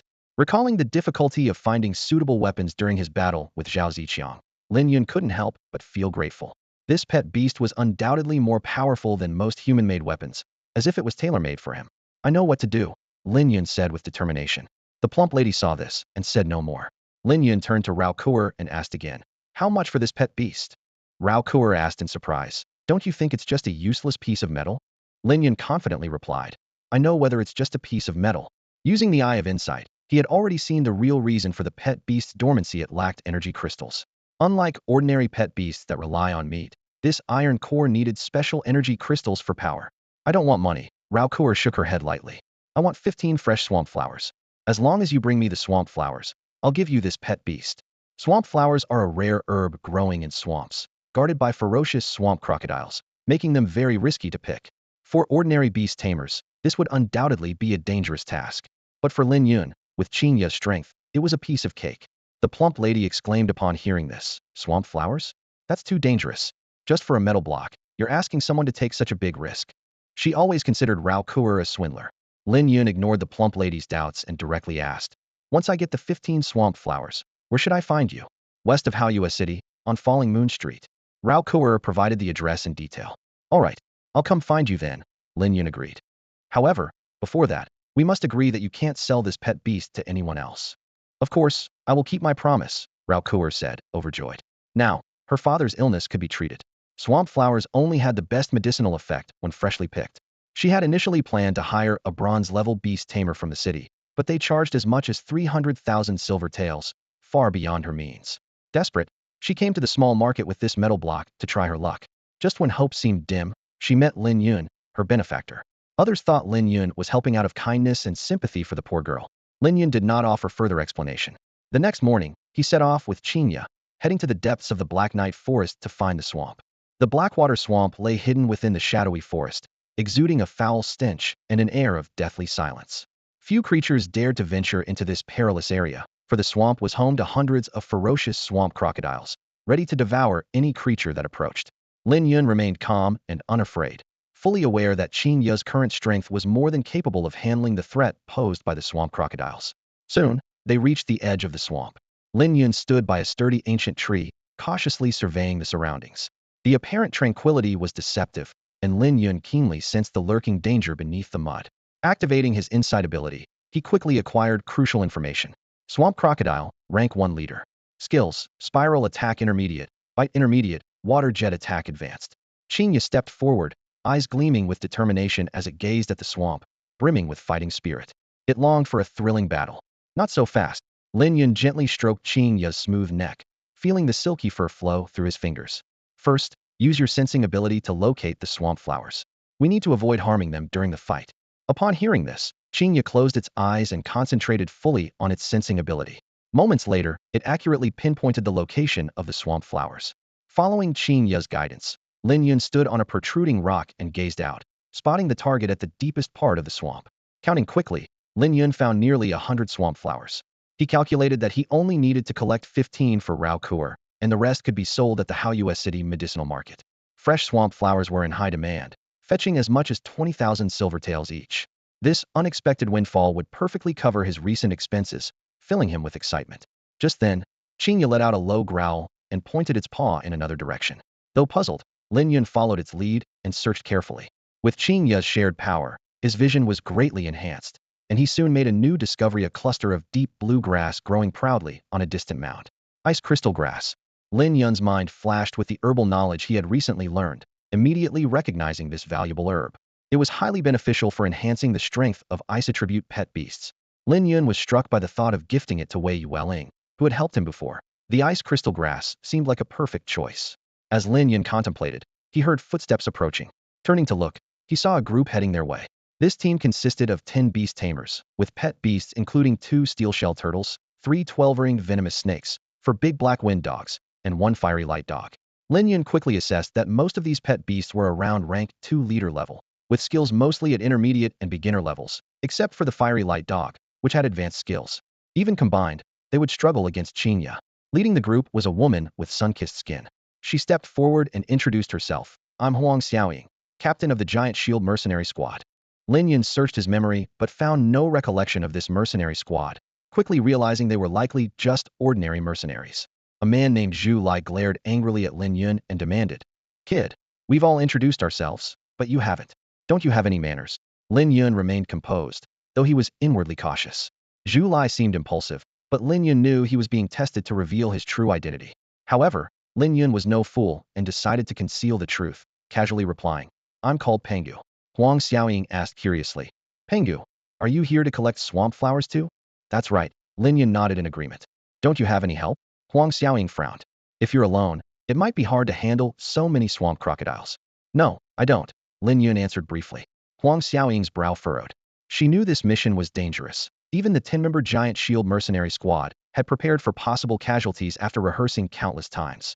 Seeing Lin Yun alone with just a fox, attempting to tackle the numerous swamp crocodiles seemed ridiculous. Zhu Lai grinned, a sly gleam in his eye. "Pengu, since you arrived first, why don't you take the lead? We have more people, so we won't bully you. Whatever you can collect is yours." "I agree," the other mercenaries chimed in. "Whatever you can take is up to you. But let's be clear, if something happens to you in the swamp, we won't risk ourselves to save you." Lin Yun frowned slightly, seeing through their intentions. They wanted him to tire out the swamp crocodiles, making it easier for them afterward. Huang Xiaoying's silence was tacit approval of this plan, which stirred a hint of murderous intent in Lin Yun's heart. "If people don't trouble me, I won't trouble them. But if they do, I will retaliate," Lin Yun reminded himself. If they behaved, he wouldn't bother them. But if they tried anything, he wouldn't hold back in this desolate place. Zhu Lai impatiently urged, "Pengu, have you decided? If you don't go, we will. But in that case, we won't share any swamp flowers with you." Lin Yun hesitated no longer and commanded the fox beside him, "Go. Take care of those swamp crocodiles." Upon hearing this, Qingya dashed forward. Huang Xiaoying and her group appeared indifferent, clearly doubting Lin Yun's ability to handle so many swamp crocodiles. However, what happened next left them all stunned. Qingya moved like a silver flash, swiftly heading toward the swamp. Suddenly, a gigantic crocodile emerged, jaws wide open, its sharp teeth gleaming menacingly as it lunged at Qingya. With graceful agility, Qingya evaded the attack using Moonlight Gallop. Then, it launched Moonlight Claw. A claw imbued with moonlight appeared above the swamp, striking the crocodile's head with precision. Blood spurted out, and before the crocodile could react, Qingya struck again with Moonlight Claw. The crocodile's head flew off like a ball, and its massive body collapsed with a thud. Huang Xiaoying's face changed dramatically, and she muttered in disbelief, "No way." It took down a leader-level crocodile that quickly. A beam of moonlight danced across the dark swamp, pausing only when a crocodile fell. Blood stained the muddy waters, filling the air with a heavy, metallic scent. Suddenly, 10 swamp crocodiles burst from the water, their massive jaws spewing streams. These streams merged into a towering wall of water, rushing towards the moonlight. Qingya, the embodiment of that moonlight, gracefully dodged the frontal assault. At that moment, the water abruptly changed direction, soaring skyward. At several hundred meters high, the column of water shattered into countless tiny arrows, raining down on the swamp. Qingya's form flickered, continuously evading the deadly water rain. Seizing the opportunity during the crocodile's attack, Qingya swiftly approached one of them. Her sharp claws glinted with a cold light, reaping life like the scythe of death. Before the crocodile's wail subsided, Qingya had already moved to the next target. Blood gushed forth, mixing with the mud and spreading across the water's surface. In the blink of an eye, all 10 attackers lay defeated. Huang Xiaoying gasped in shock at the scene before her. This wasn't a battle, it was a one-sided slaughter. She murmured in disbelief, "That's incredibly strong.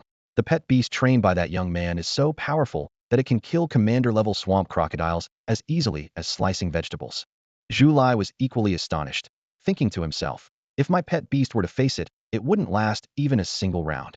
Qingya's speed didn't diminish. Instead, it grew even swifter. Moonlight danced over the swamp, blood spraying in all directions. Soon, every crocodile in the Blackwater swamp had been eliminated. Countless crocodile corpses floated on the blood-red water, and the air was thick with the stench of blood. Zhu Lai still struggled to believe what he witnessed. Is it really over? This is terrifying. How come I've never heard of such a powerful beastmaster in Haoyue City? Huang Xiaoying whispered in amazement, while Lin Yun had already begun to act. Let's go. Let's pick the swamp flowers. A man and a fox ventured deeper into the swamp, quickly discovering the swamp flowers blooming on the water's surface. Lin Yun approached carefully, gently pulling the flowers up by their roots. Before long, he had collected over 100 swamp flowers, feeling quite pleased. Suddenly, Qingya let out a low growl. Lin Yun asked, "What's wrong? Have you discovered something?" Qingya nudged Lin Yun with her head, then ran off towards a certain spot. Lin Yun followed and soon discovered a small black flower with 12 petals, emitting a foul odor. Lin Yun's eyes lit up. Extreme Night Swamp Flower. This is a mutated variety of swamp flower, with medicinal effects 100 times stronger than the ordinary kind, and it's worth 100 times more, fetching 2 million silver taels. He carefully uprooted it and placed it in his bag. Afterward, Lin Yun and Qinya meticulously searched the entire swamp, collecting all the rare herbs they could find. This unexpected bounty left Lin Yun in high spirits, feeling that the trip had been highly rewarding. Lin Yun drew his long knife and began to process the swamp crocodile's carcass. He expertly skinned the crocodile, his movements swift and efficient, a skill honed from his experiences in the slums. However, he had no interest in the crocodile meat, as it was extremely fishy and unpalatable due to the crocodile's long-term habitation in the Blackwater Swamp. At that moment, Zhu Lai's gaze fell on the precious Extreme Night Swamp Flower in Lin Yun's backpack, a glint of greed in his eyes. He quietly approached Huang Xiaoying and whispered, "Captain, should we kill him?"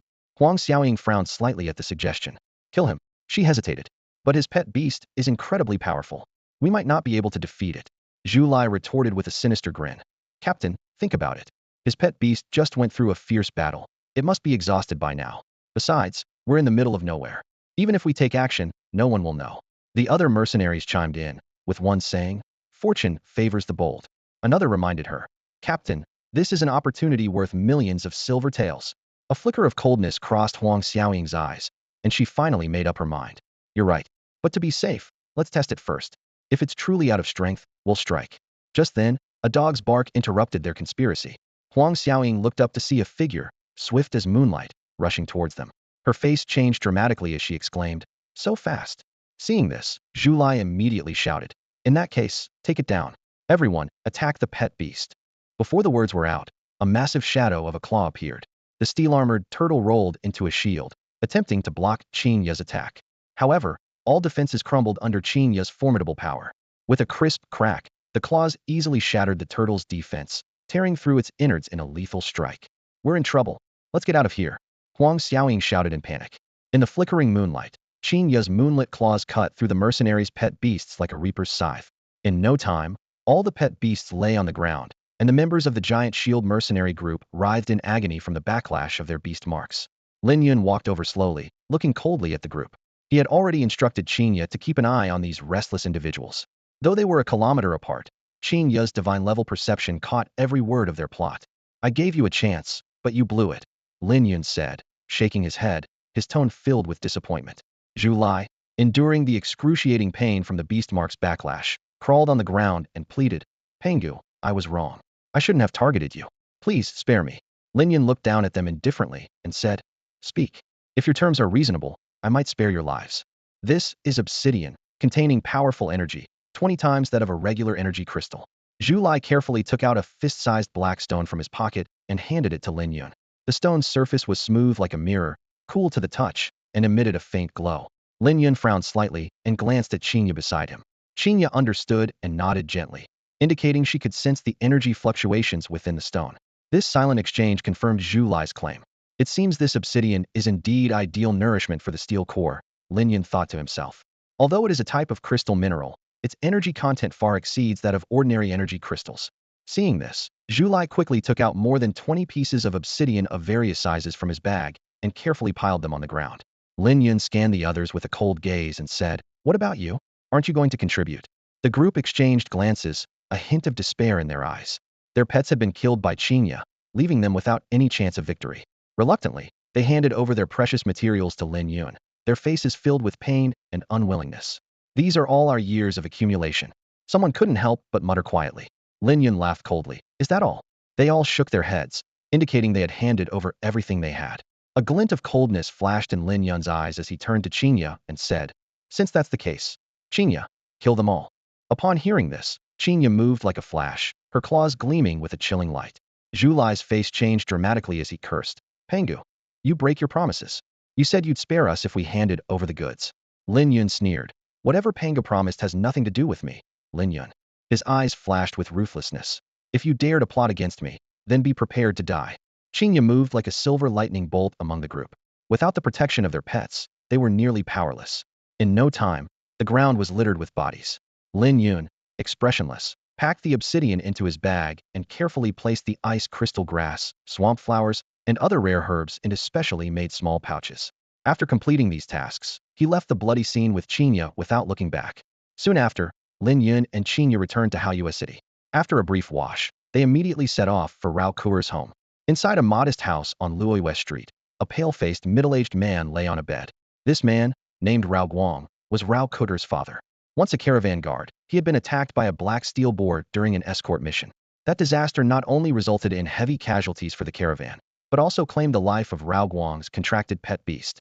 Although Rao Guang narrowly escaped, he suffered the backlash of the beast contract and, unfortunately, became tainted with dark matter. In his quest for treatment, he exhausted all his savings, but still hadn't fully recovered. The key was a missing medicinal ingredient of fresh swamp flower. Sadly, he could no longer afford to hire a beast master to venture into the dangerous Black Night forest to find it. Former friends had gradually distanced themselves due to his downfall. At this moment, an elderly white-haired man named Chen Fu sat by the bed, taking Rao Guang's pulse. After a long while, Chen Fu shook his head gently, his brows furrowed. "Doctor, how is my father's condition?" Rao Kuer asked anxiously, her voice choked with emotion. Chen Fu sighed deeply and said slowly, "If things continue like this, I fear he won't last more than 3 days." "How can this be?" Upon hearing this, Rao Kuer burst into tears. The thought of her father's impending death tore at her heart. She clutched the old man's withered arm tightly, pleading through her sobs. "Doctor, please, think of something else. Save my father. I beg you." The only solution now is to find fresh marsh flowers to use as a medicinal guide. As soon as Chen Fu finished speaking, Rao Guang let out a bitter laugh. His pale face was etched with helplessness and fatigue. "Forget it, Kuer. I've lived over 40 years, that's enough. There's no need for you to be sad for me. Everyone has to go sometime," Rao Guang said weakly, his voice filled with deep powerlessness. "Father," Rao Kuer choked out, tears welling in her eyes. Rao Guang forced a faint smile. "Don't be sad. If you cry and ruin your face, no one will want you in the future." He paused, a hint of regret in his eyes. "But I won't be able to see you get married." He took a deep breath and continued. "Honestly, I do have some regrets. If I had known, I wouldn't have sought out a doctor when I returned. That way, I could have left some money for you to live on. Now, in trying to cure me, we've become penniless. After I'm gone, I worry about how you'll manage to live." Rao Guang's voice grew weaker. "It's a pity that life doesn't have a do-over. I feel like I've let you down, Kuer. Please, don't hate your father." As soon as he finished speaking, he started coughing violently. The light-wave jellyfish hovering by the bed emitted a gentle glow, and Rao Guang's complexion improved slightly. Although the jellyfish had healing abilities, it wasn't omnipotent. It could only heal surface wounds and was powerless against the dark matter invading his body. Suddenly, a glimmer of hope appeared in Rao Kuer's eyes as she remembered something. "Oh yes, father, there's Big Brother. He will definitely bring back the fresh marsh flowers. I made an agreement with him earlier at the market." Rao Guang let out another bitter laugh upon hearing this. As a former bronze-level beast master, he knew all too well about the marsh flowers. Even if Lin Yun was skilled, he was just one person gathering marsh flowers from the dangerous Black Night forest was no easy feat. Moreover, the so-called Big Brother Rao Kuer mentioned was nothing but a large piece of falling metal. Although it made sounds and even fought with his pet beast initially, it soon became motionless, no different from an ordinary metal chunk. Rao Guang thought, who would risk their life for such an immobile object? Even at his peak, he dared not approach the marsh. However, Rao Guang couldn't bring himself to crush his daughter's hope, so he kept his thoughts to himself. Chen Fu did the same and remained silent. Rao Kuer, full of hope, said, "As long as Big Brother brings back the marsh flowers, your illness will surely be cured, father." Just then, a knock on the door broke the silence in the room. "Knock, knock, knock. I'll get it," Rao Kuer said, quickly heading to the door. As she opened it, Lin Yun's figure appeared at the entrance. Excitedly, Rao Kuer asked, "Big Brother, you're finally here. Did you bring the marsh flowers?" "I did," Lin Yun replied briefly, stepping inside and placing his bundle on the table. He carefully took out several glass jars filled with a special cultivation liquid, meant to keep the marsh flowers fresh. Seeing the marsh flowers, Rao Kuer was so overwhelmed she could hardly speak. "Father, look." Big Brother brought back the marsh flowers. Chen Fu approached to examine them and confirmed, "They are indeed marsh flowers. Very fresh, they can be used as a medicinal guide. Father, you're saved. Your illness can be cured." Rao Kuer cried tears of joy, streaks of tears marking her face. Rao Guang watched all this, his heart unable to remain calm. He never expected that what his daughter spoke of was true. A stranger had indeed risked his life to gather marsh flowers for them. This realization filled his heart with indescribable gratitude and hope. Chen Fu curiously observed Lin Yun and asked, "Young friend, did you pick all these swamp flowers with your pet beast?" Lin Yun nodded in response. That's right. I picked these swamp flowers together with Qingya. Hearing this, Chen Fu's expression changed slightly. As an experienced healer with many interactions with beast masters in Haoyue City, he knew well the dangers of picking swamp flowers. The areas where swamp flowers grew were often inhabited by powerful swamp crocodiles, whose strength was usually at the commander level. Chen Fu was surprised by Lin Yun's capability and couldn't help but exclaim. Truly, heroes emerge from the young.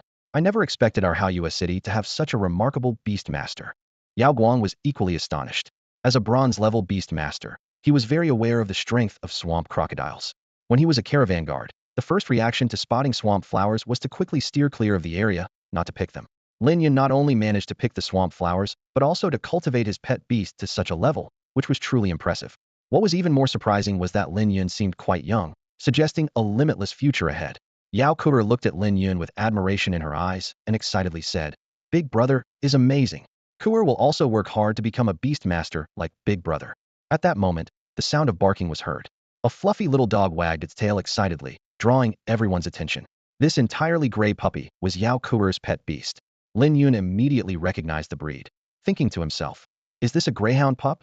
Greyhounds were known for their high potential, capable of evolving to the Beast King level along known evolution paths. If well nurtured, it could significantly improve Yao Kuer's family's living standards. Clearly, Yao Guang had carefully chosen it for his daughter. Yao Kuer petted the puppy's head and introduced, its name is Gray Shadow. Then she commanded, Gray Shadow, go say hello to Big Brother. The puppy obediently approached Lin Yun and gently nudged his leg with its head in a friendly gesture. At this point, Chen Fu got busy. He took out an array of tools from his medical kit and arranged them skillfully on the table. Then, he took a swamp flower from a glass bottle, roasted it over a fire until it turned black, and ground it finely in a mortar. Finally, he mixed the powder with other medicines. The entire process was quick yet orderly, showcasing his years of experience. Before long, Chen Fu had prepared a bottle of purple potion. Holding the potion, he approached the bed and said to Yao Guang, drink this potion. Yao Guang nodded in agreement, took the potion, and drank it in one go. Immediately, he began to cough violently. Yao Kuer quickly climbed onto the bed, stood behind her father, and gently patted his back with her small hands. Yao Guang coughed up a pool of black blood, which emitted a strong, foul stench. The blood clearly contained dark matter. Chen Fu continued his work, turning the remaining 14 swamp flowers into potions. He sealed the bottle tops with special wax to prevent the loss of potency. Then he said to Yao Guang, drink one of these 14 vials each night before bed. In 14 days, the dark matter in your body should be completely cleared. Yao Guang nodded in understanding and gratefully said, Thank you so much, old Chun. Having coughed up the black blood, his complexion was no longer as pale as before. Thank you, Mr. Chun. Rao Kuer looked gratefully at Chen Fu, who was tidying up the medical kit. Without him, her father's condition might not have improved. Chen Fu waved his hand and said softly, It's nothing, just a doctor's duty. He gave a few instructions on what to watch out for, then picked up his medical kit and, with the softly glowing jellyfish, left the medicine-scented room. Seeing her father trying to get up, Rao Kuer quickly went to help him. Father, take it slow, don't rush. Rao Guang slowly walked over to Lin Yun, his eyes filled with gratitude. Young man, thank you so much. Rao Kuer echoed. Yes, thank you, big brother. Lin Yun smiled calmly. You're welcome. Suddenly remembering something, Rao Kuer hurried out of the room. Soon, she returned holding a metal block. Big brother, this is the pet beast we agreed to sell you. Lin Yun took the metal block and curiously asked, Where did you get this metal block from? He knew that unlike flesh and blood creatures, this type of steel pet beast was extremely rare. Rao Kuer scratched her head and replied, I don't know where it came from. One day, while I was barbecuing in the yard with Gray Shadow, it just fell from the sky. Later, it even fought with my father's pet beast. Lin Yun suddenly understood, thinking that the origin of this steel core was quite mysterious, but this pet beast was exactly what he wanted, so he wouldn't abandon the contract over such a small flaw.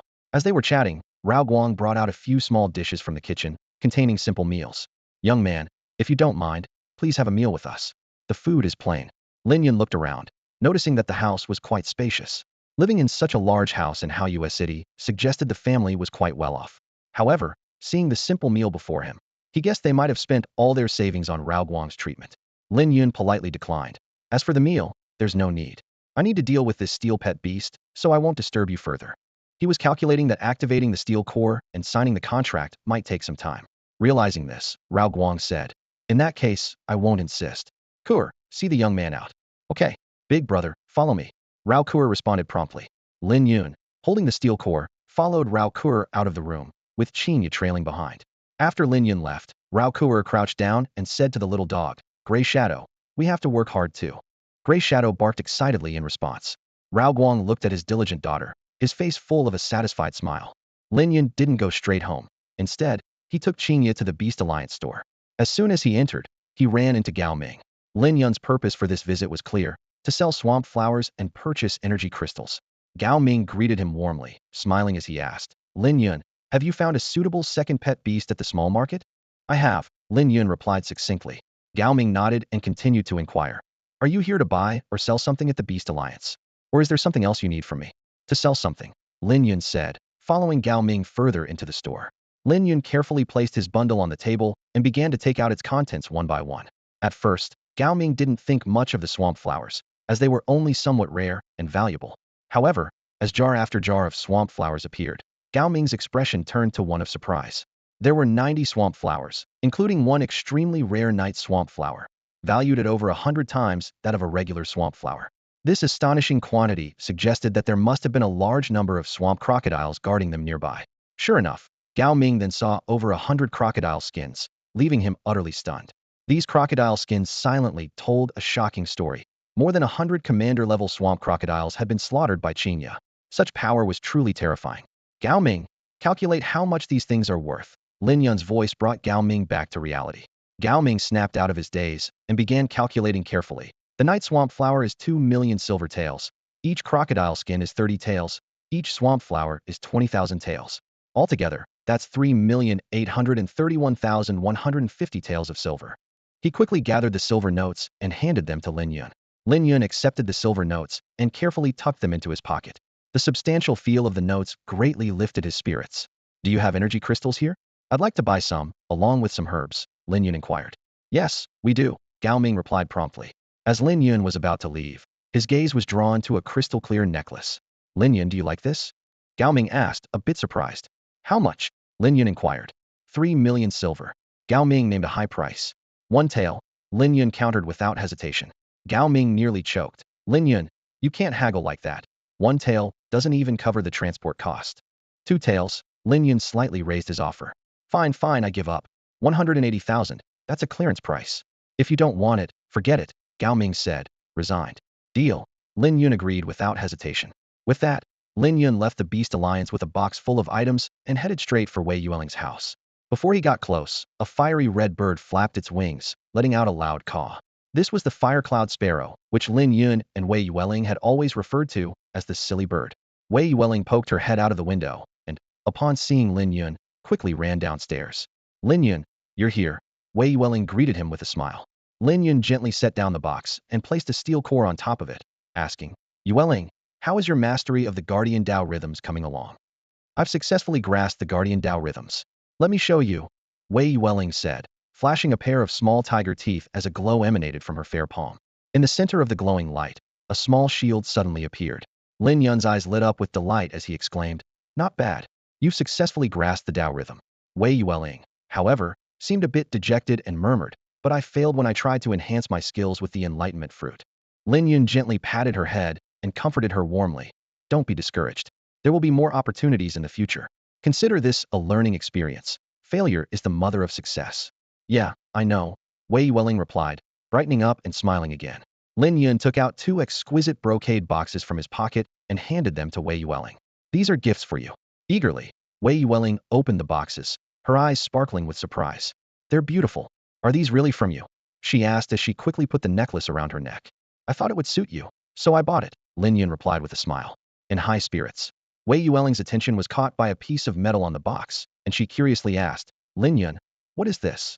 Oh, that, Lin Yun explained. It's the second pet beast I'm going to contract with. It's a steel type. This is a pet beast. Wei Yueling found it hard to believe. She leaned in to examine it closely and questioned, Lin Yun, you aren't being scammed, are you? How could something that looks like scrap metal be a pet beast? Lin Yun smiled mysteriously. You'll see in a few days. He didn't elaborate further. Wei Yueling blinked with interest and said, in that case, I can't wait to see what this second pet beast of yours looks like. The two chatted a bit longer. Later, Lin Yun, carrying the steel core, headed back home. Wei Yueling, holding the crystal necklace at her neck and the ice crystal grass, happily ran into the house, excitedly calling out, quick, hurry up, Bring out the cultivation liquid. Zhao Zhelan, seeing the ice crystal grass and the smile on Wei Yueling's face along with the new necklace, immediately understood what had happened. She clapped her hands, and soon a dragonfly-like pet beast brought a bottle of cultivation liquid and gently placed it on the table. Wei Yueling eagerly picked up the cultivation liquid and carefully added it to the container, murmuring, "I want to preserve this ice crystal grass well." Lin Yun, who had been sleeping soundly, suddenly awoke upon sensing the ice crystal grass. It flapped its small wings and flew to the table, reaching out with its claws to grab the ice crystal grass. "Don't touch my ice crystal grass," Wei Yueling sternly scolded. "Lin Yun, this isn't for you." She glared at Lin Yun with an unprecedentedly intimidating look. Lin Yun shivered. Although it had been Wei Yueling's contracted pet beast for a long time, it had never seen its owner with such a frightening expression. It quickly fluttered its wings and retreated from the table. Wei Yueling breathed a sigh of relief and carefully placed the bottle containing the ice crystal grass by her bed, her face glowing with satisfaction. "Wow, caw-caw." The fire cloud sparrow noticed Lin Yun's retreat and let out a long caw, clearly gloating. Lin Yun thought about retaliating but remembered that this so-called dumb bird was a battle general level beast and quickly dismissed the idea. It quietly flapped its wings and flew away from the castle. Back at home, Lin Yun placed the steel core on the bed and took out an energy crystal. However, he soon found himself puzzled. "Damn it, how do I use this thing?" he muttered to himself. In the Beast Alliance, using energy crystals was always linked to formations. If that were the case, things would get very complicated. He didn't want to make another trip to the Beast Alliance to ask a formation master for help. Lin Yun first tried placing the energy crystal next to the steel core to see if it would absorb it on its own, but there was no reaction. At that moment, Qinya let out a low growl, jumped onto the bed, and revealed its sharp claws. "Are you suggesting I break the energy crystal?" Lin Yun asked. Qinya nodded in confirmation. With Lin Yun's permission, Qinya smashed the energy crystal without hesitation. A large amount of crystal shards fell onto the steel core's surface, and suddenly, the steel core emitted a pale blue light.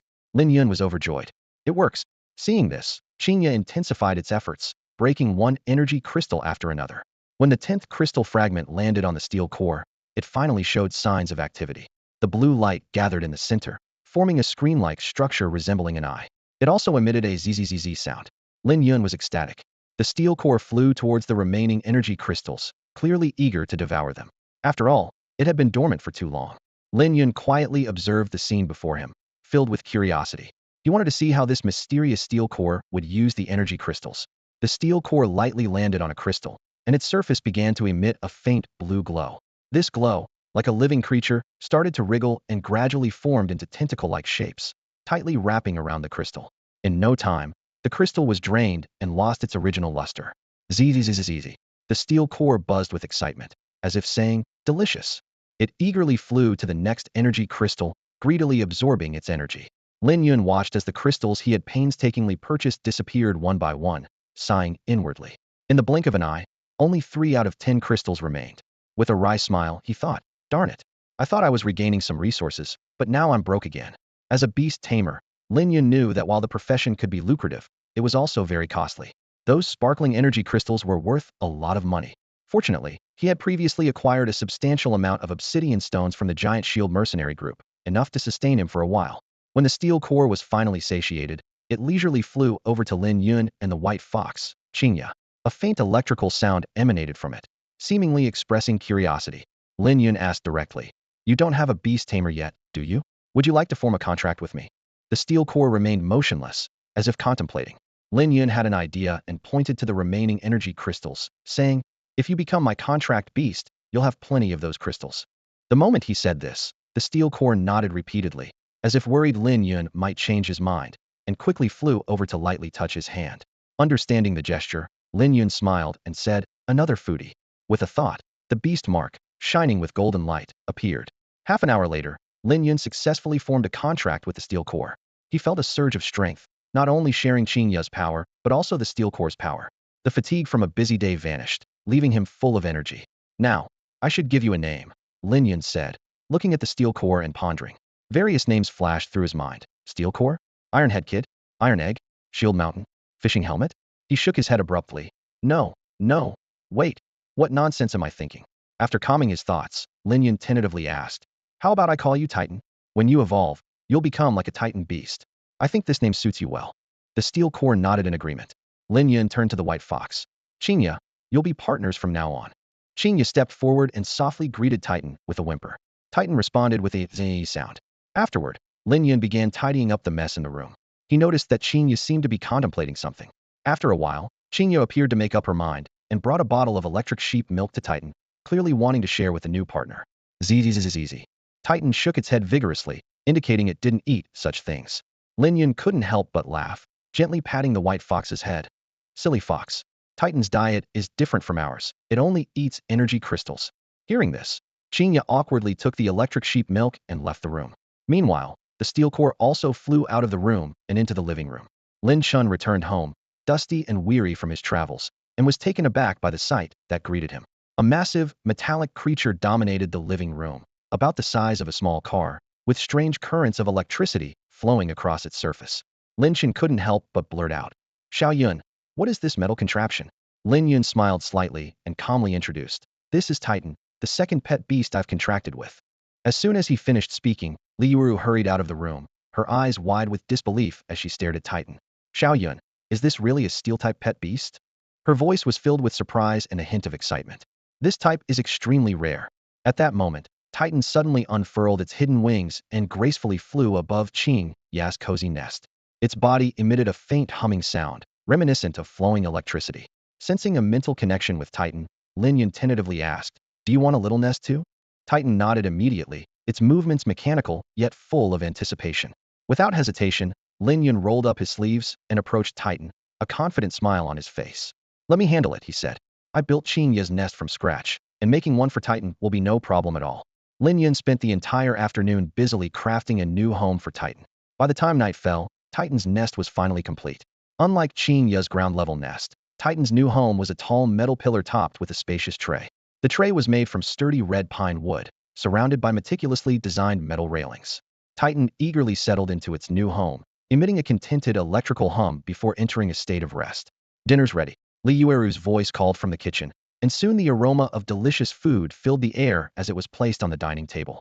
Qing Ye eagerly ran to its specially made large bowl, filled with chunks of meat and generous portions of rice, devouring it ravenously. The others gathered around the table to enjoy their meal. Lin Chen couldn't help but ask, "Doesn't Titan eat?" Lin Yun swallowed a bite of food and explained, "Titan doesn't eat regular food. Its sustenance comes from a special energy crystal. I fed it earlier in the room." After dinner, Lin Yun took Titan and Qing Ye to the courtyard. The moonlight bathed the training ground in a silvery glow. Lin Yun commanded, "Qing Ye, suppress your strength to the basic level and have a pet beast battle with Titan." Qing Ye let out a low growl, its eyes gleaming with fighting spirit. Titan responded by illuminating the electrical currents on its body, ready for action.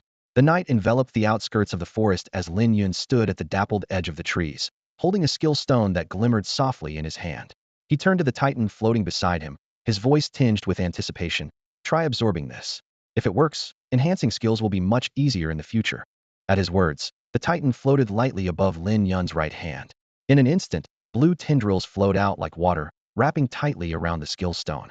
In no time, the stone lost its luster and crumbled into fine powder with a gentle touch, accumulating in Lin Yun's palm. "Great, it can be absorbed." Lin Yun was delighted, then pulled out a herb emitting a gentle glow. "Try this light herb next." The Titan nodded in acknowledgement and extended its blue tendrils to envelop the light herb once more. However, after a while, the herb remained unchanged. Lin Yun frowned slightly, realizing the Titan seemed unable to absorb herbal items. This discovery worried him, as herbs significantly accelerated the strength enhancement of pet beasts. At that moment, the Titan drifted towards Lin Yun's bag, lightly touching the obsidian crystal and energy crystal. Lin Yun pondered and tentatively asked, "Do you mean these crystals can not only serve as your food, but also enhance your level like the light herb?" The Titan nodded in confirmation, and Lin Yun's eyes lit up. "A blessing in disguise," he thought with delight. "I'll have to find more special energy ores in the future." He then commanded, "Absorb the energy of 5 obsidian crystals first." The Titan immediately set to work, and before long, 5 obsidian crystals turned into white powder, their energy fully absorbed. After searching the forest with the Titan for a while, Lin Yun encountered a saber-toothed rabbit. The creature curiously eyed the metal lump of the Titan, unaware of the impending danger. "Titan, take it down," Lin Yun ordered. The Titan shot out like an arrow, resembling a meteor as it lunged at the saber-toothed rabbit. The rabbit's hind legs suddenly powered up, springing it over 10 meters high, narrowly dodging the attack. The Titan struck the ground, sending dust flying and leaving a massive crater. The saber-toothed rabbit gasped, realizing the terrifying power of the metal lump.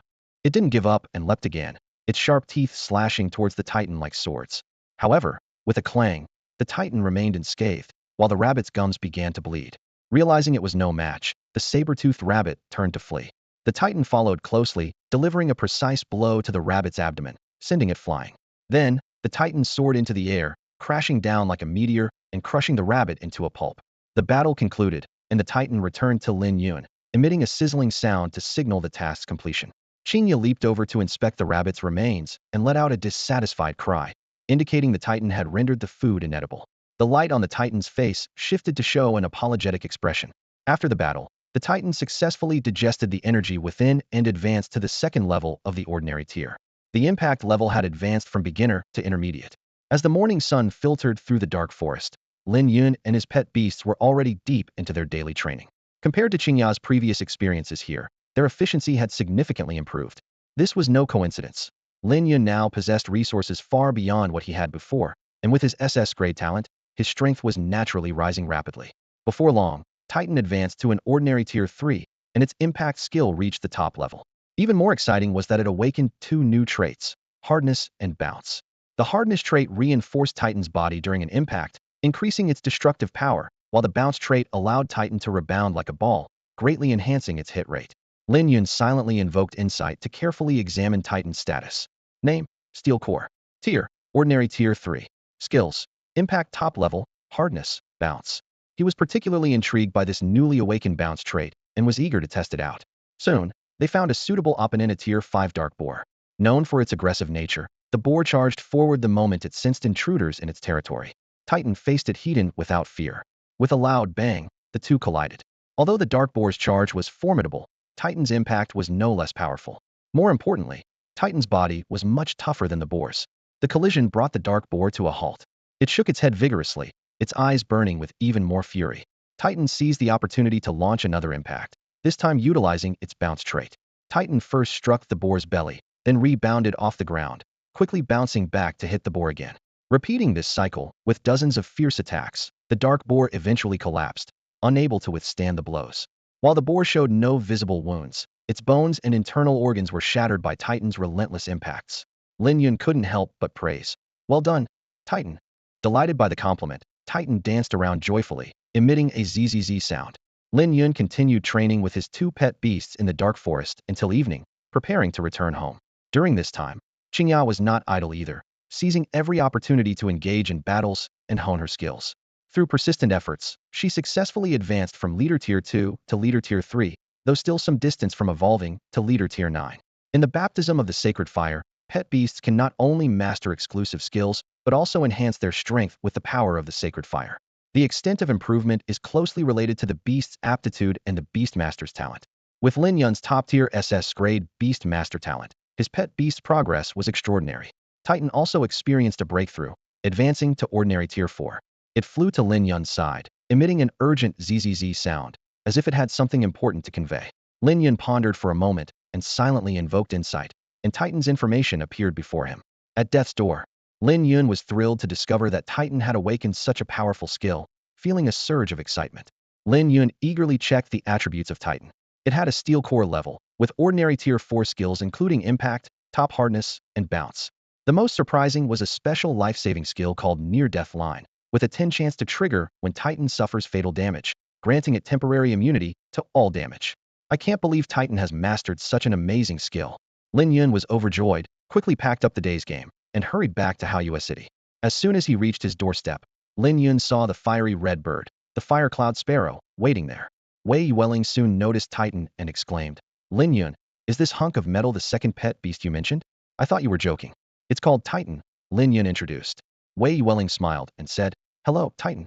She pointed to the ice crystal figure on her shoulder and said, "This is Lin Yu, and the red bird is Yin Yun, but because it's a bit silly, I nicknamed it Silly Bird."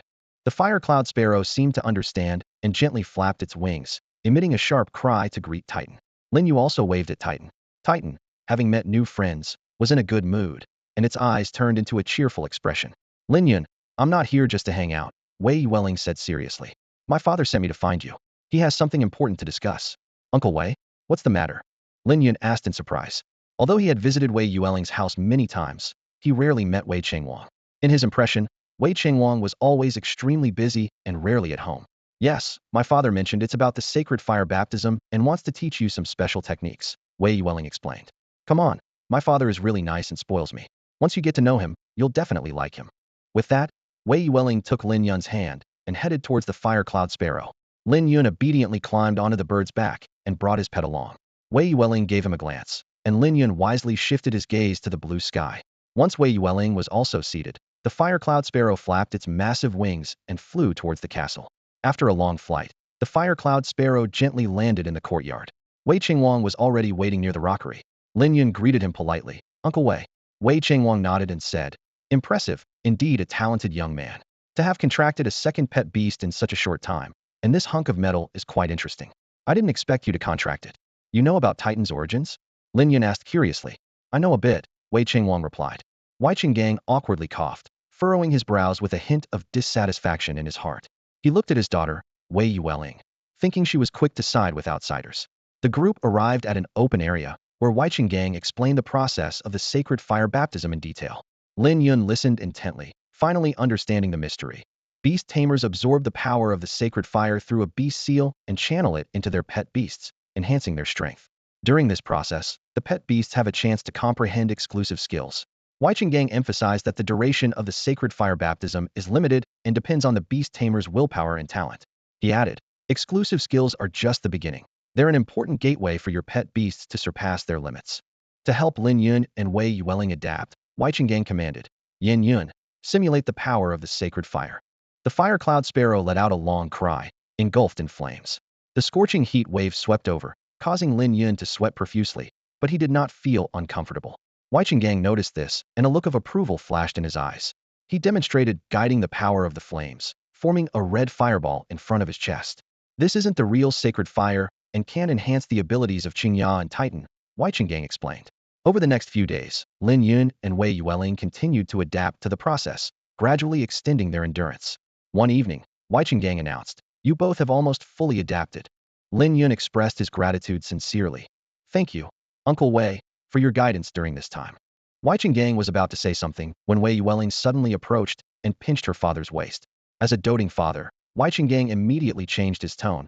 You're friends with Yueling, so helping you is no problem. Lin Yun bowed respectfully. Wei Qinggang expressed his hopes. I hope this time your pet beasts can comprehend exclusive skills. Lin Yun, take Lin Yun back. The fire cloud sparrow flew over, and Lin Yun rode it back to his residence. His parents were preparing to go out, and Lin Yun curiously asked, Mom, where are you going, all dressed up? Lin Shen explained. Shen Qing passed the Black Iron Beast Tamer examination and invited us for dinner. Lin Yun remembered that Shen Qing had been preparing for the exam, and his little mountain ape had reached ordinary level 5. However, Lin Yun wasn't concerned, as his second pet beast, Titan, was already at ordinary level 4, and Qingya was at leader level 3, far surpassing Qin Qing. Li Yuru smiled and invited. Xiaoyan, would you like to come with us? Uncle Chun and the others would be happy to see you. Lin Shen agreed. Yes, it'll be just like being at home. Lin Yun politely declined, as he didn't enjoy social gatherings, and more importantly, he needed to prepare for the sacred fire baptism with Qingya and Titan the next day. Li Yuru understood and said, that's fine, but you'll have to sort out your own meals. Lin Yun mentioned, tomorrow, I'll be taking Qingya and the others on a long journey, and it might be a while before we return. Back in the house, Lin Yun began processing the remains of exotic beasts, salting and hanging them in the hallway to dry. Soon, the aroma of delicious food filled the air. Qingya devoured the food ravenously, and Lin Yun helplessly patted its back. Silly fox, eat slowly, no one is taking it from you. Titan focused on absorbing energy crystals to replenish its energy. The next morning, the fire cloud sparrow was already waiting outside. Lin Yun, with his 2 pet beasts, climbed onto the fire cloud sparrow's back. With a long cry, the fire cloud sparrow surged into the sky with rolling heat waves. Before long, they arrived at the location for the sacred fire baptism. On the vast expanse of the White Wolf Plains, elite beast tamers from Shunguang County, Night Demon County, Haitao County, and Crystal County have gathered. They are the best of the best, having passed rigorous tests, and they shine like bright stars in this realm. At the center of the plains, a massive flame burns fiercely. This is the legendary sacred fire. Its intense heat can be felt from afar, causing sweat to pour down one's face. As Lin Yun stepped onto this land, he felt an invisible pressure.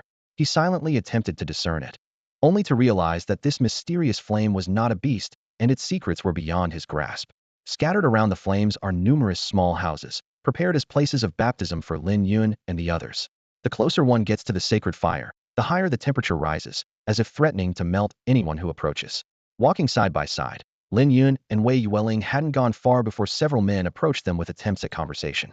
Wei Yueling decisively turned them all down, then grabbed Lin Yun's arm, whispering, "Quick, Lin Yun, play along with me. Let's pretend to be a couple, or else those pests will keep bothering us." Lin Yun nodded in agreement, but Wei Yueling's heart couldn't help but race. Although they were quite close, such intimate contact was unprecedented.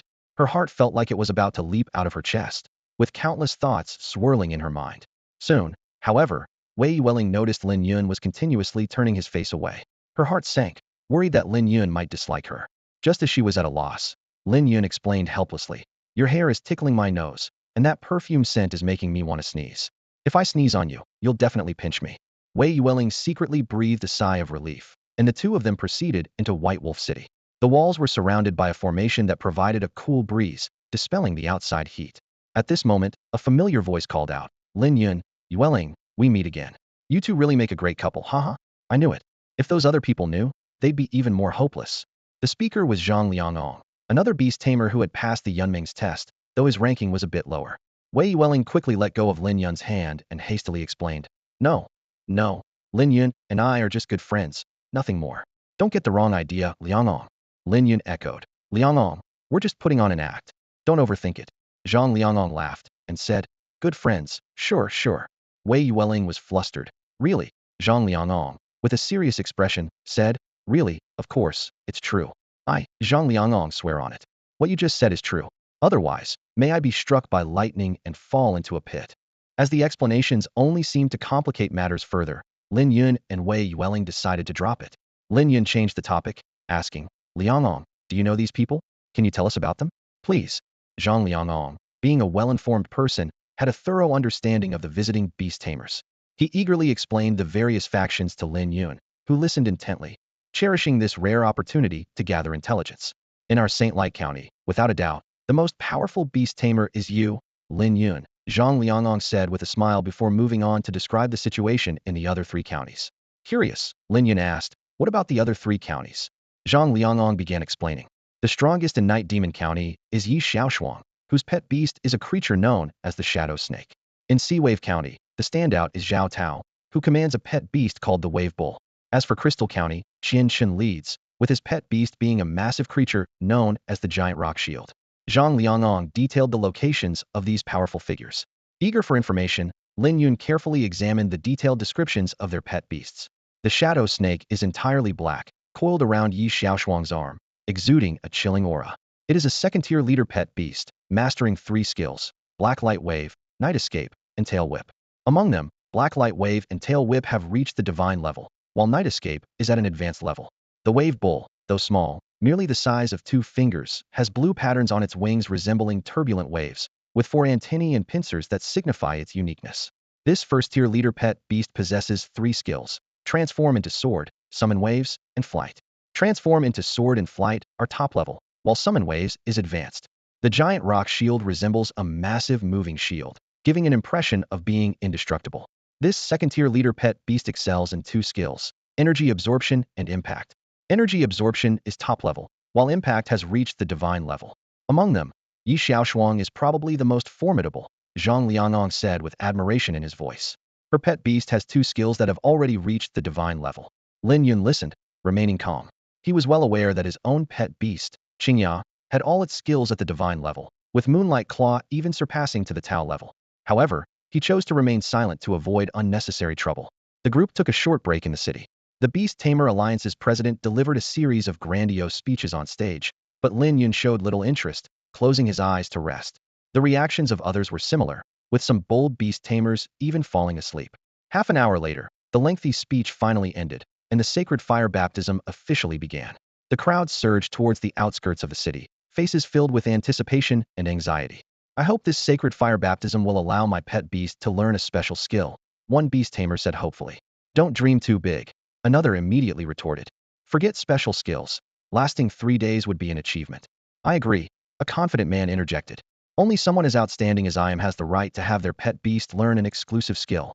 You rookies should forget about it." Though you're ugly, you have quite the imagination. Someone couldn't help but roll their eyes. Don't think you can talk nonsense just because you're not bright. Another followed up mockingly. Lin Yun bid farewell to Wei Yueling and chose a suitable room. Inside the room, inscriptions were densely packed, with Titan and Qingya sitting quietly on the ground. After closing the door, Lin Yun began to reveal the beast mark, guiding the power of the sacred fire. Thanks to Wei Qingwang's guidance, he easily mastered the technique. Before long, a scorching flame formed in his palm. Lin Yun focused intensely, channeling the power of the blazing flames into Qingya's body. Qingya let out a pained growl. The first attempt was a failure. Undeterred, Lin Yun persisted, and finally succeeded on the 8th try.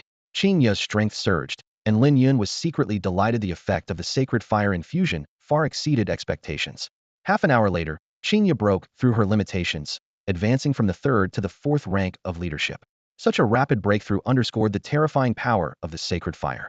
Riding the wave of success, Lin Yun then directed the sacred fire's energy into Titan. Titan quickly broke through, reaching the 5th rank of the ordinary tier. 3 hours passed, and Titan had advanced to the 8th rank of the ordinary tier, while Qingya had reached the 5th rank of leadership. As their ranks increased, the difficulty of breakthroughs also grew, but Lin Yun was mentally prepared for this challenge. A day later, Titan hit a bottleneck, stalling at the 9th rank of the ordinary tier, while Qingya reached the 6th rank of leadership. At this point, Lin Yun was unbearably hot, his skin feeling as if it were being gnawed by countless ants, the pain excruciating, and his throat dry and sore. Qingya and Titan were similarly in agony, yet all three persevered through gritted teeth. Having mastered the control of the sacred fire's power, Lin Yun decided to guide Qingya and Titan to comprehend their exclusive skills. With a thought, his arm glowed with golden light, and intense flames enveloped the two creatures. The room's temperature soared, the wall inscriptions glowing blue, as Qingya and Titan began to grasp their unique abilities. Meanwhile, in White Wolf City, Zhang Lianggong entered with his head lowered. He had only managed to hold on for a day before admitting defeat, feeling unwilling to accept it. The power of the sacred fire was too overwhelming. His skin was cracked, and he stumbled weakly, his pet beast equally exhausted. As soon as he entered the city gates, a healer approached. Bioluminescent jellyfish emitted healing waves, and the healer handed him a potion. After drinking it, Zhang Lianggong's complexion improved slightly. Subsequently, more people withdrew, regretting that their pet beasts failed to comprehend exclusive skills. The next day, another group of beastmasters succumbed to the burning of the sacred fire and withdrew. Zhang Lianggong encountered a familiar face, the son of the governor of Xinguang County, Chao Man. He approached and asked, "Young Master Chao, has your pet beast comprehended any exclusive skills?" Chao Man gently shook his head. "No, it only broke through to the 5th rank of leadership." Zhang Lianggong couldn't help but sigh. The difficulty of this sacred fire baptism is truly too high. Chao Man took the potion handed to her by the healer and sipped it lightly.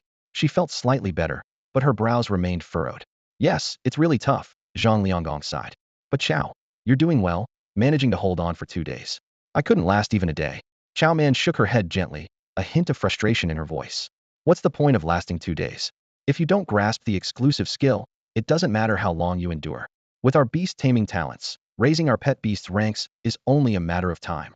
"That's true," Zhang Lianggong nodded in agreement. "More important than rank is understanding the exclusive skill." As time passed, more people emerged from the small cabin. On the 3rd day, a staff member responsible for keeping track announced solemnly, "Only 2 people are left." 2 people? Chao Man's eyes widened in disbelief. "Only 2 people left after just 3 days?"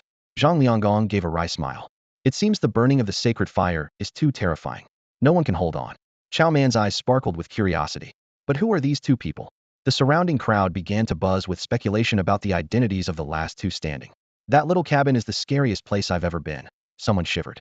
"I think it might be Yi Xiaoshuang," another person analyzed. "Her beast taming talent is high, and she's very diligent. You know, the shadow snake she raised has 2 god-level skills. Her strength is undeniable. Qianshen's talent might not match Yi Xiaoshuang's, but his pet beast is a giant rock shield," someone added. "This type of defensive pet beast has great endurance, so it makes sense he could last longer." "I think Zhao Tao is a strong possibility," a voice chimed in. "His pet beast is water type, which could mitigate the burning of the sacred fire." Just as people were speculating, a figure emerged from the cabin. Zhao Tao wiped the sweat from his forehead and gasped, "I'm out. It's not me inside." His appearance shattered many guesses. Soon after, Yi Xiaoshuang and Qianshen also exited, confirming they weren't the ones inside. Zhao Tao looked at Yi Xiaoshuang in surprise. "I didn't expect you to come out. I thought you'd last till the end." Qianshen teased, "I thought the same. I didn't expect you'd flee from the sacred fire's burn just like us." Yi Xiaoshuang huffed playfully. Zhao Tao, your pets have such high endurance, and you still have the nerve to talk about me. She paused, curiosity glinting in her eyes. But who is still inside? They lasted longer than the three of us. The three of them began looking around, trying to identify the last two standing. In the city of Bailang, within a grand mansion, gathered a formidable group of beast masters and their fierce beasts. These elite figures hailed from the four major counties. Among them was Tian Kong. However, he could only sit in a secondary seat, as the main seat was occupied by Huang Ming, the president of the Beast Master Alliance's regional branch, a figure who oversaw the affairs of all four counties and ranked above Tian Kong. Huang Ming leisurely began. Tian Kong, how are the Beast Masters in your area this year?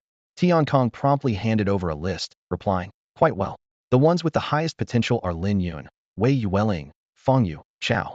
Before he could finish, a woman named Yi Xinyu interrupted with a cold laugh. Quite well? Tian Kong, are you here to joke today? She was the president of the Night Demon County, her tone dripping with sarcasm. Tian Kang's expression shifted slightly. Yi Xinyu, what do you mean by that? Yi Xinyu unabashedly critiqued. In my opinion, those you mentioned are all mediocre. Take Feng Yu, for instance. Despite having a great talent for beast mastery, he's not impressive. Huang Ming, intrigued, asked, Xinyu, what do you mean by that? Yi Xinyu explained. This Feng Yu only lasted a day in the sacred fire baptism. Tian Kong, you consider someone a genius for lasting just one day?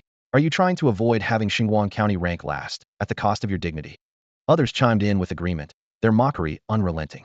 Their ridicule of Tian Kong had an underlying reason. The rankings directly impacted resource distribution. The higher the ranking, the more resources allotted, especially this year, with a rare enlightenment fruit that could help a beast master's beast break through skills to the Dao level. Huang Ming turned to Tian Kong. What is your response to their claims? Tian Kong responded calmly. They are correct that Feng Yu only lasted a day, but that doesn't negate the achievements of others. In Xinguang County, Lin Yun and Wei Yueling lasted until the second day, particularly Lin Yun. I believe he can last till the end. Yi Xinyu was skeptical. Till the end? Huang Ming suggested. We've been meeting here since last night, and now it's morning. Why don't we check today's statistics? After everyone agreed, an assistant hurried out to gather the information. Shortly after, he returned with the latest statistics, reporting, in the sacred fire baptism, the only two remaining are from Xinguang County. Someone incredulously asked, what about Zhao Tao? With his high talent, surely he could last. The assistant firmly replied, this is the latest list, verified. If you don't believe it, you can go outside and check for yourselves. At this, everyone present was left speechless, plunged into a stunned silence. In the Xinguang County, it was unexpected to find two such remarkable talents. Although Yi Xinyu was at a disadvantage, she was unwilling to hand over resources to the Xinguang County side without a fight. A glint of determination flashed in her eyes as she calculated her next move. After a moment, Yi Xinyu sneered and said, even if they last longer, it doesn't really mean anything. At most, it shows they have stronger willpower. The real key is whether they can comprehend their exclusive skills. Her companion immediately echoed. Exactly. Lasting longer doesn't necessarily mean they have a higher talent. Willpower also plays a significant role. Without comprehending exclusive skills, they are no different from ordinary people outside, just with a faster improvement rate. A third person chimed in, his tone full of disdain. Hearing these words, Tian Kong was instantly infuriated and shouted, how shameless can you be? A wave of angry murmurs erupted from the Xinguang County crowd, who felt these people were shamelessly saying anything for the sake of benefits. As tensions mounted, Huang Ming sternly commanded, enough. Quiet down. His voice was like a hammer, instantly silencing the clamor. Once everyone settled, Huang Ming slowly stated, the holy fire baptism is indeed related to willpower, but it is also closely tied to the talent of the beast masters and the enlightenment capacity of their beasts. Let me put it this way. If these two beast masters do not comprehend their exclusive skills, then Xinguang County ranks second. If they do, then Xinguang County ranks first. After all, the number of geniuses in Night Demon County far exceeds that in Xinguang County. What do you think? Yi Xinyu and Tian Kong exchanged glances and almost simultaneously replied, no objections. Time ticked by, and on the fourth and fifth days, the two still hadn't emerged from the holy fire baptism. Those gathered there were all prodigies, proud at heart, and yet they couldn't help but hold these two in high regard. Zhao Tao couldn't help but remark, there are always higher mountains, and there are always more talented people. Perhaps this is the truth of it. Qian Chun nodded in agreement. Yi Xiaoshuang mused, I wonder if this time they'll be able to help their beasts comprehend exclusive skills.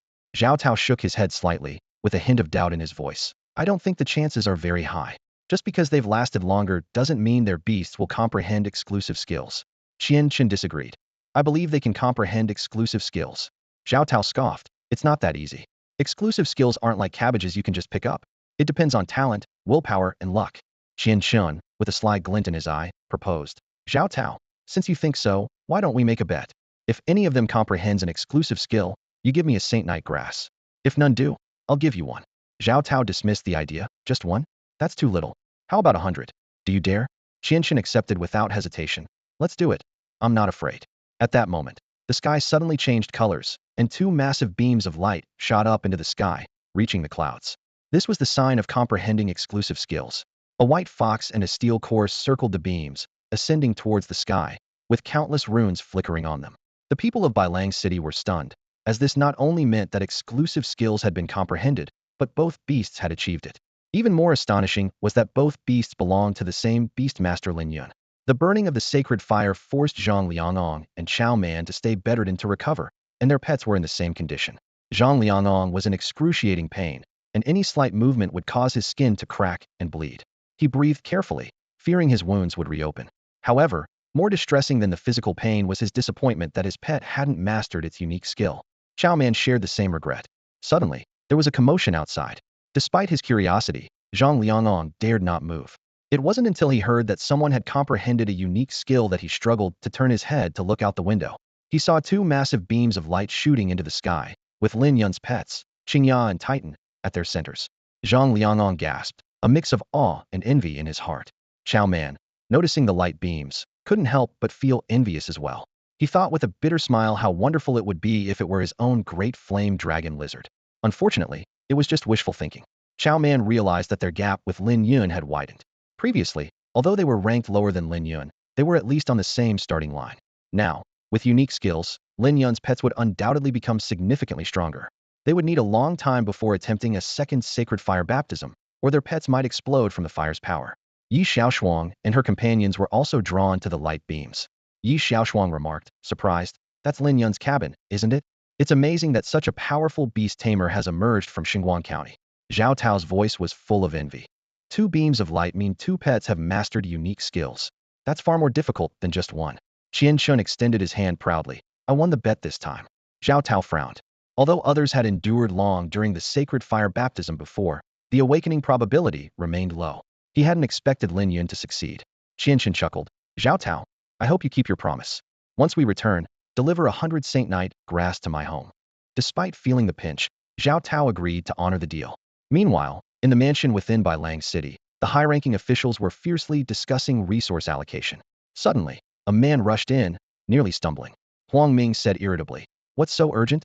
Can't you see we're discussing important matters?" Yi Xinyu warned, "According to alliance regulations, disrupting a meeting without cause can lead to dismissal." Tian Kong intervened to calm the situation. "Let's not rush. Let's hear what he has to say before making any judgments."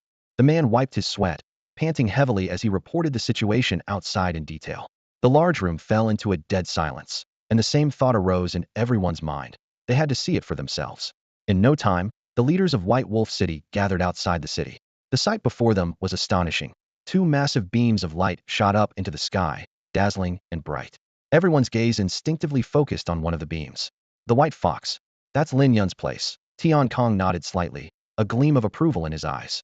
Indeed, this child is truly a prodigy. Yi Xinyu's expression shifted slightly, a hint of surprise in her voice. "I never expected the perpetually last Saint Light County to perform so exceptionally this time. Two pet beasts comprehending exclusive skills simultaneously is truly impressive." The surrounding crowd began to murmur, discussions rising and falling. "This time, Saint Light County should rank first, right?" Tian Kong asked tentatively. Yi Xinyu huffed, a trace of reluctance in her tone. "I accept the outcome. This time, the enlightenment fruits will go to your Saint Light County." Tian Kong was overjoyed and quickly responded. "In that case, we humbly accept the enlightenment fruits on behalf of Saint Light County."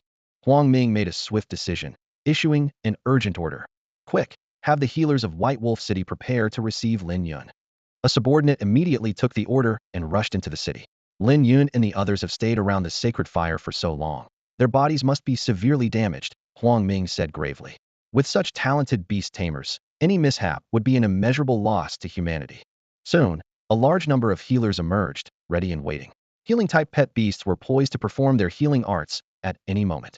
Meanwhile, inside, Lin Yun was fully focused on using the beast seal to guide the sacred fire's power into Qingya's body. Although the first attempt ended in failure, and Qingya did not comprehend an exclusive skill, Lin Yun was not discouraged. Failure is normal, Lin Yun reassured. No one can guarantee success on the first try. The key is whether you can muster the courage to try again until you succeed. Qingya nodded in agreement, fully immersing herself in the process of comprehension. Titan, not wanting to be left behind, began its own journey of understanding. They moved slowly around the light pillar, bathed in the radiance of the sacred fire. Lin Yun's body was nearing its limit. His skin cracked, as if devoid of all moisture. Qingya wasn't faring much better, her body unbearably hot.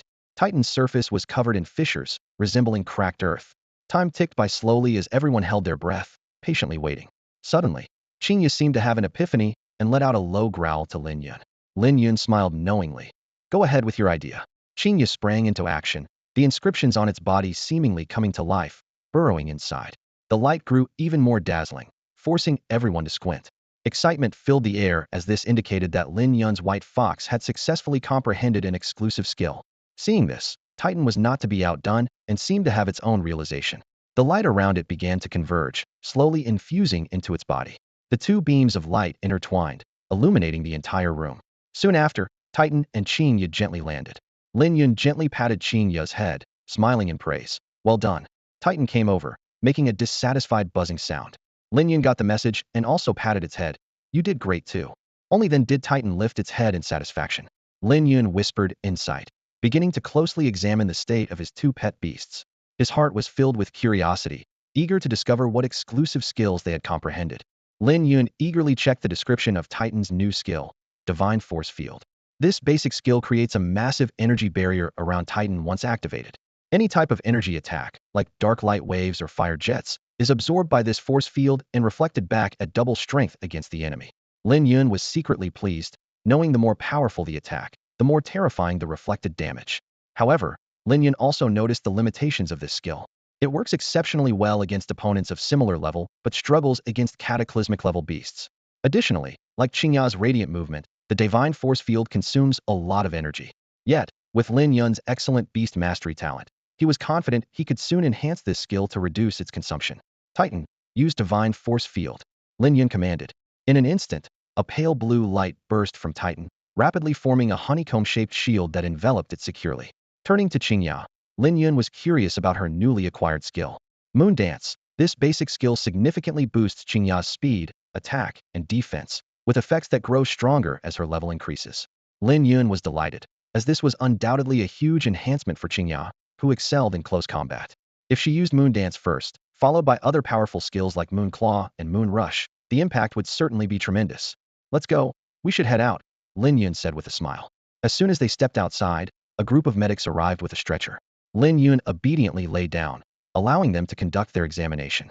Late at night, a massive beam of light erupted from the room where Wei Yueling was, causing a stir throughout the Holy Light County. Double joy. This time, Lin Yu had mastered the ice domain, which creates a vast frost field. Within this domain, any beast suffers double the ice damage, a truly formidable effect. After a week of rest, they set out to return to Haoyue City. Before leaving, Lin Yun received 2 enlightenment fruits from Tian Kong, while Wei Yueling received 1. On the back of the Fire Cloud Sparrow, Wei Yueling silently resolved to work even harder upon returning, aiming to elevate Lin Yu's skills to the Dao level. Deep inside, she felt a slight unease, as the gap in strength between her and Lin Yun was too vast. I can't slack off anymore, Wei Yueling reminded herself. Noticing her unusual demeanor, Lin Yun asked with concern, "What's wrong? You look so serious." Wei Yueling softly replied, "It's nothing, just some important matters came to mind. Don't overthink it." Wei Yueling lied lightly, saying, "It's nothing serious." Lin Yun gently patted her head and said with concern, "That's good to hear. I was worried that the after-effects of the sacred fire baptism hadn't completely gone away." He felt a sense of relief but couldn't help reflecting on the sacred fire baptism, a double-edged sword that brought both opportunities and potential harm. Wei Yueling felt a wave of sweetness from Lin Yun's concern. Soon, they arrived at the bustling city of Haoyue and reluctantly said their goodbyes at the city gate. As Lin Yun entered his home, his eyes were immediately drawn to a large basket of vibrant fruits on the table. He frowned slightly, thinking that his parents were never fond of fruits, so this must have been a gift from someone else. At that moment, Qingya let out a low warning growl and agilely leapt onto the table, pointing with her paw at the basket of fruits. Lin Yun became alert, recalling Qingya's sharp sense of smell as a fox-like pet beast and how she had previously detected something unusual about a man's blood in the slums. He carefully examined the seemingly ordinary Huangyun fruits, and although they appeared normal, he trusted Qingya's judgment. Mother, Lin Yun called into the house. Where did these Huangyun fruits come from? A moment later, Li Yueyu's voice came from another room. Oh, they were given by our new neighbor, Quan Ning. Feel free to have some if you like. Lin Yun's brow furrowed as he asked, which neighbor? After Li Yueyu explained, Lin Yun learned that a middle-aged woman named Quan Ning had recently moved in. She was known for being enthusiastic and often helped the neighbors, earning a good reputation in the area. Lin Yun found himself in a dilemma. The Huangyun fruits indeed had a strange smell, but it could just be a coincidence. He didn't want to wrongfully accuse a kind person, yet he couldn't ignore a potential threat to his parents' safety. As Lin Yun pondered, there was a knock at the door. Yueyu, are you there? We need to go to Sijuan's house for embroidery lessons. Lin Yun opened the door and saw a middle-aged woman with a mole by her mouth. Li Yueyu came out of the room, smiling. I'm all set. Quan Ning curiously looked at Lin Yun, and Li Yueyu proudly introduced him. This is my son, Lin Yun. So, he's Lin Yun, Quan Ning smiled. I heard he's passed the bronze-level Beastmaster exam and has contracted 2 pet beasts. Li Yueyu beamed with pride at this. The 2 women then hurriedly left. To avoid alarming anyone, Lin Yun said nothing further. After they left, he immediately instructed Qingya, who had reached Commander Level 6, to follow them secretly and ensure his mother's safety. Unless they encountered a warrior of general level, Qingya should be able to handle any situation, and such a high-level confrontation would surely attract intervention from the city lord's mansion. Lin Yun picked up the suspicious basket of fruits and, accompanied by Titan, headed to Baichao Street. This street was home to many alchemists, and he intended to find someone to analyze the unusual substance on the surface of the fruits. Once he confirmed its composition, he would decide on his next course of action. Soon, Lin Yun entered a pharmacy, placed the fruits on the counter, and sought the expertise of a professional. Half an hour later, the pharmacist provided the test results. Upon hearing that the substance on the Huangyun fruit was a type of anesthetic herbal juice, Lin Yun raised an eyebrow. The pharmacist explained, it's the juice of the drunken herb, a common plant. Many beast tamers carry it to alleviate pain. Lin Yun nodded thoughtfully. The pharmacist continued, for a normal person, consuming it will only induce drowsiness and reduced alertness. There are no other harmful effects, and a good sleep will restore them. Is it a misunderstanding, or is there really an issue? Lin Yun pondered, handing over 10 taels of silver as payment for the examination. He wasn't worried about revealing anything, as many people came to the shop for tests every day. Let's go, Titan. I'll take you to the Beast Tamer Alliance's store. Lin Yun picked up the Huangyun fruit and called to his pet beast. ZZZ, ZZZ, ZZZ. Titan buzzed excitedly at the prospect of shopping. Before long, Lin Yun arrived at the Alliance store. By this time, Titan had reached the 9th rank of the ordinary level, meeting the conditions for evolution. This shopping trip cost Lin Yun over 50,000 taels of silver. Damn it, what kind of beast tamer am I? More like a money-burning tamer, Lin Yun grumbled to himself. Once Titan evolves successfully, I'll have it, and Qingya hunt exotic beasts in the Dark Night Forest to help with expenses. Though Titan didn't know what Lin Yun was thinking, it inexplicably felt a chill down its spine. Back at his residence, Lin Yun saw Qingya and noticed blood on its paw, immediately frowning. Qingya, what happened? He asked with concern. Qingya growled softly and raised its paw. Lin Yun then realized the blood wasn't from Qingya's injury. It seemed to have been in a fight. Take me to the scene, Lin Yun said, setting down his bag and following Qingya to an abandoned house. Upon entering, Lin Yun saw several bodies covered in fur, resembling the transformation of a certain fat man. Beastmen, Lin Yun thought warily. Qingya pointed with its paw to a house not far away, where Li Yueyu and Quan Ning were located. Lin Yun realized that these beastmen were connected to Quan Ning, but didn't expect Qingya, a 6th-rank moonlight fox, to be far beyond their match, resulting in their deaths. Getting involved with these beastmen is not a good thing. Lin Yun recalled Zhao Ziqiang losing his sanity. Although he didn't understand their purpose, he was certain it wasn't good. It's best to keep my mother away from these people. After a moment of contemplation, Lin Yun packed the bodies into a sack and said to Qingya, use your senses to check if anyone is watching us. Qingya closed its eyes to sense and then shook its head. Lin Yun breathed a sigh of relief, hoisted the sack onto his back, and quietly left the city. Lin Yun quietly observed the group of beastmen, contemplating a long-term strategy. He decided to bide his time, waiting for the right opportunity, like casting a long line to catch a big fish. Once the beastmen departed, he dragged the bodies deep into the forest. As night fell, the forest creatures would soon devour the corpses, leaving no trace. Upon returning home, Lin Yun saw his mother, Li Yueru. On the table, there was a plate of Huangyun fruit, clearly another gift from Quan Ning. Lin Yun, maintaining his composure, asked, Mother, what did you do with Quan Ning today? Li Yueru replied with a smile. I learned embroidery. Si Yuan is quite renowned for her skills, and I'm learning from her to make you a winter coat. Lin Yun continued to inquire. Besides Quan Ning, who else was there? There were 6 others, all there to learn embroidery, Li Yuru said, noticing her son's unusual concern. What's wrong, Xiaoyan? Why the sudden interest? With a serious expression, Lin Yun said, Mother, you shouldn't associate with Quan Ning anymore. As for embroidery, I'll find someone else to teach you, so you don't need to worry. Perplexed, Li Yuru asked, why? Quan Ning seems nice. Why can't I see her anymore? Just trust me. There's something strange about her, Lin Yun insisted firmly.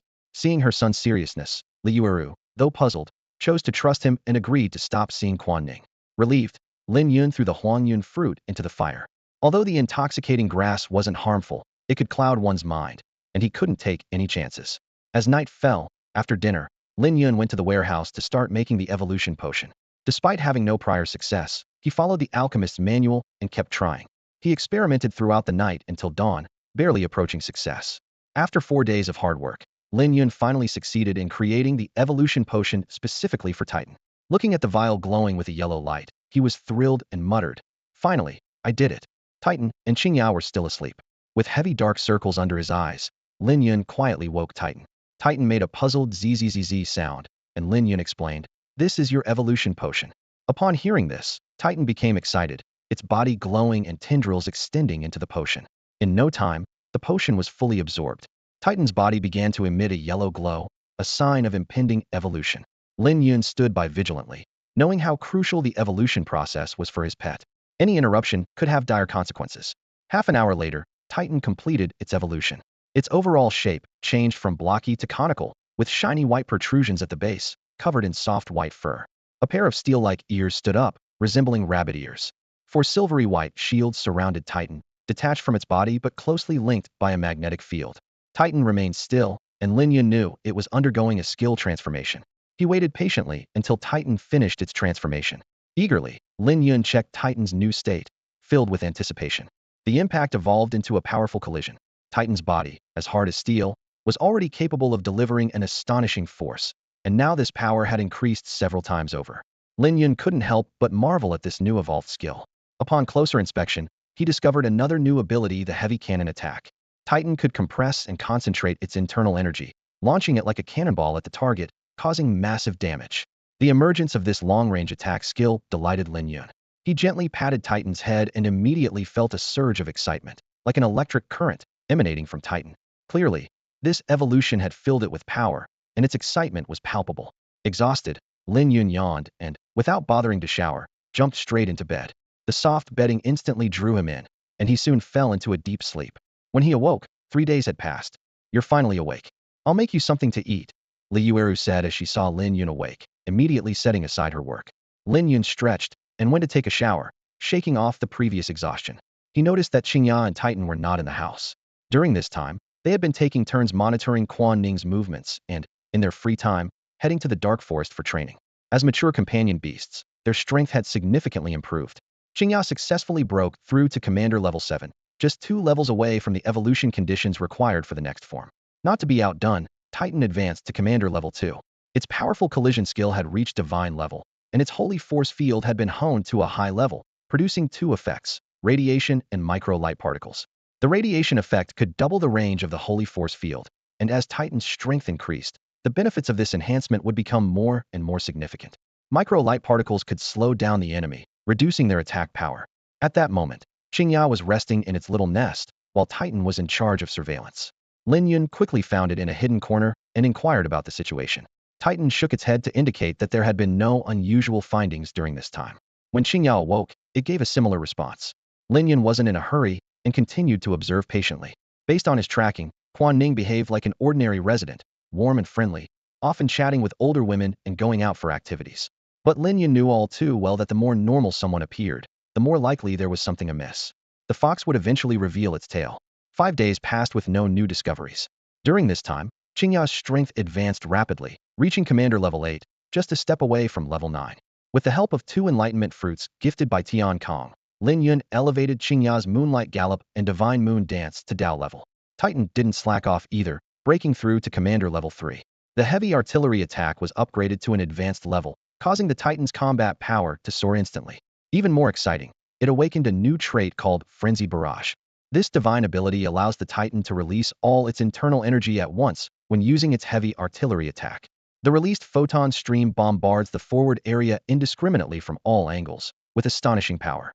However, this skill comes at a cost after using it. The Titan will deplete its energy and fall into a weakened state. Fortunately, the decision to activate Frenzy Barrage is entirely up to the Titan's will, and it can still choose to attack with a single beam as before. At that moment, Quan Ning walked out of her house and headed straight to Lin Yun's home. Sensing her arrival, Lin Yun quickly retreated and returned home. Soon after, there was a knock on the door. Li Yuer walked to the door, opened it, and smiled, saying, "It's you, Quan Ning." "Yuer, long time no see," Quan Ning replied with a smile. Li Yuer playfully scolded, "We've been neighbors for so long. Why bring gifts again?" "Really, Quan Ning, you're being too formal." Quan Ning hurried to explain, My mistake, my mistake. Yuer, you know my son sells fruit. There's always some left over that we can't finish at home. Instead of letting it spoil, I thought I'd bring some for you." Li Yuer said, "A few times is fine, but if it becomes frequent, I feel a bit embarrassed." "It's nothing. We're all neighbors. No need to be so distant," Quan Ning reassured her. Li Yuer accepted the bag of fruit and said, "In that case, I'll take it. But let me warn you, don't make it a habit, or I'll get upset." She turned to Lin Yun. "Xiao Yun, put this in the cupboard." "Okay," Lin Yun replied, taking the bag of fruit to the cupboard. Quan Ning and Li Yuer sat down, while Lin Yun returned to his room. "Yuer, why haven't you come by recently?" Quan Ning asked. "You mean for embroidery?" Li Yuer responded. Quan Ning nodded. "Yes, embroidery. C1 finally agreed to teach us, and if we miss this chance, she might not be willing to teach us again." Li Yuer explained, "I'm not really into embroidery. I just agreed because some old friends were there to catch up with. But lately, I've had something important to do, so I'm sorry, Quan Ning." "What is it?" Quan Ning asked curiously. "It's nothing much, just learning cooking from a chef at the restaurant. It took some convincing for the master chef to agree to teach me. I don't want to miss this opportunity," Li Yuer said. Quan Ning realized, as everyone nearby knew Li Yuer was learning to cook, sharing her new pastries with the neighbors each time. "I see. Once you master it, I definitely want to taste your cooking." "Absolutely," Li Yuer agreed cheerfully. Quan Ning changed the subject. "I came today not just about embroidery, but also to tell you something important." "What is it?" Li Yuer asked curiously. Quan Ning solemnly said, "There's a banquet in 3 days, and I want to invite you. Besides you, some other old friends will be there. I wonder if you're available." Li Yuer was curious about the purpose of the upcoming gathering and asked Quan Ning about it. Quan Ning gave a mysterious smile and said, "You'll find out then. Yueru, I promise you won't regret it. Plus, some of our old friends will be there too." Li Yueru readily agreed. The two of them then fell into a lively conversation, discussing everything from family matters to old memories, as time quietly passed by. Over 3 hours later, Quan Ning stood up to leave. As she was leaving, Li Yueru pressed a package of selected tea leaves into Quan Ning's hand as a token of thanks. After Quan Ning left, Lin Yun emerged from the house and jokingly remarked, "Mom, your acting skills are pretty impressive." Li Yueru shook her head in denial. "There's no acting involved, just chatting as usual," she said. She paused, then added thoughtfully, "But this Quan Ning seems quite normal." Lin Yun's expression turned serious as he warned, "Mom, don't be fooled by her appearance. She's not as harmless as she seems." As night fell, Lin Yun noticed Quan Ning sneaking out of the house, clearly up to something important. Unwilling to miss the opportunity, he quietly returned inside and gently woke up Qinya from her little nest. Qinya opened her sleepy eyes and looked at Lin Yun with a puzzled expression. "Something's up. Come with me," Lin Yun said in a low voice. Qinya immediately sprang up from her nest, instantly alert. Titan, nearby, also woke up. Lin Yun, with his 2 companions, silently followed Quan Ning. Soon, they found themselves in front of a dilapidated house on the outskirts of the slums, a place from Lin Yun's childhood that had always been abandoned. It was rumored to have terrifying beasts inside, and only he and Wei Yuling had dared to explore it. Quan Ning looked around cautiously, then gently knocked on the door and whispered, "It's me, Quan Ning." The door opened in response, and she quickly slipped inside. Qinya nudged Lin Yun's leg with her head. "What's up?" Lin Yun whispered. Qinya lifted her paw and pointed inside. Lin Yun realized, "You're saying there are many people inside?" Qinya nodded in confirmation. Lin Yun pondered for a moment. The room was small, making it nearly impossible to observe without being noticed. After careful consideration, he decided to take direct action. "Titan, Qinya, get ready," Lin Yun ordered decisively. Understanding the plan, Qinya transformed into a beam of moonlight and burst through the door. A beastman rushed out, shouting, "Something's happening." But before he could react, Qinya's sharp claws had already torn him apart. The other beastmen who followed were terrified and began to retreat. Titan followed, hovering in midair. A point of light formed at the center of its 4 arms, energy rapidly gathering. The point expanded into a glowing orb and then into a dazzling sphere. Boom! A beam of light swept across, incinerating 5 fleeing beast men into ashes. Panic ensued inside the house. Kuan Ning saw Lin Yun and realized her secret had been exposed. As an ordinary person, she knew she had no chance of resisting and could only silently regret her carelessness. The atmosphere in the room froze instantly, and Kuan Ning's voice pierced the silence. Quick! Open the cage and let the beasts inside deal with this beastmaster. At her command, the cage opened. 2 massive flame dragon lizards crawled out slowly, their crimson tongues flicking, eyes glinting with danger. Their scales shimmered with a cold luster in the dim light, and each step made the ground tremble slightly. Kuan Ning felt a bit more at ease, calculating the strength of these 2 third-order leader beasts. With advanced flame spray, intermediate claw strike, and basic tail whip, this combination of skills was sufficient to handle most threats. Others also sighed with relief, as if these giant lizards were their last hope. However, their hope was soon shattered. 2 scorching flames spewed from the mouths of the flame dragon lizards, intertwining in the air to form a sea of fire, rushing towards Lin Yun's pet, Titan.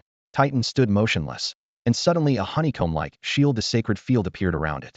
The flames crashed into the shield but dissipated instantly, like mud into the sea.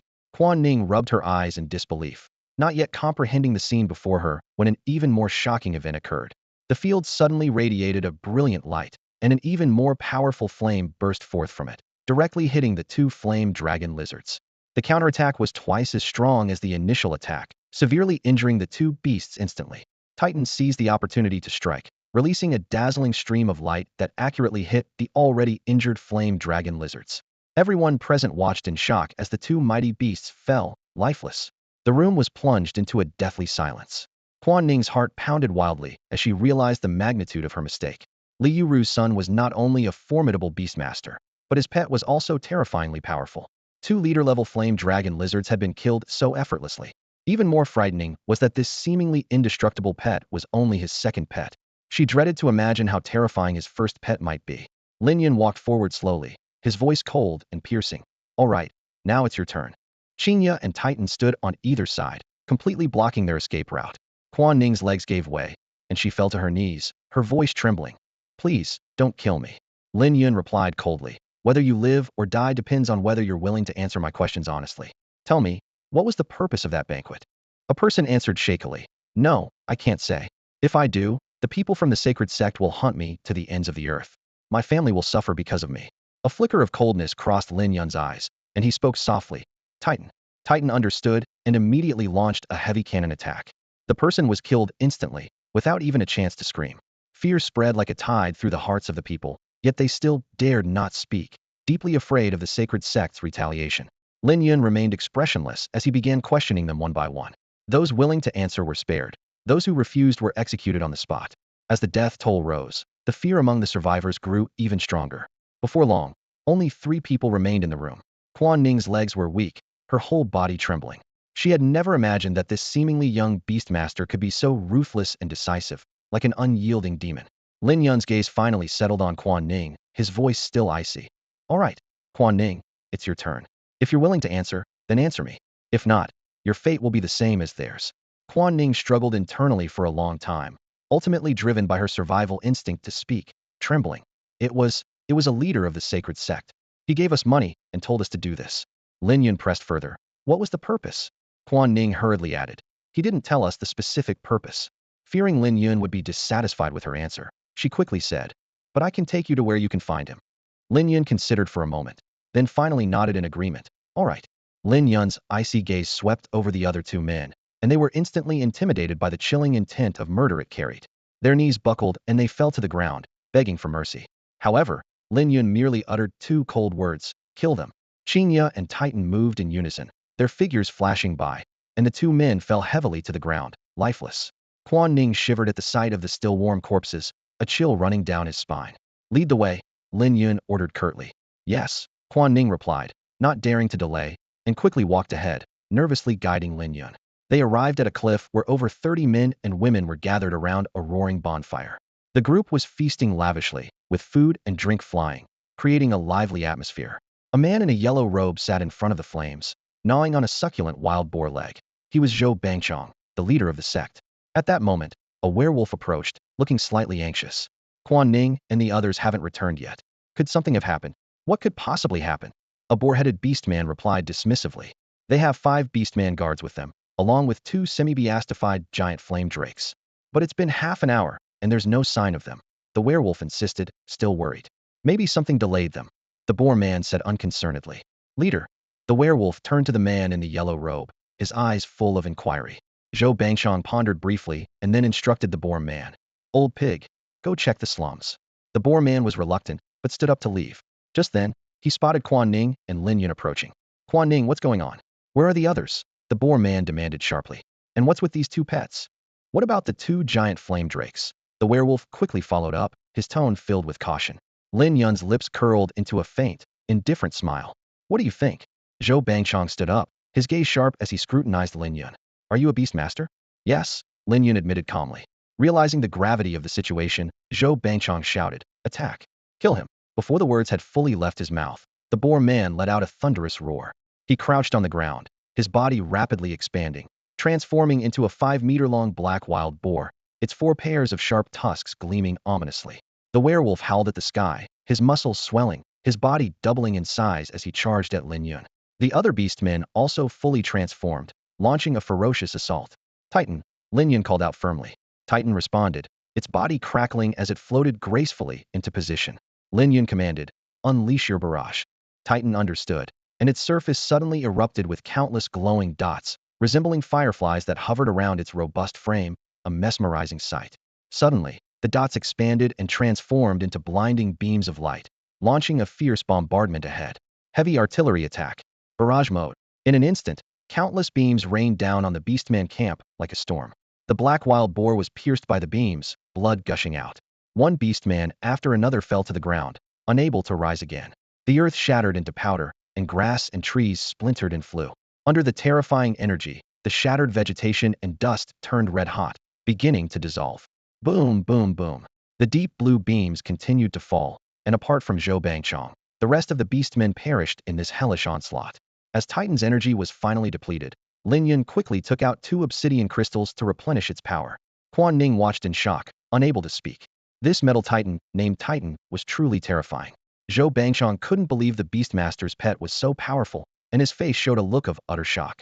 In the camp, the bodies of more than 20 orc leaders lay sprawled on the ground, their blood staining the earth red. Witnessing this scene, Zhou Bangchong was overwhelmed with fear. He lost all will to fight, and turned to flee down the nearby path. Qingya caught up with him like a beam of moonlight, her claw shadows flashing. Zhou Bangchong let out a scream as he was sent flying, landing heavily on the ground. One of his legs was broken, blood gushing out. Lin Yun approached slowly, his long sword glinting coldly in his hand. He looked down at the pale-faced Zhou Bangchong, his eyes filled with icy disdain. Zhou Bangchong forced a sneer. Do what you want. If I say anything, I'm no hero. Before he finished speaking, Lin Yun's long sword had already pierced Zhou Bangchong's right hand. Blood spurted out, and Zhou Bangchong cried out in pain. Lin Yun said coldly, you need to understand one thing. I'm not negotiating with you. Zhou Bangchong persisted defiantly. You think I'm scared of you? If you have the guts, just kill me. Lin Yun said no more, continuing to stab downward. The orc's robust vitality allowed Zhou Bangchong to endure nearly 400 stabs without dying. It wasn't until the 397th stab that Zhou Bangchong finally broke. He had never encountered such a terrifying young man before. Lying in a pool of blood, he weakly said, I agree. Lin Yun nodded and asked, why did you have Quan Ning gather those ordinary people under the guise of a banquet? Zhou Bangchong trembled as he explained, to transform them into orcs. Lin Yun listened, his brow furrowing. This was a method the Holy Church used to increase its members. Unlike the more gentle approach used by others, this method was simpler and more efficient, capable of transforming a large number of orcs at once. Those who cooperated were directly integrated into the Holy Church, while those who resisted were set loose for a time, allowing the beasts to erode their sanity until they began to consume humans. Those who couldn't be controlled were executed by the Holy Church. Rage surged in Lin Yun's heart. They dared to target his parents. Qingya, kill them all, he commanded. Seeing this, Quan Ning collapsed to the ground in fear, pleading tearfully, Lin Yun, I was wrong. I was blinded by greed for money. Please, for the sake of my friendship with your mother, spare me. Lin Yun's anger intensified at this. You dare mention your friendship with my mother? Qingya swung her claws, and Quan Ning was killed on the spot. Lin Yun turned to Zhou Bangchong. Now it's your turn. Zhou Bangchong hurriedly said, Don't kill me. I have other information for you. Lin Yun raised an eyebrow. Information? Yes, very important information, Zhou Bangchong said urgently. Let's hear it. Lin Yun said calmly. Zhou Bangchong tentatively asked. If I tell you, will you spare me? Lin Yun replied. As long as the information is valuable, I might consider letting you go. Zhou Bangchong took a deep breath. To save his life, he was willing to reveal everything he knew. The location of the orc treasury is on a small hill by the night lake, Zhou Bangchong said weakly, his voice faltering as blood continuously gushed from his wound. Lin Yun's eyes lit up, and he immediately ordered Qingye to verify. In a flash, Qingye transformed into a beam of moonlight and vanished into the night. Moments later, Qingye returned like a wisp of smoke. Lin Yun was meticulously wiping the blood off his long knife. Seeing her return, he looked up and asked, how did it go? Qingye nodded slightly, silently confirming Zhou Bangchong's words. I've told you. You should let me go now, Zhou Bangchong said weakly, a glimmer of hope in his eyes. Lin Yun sneered, gripping his long knife as he approached the fallen Zhou Bangchong. Let you go? Why should I? Zhou Bangchong's eyes widened. Didn't you promise me? Yes, I did promise, Lin Yun replied, standing over him. But do you think I'm a good person or a bad person? A good person, I suppose. You beast tamers always like to think of yourselves as the good guys, Zhou Bangchong said with resentment in his eyes. Lin Yun chuckled. If I'm a good person, why should I keep my word to a bad person like you? With that, he slowly raised his long knife. Zhou Bangchong panicked and shouted. Wait. You're a bad person, all right? You're a bad person. That makes it even simpler, Lin Yun said with a hint of mockery in his voice. As a bad person, how could I possibly keep my promises? That would be a disgrace to bad people everywhere. Zhou Bangchong was so furious he coughed up blood. You're shameless. Thank you for the compliment, Lin Yun said just before his long knife came crashing down. With a swift slash, Zhou Bangchong's head was severed from his body, his life extinguished instantly. Lin Yun picked up a cloth again, carefully wiping the blood from his blade.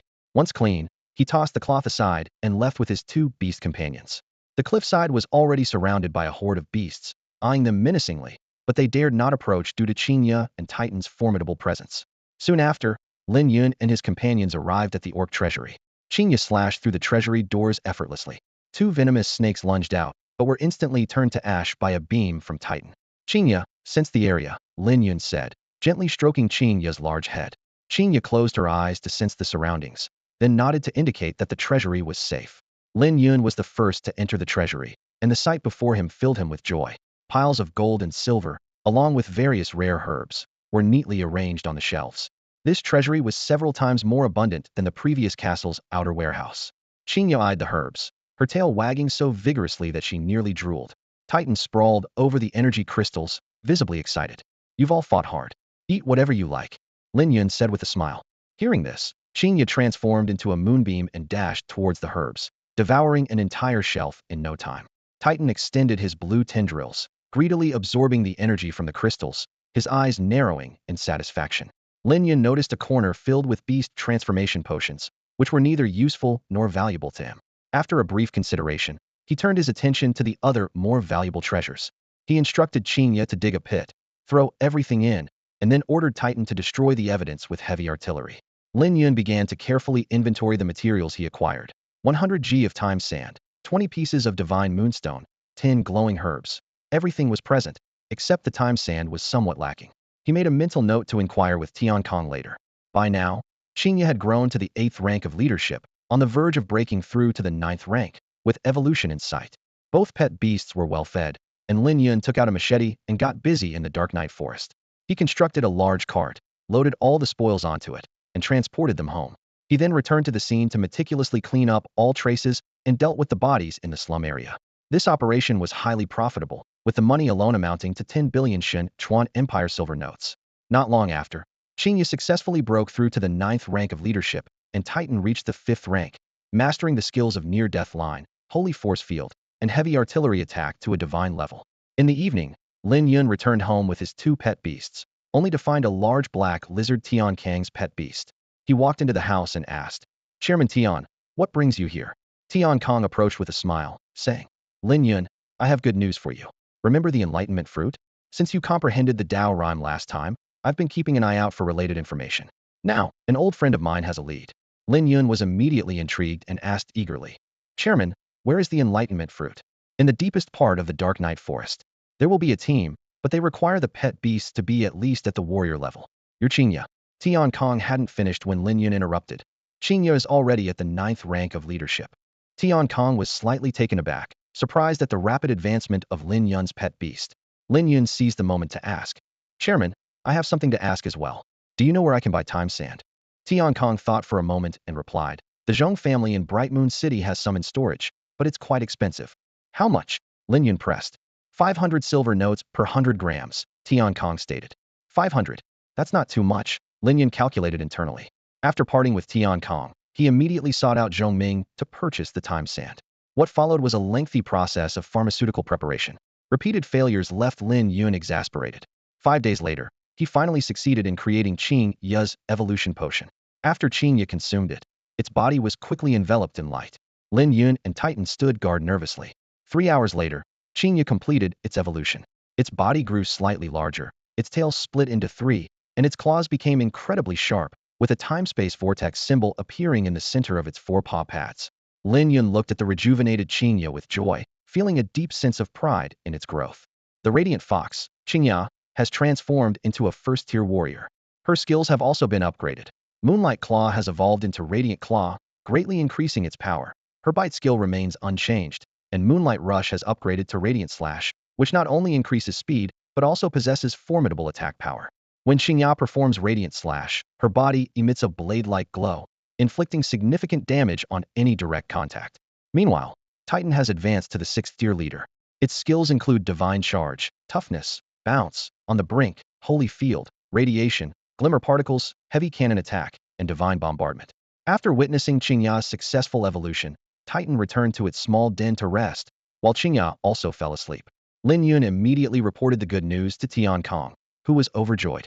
Soon after, Lin Yun took his 2 pet beasts to the open space in front of the Beast Alliance, where he encountered 3 beast tamers. A tan-skinned woman approached and asked, "Are you Lin Yun, the one President Tian mentioned?" Lin Yun nodded in confirmation. After a brief introduction, Lin Yun learned that the tan-skinned woman's name was Tian Rue, and her pet beast was a 2-meter-tall electric storm goat with blue and white fur, a lightning mark on its forehead, and horns capable of discharging electricity. The blue-clad young man, Ma Shan, owned a black thunder horse with a jet-black body and snow-white hooves, leaving scorched marks wherever it went. The red-clad young man, Yin Yidao, had a black water swallow adept at long-range attacks. Although all 3 of these pet beasts had reached the warrior level, each only had 1 divine skill. In comparison, Xingya had 3 Tao-level skills and 2 divine skills, making her significantly more powerful. Tian Rue suggested, "Since we've gotten to know each other, we should head to the depths of the night forest to pick the enlightenment fruit. But first, we need to elect a leader." Ma Shan immediately volunteered, "I'll take the role of leader." His black thunder horse cooperated by releasing a large amount of white arcs of electricity, creating a crackling sound like popping beans, showcasing its warrior-level might. This pressure caused some weaker pet beasts in the alliance to flee in panic, but it had no effect on Lin Yun's pet beasts. Tian Rue, unimpressed, remarked, "Ma Shan, don't get too cocky. My pet beast is not weaker than yours," Tian Rue confidently stated as her electric storm goat appeared, its horns crackling with electricity, exuding an imposing aura. Ma Shan's Thunderbolt warhorse faced off against it, neither side willing to back down. The air was thick with tension, as if a fierce battle could erupt at any moment. "In that case, let's see who's better," Ma Shan declared, his eyes gleaming with fighting spirit. The Thunderbolt warhorse and the electric storm goat engaged in a fierce clash. Both were battle general level beasts, and their fight raged on for half an hour. In the end, Tian Rue's electric storm goat emerged victorious by a narrow margin. Ma Shan lowered his head, admitting defeat. "I lost." Tian Rue turned to Lin Yun and Yin Yidao, a challenge in her voice. "If you want to be the team leader, you can challenge me with your pet beasts. Let's settle it by strength." Lin Yun curiously asked, "Does being the team leader affect the distribution of the enlightenment fruits?" "It doesn't," Tian Rue explained. "The distribution will follow the Alliance mission guidelines once this exploration is over." Lin Yun understood, guessing that Tian Rue wanted to be the leader to hone her skills and expand her network. He had little interest in it and declined. "No, I'm not interested in that sort of thing." Yin Yidao also admitted, "My pet beast is no match for yours, so I have no objections." Tian Rue was overjoyed. "Then I'm the leader of our team." The 4 set off towards the Dark Night Forest. Along the way, they encountered numerous exotic beasts, which they swiftly dispatched. As they ventured deeper, the beasts' levels increased, with most being leader level and occasionally encountering formidable battle general level enemies. Upon reaching a cliff, Tian Rue carefully examined the map and surveyed the surroundings before saying, "This should be the right path. A little further, and we'll reach the place where the enlightenment fruits grow." Ma Shan was excited. "I wonder how many enlightenment fruits we'll find this time." Yin Yidao dampened the mood. Don't celebrate too soon. Even if we get the enlightenment fruits, successfully enhancing skills isn't guaranteed. The success rate depends on the depth of understanding between the pet beast and the beast master regarding the skills, as well as the strength of the Tao rhythm. Ma Shan retorted in annoyance. As if your pet beast has Tao-level skills. Yenny Dao shot back. I don't, but do you? Your warhorse only has a god-level skill, right? As the leader, Tian Rue stepped in to mediate. All right, both of you calm down. At that moment, a pitch-black wolf, 8 meters long, appeared atop the cliff, as if forged from ink. More black wolves soon emerged from all directions, surrounding the four. Tian Rue's expression changed slightly. This is bad. We've encountered a battle general-level wolf pack. Ma Shan's carefree demeanor vanished, and Yin Yidao became serious. Lin Yun silently activated his insight skill, quickly gathering intelligence. Moments later, he concluded, they were being besieged by 10 battle general level overlord wolves, 30 leader level dark wolves, and 100 ordinary level shadow wolves. Facing such a large wolf pack, the four couldn't help but feel a bit pressured. This impending battle would be the toughest challenge they had faced since entering the Dark Night Forest. Qingya, take them down, Lin Yun ordered decisively, his voice firm. Upon hearing this, Tian Rue's face changed dramatically, and she quickly spoke up. Wait, Lin Yun, we haven't even discussed our strategy yet. She had intended to first come up with a simple plan to clarify the division of offense and defense, minimizing their risk. What happened next left Tian Rue dumbfounded. Qingya transformed into a sharp blade of light, darting into the wolf pack like lightning. As the blade flashed, ordinary and leader-level wolves were sliced in half, their remains scattering. With the enhancement of the Dance of the Moon, Qingya's attack power and speed surged, becoming faster and more ferocious. Wolves fell one after another. The scene was brutal. Finally, a warlord-level wolf couldn't hold back and lunged at Qingya. The blade of light didn't retreat, colliding head-on with the wolf. With a loud boom, Qingya gained the upper hand, sending the wolf flying, leaving a ghastly wound on its paw, clearly caused by Qingya's radiant cut.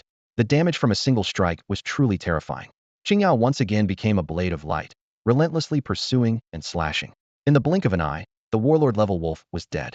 So strong, Tian Rue exclaimed in awe. What kind of skill is this? I've never seen such a terrifyingly powerful move. Ma Shan was deeply impressed. I never expected Lin Yun could train a pet beast to such an incredible level. Yenny Dao's gaze was serious, clearly also shaken by Qingya's strength. At this moment, Titan joined the battle. Its body suddenly emitted a large amount of light, transforming into beams that blasted towards the wolf pack. Heavy artillery attack, barrage after barrage. All its energy was unleashed, countless beams pouring down like a rainstorm on the area where the wolves were. Boom, boom, boom. Explosions echoed continuously, and numerous wolves hit by the beams instantly turned to charcoal. This pet beast is strong too, Tian Rue exclaimed again. The second pet is also this powerful? That's just unbelievable. Ma Shan's view of Lin Yun had completely changed. The battle ended quickly. Titan, after this fight, successfully absorbed the energy crystals within it and advanced to the 7th tier, just 2 tiers away from its next evolutionary form.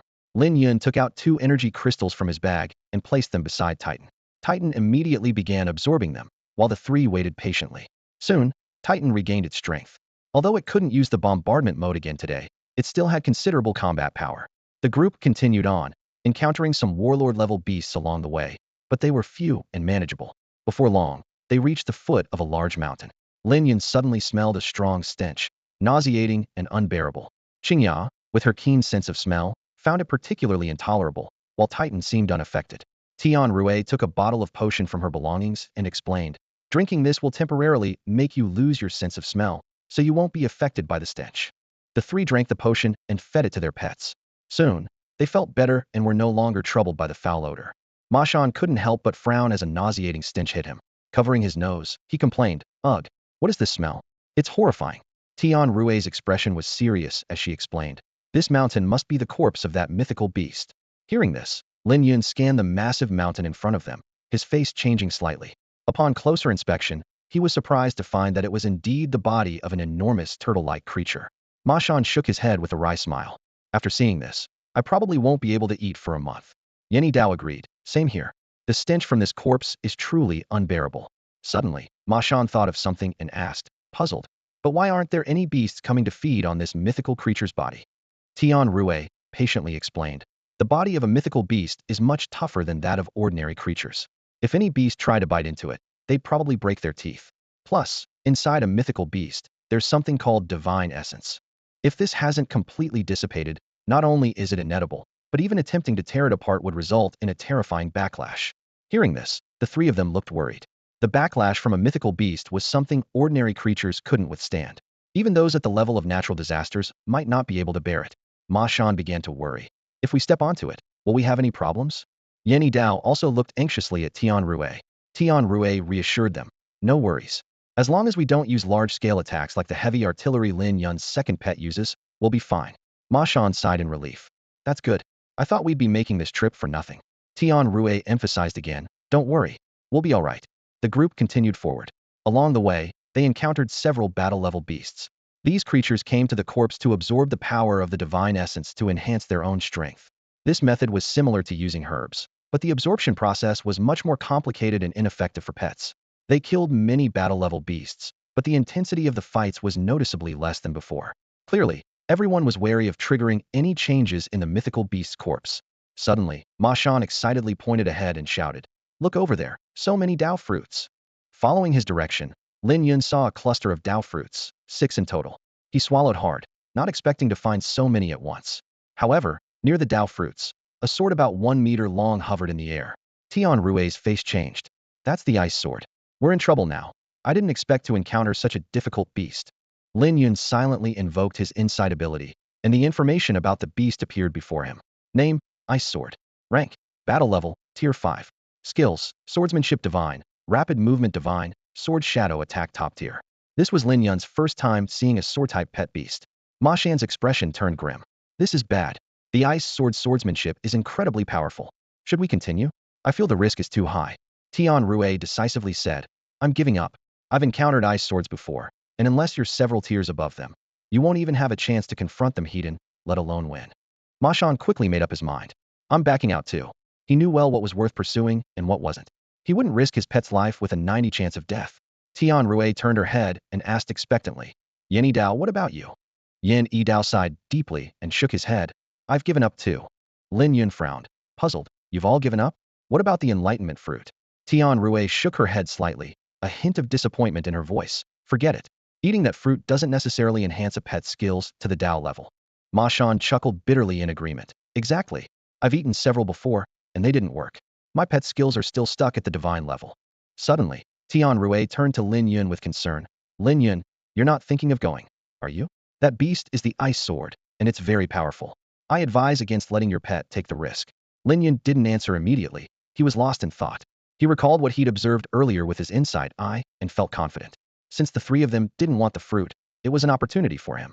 Seeing Lin Yun's silence, Ma Shan also urged, Lin Yun, you must be careful. Lin Yun looked up with determination in his eyes. Don't worry. I know what I'm doing. With that, he gave Qinya a signal. Qinya understood instantly and transformed into a white lightning bolt, heading toward the ice sword. The ice sword hovered in the air, waiting for the enlightenment fruit to mature. Sensing a pet approaching, it immediately became alert, the sword dancing as if warning the intruder. Qinya showed no fear and prepared for battle. The ice sword launched an attack, its blade thrusting out, causing the temperature to plummet and the air to fill with chill. Its swordplay was exquisite, like a master swordsman orchestrating a fierce assault on Qinya. With incredible agility, Qinya deftly evaded each strike. Its streamlined slash had reached the Dao level, embodying the principle that speed is the ultimate weapon. Despite the ice sword's skillful attacks, Qinya remained untouched. Qinya counterattacked with its sharp claws. Although the ice sword was small, had the ability to hover, and was very agile, making Qinya's hit rate not very high. It wasn't a problem. Qinya understood the power of accumulation, and each claw strike was formidable. A single hit could leave a crack on the sword's body. Over time, these cracks spread like roots. That's incredible, Tian Rue exclaimed, her eyes filled with astonishment. She realized that although her pet was also at the warlord level like Qinya, it was far inferior in both attack and agility. Yen Yidao watched intently and murmured, to suppress the ice sword like this three-tailed white fox's skills must have been honed to the Dao level. Hearing this, the three of them were shaken to their core. Dao level skills were what they longed for, but found elusive. Even with their high talents, they hadn't succeeded in mastering them. Now, they looked at Lin Yun with envy and admiration. Tian Rue finally understood that her earlier thought of Lin Yun being reckless by pitting his pet against the ice sword was wrong. It wasn't a reckless move, but a display of confidence in his own strength. The battle continued, and the ice sword's speed gradually slowed. Qinya keenly noticed the change and seized the opportunity, delivering a swift and powerful strike. A massive phantom claw suddenly appeared, striking the ice sword with immense force. The ice sword flew out like a kite with a broken string, crashing heavily onto a nearby rock, shattering into pieces. At that moment, the battle was over, and the enlightenment fruit belonged to Lin Yun. The Titan moved slowly towards the shattered ice sword. Suddenly, it emitted an excited zzz sound, its four shield-like arms waving animatedly.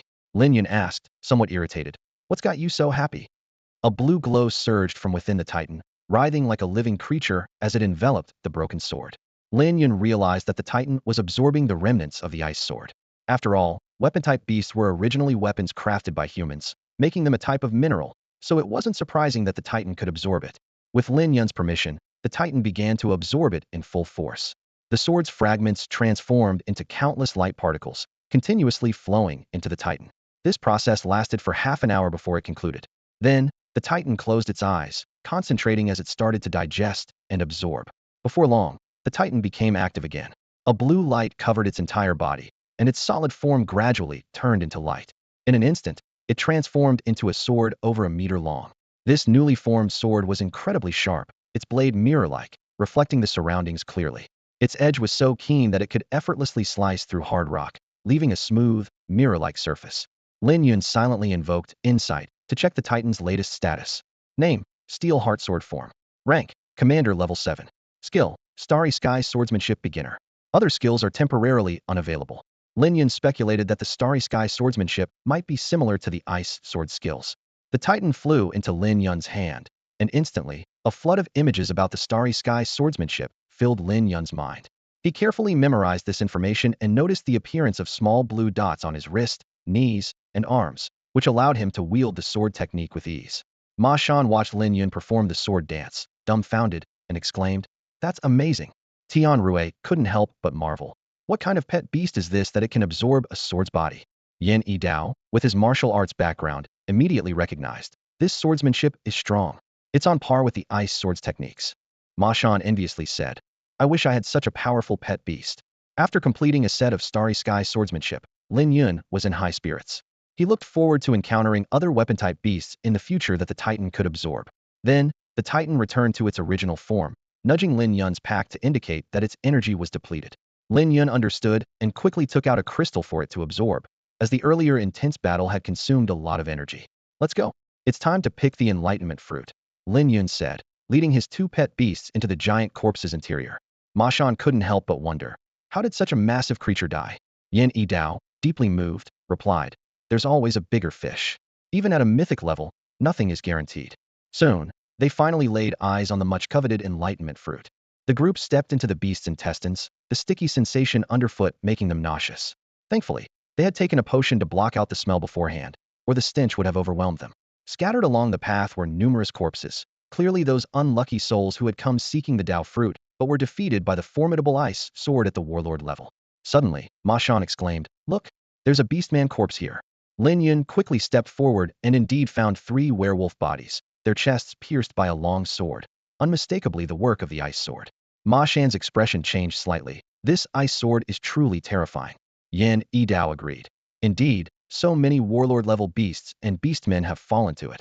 At the same time, he grew increasingly impressed with Lin Yun for cultivating such a powerful three-tailed white fox. Lin Yun counted the Dao fruits. There were 6 in total. The 3 companions looked on with envy, but had given up competing for them. If not for Qingya defeating the ice sword, they might not have even had the chance to come in. Lin Yun carefully placed the Dao fruits into his bag and continued deeper inside. The atmosphere grew increasingly oppressive. Even in death, the mythical beast's aura suppressed the power of their pets to the commander level. The stronger they were, the more significant the suppression they felt. Following the winding small intestine into the stomach, they discovered this beast had 7 stomachs. Lin Yun found a treasure he ran abundance of divine essence. Ma Shan excitedly remarked, "It seems this mythical beast hasn't been dead for long. Otherwise, the divine essence would have dissipated by now." The 4 were thrilled, but they knew they couldn't let their guard down while absorbing the divine essence. If other beasts intruded, the consequences would be dire. After some discussion, they decided to take turns keeping watch in pairs. Lin Yun teamed up with Ma Shan, while Yen Yidao paired with Tian Rue. Lin Yun began to activate his beast imprint, carefully refining the divine essence and channeling it into Qingya. Qingya growled softly, a sign of the painful power surge. Time passed, and in the afternoon, Tian Rue came to notify them to switch shifts. Lin Yun and his 2 pets went as stand guard, with Ma Shan following closely. After half a day's effort, although Qingya's strength had increased, it hadn't broken through. Lin Yun wasn't worried, knowing that the higher the level, the harder it was to break through. Over the next 5 days, Lin Yun continued using his beast imprint to refine the divine essence. However, Ma Shan finally reached his limit, his face pale as he said, "I can't go on. My beast imprint is at its limit. If this continues, neither my pet nor I can hold on." Despite this, Ma Shan continued to dutifully guard the entrance for them. 2 more days passed, and Yin Yidao and Tian Rui also reached their limits. Although they stopped refining the divine essence, they continued to take turns keeping watch, demonstrating a commendable team spirit. Like Ma Shan, they chose to step back. However, they didn't leave. Instead, they stayed to take care of Lin Yun. In the following days, they kept busy by searching for rare herbs and consistently elevating their pet beast levels. They reaped significant rewards from their efforts. Under normal circumstances, it would have taken years, perhaps even over a decade, for their pet beasts to break through to the next level. Through their hard work during this period, Titan's strength successfully advanced to leader 9th tier, while Qingya broke through to warrior 3rd tier. Lin Yun's beast seal was of the highest level, with a carrying capacity far exceeding that of the other 3. By now, the divine essence had been almost completely absorbed. "It's time to go," Lin Yun said. Despite their exhaustion, the 2 pet beasts perked up with excitement at these words. The next morning, the group set off back to Haoyue City. Upon reaching the city gates, they bid each other a reluctant farewell. Lin Yun returned home, rested for a day, and then began using the enlightenment fruit to enhance his pet beast's strength. He displayed the falling leaf Dao rhyme in his palm, picked up the enlightenment fruit with his other hand, and consumed it, immediately entering into a state of deduction.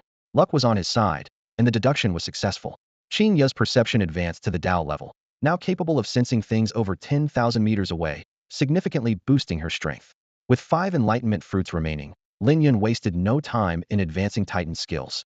Mighty Charge successfully elevated to the Dao level, but Sacred Force Field failed twice in a row.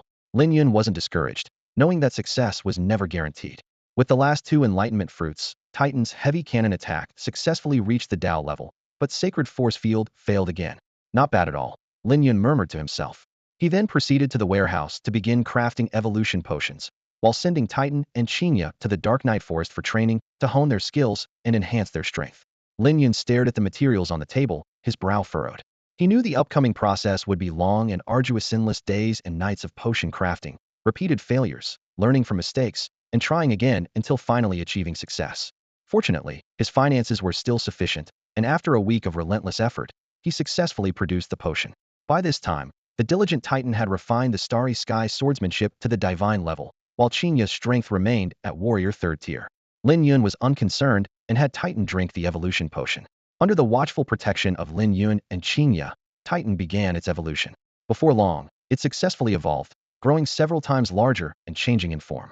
Its previously shield-like arms now had significantly increased surface area. A pair of wings appeared on its back, resembling 2 massive shields floating in the air, capable of shifting positions at will, allowing free movement forwards or backwards. These 2 shields could also combine into one larger shield, effectively defending against enemy attacks.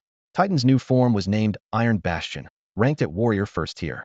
Its skills included Dao level Starfall, divine level Harden, Leap, and Near Death, divine level Sacred Force Field, Dao level Radiation, Glimmer Particles, Starlight Bombardment, and Barrage. This array of powerful skills significantly enhanced Titan's combat capabilities, transforming it into a true Iron Fortress. A shooting star. Lin Yun was startled and quickly checked the skill description. It was an upgraded version of the charge attack, with significantly increased power. During an attack, the starlight energy within the Titan would transform into a meteor, crashing fiercely into the enemy. Lin Yun couldn't help but imagine the terrifying scene of a meteor hitting the ground, feeling secretly excited. Moreover, the Titan's heavy cannon attack had also been upgraded to a starlight bombardment, which could similarly be enhanced by the internal starlight energy. As for the other 2 skills, although they hadn't been upgraded, Lin Yun wasn't concerned and felt they were already quite impressive. Taking a deep breath, Lin Yun stretched, feeling utterly exhausted. Now, both of his pet beasts had advanced to the warrior level, a remarkable achievement. The next morning, he eagerly went to the Beastmaster Alliance, successfully passed the assessment, and received the silver-level Beastmaster badge. However, to contract a 3rd pet beast, he must first nurture one to the Lord level. Forcing a contract would overwhelm the beast seal, with unimaginable consequences. Returning home, Lin Yun found his parents lying in bed. At first, he thought they were napping as usual, but soon realized something was wrong. "Mom, what's wrong with you?" Lin Yun asked with concern. Li Yueru weakly replied, "Nothing serious, Just a bit of a stomachache. Probably from eating something bad recently. Have you seen a doctor? Lin Yun frowned. No. Li Yueru shook her head. I'll go get a doctor right away, Lin Yun said as he turned to leave. No need, Xiao Yun, Li Yueru stopped him. I'm strong, a little rest will do. No need to make a fuss. Lin Chen also chimed in. Yes, we've had stomachaches before, it's nothing. Don't worry, just go about your business. We'll be fine after a rest. Knowing his parents' stubbornness, Lin Yun couldn't persuade them, but he quietly went out to find Dr. Chen Fu. As soon as Chen Fu entered, he noticed the change in Qingya and curiously asked, Young friend, has your pet beast evolved? That's right, it's now at the warrior level, Lin Yun answered truthfully. Warrior level? Chen Fu was astonished. In Haoyue City, there were many lord-level pet beasts, but warrior-level ones were rare, especially with someone as young as Lin Yun. Chen Fu couldn't help but feel a bit more respect for Lin Yun. Inside the room, Chen Fu inquired about their recent diet. Li Yueru answered honestly. Same as usual, just some cured meat and fruits. Chen Fu frowned. Those are common foods, shouldn't be a problem. Let me check your pulse. After checking Li Yueru's pulse, Chen Fu's expression changed slightly. After checking Lin Chen's pulse, he was even more surprised. Indeed, it's the same situation again. Sigh, there have been quite a few similar cases in Haoyue City recently. Dr. Chun, what's wrong with my parents? Are they going to be okay? Lin Yun asked anxiously, his heart racing and worry etched across his face. Dr. Chen Fu responded calmly. Their condition isn't too serious, but it requires attention. This kind of abdominal pain has been common in the city lately, and the symptoms and causes are similar to those of your parents. Upon hearing this, Lin Yun let out a long sigh of relief, his tense shoulders relaxing a bit. Lin Shun and Li Yuru also appeared somewhat relieved. What exactly is causing it? Lin Yun pressed, frowning slightly. Dr. Chen explained, it's likely a water source issue. I've already reported it to the authorities, and they're investigating. He then skillfully prepared a remedy from various herbs he took from his medicine pouch, his movements swift and precise. Drink this. Dr. Chun handed the remedy to Lin Chun and Li Yuru. After thanking him, the two drank the remedy and soon began to look better. Lin Chen gratefully said, Thank you, doctor. My stomach feels much better. Dr. Chen modestly replied, No need to thank me.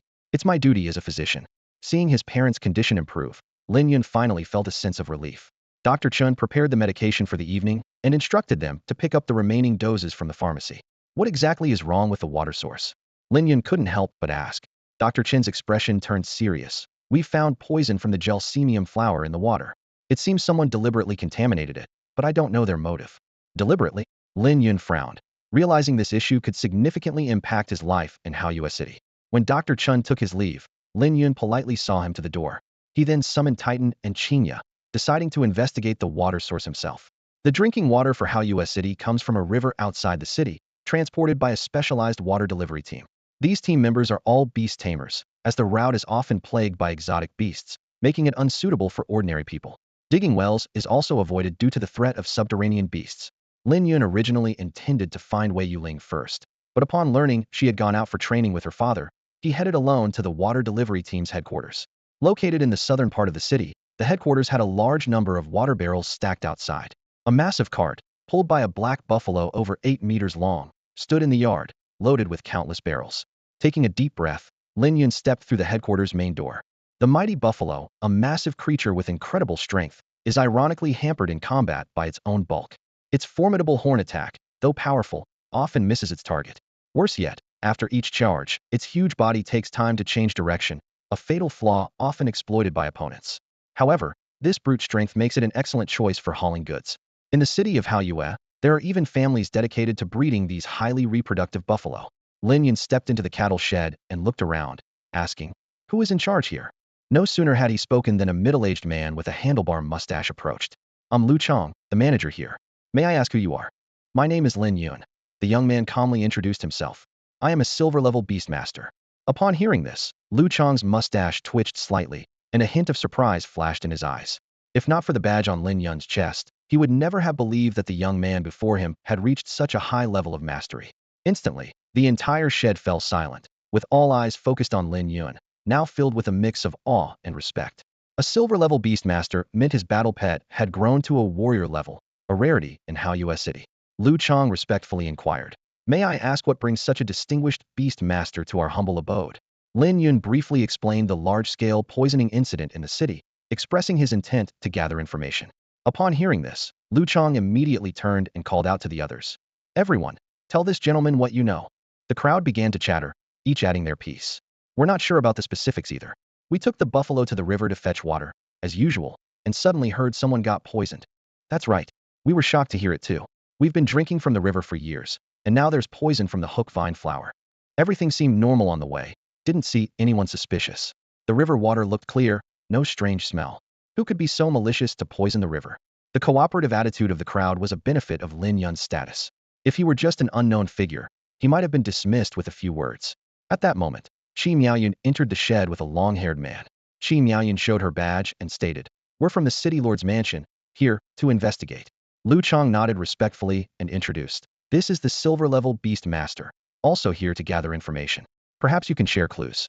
Lin Yun, Qi Miaoyun was momentarily stunned before realizing, "You've become a silver-level beast master?" She was taken aback by the rapid progress Lin Yun had made in elevating his pet to warrior level. Not long ago, she recalled, Lin Yun's pet was only of ordinary level, struggling against a twisted ghost. The long-haired young man also regarded Lin Yun with newfound respect. After some discussion, Lin Yun gained a deeper understanding of the incident. The scale was shocking, with about 3,000 people in Haoyue City experiencing abdominal pain, the worst being in Lin Yun's area. Although the herbs for treating stomach pain were not rare, the sheer number of patients led to a shortage, depleting the city's medicinal reserves. In response, Haoyue City had no choice but to seek aid from Xinguang County. Influential beastmaster families like the Zhong and Zhao families were also working behind the scenes, leveraging their connections to garner support for Haoyue City. However, the outcome of the situation remained uncertain. Lin Yun frowned slightly, silently acknowledging that the gravity of the situation far exceeded his expectations. A significant portion of the city's residents had fallen into prolonged comas after consuming the contaminated water. He couldn't help but wonder who could be so ruthless as to poison the water supply. Qi Miaoyun furrowed her brows in worry and asked, "But how should we proceed? We have no leads at all." A man with a walrus mustache added with a puzzled expression, "Since the incident, our water-drawing team has been on watch day and night, but we still haven't found any trace of the culprit. With so many people in Haoyue City, finding the perpetrator is like looking for a needle in a haystack." However, a long-haired young man named Xiaoqun confidently replied, "There's no need to worry. With my pet beast here, we will definitely track down the culprit." As he spoke, a giant greyhound stood proudly and let out a loud bark. Lin Yun quietly activated his insight skill, instantly learning about the pet beast's details. Name, Giant Greyhound. Rank, Leader Tier 1. Skills, Basic Tracking, Basic Crushing Bite, Intermediate Claw Strike. He thought to himself that the giant greyhound was already adept at scent detection. If it used its tracking skill, its sense of smell would be enhanced 100-fold, significantly increasing the chances of finding traces of the beast. This special skill could be a crucial asset in the current situation. The giant greyhound began sniffing around, its nose to the ground, meticulously searching every spot that might hold a scent. After a long while, it returned to Xiaoqun, looking dejected. "How did it go?" Xiaoqun asked eagerly. The giant greyhound shook its head slightly, indicating it hadn't found any suspicious traces. After a moment of contemplation, Qi Miaoyun suggested, "Since there's nothing here, perhaps we should check the water collection stations?" "All right," Xiaoqun agreed with a nod. Lin Yun volunteered, "I'll go with you." He understood that if the water issue wasn't resolved, it would pose a significant problem for him and his parents. Therefore, it was imperative to find a solution quickly. Xiaoqun welcomed him with a smile. "Of course, no problem. With a silver-tier beast master like you, our chances of success will surely increase." Qingya and Titan followed closely behind. Qi Miaoyun noticed Titan and curiously asked, "Is this your second pet beast?" Lin Yun introduced it. "It's called Titan, and it's a steel-type pet beast." Titan emitted a zzz sound, greeting the two. However, as Titan approached, Xiaoqun's giant greyhound appeared a bit uneasy. Xiaoqun, noticing something, asked, "Lin Yun, what rank is your second pet beast?" "Warrior tier," Lin Yun replied calmly. Qi Miaoyun was inwardly stirred, struggling to remain composed. Xiaoqun's admiration for Lin Yun continued to grow. It was common for the second pet beast to be weaker than the first, as it was cultivated later. Lin Yun's ability to nurture such formidable beasts was truly remarkable. Lin Yun, unfazed by their reactions, asked, "Which water collection station should we head to first?" Qi Miaoyun, having already decided, replied, "There are 3 water collection stations outside Haoyue City. Let's go to the nearest one first. If we don't find any clues, we'll move on to the next one." "Sounds good." Lin Yun agreed with a nod. Xiaoqun jested, "If we're lucky, we might find a clue at the first station itself." With that, the 3 of them, along with their respective pet beasts, set off for the nearest water collection station, hoping to uncover the truth behind the water contamination incident as soon as possible. On the road, Lin Yun and his group encountered Chen Fu, who was carrying a medicine box. Lin Yun greeted him warmly. and Chen Fu approached to inquire about their purpose. Lin Yun briefly explained that they were investigating the water source. Chen Fu furrowed his brows, his expression grave. Lin Yun, sensing something was amiss, directly asked, "Doctor, is the situation very serious?" Chen Fu sighed deeply, his tone heavy. "The illness isn't difficult to treat, but too many people have been poisoned, and there's a shortage of medicinal herbs. My pharmacy stock is nearly depleted. If this continues, lives will be lost." A hint of anguish flashed in his eyes, feeling powerless in the face of the crisis. Just then, a man rushed forward and knelt before Chen Fu, clutching his hands and pleading, "Doctor, please save my mother. She can't hold on much longer." Chen Fu shook his head with a wry smile. "I'm sorry, I'm truly powerless. The medicine store is empty." The man continued to beg, and Chen Fu found himself in a dilemma, his brow furrowed. Xia Kuan suddenly suggested, "The government should have some medical supplies in reserve. Doctor, give me the prescription and I'll go retrieve them." Chen Fu, as if given a lifeline, quickly wrote down the prescription, highlighting key herbs and possible substitutes. Xia Kuan carefully noted them, mounted his gray hound, and sped away. Shortly after, Xia Kuan returned, panting, with a small package at his waist. Chen Fu checked its contents, confirming them with delight, and instructed, "Quickly, go brew the medicine. Remember to boil the dregs 3 times. These are extraordinary times." The man left with tears of gratitude, and the three continued on their way, their mood somewhat heavy. They arrived at the water collection platform by the river, usually guarded by beast tamers. Suddenly, a strange sound came from the river, and a water arrow shot out. Titan quickly transformed into a shield, blocking the attack. The river's surface was teeming with small blue fish, some of which were of a commanding rank, while others were ordinary. Xia Kuan explained, "These blue fish are usually docile. Their frenzied attacks must be due to the poison from the Gelsemium elegans." Lin Yun immediately ordered, "Titan, take them out." Titan leapt into the air, with steel shields on either side, surrounded by countless blue light points, exuding a chilling aura. Starlight Barrage. Bombardment mode. Titan's energy erupted, casting a powerful warrior-level pressure over the river, causing all nearby beasts to tremble. Even the giant gray hound whimpered in fear. Star cannons roared out, crashing into the river, sending up towering splashes of water. In the instant of the high-energy attack, the river seemed to be slapped by a giant hand, with the splashing water evaporating before it could even fall. The blue fish in the river didn't even have time to struggle, turning into nothingness the moment they came into contact with the starlight energy. The soil on both banks crumbled under the terrifying power, falling into the river and instantly melting into red-hot magma, writhing beneath the water like a scene from hell. Xia Kuan stood dumbfounded, words failing to express his shock. "My God, the power of this skill is terrifying," he murmured, his eyes wide with awe. Qi Miaoyun's mouth was slightly open, her beautiful eyes sparkling with surprise. Before she could speak, a splash sound came from the river. 5-liter-level blue fish burst out of the water, their scales glinting coldly in the sunlight. This time, Qingyao moved like lightning. Her figure transformed into a razor-sharp blade, tracing a graceful arc through the air. In the next moment, all the blue fish were sliced into pieces, their blood staining the river red. The river seemed to split apart by an invisible force, forming a canyon-like rift with cliffs of water on either side. However, this strange phenomenon lasted only a breath before the water rejoined and calmed. Only the numerous blue fish corpses floating on the surface silently recounted the fierce battle that had just occurred. "All right, that's the end of the blue fish," Lin Yun said calmly, as if the astonishing scene was an everyday occurrence. "Xia Kuan, have your giant greyhound start tracking." Xia Kuan nodded in agreement, gently patting his old companion's head. The giant greyhound sprang into action, nose close to the ground, sniffing around. It occasionally closed its eyes, as if sensing subtle changes in the surrounding scents. After a while, the greyhound paused, returned to Xia Kuan's side, and barked excitedly. "Any leads?" Xia Kuan asked eagerly. The greyhound didn't respond, but dashed off in a direction. The three of them rejoiced and followed closely behind. The giant greyhound tracked the scent, leading them through streets and alleys, eventually returning to Haoyue City. Along the way, they occasionally heard painful groans from all directions, which was unsettling. Finally, they discovered a dilapidated hut at the end of a secluded alley. The giant greyhound growled at the hut, eyes full of caution. The three understood, quickly spreading out to surround the hut from different directions. Without hesitation, Qingyao's figure transformed into a sharp light, instantly breaking through the hut's door. Inside, a man in blue, clearly not expecting visitors, shouted in terror, "Who are you?" Xia Kuan calmly displayed his badge, his voice carrying undeniable authority. "We are from the authorities." The man in blue instantly grasped the situation but still asked in disbelief, "How did you find me?" Xia Kuan sneered, a hint of pride in his voice. "No harm in telling you. My pet has a special tracking skill, making it easy to locate you.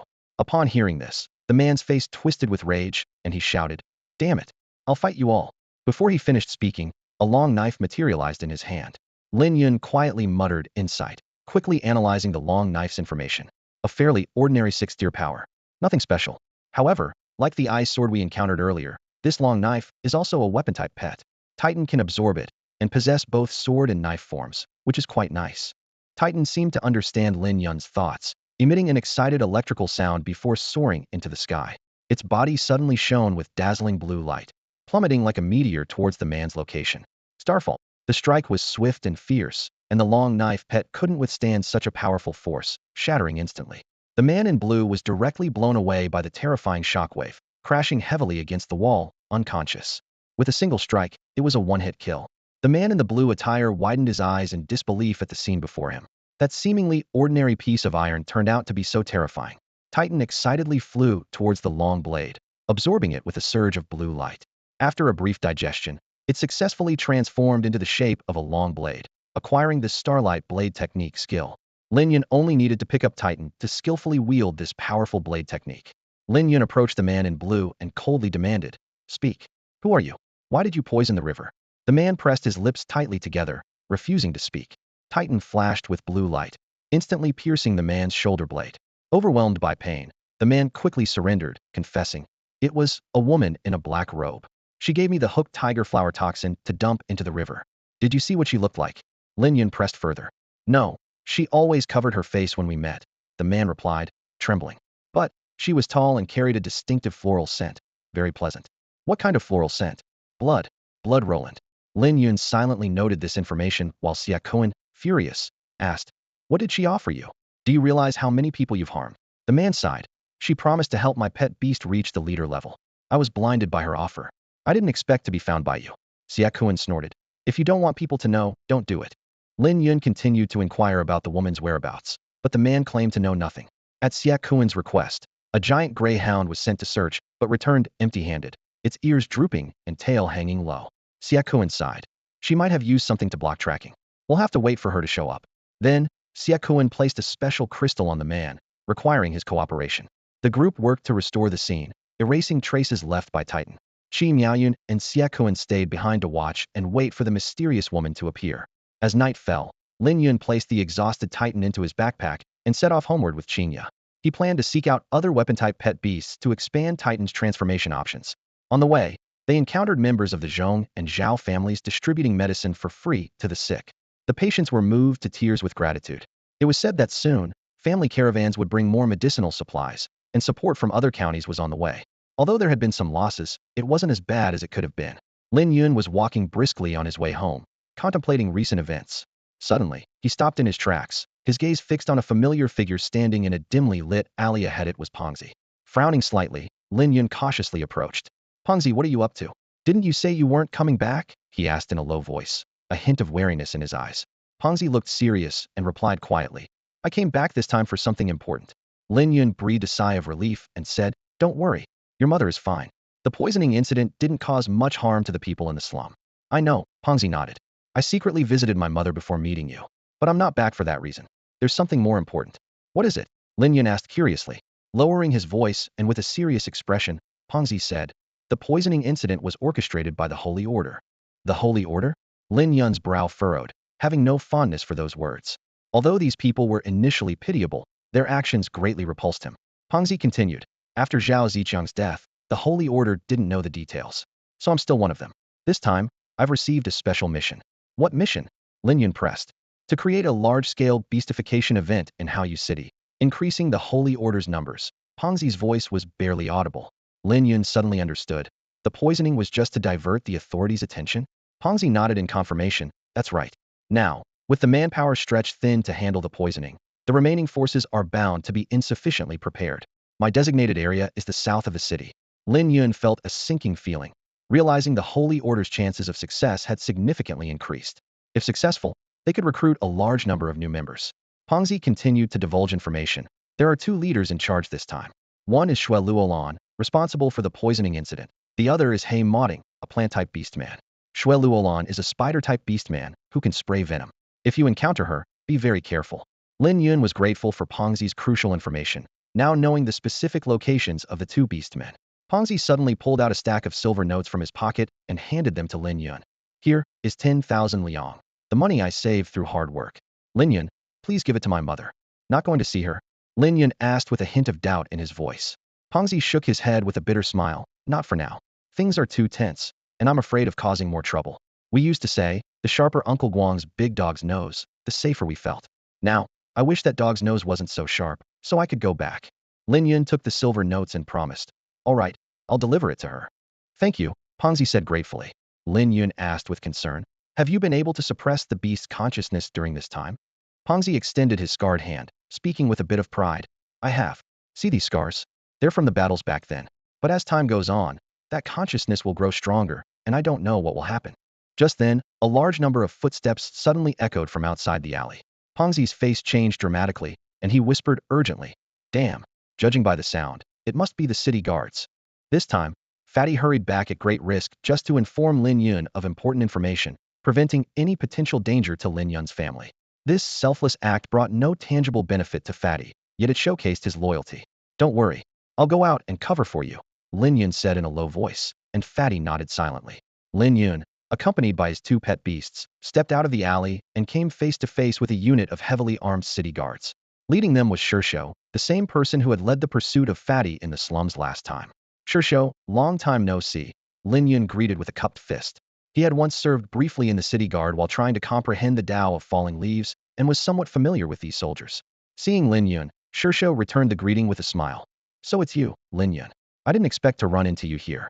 Since we last parted, I've been thinking of finding a chance to have a drink and catch up with you. I've been busy cultivating my pet beasts, haven't had much free time. But as long as you all are available, I'm always up for it, Lin Yun replied casually. Shishou curiously asked. Lin Yun, what level have your pet beasts reached now? I just passed the silver level Beastmaster exam a few days ago. Both Qingya and Titan have reached the warrior level, Lin Yun replied honestly. Warrior? Silver? Shishou exclaimed. Lin Yun, your pet beasts are advancing so quickly. The surrounding soldiers were also amazed by Lin Yun's Beastmaster talent. Shishou's smile faded as he spoke seriously. Lin Yun, we're here today for an important matter. My pet beast sensed the presence of an orc nearby, possibly hiding in this dead-end alley. An orc? Lin Yun's expression changed slightly.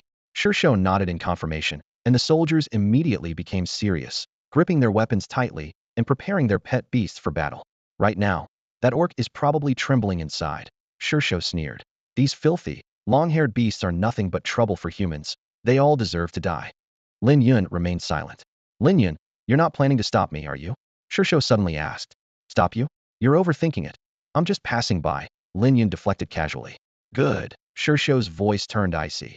According to the laws of the Xinchuan Empire, harboring or colluding with orcs is a serious crime, punishable by death on the spot if discovered. I'm well aware of that, Lin Yun responded calmly. Shishou ordered, you guys, block the exit. The rest, follow me in.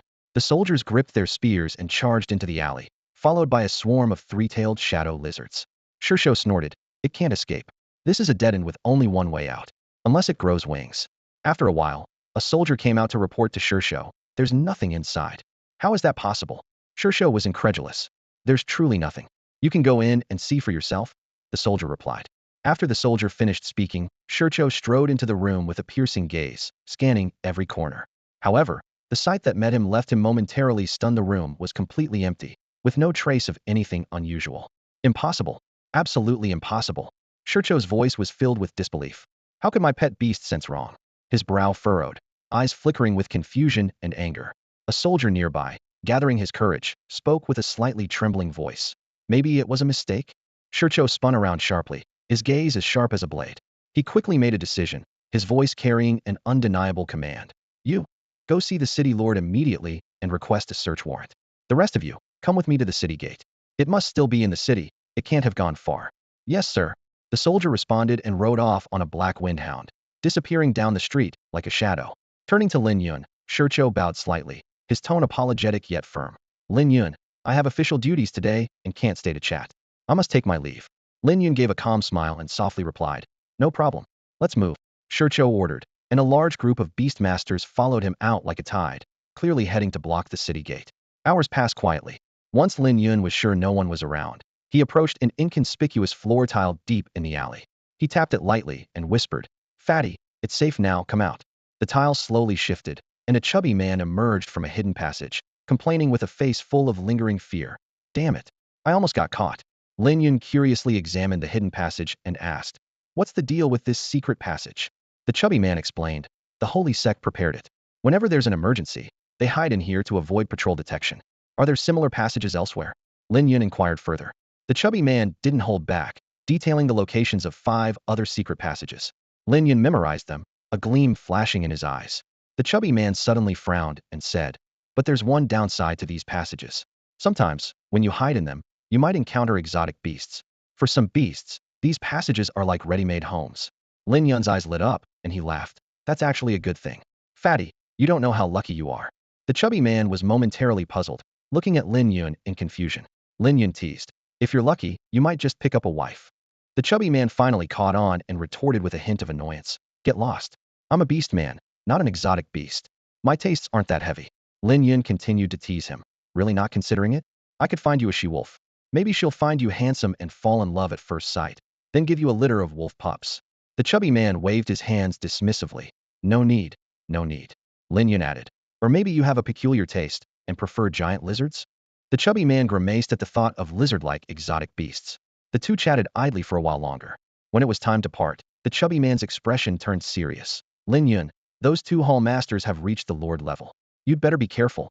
Don't confront them, heathen." Lin Yun remained composed and replied calmly, "Don't worry. I know what's important." The chubby man also advised, "And recently, don't consume any water or food from the city." "Understood." Lin Yun nodded in agreement. "I should go now? We'll talk again when there's a chance," the chubby man said, transforming into a werewolf and vanishing into the night. After the chubby man left, Lin Yun didn't return home. Instead, he went directly to find Xiaokuan. He calculated in his mind, those 2 hall masters are at the lord level, beyond what Qingya and the others can handle. However, Lin Yun was not concerned.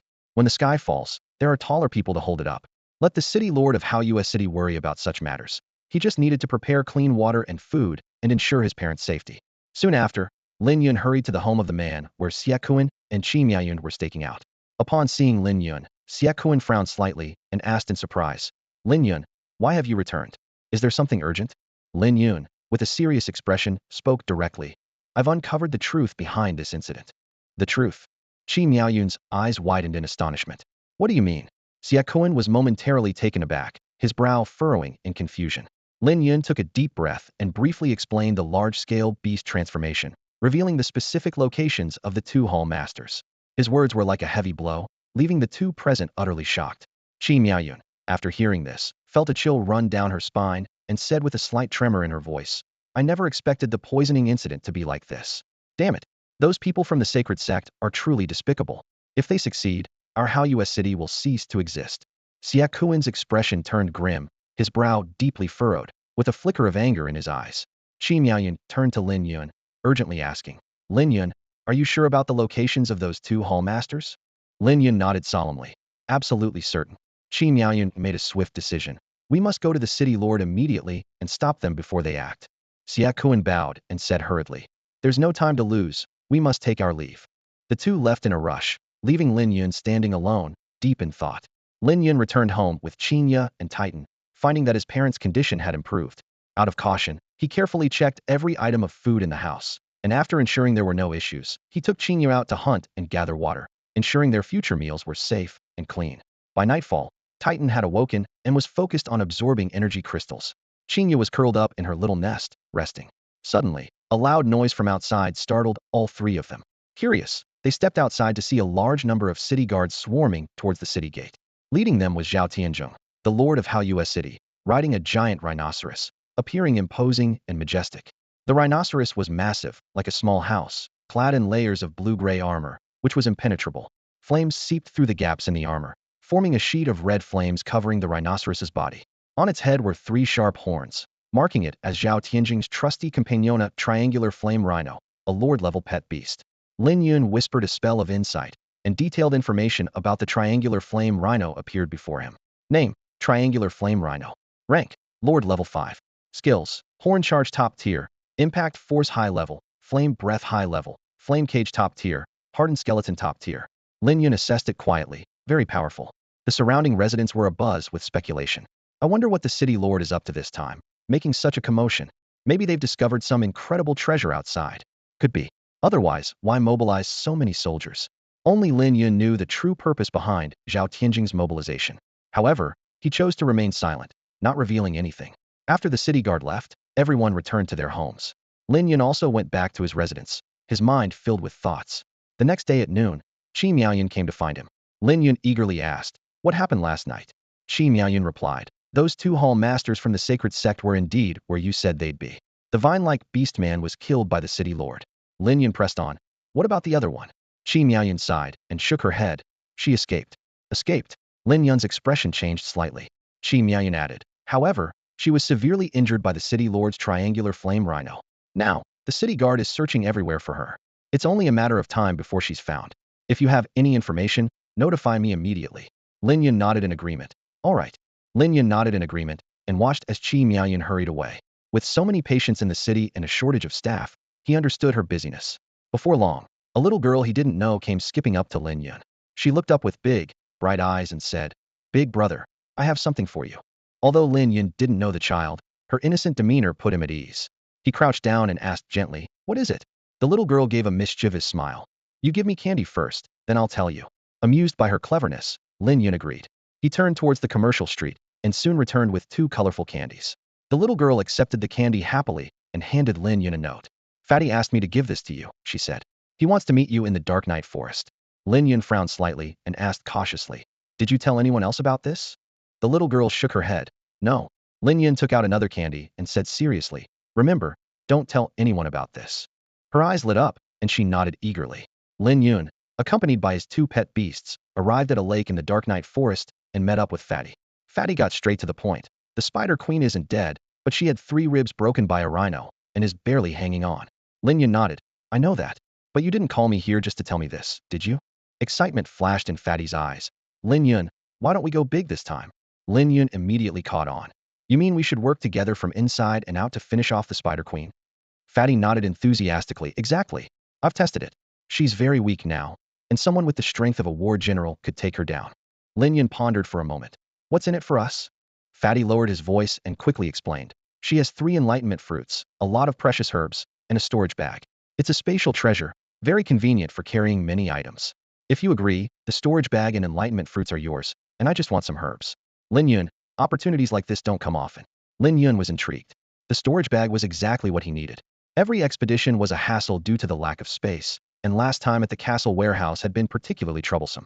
With the storage bag, these issues would be resolved. Moreover, the enlightenment fruits could enhance his pet beast skills, which was highly beneficial. "We'll do it," Lin Yun decided immediately. A hint of joy flashed in Fatty's eyes. "Great. I'll find a way to lure her to the vicinity of the Blackwater Swamp. You just need to lie in wait there. Together, we'll take her down." Lin Yun agreed. Fatty transformed into a wolf and disappeared into the depths of the forest. Lin Yun left the lake as well, having made his plan. As night fell, Lin Yun, with his 2 pet beasts, quietly headed towards the Blackwater Swamp. The moonlight was like a veil, casting shadows through the trees, as a silent confrontation was about to unfold. The murky gloom of the Blackwater Swamp hung over the desolate land. Xue Luolan, once the formidable Spider Queen, now stood pitifully by a shrub. Her face was as pale as paper, her abdomen wrapped in thick bandages, and 3 of her proud spider legs lay broken and limp. Clearly, the fierce battle with the city lord had left her severely weakened. 4 orc servants trailed behind her. Though their strength was mediocre, they were now her only support. Xue Luolan gritted her teeth, her eyes burning with hatred. "Damn Zhao Tianzhong, I will have my revenge. I'll make him wish for death." The surrounding orcs echoed her sentiments, speaking harsh words in an attempt to soothe their mistress's fury. "Bring the food," Xue Luolan commanded coldly.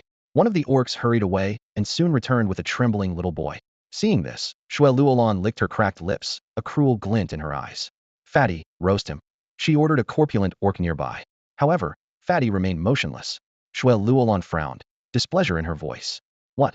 Still clinging to that so-called human conscience?" Fatty nodded silently. In the past, Xue Luolan might have tolerated Fatty's quirks. After all, his exceptional healing ability was rare among orcs, and it wasn't worth causing discord over such trifles.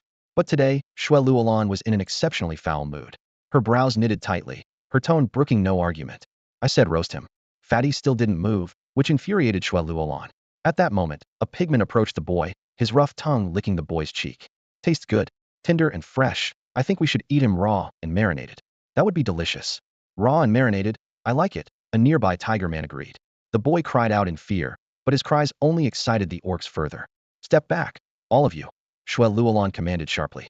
The orcs reluctantly retreated. She turned to Fatty, her voice icy. Fatty, I order you to kill this boy. Fatty remained unmoved. Shue Luolon's voice grew even colder. Either he dies, or you do. Make your choice. I won't do it, Fatty replied firmly. With a swift motion, one of Shue Luolon's spider legs pierced Fatty's lung. Blood gushed out, but Fatty didn't even flinch. Shue Luolon sneered. I want to see how long you can hold out. She picked up a long knife and began slashing at Fatty. Blow after blow, Fatty gritted his teeth, silent despite the unbearable pain, refusing to yield. The surrounding orcs watched Fatty with eyes full of envy and hatred. They envied his special constitution, which earned him favor from the holy sect. They hated him for being different and retaining his humanity. Before long, Fatty was covered in blood. Shue Luolon asked coldly, kill or not? Fatty remained silent. Don't think I won't kill you, Shue Luolon snarled, raising the long knife to finish him off. Yet, recalling the sect leader's warning, she restrained herself and gave another order. Lock him in the cage. Two orcs stepped forward, roughly seizing Fatty's limbs and throwing him into an iron cage nearby. Fool, one of the orcs sneered. At that moment, a young man arrived quietly with two pet beasts. It was Lin Yun. A human is here, one of the orcs shouted in alarm. The others snapped to attention, preparing for battle. Shue Luolon asked warily, who are you? Lin Yun replied coldly, the one who will take your life. Courting death. Shue Luolon roared, eyes bloodshot, as he charged at Lin Yun with his long sword. The rest of the orcs followed closely, exuding a murderous aura. Unfazed, Lin Yun softly called out, sword come. Before the words were fully spoken, Titan transformed into a long sword that gleamed with a cold light, landing in his hand. He turned to Qinya and said, Qinya, let's go.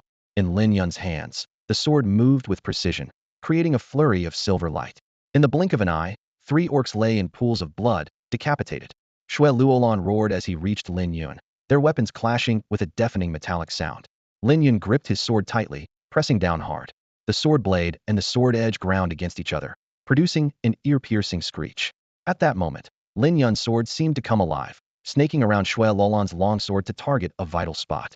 With a flash of the sword, Lin Yun's weapon executed a series of intricate spins, striking Shue Luolon's arm. With a crisp crack, an arm fell to the ground. Qinya followed closely, her sharp claws striking Shue Luolon's thigh fiercely. Shue Luolon screamed in agony, his body suddenly swelling and transforming into an enormous spider. He spat out words filled with resentment. Damn it. If I weren't injured, you wouldn't stand a chance against me. Enough talk, Lin Yun said coldly. A faint blue glow began to emanate from his body, starlight swirling around him. Starlight slash. With a low shout, a surge of sword energy burst forth, striking Shue Luolon dead center. Qinya followed up with a swift flow of cutting light, severing all of Shue Luolon's limbs. Blood gushed out, and Shue Luolon finally fell, lifeless. Lin Yun quickly moved to the cage, slicing through the chains with his sword. A chubby man scrambled out in disarray, complaining, damn, I was almost done for by those guys. Are you alright? Lin Yun asked with concern. The chubby man waved his hand dismissively. I'm fine. With my constitution, I'll recover quickly. Lin Yun sighed in relief. Good to hear. The chubby man's eyes lit up. Let's go gather some loot. Lin Yun approached the giant spider's corpse and, after a careful search, found a spacious bag. Inside were 3 Dao fruits, over 200 energy crystals, and a large amount of herbs. Lin Yun was pleased. The Dao fruits could enhance Titan's skills, and the energy crystals could replenish Titan's stamina. Lin Yun took out the herbs and said to the chubby man, see if there's anything you need. The chubby man picked a few items and declined Lin Yun's offer to take more, saying, this is enough. After all, I only provided the intel this time. Seeing this, Lin Yun didn't insist. The chubby man said, all right, I should be off. You take this boy back. With that, he left. Lin Yun nodded silently and took the boy away from the scene. With the help of the 3 Dao fruits, Titan's skills advanced to Dao level. Lin Yun reviewed Titan's attributes. Name, Iron Bastion Titan. Rank, Battle General, 1st tier. Skills, Starfall Dao level. Hardness, Jump, Near-Death Line Dao level. Holy Field Dao level. Radiation, Micro Light Particle, Star Cannon Dao level. Bombardment. Forms, Longsword form, Long Knife form. Lin Yun nodded with satisfaction. The gains this time were substantial. Aside from swordsmanship and knife skills, Titan's other abilities had reached Dao level. More importantly, he had acquired a storage bag, a convenient and practical treasure. After some thought, Lin Yun decided that his next step should be to seek out other types of weaponized beast companions to further enhance his strength. With hope for the future, he set off on a new journey. Information about weapon-type pet beasts is quite scarce in the world of beast taming, and searching for it alone could take an immeasurable amount of time. However, money can move mountains. Lin Yun, accompanied by his 2 pet beasts, arrived at the Beast Tamer Alliance's messenger platform. With a gentle touch on the envelope, it expanded several times its size. After he finished writing on the letter, the price appeared. A treasure chest monster, hidden in the corner, suddenly emerged and opened its lid. Understanding the cue, Lin Yun placed a few silver notes inside. Once the payment was received, the treasure chest monster vanished as quietly as it had appeared, as if it had never been there. Lin Yun then headed to the courtyard, hoping for a stroke of luck. Despite searching, he found nothing, which was not unexpected. Unbothered, he returned home with his pet beasts, using the waiting period to enhance their strength. Although Lin Yun possessed an SS-level talent, his family's past poverty had limited his ability to fully develop his beast-taming skills. Now, with abundant resources, his pet beast Qingya had advanced to the 4th tier of the battle general level, while Titan reached the 2nd tier.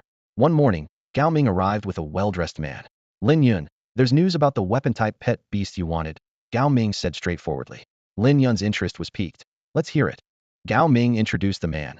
This is Sun Nung, from a beast-taming family in Xinguang County. After a brief exchange of greetings, Gao Ming continued. This information comes with conditions. What conditions? Lin Yun inquired. Sun Nung explained. The weapon-type pet beasts are located in a treasure vault, which contains many other treasures as well. If you want to know the location, you must team up with me. Once we succeed, the fairy flower will be mine, and the rest will be divided with you taking 80% and me 20%, and you get first pick. What do you think? Curious, Lin Yun asked. What do you need the fairy flower for? Sun Nung candidly replied. It's part of a trial set by the Sun family to choose an heir. Anyone, whether from the main or branch families, who can enter the fairy vault and obtain the fairy flower can become the future leader. Additionally, only one assistant is allowed, and they must be a silver level or below beast tamer. Otherwise, it will be considered invalid. This is to limit outside help. So, Lin Yun, can you accept this? Gao Ming asked. Lin Yun pondered. The fairy flower was of no use to him, so letting Sun Nung have it was no issue. His goal was the weapon-type pet beasts guarding the vault, for Titan to defeat and absorb them. Moreover, after completing the trial, the reward was divided with Lin Yun receiving 80% and Sun Ning 20%. Lin Yun was quite satisfied with this arrangement and agreed without hesitation. Great. Now for the second condition, I want to test your strength, Sun Nung said, his eyes gleaming with a challenging spirit. Lin Yun nodded confidently. No problem. The group moved to an open clearing where Sun Nang's beast appeared, a massive, 3-headed silver snake, its body covered in dense white scales that shimmered coldly in the sunlight. 3-headed silver snake. Rank, 5th tier warrior. Skills, triple light wave advanced, burrowing intermediate, venomous fang attack top tier. Lin Yun gently stroked the fur of his little white fox, whispering, don't go too hard. This is a beast battle, not a fight to the death. Qingya softly whimpered in response and nodded earnestly. Hearing this, Sun Nung felt a tinge of dissatisfaction. As a silver-level beast master, he was well known in Xinguang County, and the strength of his beast was not to be underestimated. The 3-headed silver snake flicked its crimson tongue, its 6 pale yellow eyes fixated on the 3-tailed white fox not far away, filled with hostility. Attack! Silverblade, defeat it, Sun Nung commanded. Understanding the order, Silverblade slightly opened its 3 menacing mouths, gathering white light that quickly formed into a silver-white vortex. With a boom, the triple light wave roared out. The vortex surged, emitting a powerful pressure.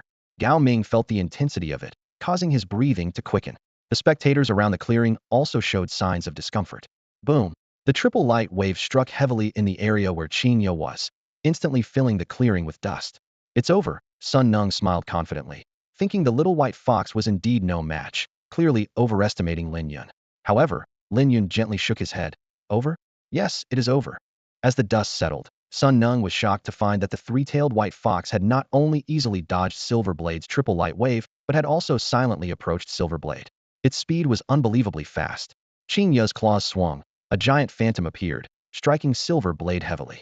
Silverblade had no time to react and was sent flying, its white scales on the neck torn by the claws, blood slowly oozing out, clearly seriously injured. Sun Nung was dumbfounded. That's incredibly strong.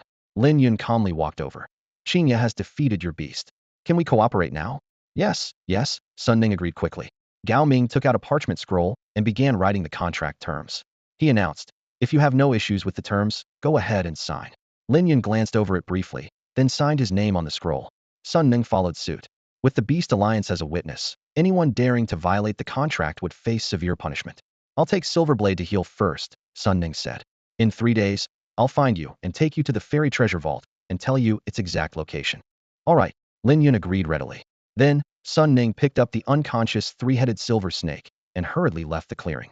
Lin Yun also turned and left, planning to continue training with his beast in the night forest over the next 3 days. 3 days later, Sun Nung arrived as promised, revealing the location of the fairy treasure vault to Lin Yun Night Canyon. To reach there, they first had to traverse the night forest. After hearing this, Lin Yun's eyes flickered with anticipation and excitement as he prepared to embark on this adventure full of unknowns. The two of them embarked on their journey to the Night Canyon. Thanks to their battle-hardened pets, the trip went quite smoothly. The small exotic beasts they encountered along the way were so intimidated by Qing Ya's aura that they fled in panic, not daring to come close. Before long, Lin Yun and Sun Nung encountered two other beast tamers. Sun Ning's expression changed slightly upon seeing them, a subtle shift that piqued Lin Yun's curiosity. Do you know them? Lin Yun asked softly. After Sun Ning's explanation, Lin Yun quickly understood the situation. The woman was named Sun Jiai, and like Sun Nung, she was a member of the Sun family, also on a quest to gather the fairy blossom. However, Sun Jiai's status was far more prestigious than Sun Ning's. Sun Ning's mother was merely a maid, and his father was a collateral descendant of the Sun family, holding a low status. For many years, he endured the scorn and disdain of his peers. It was only after he became a silver-level beast tamer that his standing improved. Even so, some younger members of the Sun family still looked down on him in private, and Sun Jiai was one of them.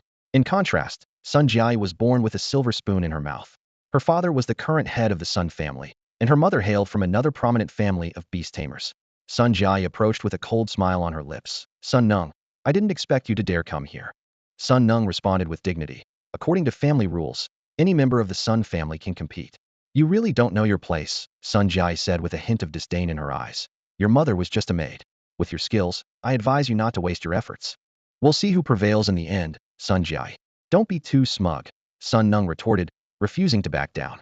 Upon hearing this, Sun Jiai frowned, and her black panther, understanding her cue, lunged at Sun Ning's pet, Yin. Yin quickly spat out 3 silver beams, while the panther retaliated with a black beam. Boom! The beams collided fiercely. In an instant, the panther gained the upper hand, and Yin was sent flying. The panther pursued its advantage, spitting out another black beam. In a moment of crisis, Yin quickly used its burrowing skill, creating a vortex around itself and diving underground, cleverly evading the black beam's attack. Sun Jiai sneered. Not bad, your pet is quite good at running away. As soon as the fight started, it tucked its tail and fled. Who said Yin was running away? Sun Ning snapped. As soon as he finished speaking, a hole appeared next to the panther, and Yin emerged, launching a venomous fang attack. If it hit, the panther would be poisoned to death. However, the panther was prepared, swatting Yin away with a paw. Sun Nung lost. Sun Jiai shook her head slightly, her tone dripping with sarcasm. I thought you were more capable, but it turns out you're just all talk. A waste is a waste, good for nothing but talking. Sun Ning hung his head in silence, filled with unwillingness. In truth, his beast-taming talent was on par with Sun Jiai's. It was just that Sun Jiai's privileged background allowed her to raise pets far stronger than his. At this point, the white-haired elder beside Sun Jiai spoke leisurely. Sun Nung, one should know their own limitations. I advise you to give up. Sun Nung remained silent. Let's go. Uncle Fu, don't bother with someone who lacks self-awareness, Sun Jiai said arrogantly. A mere servant's child dares to compete with me. Truly overestimating himself, Uncle Fu agreed. With that, the two of them left with their pets, not looking back. Throughout the encounter, Lin Yun refrained from intervening. After all, this was an internal matter of the Sun family. Earlier, Lin Yun and Sun Nung had agreed to venture into the fairy treasury together to pick the fairy flower, with any other matters being irrelevant to him. At this moment, Sun Nung arrived where Silverblade lay, carefully lifting it up. He took out a bottle of crystal-clear healing potion from his pocket and gently applied it to Silverblade's wounds. As the liquid seeped into the wounds, Silverblade's eyes gradually regained clarity. With an apologetic tone, Sun Nung softly said, Sorry, Silverblade, for getting you hurt. Silverblade nuzzled Sun Ning's hand gently, offering comfort. Let's go, Lin Yun. Sun Ning turned to Lin Yun and said. Lin Yun nodded silently, and the two continued on their way. Time flew by, and as the sunset painted the sky in hues of crimson, they finally traversed the dark forest of night, reaching the entrance to Night Canyon. However, a gigantic creature blocked their path. A deep red giant serpent coiled at the entrance, its body so massive that even 2 adults with arms outstretched couldn't encircle it. The serpent's eyes were like large bronze bells, emitting an eerie yellow glow. Sharp horns protruded from its head, adding to its fierce appearance. Flame serpent. Sun Ning's face turned pale, his voice filled with fear. Lin Yun silently chanted, "Insight." And information about the Flame Serpent appeared before his eyes. Name, Flame Serpent. Rank, Battle General, Level 5. Skills, Flame Vortex Top Tier, Blazing Strike Advanced, Impact Advanced. The Flame Serpent sensed their presence, flicking its scarlet tongue as it slowly slithered toward them. Simultaneously, countless small flame serpents emerged from the crevices in the surrounding rocks, quickly covering the ground and cutting off their retreat. Lin Yun used insight again. Name, Small Flame Serpent. Rank, Leader, Level 8. Skills, Flame Attack Advanced, Combination Intermediate. Qinya, Titan, get ready for battle, Lin Yun commanded in a deep voice. Qinya gazed at the overwhelming number of small flame serpents, feeling not fear, but a heightened battle spirit. Titan also assumed a combat stance, ready to engage at any moment. Suddenly, the flame serpent launched its attack. A scorching red flame spewed from its mouth, aiming straight for Qinya. Qinya swiftly activated Flowing Light Slash, deftly dodging the deadly flame attack. Qinya's blade moved like lightning, slicing through one small flame serpent after another. However, these small flame serpents did not die. Their split bodies quickly reformed into new flame serpents. They moved swiftly, forming a massive fiery cage that encircled Lin Yun and his companions. The flame serpent's body emitted a dazzling red light, further reinforcing the fiery cage and completely sealing off the surrounding space. It then rose into the air, launching continuous flame attacks from above into the cage. Unwilling to be outdone, Titan rapidly transformed into a heavy cannon, unleashing a powerful starlight barrage. The two forces clashed violently in the air, momentarily locked in a stalemate. Seizing the opportunity, Qinya dashed toward the fiery cage. She activated Flowing Light Slash, tearing a gap in the cage. The flame serpent, realizing the power of the Flowing Light Slash, hurriedly evaded. At that moment, Titan transformed into a sharp sword and flew into Lin Yun's hand. Lin Yun gripped the hilt tightly, channeling all his strength to unleash Starlight Wave. A fierce sword energy swept out, once again tearing through the fiery cage. Man and Fox collaborated seamlessly, attacking from both sides. With nowhere to escape, the flame serpent was cleaved in two by Lin Yun's sword. The sword's glow flickered, the starlight wave surged continuously, and Lin Yun relentlessly wielded the sword, reducing the flame serpent to fragments. Qinya followed closely, launching Flowing Light Claw. Her claw shadows overlapped, shredding the remaining small flame serpents into pieces. This time, the fragments were too small to recombine. As the giant serpent fell with a thud, tranquility was restored. Only a few weak flames remained on the ground, struggling to burn, but lacking fuel, they soon extinguished. "Let's go," Lin Yun said softly. Only then did Sun Ning snap out of his daze, hastily following Lin Yun's lead. At that moment, he truly realized the terrifying extent of Lin Yun's strength. In the depths of the canyon at night, Sun Jiai and Uncle Fu carefully climbed down the cliff using ropes. Once they reached the bottom, Sun Jiai let out a long breath, wiped the sweat from her forehead, and quickly put away the ropes. That guy Sun Nung might have already been swallowed by the flame serpent. Sun Jiai sneered. If he had any sense, he would have retreated the moment he saw it. Uncle Fu nodded in agreement. Indeed, even my flowing river ape, with the strength of a 6th-rank warrior, wouldn't dare face the flame serpent Hedon. That beast not only wields powerful flames, but can also reassemble its body. Unless you deliver a fatal blow, it can quickly recover. Sun Jiai smirked, knowing her success in this trial was thanks to her clan leader father's secret help. Although the Sun family rules forbid revealing trial details to the younger generation, her father cleverly circumvented this. He informed her about the flame serpent, guided her through secret paths, and showed her how to bypass the fairy treasury's mechanisms. This gave her a significant advantage in becoming the future heir of the Sun family. The two began setting up a camp to rest for the night, planning to enter the fairy treasury the next day. Once the camp was set up, Uncle Fu sighed in relief. There's been no sign of him for so long. It seems that boy won't be coming. Smart of him. Sun Jiai grinned, already envisioning herself as the future clan leader. However, at that moment, footsteps approached. They looked up to see Lin Yun and Sun Ning entering from the main entrance. Sun Jiai's expression darkened immediately. How is this possible? They actually came in through the main entrance, Sun Jiai thought, shocked. This can only mean one thing: the EV killed the flame serpent. Uncle Fu was also unsettled. Could it be that young man? He looked thoughtfully at Lin Yun. Sun Jiai knew, given Sun Ning's level of beast taming, defeating the flame serpent was impossible. The only explanation was that this boy, Lin Yun, possessed incredible strength. Looks like Sun Ning found a powerful ally this time, Uncle Fu said, stroking his beard. Sun Jiai quickly countered.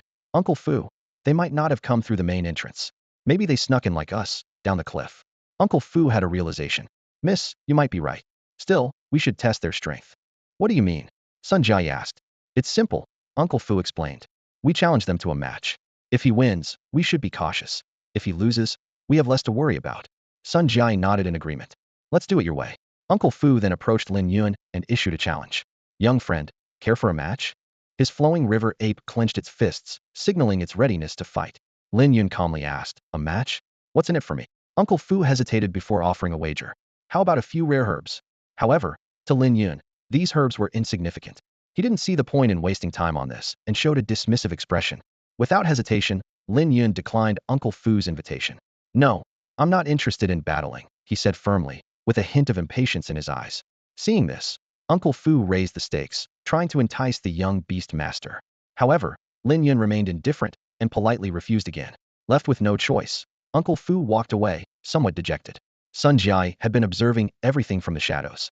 When Uncle Fu returned, she eagerly approached him and whispered, Uncle Fu, how did it go? Did he agree? Uncle Fu shook his head, briefly recounting their conversation. After listening, Sun Jai pondered aloud. Maybe he's afraid, but he just said that to save face. Uncle Fu disagreed, shaking his head gently. The way he looked, I don't think he's afraid. He genuinely doesn't want to compete. Unwilling to abandon her theory, Sun Jai persisted. Uncle Fu, he's definitely pretending. He might be even worse than Sun Nung. Uncle Fu considered this for a moment, then cautiously replied, we'll find out tomorrow. We shouldn't underestimate him. He might actually be a threat to us. Sun Jai fell silent, her brow furrowed at Uncle Fu's warning.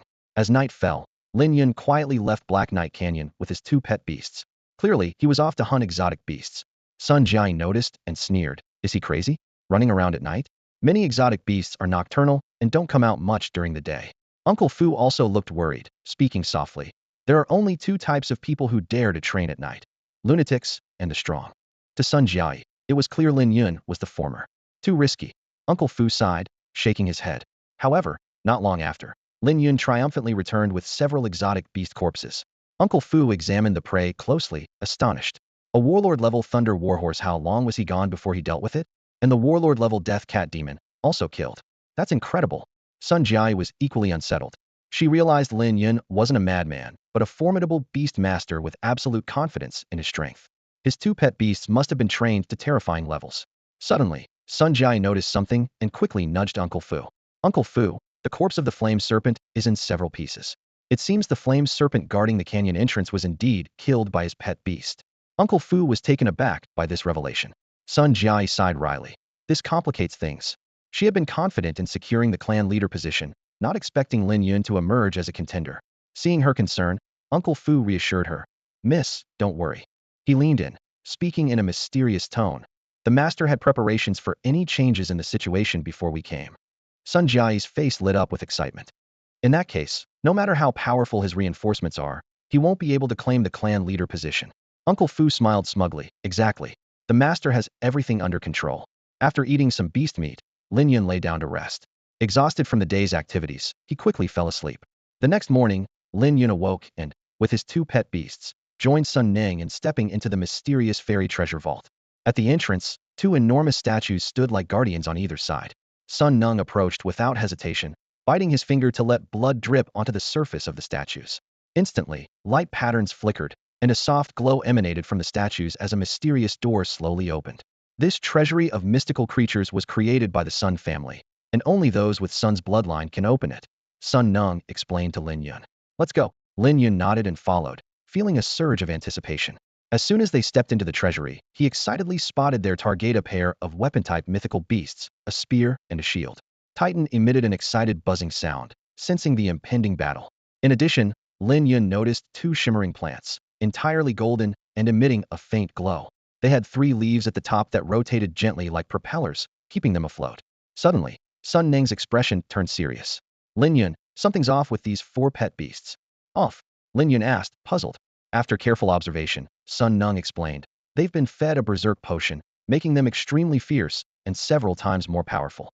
Only the Sun family knows how to concoct this potion. Lin Yun immediately grasped his meaning. You mean Sun Jai and her group tampered with them? It seems so. They must have entered the treasury before we woke up, Sun Nung replied, frowning. But I don't know how they bypassed these pet beasts. Lin Yun looked around and saw no signs of a fight. Maybe there's another way in. Never mind that for now. Let's deal with these 4 beasts first, Lin Yun said decisively. Even if they were fed the berserk potion, They couldn't leave empty-handed. Titan radiated blue light and charged at the spear beast. Starfall. The spear dodged nimbly, and Titan crashed into the wall, rebounding for another attack. However, the weapon-type beast was exceptionally agile, evading Titan's assault once more. The spear counterattacked, swinging like the wind. Amidst the crisp clangs, Titan's strong defense held up against the attack. Titan gathered starlight and launched a cannon shot, but the giant shield arrived just in time to block the deadly strike. As the fierce battle unfolded, Qinya found herself entangled with the two shimmering plants. The glowing plants emitted waves of light, continuously reducing Qinya's mobility. However, Qinya was extraordinary. Her lightspeed slashing was astonishingly fast, even when slowed. As Qinya prepared to charge, the plant's glow intensified, unleashing a torrent of leaves like a landslide. The two leaf storms merged, forming an immense sea of leaves with incredible power. The sturdy walls were touched by the leaves and instantly covered in cracks.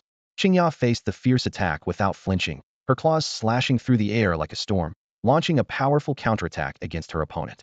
A path to survival suddenly became clear, and she seized the opportunity to swiftly approach the shimmering grass.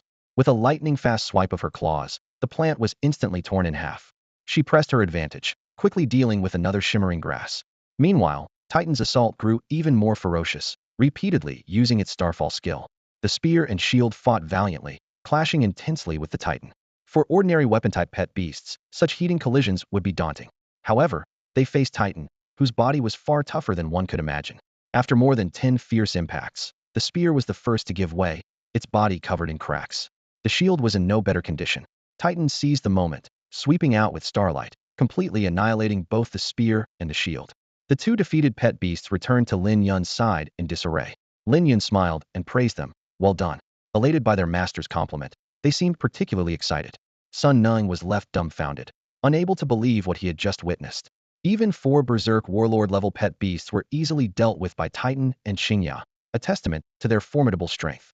At this moment, Sun Ning silently rejoiced at having invited Lin Yun to join him. It might have been the wisest decision of his life. If he had relied solely on his own strength earlier, he might not have even been able to pass the Flame Serpent challenge and would have had to return to the Sun family in defeat. Lin Yun then ordered, "All right, Titan, absorb those 2 weapon-type pet beasts." Titan was thrilled and immediately extended its blue tentacles to begin absorbing. Lin Yun stood by with Qinya, waiting patiently, and Sun Ning did the same. Meanwhile, at the deepest part of the fairy treasury, Sun Jiai and Uncle Fu had quietly arrived. They skillfully avoided the obstruction of 4 exotic beasts and came directly here, even leaving some special gifts for those beasts. The hall was filled with an array of precious treasures and herbs. Yet Sun Jiai's gaze was fixated on a small, deep red flower at the center, her eyes gleaming with greed. The fairy flower, Sun Jiai thought with delight. With this, I will be the future head of the Sun family. She couldn't help but reflect. Thanks to my father's help, I was able to get here so easily. Uncle Fu sneered. That guy Sun Nung, he's probably dead by now. At the mention of Sun Nung, Sun Jiai's eyes filled with venom. Better that he's dead. A child born of a maid daring to compete with me for the head of the family. He should know his place. Uncle Fu lightly agreed. Indeed, the hardest thing for a person is to know their limits. If he had obediently served under Miss, perhaps his situation would be quite different now. Recalling her past failed attempts to recruit Sun Nung, Sun Jiai still felt a pang of humiliation. She adhered to the principle of, if I can't have it, I'll destroy it. And since Sun Nung refused to be a friend, he could only be treated as an enemy. Suddenly remembering something, Sun Jiai said with a hint of regret. It's a pity about that boy beside him. He was quite handsome. No chance to experience what he was like. Sun Jiai smirked as she slowly approached the enchanted flower. Just as her pale fingers touched the stem, the ground trembled violently. A gray leaf slashed towards her like a blade. Watch out, Uncle Fu shouted, his face suddenly pale. Startled, Sun Jiai instinctively rolled backward, narrowly avoiding the deadly strike. Cold sweat trickled down her forehead, her heart pounding like a drum. Damn it, father never mentioned beasts guarding the enchanted flower, she muttered through gritted teeth. Uncle Fu looked grave. This beast's aura is strong. No sooner had he spoken than a giant tree burst from the ground. Its branches were as black as ink, and countless roots clutched the earth tightly. Most terrifying of all, its mouth was lined with sharp teeth. The abyssal tree demon. Sun Jiai's face darkened. Damn, I didn't expect such a creature. Despite the dire situation, she gritted her teeth and said, since we're here, there's no turning back. Uncle Fu said solemnly.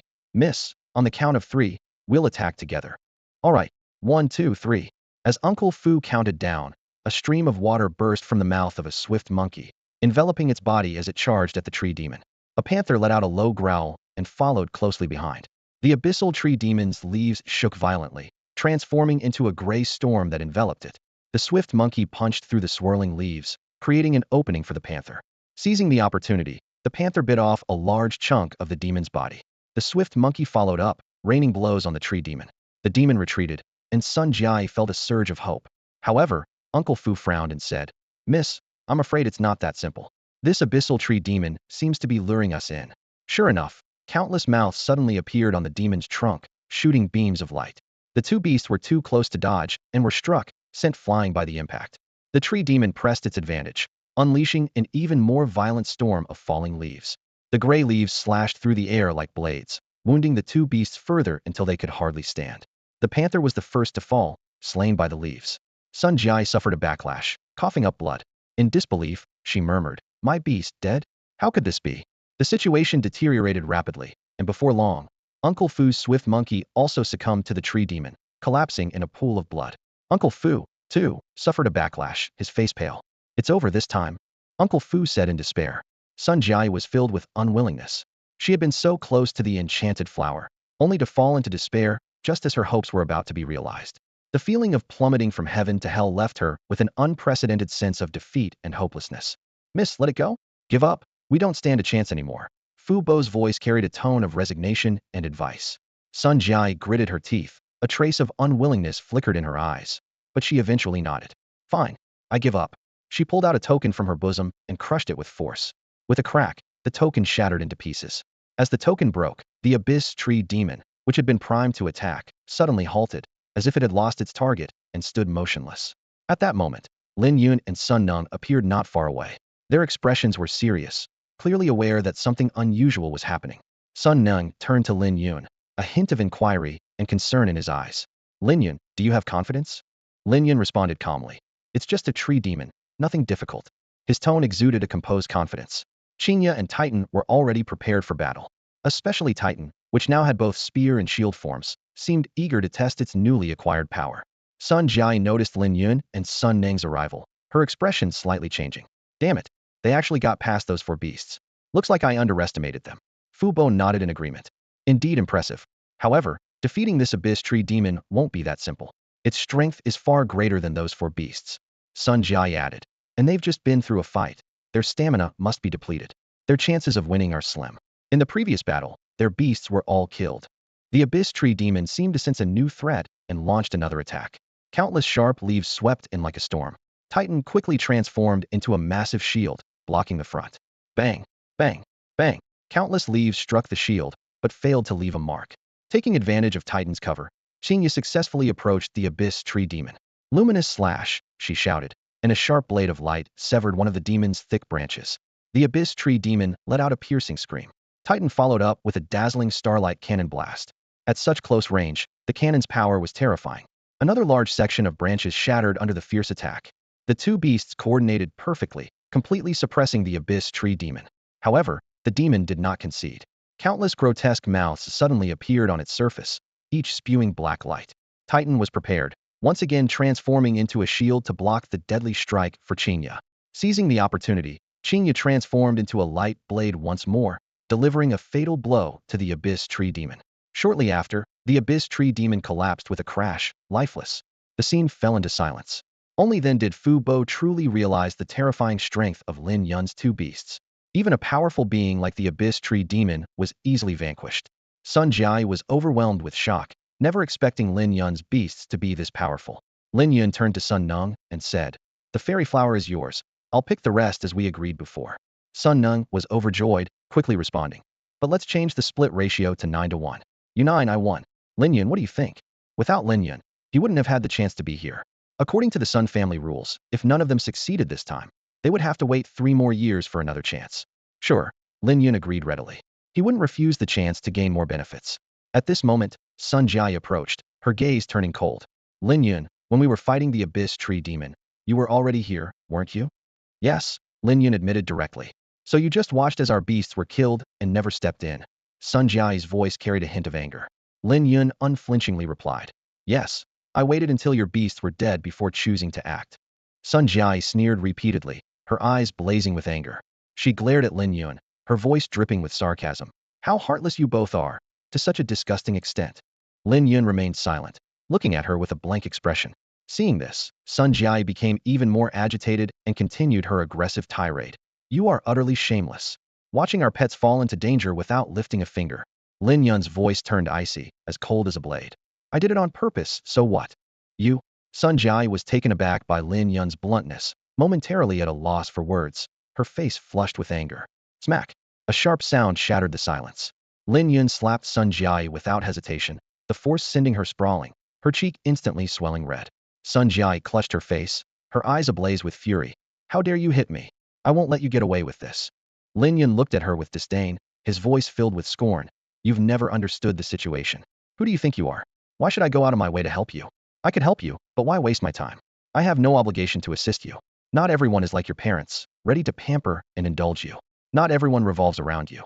I did it on purpose, and what can you do about it? Besides, I haven't even confronted you about what you did to those 4 pets. You still haven't put yourself in the right position. Fu Bo sensed the situation was dire and quickly knelt, pleading, Miss is young and naive. Please, be magnanimous and forgive her.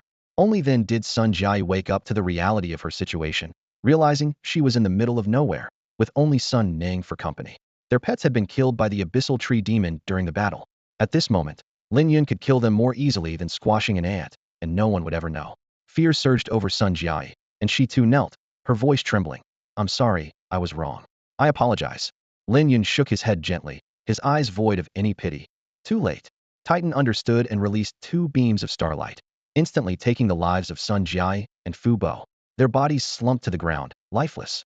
Sun Ning stepped forward cautiously, picking the fairy flower. Meanwhile, Lin Yun searched through the fairy vault, soon discovering a peculiar fruit. Sun Nung, what is this? Lin Yun asked, pointing to a blue, icy fruit. Sun Nung explained, that's a satiety fruit. Eating one means you won't need food for 3 days. You should try it. It tastes quite good. Lin Yun picked up a satiety fruit and took a small bite. A sweet aroma filled his mouth, and a wave of comfort spread through his body, his stomach gradually feeling full. There's also one for healing, called a healing fruit. You can try that too, Sun Ning continued. Lin Yun tasted the healing fruit and found it equally delightful. He then carefully selected items from the fairy vault, storing 90% of the herbs and minerals in his storage bag. Once Lin Yun was finished, Sun Nung began handling other matters. As for Sun Jiai and Fu Bo's bodies, they were casually discarded in the Black Night Forest. In this beast-infested place, even a warlord-level pet could be at risk. It wouldn't be long before the bodies were devoured, leaving no trace. After dealing with everything, Lin Yun, along with his 2 pets, returned to Haoyue City. Meanwhile, in front of an ancient castle, Wei Yueling and Wei Qingwang disembarked from a massive airship. Zhao Zhelan had been waiting for some time and hurriedly greeted them upon their arrival. Master, Miss, the food is ready. Wei Yueling stepped into the ancient castle, a familiar aroma wafting through the air. She exclaimed excitedly, It's been so long since I've had Aunt Lan's cooking. I'm tired of eating roasted beast meat every day. Wei Qingwang couldn't help but tease. You always skip the banquets when you have the chance. I won't go, Wei Yueling huffed, placing her hands on her hips. Aunt Lan's eyes twinkled with understanding as she guessed. Master, are all the invitations to the banquets for men? Exactly, Wei Yueling interjected immediately, her voice filled with dissatisfaction. They pretend to invite me to a banquet, but they have ulterior motives. I'm not falling for it. Aunt Lan chuckled at her response. With Mrs. Looks, appearing in Xinguang County is bound to cause a stir. Wei Yueling rolled her eyes. Aunt Lan, you have no idea how annoying those people are. Every time I show up in the county, I'm surrounded and chased by a crowd. Miss, they even sent a lot of gifts to Haoyue City, Aunt Lan reminded her. Gifts? Wei Yueling puffed up with annoyance. Throw them away, all of them. I won't accept a single one. Yes, miss, Aunt Lan replied, summoning a servant to dispose of the gifts in the trash outside. The gifts, a dazzling array of jewels, herbs, and potions, were all valuable, but Wei Yueling had no interest in them. Aunt Lan understood her well and said no more. This training journey had been fruitful for Wei Yueling. Her ice and snow spirit had evolved into an ice manipulator, reaching the rank of a first-tier warrior. The evolved ice crystal sprite had grown several times larger, with 6 ice crystal wings and an ice crystal staff, enhancing its control over ice and snow. Additionally, Wei Yueling had captured a second pet beast in the Xinguang Cemetery, a ghost fire fish, a highly rare ghost-type pet beast with the potential to evolve to a mythical level. Under Wei Yueling's diligent care, the ghost fire fish had reached the leader level. After the meal, Wei Yueling left the castle with her 2 pet beasts, smiling broadly. Shortly after she departed, Wei Qingwang felt a chill down his spine and quickly said, I have something to attend to outside. Stop right there. A sharp voice called out, and Wei Qingwang froze. It was Wei Yueling's mother, Mu Yuro, glaring at him. Yuro, what's wrong? Why so angry? Wei Qingwang asked with a wry smile. Mu Yuro sternly replied, our daughter went out with you and got so tanned, and she's not even eating properly. Wei Qingwang, this is your doing. Wei Qingwang hurried to explain. If we didn't push hard, Yueling's pet beasts wouldn't have improved so quickly. Besides, it was Yueling's own decision, not me forcing her. Did I give you permission to explain? Mu Yuro asked coldly. No. Wei Qingwang replied, lowering his head. Do you know you were wrong? I know I was wrong. I'm sorry, I'm guilty. Wei Qingwang kept signaling to Aunt Lan for help, but Aunt Lan wisely chose not to interfere with Mu Yuro's wrath. Meanwhile, Wei Yueling had arrived at Lin Yun's doorstep. She asked with a smile, is Lin Yun here? Lin Yun came out upon hearing her. Yueling, long time no see. I was just thinking of visiting you. What? Wei Yueling asked curiously. Lin Yun took a deep blue fruit from his storage bag. Try this, I think it tastes quite good. Wei Yueling took the fruit, and, after just one bite, couldn't help but let out a sound. MMM. She quickly realized her unusual reaction, feeling her face flush with heat. What's wrong, Yueling? Lin Yun noticed her odd behavior. Nothing. Nothing. It's just that the fruit is really delicious. Wei Yueling hurriedly covered up, hoping to hide her embarrassment. The fruit tasted quite good. Wei Yueling took a gentle bite of the peel, and the sweet juice instantly filled her mouth, sending a wave of comfort through her body that dispelled the fatigue from her long training. Her subtle display of a girlish demeanor caught Lin Yun's attention, but he tactfully chose not to inquire further. Lin Yun stored the remaining fruit in his storage bag and turned to ask Wei Yueling about her training experiences in Xinguang County. The two of them sat on a rock, sharing their adventure stories, sometimes laughing, sometimes reflecting. When the conversation shifted to Wei Yueling's second pet beast, she introduced it by saying, it's called Ghostfire, a Ghostfire fish. Lin Yun silently recited an insight spell, and the information about the Ghostfire fish appeared before him. Name, Ghostfire fish. Rank, Commander level 6. Skills, Advanced Ghostfire, Top level Invisibility, Intermediate Bite. The Ghostfire fish had a rather unique appearance. A large head with a dangling line, ending in a cold, dark red flame. Its mouth, full of sharp teeth, gave an impression that was both ugly and dangerous. Lin Yun assessed privately that although its skill rank wasn't very high, considering Wei Yueling had only recently contracted with it, the level of development was already quite impressive. He noticed her suntanned skin and realized she had put in considerable effort. Wei Yueling expressed her frustration. Ghostfire is very strong, but it's extremely timid. At the slightest disturbance, it hides. I'm trying to find a way to boost its courage. Lin Yun nodded in understanding. No wonder it remained invisible in the corner while we were chatting. Yeah, Wei Yueling sighed. I've tried getting it more involved in real battles to build its confidence, but it hasn't helped much. It only comes out when I command it, and when facing strong enemies, it runs faster than I do. Lin Yun chuckled sympathetically and comforted her. I see. I guess you'll just have to train it slowly. Wei Yueling agreed reluctantly. Yes, that's all I can do. Where did you get this ghost firefish? Lin Yun asked curiously, his eyes fixed on the fish in Wei Yueling's hand that emitted a faint blue glow. A trace of pride flashed in Wei Yueling's eyes. From the Holy Light Cemetery. My father pulled some strings so I could get in. Even the children of prominent families don't have that kind of access. Holy Light Cemetery. Lin Yun silently noted the words, deciding that if he ever had the chance, he would definitely explore it. Wei Yueling then asked, Lin Yun, how's your pet beast doing? Lin Yun briefly described the situation with his pet beast. After listening, Wei Yueling's expression changed slightly, realizing that Lin Yun was still ahead of her. However, a small sense of satisfaction arose within her. She was catching up to him. My ghost fire has reached Commander level 6. It won't be long before it advances to the warrior level, Wei Yueling said with a hint of pride. As for Lin Yu, it has successfully advanced to the warrior level and become an ice manipulator. 3 of its skills have reached the Tao level. Silently cheering herself on, Wei Yueling thought, just a bit more effort, and I'll catch up to him. By the way, Lin Yun, Wei Yueling suddenly asked, where are you planning to train next? Lin Yun shook his head. I haven't decided yet. Do you have any suggestions, Yueling? Wei Yueling's eyes lit up. Yes. Have you heard of the Gangfeng Plains? Gangfeng Plains? I've heard a little about it, Lin Yun nodded. Wei Yueling began to explain in detail. The skies over Gangfeng Plains are filled with wind attribute energy. Whenever this energy overflows, it forms terrifying gang winds that sweep across the plains. These aren't ordinary winds. They're high-purity wind attribute energy that turns into extremely deadly wind blades. Anything they touch is instantly sliced in half. It's incredibly powerful. She continued, training pet beasts in such extreme conditions greatly enhances their strength. Moreover, the plain's surface has lower purity wind energy called the wind of revival. This wind doesn't harm the pet beasts. Instead, It can be absorbed to increase their power and even heal wounds to some extent. It's an excellent training ground. Lin Yun nodded repeatedly but then frowned and asked, "It sounds like a great place, but is there a catch?" Wei Yueling explained, "The problem is that very few people know its exact location because the planes aren't on land.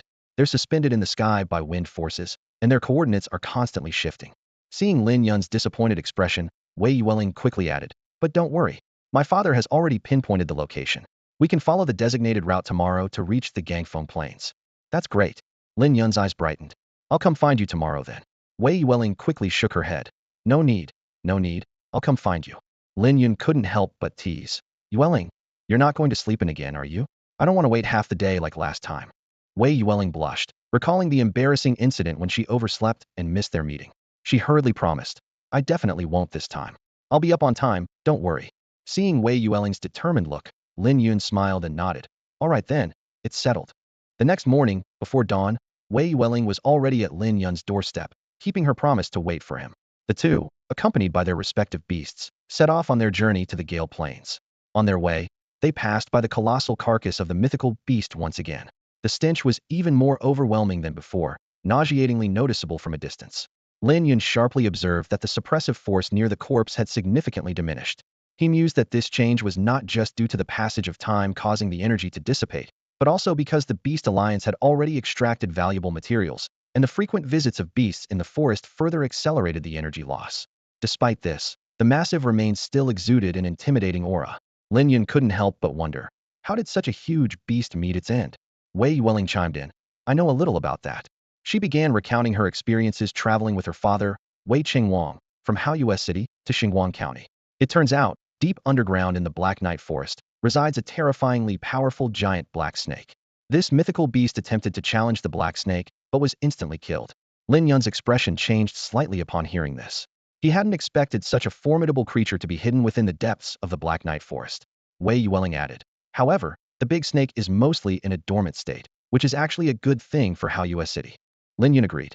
He thought that if the mythical beast were to awaken, only the top beastmasters from the capital could possibly subdue it.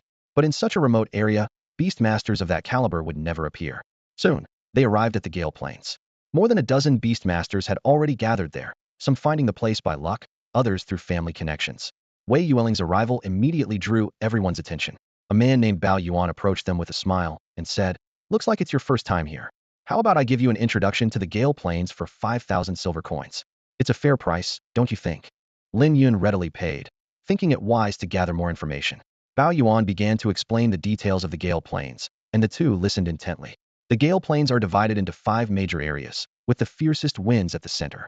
Bao Yuan warned, "If your beasts aren't at least at the battle general level, it's best to stay away from the center. The winds there are extremely dangerous, potentially causing severe injury or even death to your beasts." He pointed to the outer areas and added, "The weakest winds are at the edges of the plains. Many beast tamers choose to train their beasts in this area." The Gale Plains are divided into 3 zones. The outer zone is relatively safe. The central zone has the fiercest gales, and the transitional zone lies between the two. Wei Yueling turned to Lin Yun, her eyes sparkling with anticipation. "Lin Yun, where should we go?" Without hesitation, Lin Yun chose the central zone. Upon hearing this, Bao Yuan's expression changed dramatically, and he hurriedly tried to dissuade them. "The central zone has the fiercest gales. It's too risky for you." Lin Yun remained calm, his gaze steady. "I understand the risks." Bao Yuan, seeing Lin Yun's resolve, spoke more urgently. "I advise you not to act recklessly." Unmoved, Lin Yun said to Wei Yueling, "Yueling, let's go." Wei Yueling nodded in agreement, and their 4 beasts followed closely behind. Bao Yuan shook his head slightly, muttering to himself, "It's hard to advise those who are set on their path."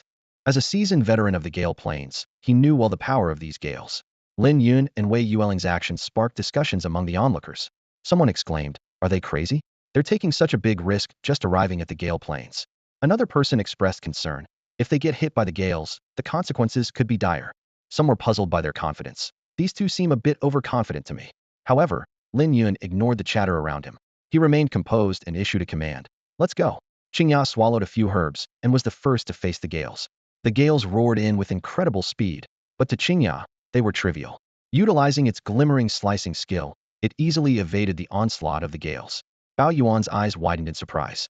He quickly realized that the strength of this beast had reached the battle commander level, indicating that this young man was at least a silver-level beast tamer.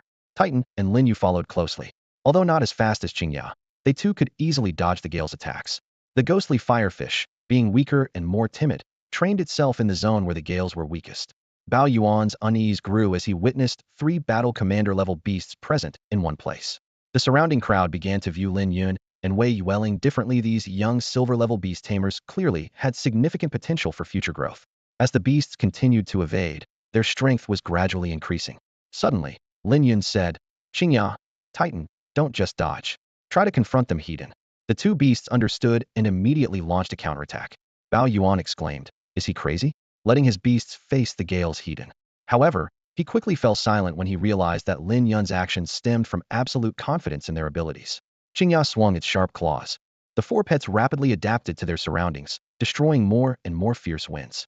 The beast masters and their pets on site paused their actions, their eyes fixed on these 4 exceptionally powerful creatures. No one expected these 2 newcomers to have nurtured such formidable pets. As night fell, the winds intensified suddenly.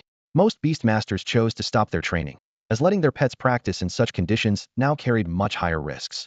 Only a few of the stronger beastmasters continued cautiously, fearing their pets might be severely injured by the winds. After a day of hard work, Bao Yuan was ready to rest.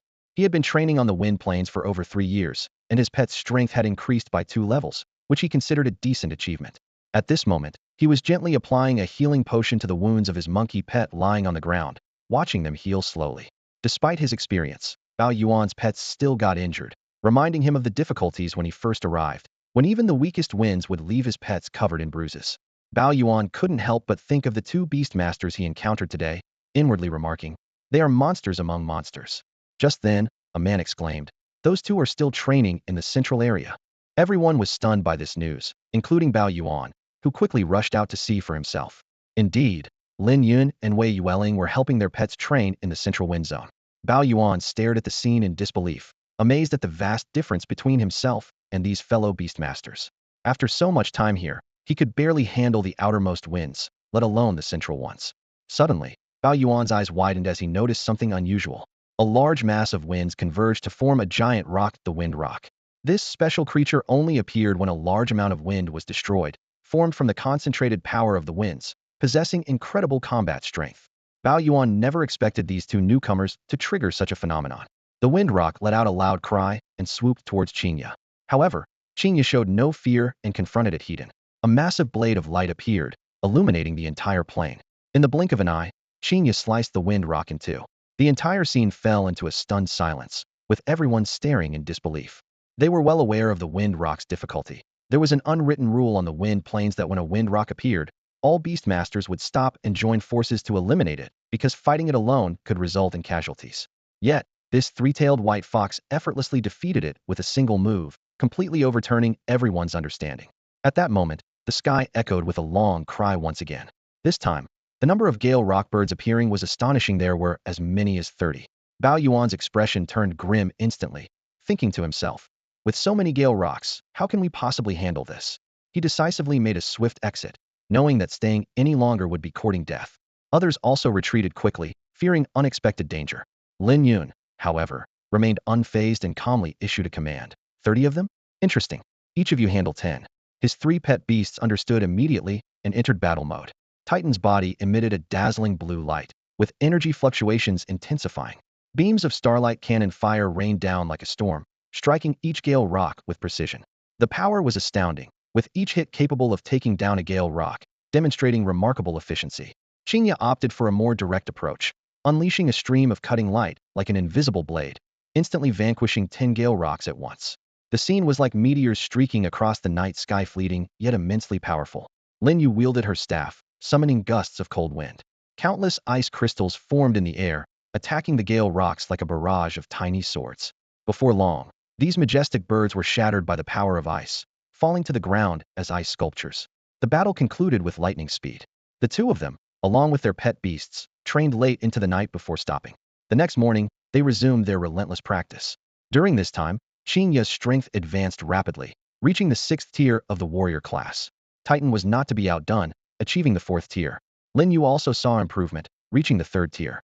The ghost firefish made the most notable progress, leaping to the 9th tier of leadership, benefiting from its originally lower level, making it easier to advance. Wei Yueling had come prepared, bringing an evolution potion. With the potion's effect, the ghost fire fish successfully evolved into a ghost fire swordfish. It grew a sharp, sword-like protrusion on its head, with blue flames resembling clouds floating around its midsection, giving it a mysterious and formidable appearance. The ghost fire swordfish's abilities were comprehensively enhanced. Name: Ghost Fire Swordfish. Tier: Warrior First Tier. Skills: Advanced Sword Dance, Top Tier Ghost Fire, Intermediate Rapid Swim, Top Tier Invisibility, Intermediate Bite. Over a month later, the number of Gale Rocks they had defeated led to dramatic changes in the area. Suddenly, an overwhelming number of Gale Rocks appeared in the sky, circling densely, ready to launch an attack. Bao Yuan was terrified by the scene, having never seen so many Gale Rocks gathered together, nearly 300. The sight was truly frightening, sending chills down everyone's spine. They stared in disbelief at the tide of Gale Rocks flooding the sky. "No way, that's way too many," someone exclaimed. "I've never heard of so many Gale Rocks emerging on the Gale Plains." "There's nothing we can do. Their beasts are just too powerful," another person analyzed. "The more Gales they destroy, the greater the backlash. But dealing with this many Gale Rocks is no easy task." "Forget it, I'm retreating. This is too scary," someone else began to withdraw. However, Lin Yun showed no intention of retreating. For him, the more Gale Rocks, the better, as it would allow Qinya to gain even more strength. Seeing the 300-plus Gale Rocks, Qinya, Titan, Lin Yun, and Ghostfire were not afraid. Instead, they were filled with fighting spirit, as if facing a rare challenge. The Gale Rocks let out a deafening cry in unison. Flapping their wings, they charged aggressively towards the area where the 4 pet beasts were, creating a spectacular scene. Titan took the lead. Starlight fluctuated, and the pressure of a warrior-level presence descended upon the Gale Plains. Some weaker beasts trembled under the pressure, not daring to make a move. Star Cannon Attack. Full bombardment mode. Titan roared, and in an instant, brilliant starlight shot out from its body like a meteor shower, bombarding the swarm of Gale Rocks in the sky. The 4 pet beasts shot into the sky like arrows, confronting the fierce Gale Eagles. Chaos erupted in the air, with feathers flying and piercing cries echoing. One by one, the Gale Eagles plummeted from the sky, resembling a bizarre rain of birds. In no time, all the Gale Eagles were dealt with, and the battle abruptly ended. Everyone stared at the 4 pet beasts, their shock unmistakable. Bao Yuan's eyes shone with envy, secretly hoping his own pet beast could one day be just as powerful. Others shared similar thoughts, though they knew it was almost impossible. The rank alone was enough to keep most people out, as the majority of pet beasts could only be nurtured to the leader level, while the threshold for the warrior level was dauntingly high. At that moment, Lin Yun's attention was drawn to a peculiar sight on the ground. A Gale Eagle with a broken wing lay there, evidently struck by Qin Ya's slicing light, rendering it immobile. Strangely, its body began to emit more and more pale green light spots, soon covering its entire form. Then, a pale green mist drifted in from the east, enveloping the whole plain. "That's a revival storm," Bao Yuan exclaimed in surprise. Lin Yun's curiosity grew upon hearing this. Bao Yuan explained that the surface of the Gale Plain contained a lot of Gale winds and revival winds. The Gale winds could be used to train pet beasts, while the revival winds could be absorbed by them, not only enhancing their strength, but also healing wounds. The revival storm was an enhanced version of the revival wind, offering a greater boost to the pet beast's power. "Hurry, go absorb it," Bao Yuan immediately ordered. His monkey understood and quickly took action. Others also commanded their pet beasts to seize the opportunity to absorb the power from the revival storm, fearing they might miss this rare chance. Seeing this, Lin Yun was not to be outdone. Qinya and Titan began to fully absorb the energy from the revival storm, further boosting their strength. Qinya broke through to warrior level 7, and Titan reached warrior level 5. The progress of Ghostfire and Frostmoon was even more astonishing, reaching warrior levels 3 and 5, respectively. Their rapid advancement was also thanks to a treasure given by Wei Yueling's father, which allowed for better absorption and conversion of power. Although the treasure could only be used by one person, Wei Yueling had offered it to Lin Yun several times, but overall, Lin Yun hadn't used it much. By the afternoon, the revival storm gradually subsided. Qinya came to Lin Yun's side, shaking her head gently and making a soft whimpering sound. Lin Yun thought for a moment and understood her meaning. The wind attribute energy on the plain had been exhausted. The other 3 pet beasts also returned one after another. Now, the entire Gale Plain was devoid of any trace of the Gale wind. Seeing this, many beast tamers left the Gale Plain. Lin Yun suggested, "Yueling, let's head back." "Sure," Wei Yueling replied enthusiastically. "I discovered a great restaurant last time. Lin Yun, let's go there first when we get back." Those around them looked at Lin Yun with envy. Sharing a meal with a beautiful girl like Wei Yueling was undoubtedly a dream come true for many. However, Lin Yun gently shook his head. "I'm not going." Wei Yueling looked surprised. "Why not?" Lin Yun explained. I need to continue researching potion refining when I get back. His tone was firm, clearly passionate about this research.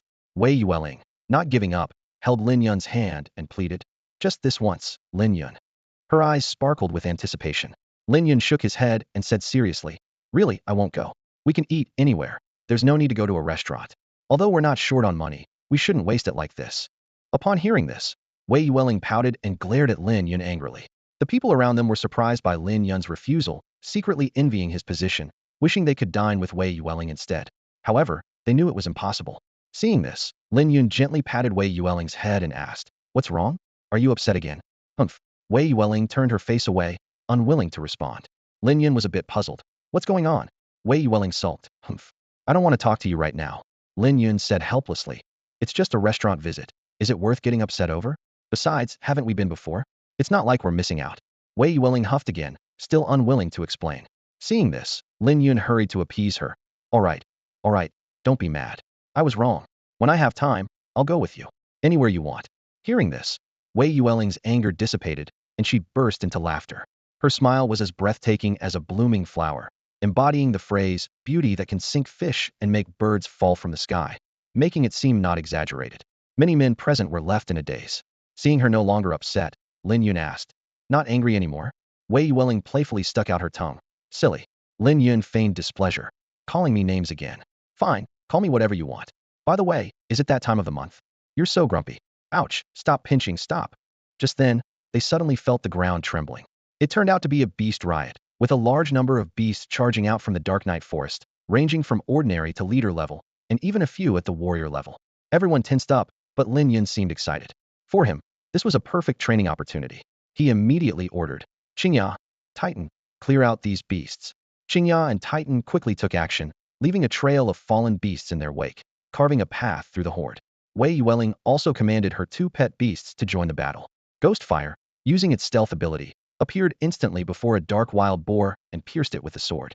Frostmoon unleashed a freezing attack, turning numerous beasts into ice sculptures. With the efforts of the four powerful pet beasts, the approaching beasts fell one by one. Baoyuan watched in awe, thinking their strength was truly terrifying. While ordinary beast tamers would avoid a beast tide, they could confront it heat-in, which was truly impressive. Chunqing and Li Jijia were training in the dark forest when their attention was caught by a fierce battle. A small mountain ape was fiercely fighting an armored turtle, its fists pounding on the hard shell with dull thuds. Come on, give it all you've got. Chunqing shouted in encouragement. The mountain ape understood and intensified its attack. Finally, after a fierce struggle, the armored turtle could no longer hold on and collapsed. The mountain ape approached Chunqing, its palms red and swollen. Chunqing quickly took out a bottle of orange potion and carefully applied it to the ape's injuries. That shell is incredibly tough, Chunqing muttered. It's like a double-edged sword.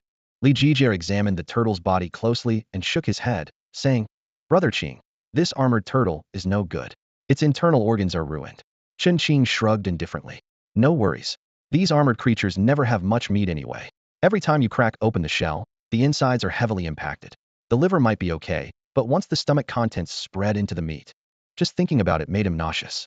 I'd rather starve than eat armored turtle meat. Li Jijia changed the subject with a smile. Brother Qing, your mountain ape should be close to reaching the 6th level by now. Chunqing sighed. A few more days of training, hopefully. It gets harder to break through as you progress. My mountain ape has been stuck at the 5th level for a long time. Hey, you're better off than me, Li Jijia said with a bitter smile. My black wind dog is still at the same level. After all this training, it feels like a waste of time with no progress. Suddenly, Chunqing remembered something. I wonder how Lin Yun is doing. Li Jijia was about to respond when the ground shook violently. Chunqing's expression changed. Oh no, the beasts in the dark forest are on the move. We need to get out of here fast. Before he could finish, a massive dark wild boar charged out. The mountain ape quickly leaped to avoid the boar's charge and launched a fierce punch, but the boar's thick layer of fat absorbed the blow. That defense is insane, Li Jijia exclaimed. Retreat. Quick, retreat. Chunqing decided immediately, knowing the mountain ape was no match for the dark wild boar. The mountain ape understood and swiftly retreated.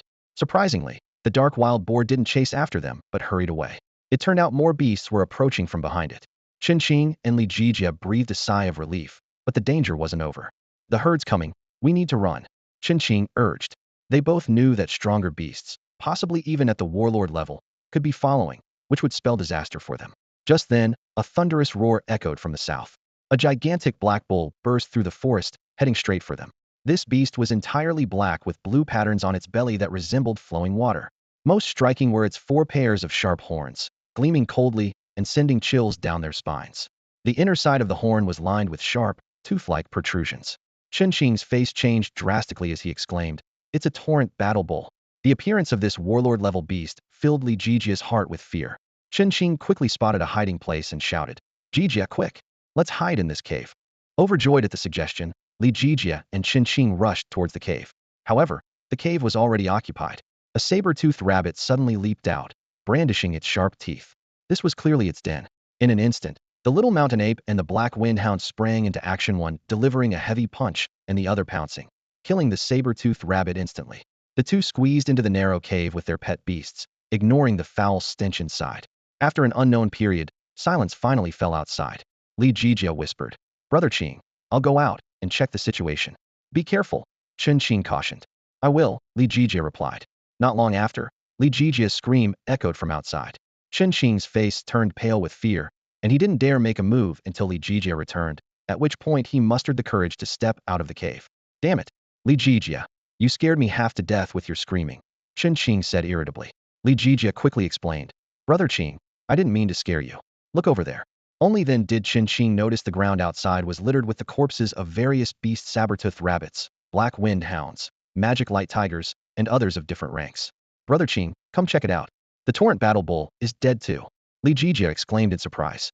Chen Qing hurried over to inspect, and indeed saw the corpse of the torrent battle bull. Its abdomen bore a claw mark that had precisely destroyed its heart. "Even a warlord-level beast is dead," Li Jijia remarked in astonishment. "What exactly happened?" Chen Qing felt a wave of dizziness. Li Jijia asked, "Brother Qing, what level do you think the creature that killed this torrent battle bull is?" "It must be at least warlord level 2, Chen Qing speculated. Li Jijia didn't respond, but instead stared intently northward. Following his gaze, Chen Qing found it hard to look away. In front of them stood a man and a woman.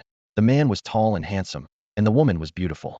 To Chen Qing's surprise, he recognized them. It was Lin Yun and Wei Yueling. "Lin Yun?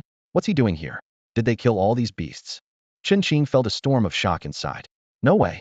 Li Jijia was equally unsettled. Facing a beast-tied heathen and killing so many beasts, what level had their pet beasts reached? Chen Qing knew there was a gap in talent between him and Lin Yun, but he hadn't expected it to be this vast. Lin Yun approached and said, "Good thing we have a storage bag, otherwise, there'd be no way to bring back so many dead beasts." Wei Yueling suggested, "Let's leave the ordinary ones behind." "All right," Lin Yun agreed.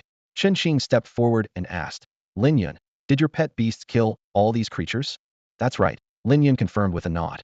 "What level is your pet beast now?" Chen Qing couldn't help but ask. "Are you talking about Qingya?" "It's reached the 7th stage of the warlord level," Lin Yun replied. Chen Qing's eyes widened in disbelief as he looked at Lin Yun. His heart was pounding, and the shock was evident on his face. Lin Yun's pet beast had reached such a high level, while he had only just passed the Black Iron Beastmaster assessment, and his mountain ape was merely at the ordinary 5th level, struggling to advance to the 6th. The vast difference left Chen Qing feeling dizzy. Li Jijia was equally stunned, recalling the days not long ago when they lived together in the slums. Back then, there was a gap, but it was nowhere near as wide as it was now. He was finding it challenging to pass the Black Iron Beastmaster assessment, while Lin Yun's pet beast had already reached the formidable war general level, an intimidating strength. Lin Yun calmly said, "If there's nothing else, we'll be on our way." Chen Qing nodded in agreement, his tone unconsciously tinged with respect. At the gates of Haoyue City, a bustling crowd gathered, including many familiar faces to Lin Yun residents from the slums. They carried heavy bags, furniture, and various household items. Shou was maintaining order at the gate, repeatedly shouting, "Don't rush. One at a time. Anyone who causes trouble will be dealt with." As Lin Yun approached, Shou greeted him. "Lin Yun, long time no see." Curious, Lin Yun asked, "What's going on?" Shou sighed and explained, "Ah, don't even mention it. Something formidable has appeared in the Dark Night Forest. The city lord said a massive beast tide is about to erupt." "A beast tide?" Lin Yun's expression changed slightly. This meant that everything around the Dark Night Forest would be ravaged by the beasts, and Haoyue City would not be spared. He recalled the earlier beast rampage he encountered in the forest, which might be related to this impending beast tide. In such a critical moment, staying in the poorly defended slums was akin to courting death. Only the inner city, with its strong walls and powerful formations, could ensure safety. Looking around, Lin Yun saw elderly people with white hair, infants crying for attention, and many young men and women in the queue. He couldn't help but sigh. realizing that having a large crowd wasn't always a good thing. Xiao Yun. A familiar voice called from behind. Lin Yun turned to see his father in the line, helping Fatty's mother, Dai Qingwan, with her luggage. Dai Qingwan was old, and, after having an arm bitten off by Zhao Ziqiang, her health was deteriorating. Dai Qingwan weakly shook her head and said, "Actually, old Lin, you don't need to help me. I'm already at this age, and my only hope is gone. I might as well let the beasts eat me, so I won't have to trouble you and Xiao Yun every day." Lin Chun disapprovingly replied, "Don't say such things." Lin Yun noticed Dai Qingwan's lifeless eyes, like a walking corpse. He had once secretly told her that Fatty was still alive, but she didn't believe him, thinking it was a lie to comfort her. Perhaps only seeing Fatty with her own eyes would untie the knot in her heart. The line moved slowly. After a long while, Shou suddenly announced, "The rest of you, go back. Go back." Lin Yun looked at Shou in surprise, waiting for further explanation. If they return to the slums, once the beast tide arrives, they are destined for death. As soon as Shou finished speaking, the crowd erupted. "Why are we being sent back?" "Exactly. How can you do this? You're sending us back to die. When the beast tide comes, the city is the only safe place." The noise grew louder, and the crowd became increasingly restless. Some even seemed ready to forcibly enter the inner city. Shou shouted angrily, "Quiet." But his words had the opposite effect, like pouring a bucket of cold water into boiling oil, causing even more chaos. Seeing the situation about to spiral out of control, Shou yelled again, "Anyone who tries to cause trouble will answer to my pet beast. If you're not afraid of death, go ahead and try." A large lizard slowly emerged, and at the same time, other city guards gathered, drawing their swords with a cold gleam. The threat was palpable. The crowd fell silent, unwilling to provoke the guards any further, despite their frustration. Wei Yueling asked in confusion, "Shou, why can't we let them in?" Shou sighed. "You two should go inside and see for yourselves." Lin Yun and Wei Yueling complied. They saw the streets and open spaces filled with makeshift huts, hastily constructed to accommodate refugees. The inner city was nearly at capacity. Wei Yueling frowned. "I didn't expect it to be like this." Shou said helplessly, "There's nothing we can do. I want to save everyone, but the conditions just don't allow it. The inner city is too small to accommodate everyone." Lin Yun nodded, acknowledging the truth in Shurtsao's words. The group fell silent, the air thick with an oppressive fear. They all knew death awaited them soon. They might witness their loved ones being devoured by beasts or trampled into the ground. The worst part was waiting for death to come, a torment worse than death itself.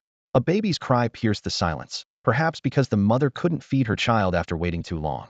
The sound made the atmosphere even heavier. Wei Yueling couldn't help but ask again, "Isn't there any other way?" Shou shook his head. "There's nothing we can do. Believe me, I don't want this either, but sometimes there's no choice." Dai Qingwan was among those excluded. Thinking of her son, her eyes filled with tears, "It's just as well not to go in." Lin Yun, not good with words, awkwardly tried to comfort her. "Aunt Dai, don't say such discouraging things." Lin Chen urged, "Xiaoyan, try to think of something." Dai Qingwan waved her hand. "Don't bother Xiaoyan with my problems. I'm old, and maybe it's better this way. I don't want to be a burden." Lin Chen sighed helplessly. The towering city walls divided the world in two. Outside was death, inside was life, two starkly different worlds. The scorching sun continued to beat down on the earth, but each person's heart felt like it was in an ice pit. The whispers of death echoed in their ears, mercilessly reminding them of the fate that awaited. "You still have one more chance to get a friend in," Shi Chao said, piquing Lin Yun's interest. "What chance?" Lin Yun asked eagerly. Shi Chao explained, "Every silver-level beastmaster has 3 slots they can choose freely." Lin Yun suddenly understood, his eyes lighting up. This meant he could bring Dai Qingwan into the inner city of Haoyue City. It was a privilege for the strong, and helping others wouldn't cost him anything. Lin Yun turned to his father and asked, "Dad, do you have any friends you want to bring in?" Wei Yueling immediately added, "I'm also a silver-level beastmaster, and I have 3 slots as well." Lin Chun was overjoyed and thought carefully for a moment. Besides Dai Qingwan, he named 5 other people. These were individuals close to Lin Chun who couldn't enter due to the city's regulations. When these 5 people learned they could enter the inner city, they were overjoyed and gratefully said, "Thank you so much. We never thought we'd have a chance to survive. If there's an opportunity in the future, we'll surely return the favor." However, those who weren't named showed a hint of disappointment in their eyes. Yet another chance slipped away. At that moment, a middle-aged woman pushed her way through, her face plastered with a fawning smile. "Lin Yun, do you remember me?" This woman, named Zheng Yun, was notorious in the slums not for her good relationship with Lin Yun, but for her bad behavior. She liked to take advantage of others, was stingy, and envious. She often stole vegetables from neighbors at night or vandalized their fruit trees out of jealousy. While neighbors suspected her, they lacked concrete evidence until one day she was caught in the act. Her crime wasn't severe, just damaging someone else's fruit tree, but Xiaoguang made her pay for the damages and jailed her for a few years. The years in prison seemed to have had an effect. Zheng Yun became much more honest and stopped her petty thievery. What do you want? Lin Yun's tone cooled, clearly having no fondness for this woman. Zheng Yun pleaded. Lin Yun, can't you find a way to get me into the inner city too? Lin Yun frowned slightly. As expected, Zheng Yun was here for this. But he had no affection for her, let alone any desire to help her. The people Lin Yun had chosen earlier were those who had helped him during his hard times. Helping them now that he had the slots seemed only right. But for Zheng Yun, he felt no inclination. The slots are already used up. If you want to get into the inner city, try finding someone else. Lin Yun directly refused Zheng Yun. Zheng Yun became anxious and began to bring up past favors. Lin Yun, we both came from the slums. Are you really going to let me die? Besides, when you were little, I gave you candy. She started listing her supposed kindnesses to Lin Yun, but he could tell most of them were made up on the spot. Facing the threat of death, lying out of fear was understandable, but Lin Yun looked at Zheng Yun with cold eyes, unmoved. He had long seen through her true nature and had no intention of sparing her any dignity. You said so much, yet I can't remember a single thing. Lin Yun, think carefully, try to recall. Zheng Yun pressed on, her tone carrying a hint of pleading. Lin Yun replied expressionlessly. Sorry, I really can't remember. He knew these were all fabrications by Zheng Yun. How could he remember something that never happened? Turning to Lin Shun, Zheng Yun's tone became more earnest. Lin Shun, please, persuade your son to think of a solution. Lin Shun shook his head gently, his stance firm. I'm sorry, I can't help you. You'd better find another way. This. Zheng Yun was momentarily at a loss for words. Lin Shun added, the slots are already full. Zheng Yun's eyes darted as she proposed. Lin Yun, can't you cancel one of their slots? Then, let me take their place. Hearing this, Lin Yun glanced at the 6 people present. One of them immediately spoke up. If Xiaoyan wants to replace me, I have no objections. An elderly man leaning on a cane smiled and said, I'm just an old man. If I'm eaten by a beast, so be it. Xiaoyan, don't worry about me. A third person also expressed, I'm willing to follow the arrangement. The others echoed their willingness to comply with Lin Yun's decision. They were grateful to Lin Yun and wouldn't complain even if they lost this chance to survive. Seeing this, Zheng Yun exclaimed excitedly, Lin Yun, you heard them. They're willing to give me the chance to enter the city. And then, Lin Yun asked coldly. Zheng Yun quickly said, quick, remove one of their slots and replace it with mine. This way, the problem is perfectly solved. If you give me this chance, I'm willing to do anything for you. Who would you remove? Lin Yun asked, his gaze sharp. Without hesitation, Zheng Yun pointed to the old man. That old guy. He's lived long enough. Let him go and die. The old man remained silent, his demeanor unchanged. Lin Yun looked at the familiar elder, recalling childhood memories of playing and picking fruits with Wei Yuling and the chubby kid at his house. The old man's son, a beast master, had once ventured into the dark forest and never returned, leaving the old man to live alone. Lin Yun's gaze shifted between the old man and Zheng Yun before he finally made a decision. I won't remove anyone. Zheng Yun was anxious. Lin Yun, are you really not going to give me a chance? I'm not, Lin Yun replied firmly. Are you really so heartless as to leave me in the slums to be eaten by beasts? Zheng Yun asked again, her tone filled with resentment. Lin Yun coldly retorted, I don't need you to tell me how to handle things. Zheng Yun sneered, her tone turning sharp. Oh, so that's how it is? You're a heartless ingrate, Lin Yun. Ingrate. Lin Yun couldn't help but find it amusing. Zheng Yun had never helped him. He hadn't exposed her lies before just to give her some face. Yet she had the audacity to accuse him of ingratitude. He'd seen shameless people before, but none as shameless as her. Get out, Lin Yun shouted harshly. Suddenly, Zheng Yun drew a dagger and held it to her neck, screaming hysterically. If you don't help me, I'll die right here in front of you today. A sharp dagger was pressed against Zheng Yun's neck, its cold gleam flickering. People around held their breath, and the air seemed to solidify. Don't get excited, someone couldn't help but shout, their voice filled with tension. Zheng Yun stared intently at Lin Yun, her eyes reflecting despair and madness. Through gritted teeth, she said, Lin Yun, if you don't help me, I'll die right here in front of you. Remember, I died because of you, and I want you to feel guilty for the rest of your life. Lin Yun chuckled coldly, a hint of disdain flashing in his eyes. He thought to himself, nice try, pulling a fast one on me. When pleading doesn't work, she resorts to dramatic antics. This might work on kind-hearted ordinary people, but unfortunately for her, she's dealing with me. Lin Yun calmly approached, scrutinizing the dagger in Zheng Yun's hand. He casually remarked, not bad, the dagger is quite sharp. A little more force, and you could definitely succeed in suicide. Zheng Yun was infuriated by his attitude and shouted, do you think I don't dare? Lin Yun chuckled lightly, his tone laced with sarcasm. Whether you dare or not, what does it have to do with me? Zheng Yun was at a loss for words, the dagger in her hand trembling slightly. Lin Yun turned to the people behind him and said calmly, We should go in. Fine. I'll show you right now. Lin Yun, in a fit of anger, gripped the dagger tighter. The blade cut into her skin, blood slowly trickling down her pale neck. However, she ultimately lacked the courage to take the final step and slit her throat. Her intention was to morally coerce Lin Yun into helping her get into the city, not to actually die. Lin Yun had anticipated this, watching the self-directed drama with cold indifference. Shou and the city guards, seeing the scene, dared not intervene and made way. Lin Yun led the group successfully into the city, Zhang Yun watching his back with a venomous gaze. Inside the city, the six were assigned by Shou to two small shacks. Though cramped, it was considered a decent arrangement in these dire times. The group felt deep gratitude towards Lin Yun. Lin Yun pulled Wei Yueling aside into a quiet alley. Wei Yueling's cheeks flushed, her heart racing, assuming Lin Yun had something special to say. However, Lin Yun got straight to the point, asking, "How long can your ghost fire remain invisible?" Realizing her misunderstanding, Wei Yueling replied somewhat awkwardly, "It can stay invisible for 3 days and nights." Lin Yun explained, "I want your ghost fire to follow Zhang Yun for a while. Someone like her might do something reckless." Wei Yueling immediately nodded in agreement. "Okay, I'll have the ghost fire do it right away." For a battle-ready pet beast, tracking an ordinary person was a simple task. With everything arranged, Lin Yun returned to their lodging. The aroma of food wafted from the small shacks lining the street, creating a harmonious atmosphere. However, those unable to enter the city left with dejected expressions, returning to the slum. They knew all too well that what awaited them was the threat of death. In the slum, people faced the impending doom in various ways. Some began preparing for the end, using the last of their wood to craft simple coffins and lay quietly inside. Others decided to indulge one last time, spending all their savings on wine and food, feasting heartily. Some even planned to commit crimes, targeting fair girls or handsome boys within the district. However, these unlawful acts were swiftly suppressed by Xiao Guang with an iron fist. All wrongdoers were executed on the spot, and this decisive action temporarily restored order to the almost chaotic slum. Sorrow, like a thick fog, enveloped the land that had endured so much suffering. The officials of Hao US City were also at a loss in the face of this situation. As night fell, the city plunged into silence, as if awaiting the arrival of an unknown fate.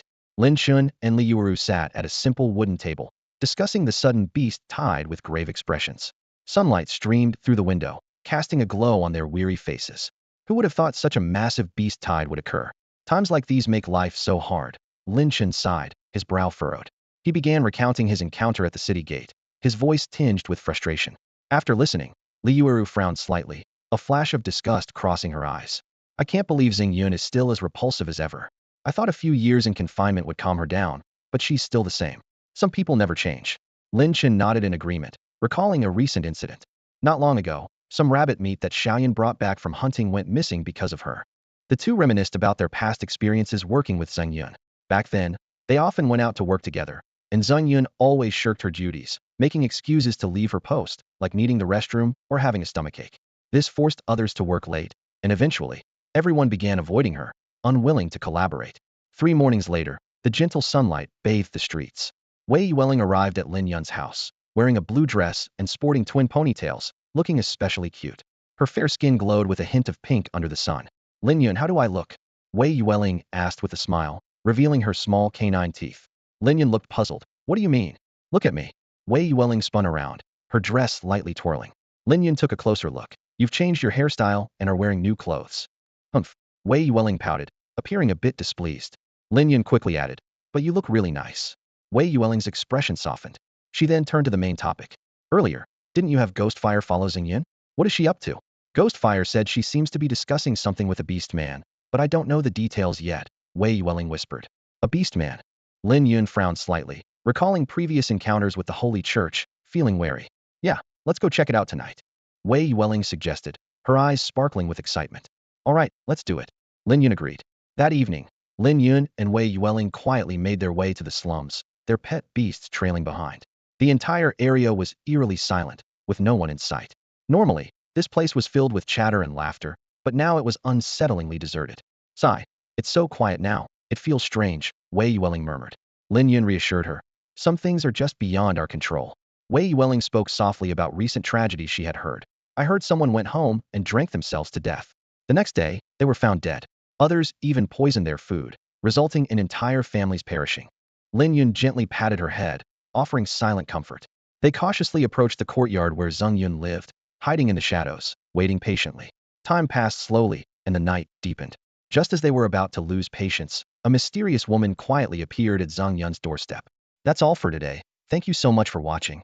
I hope you guys enjoyed. If you wish to have another part of this recap, please give us at least 1,000 likes. Please don't forget to comment and subscribe to our channel for more content like this. Until next time.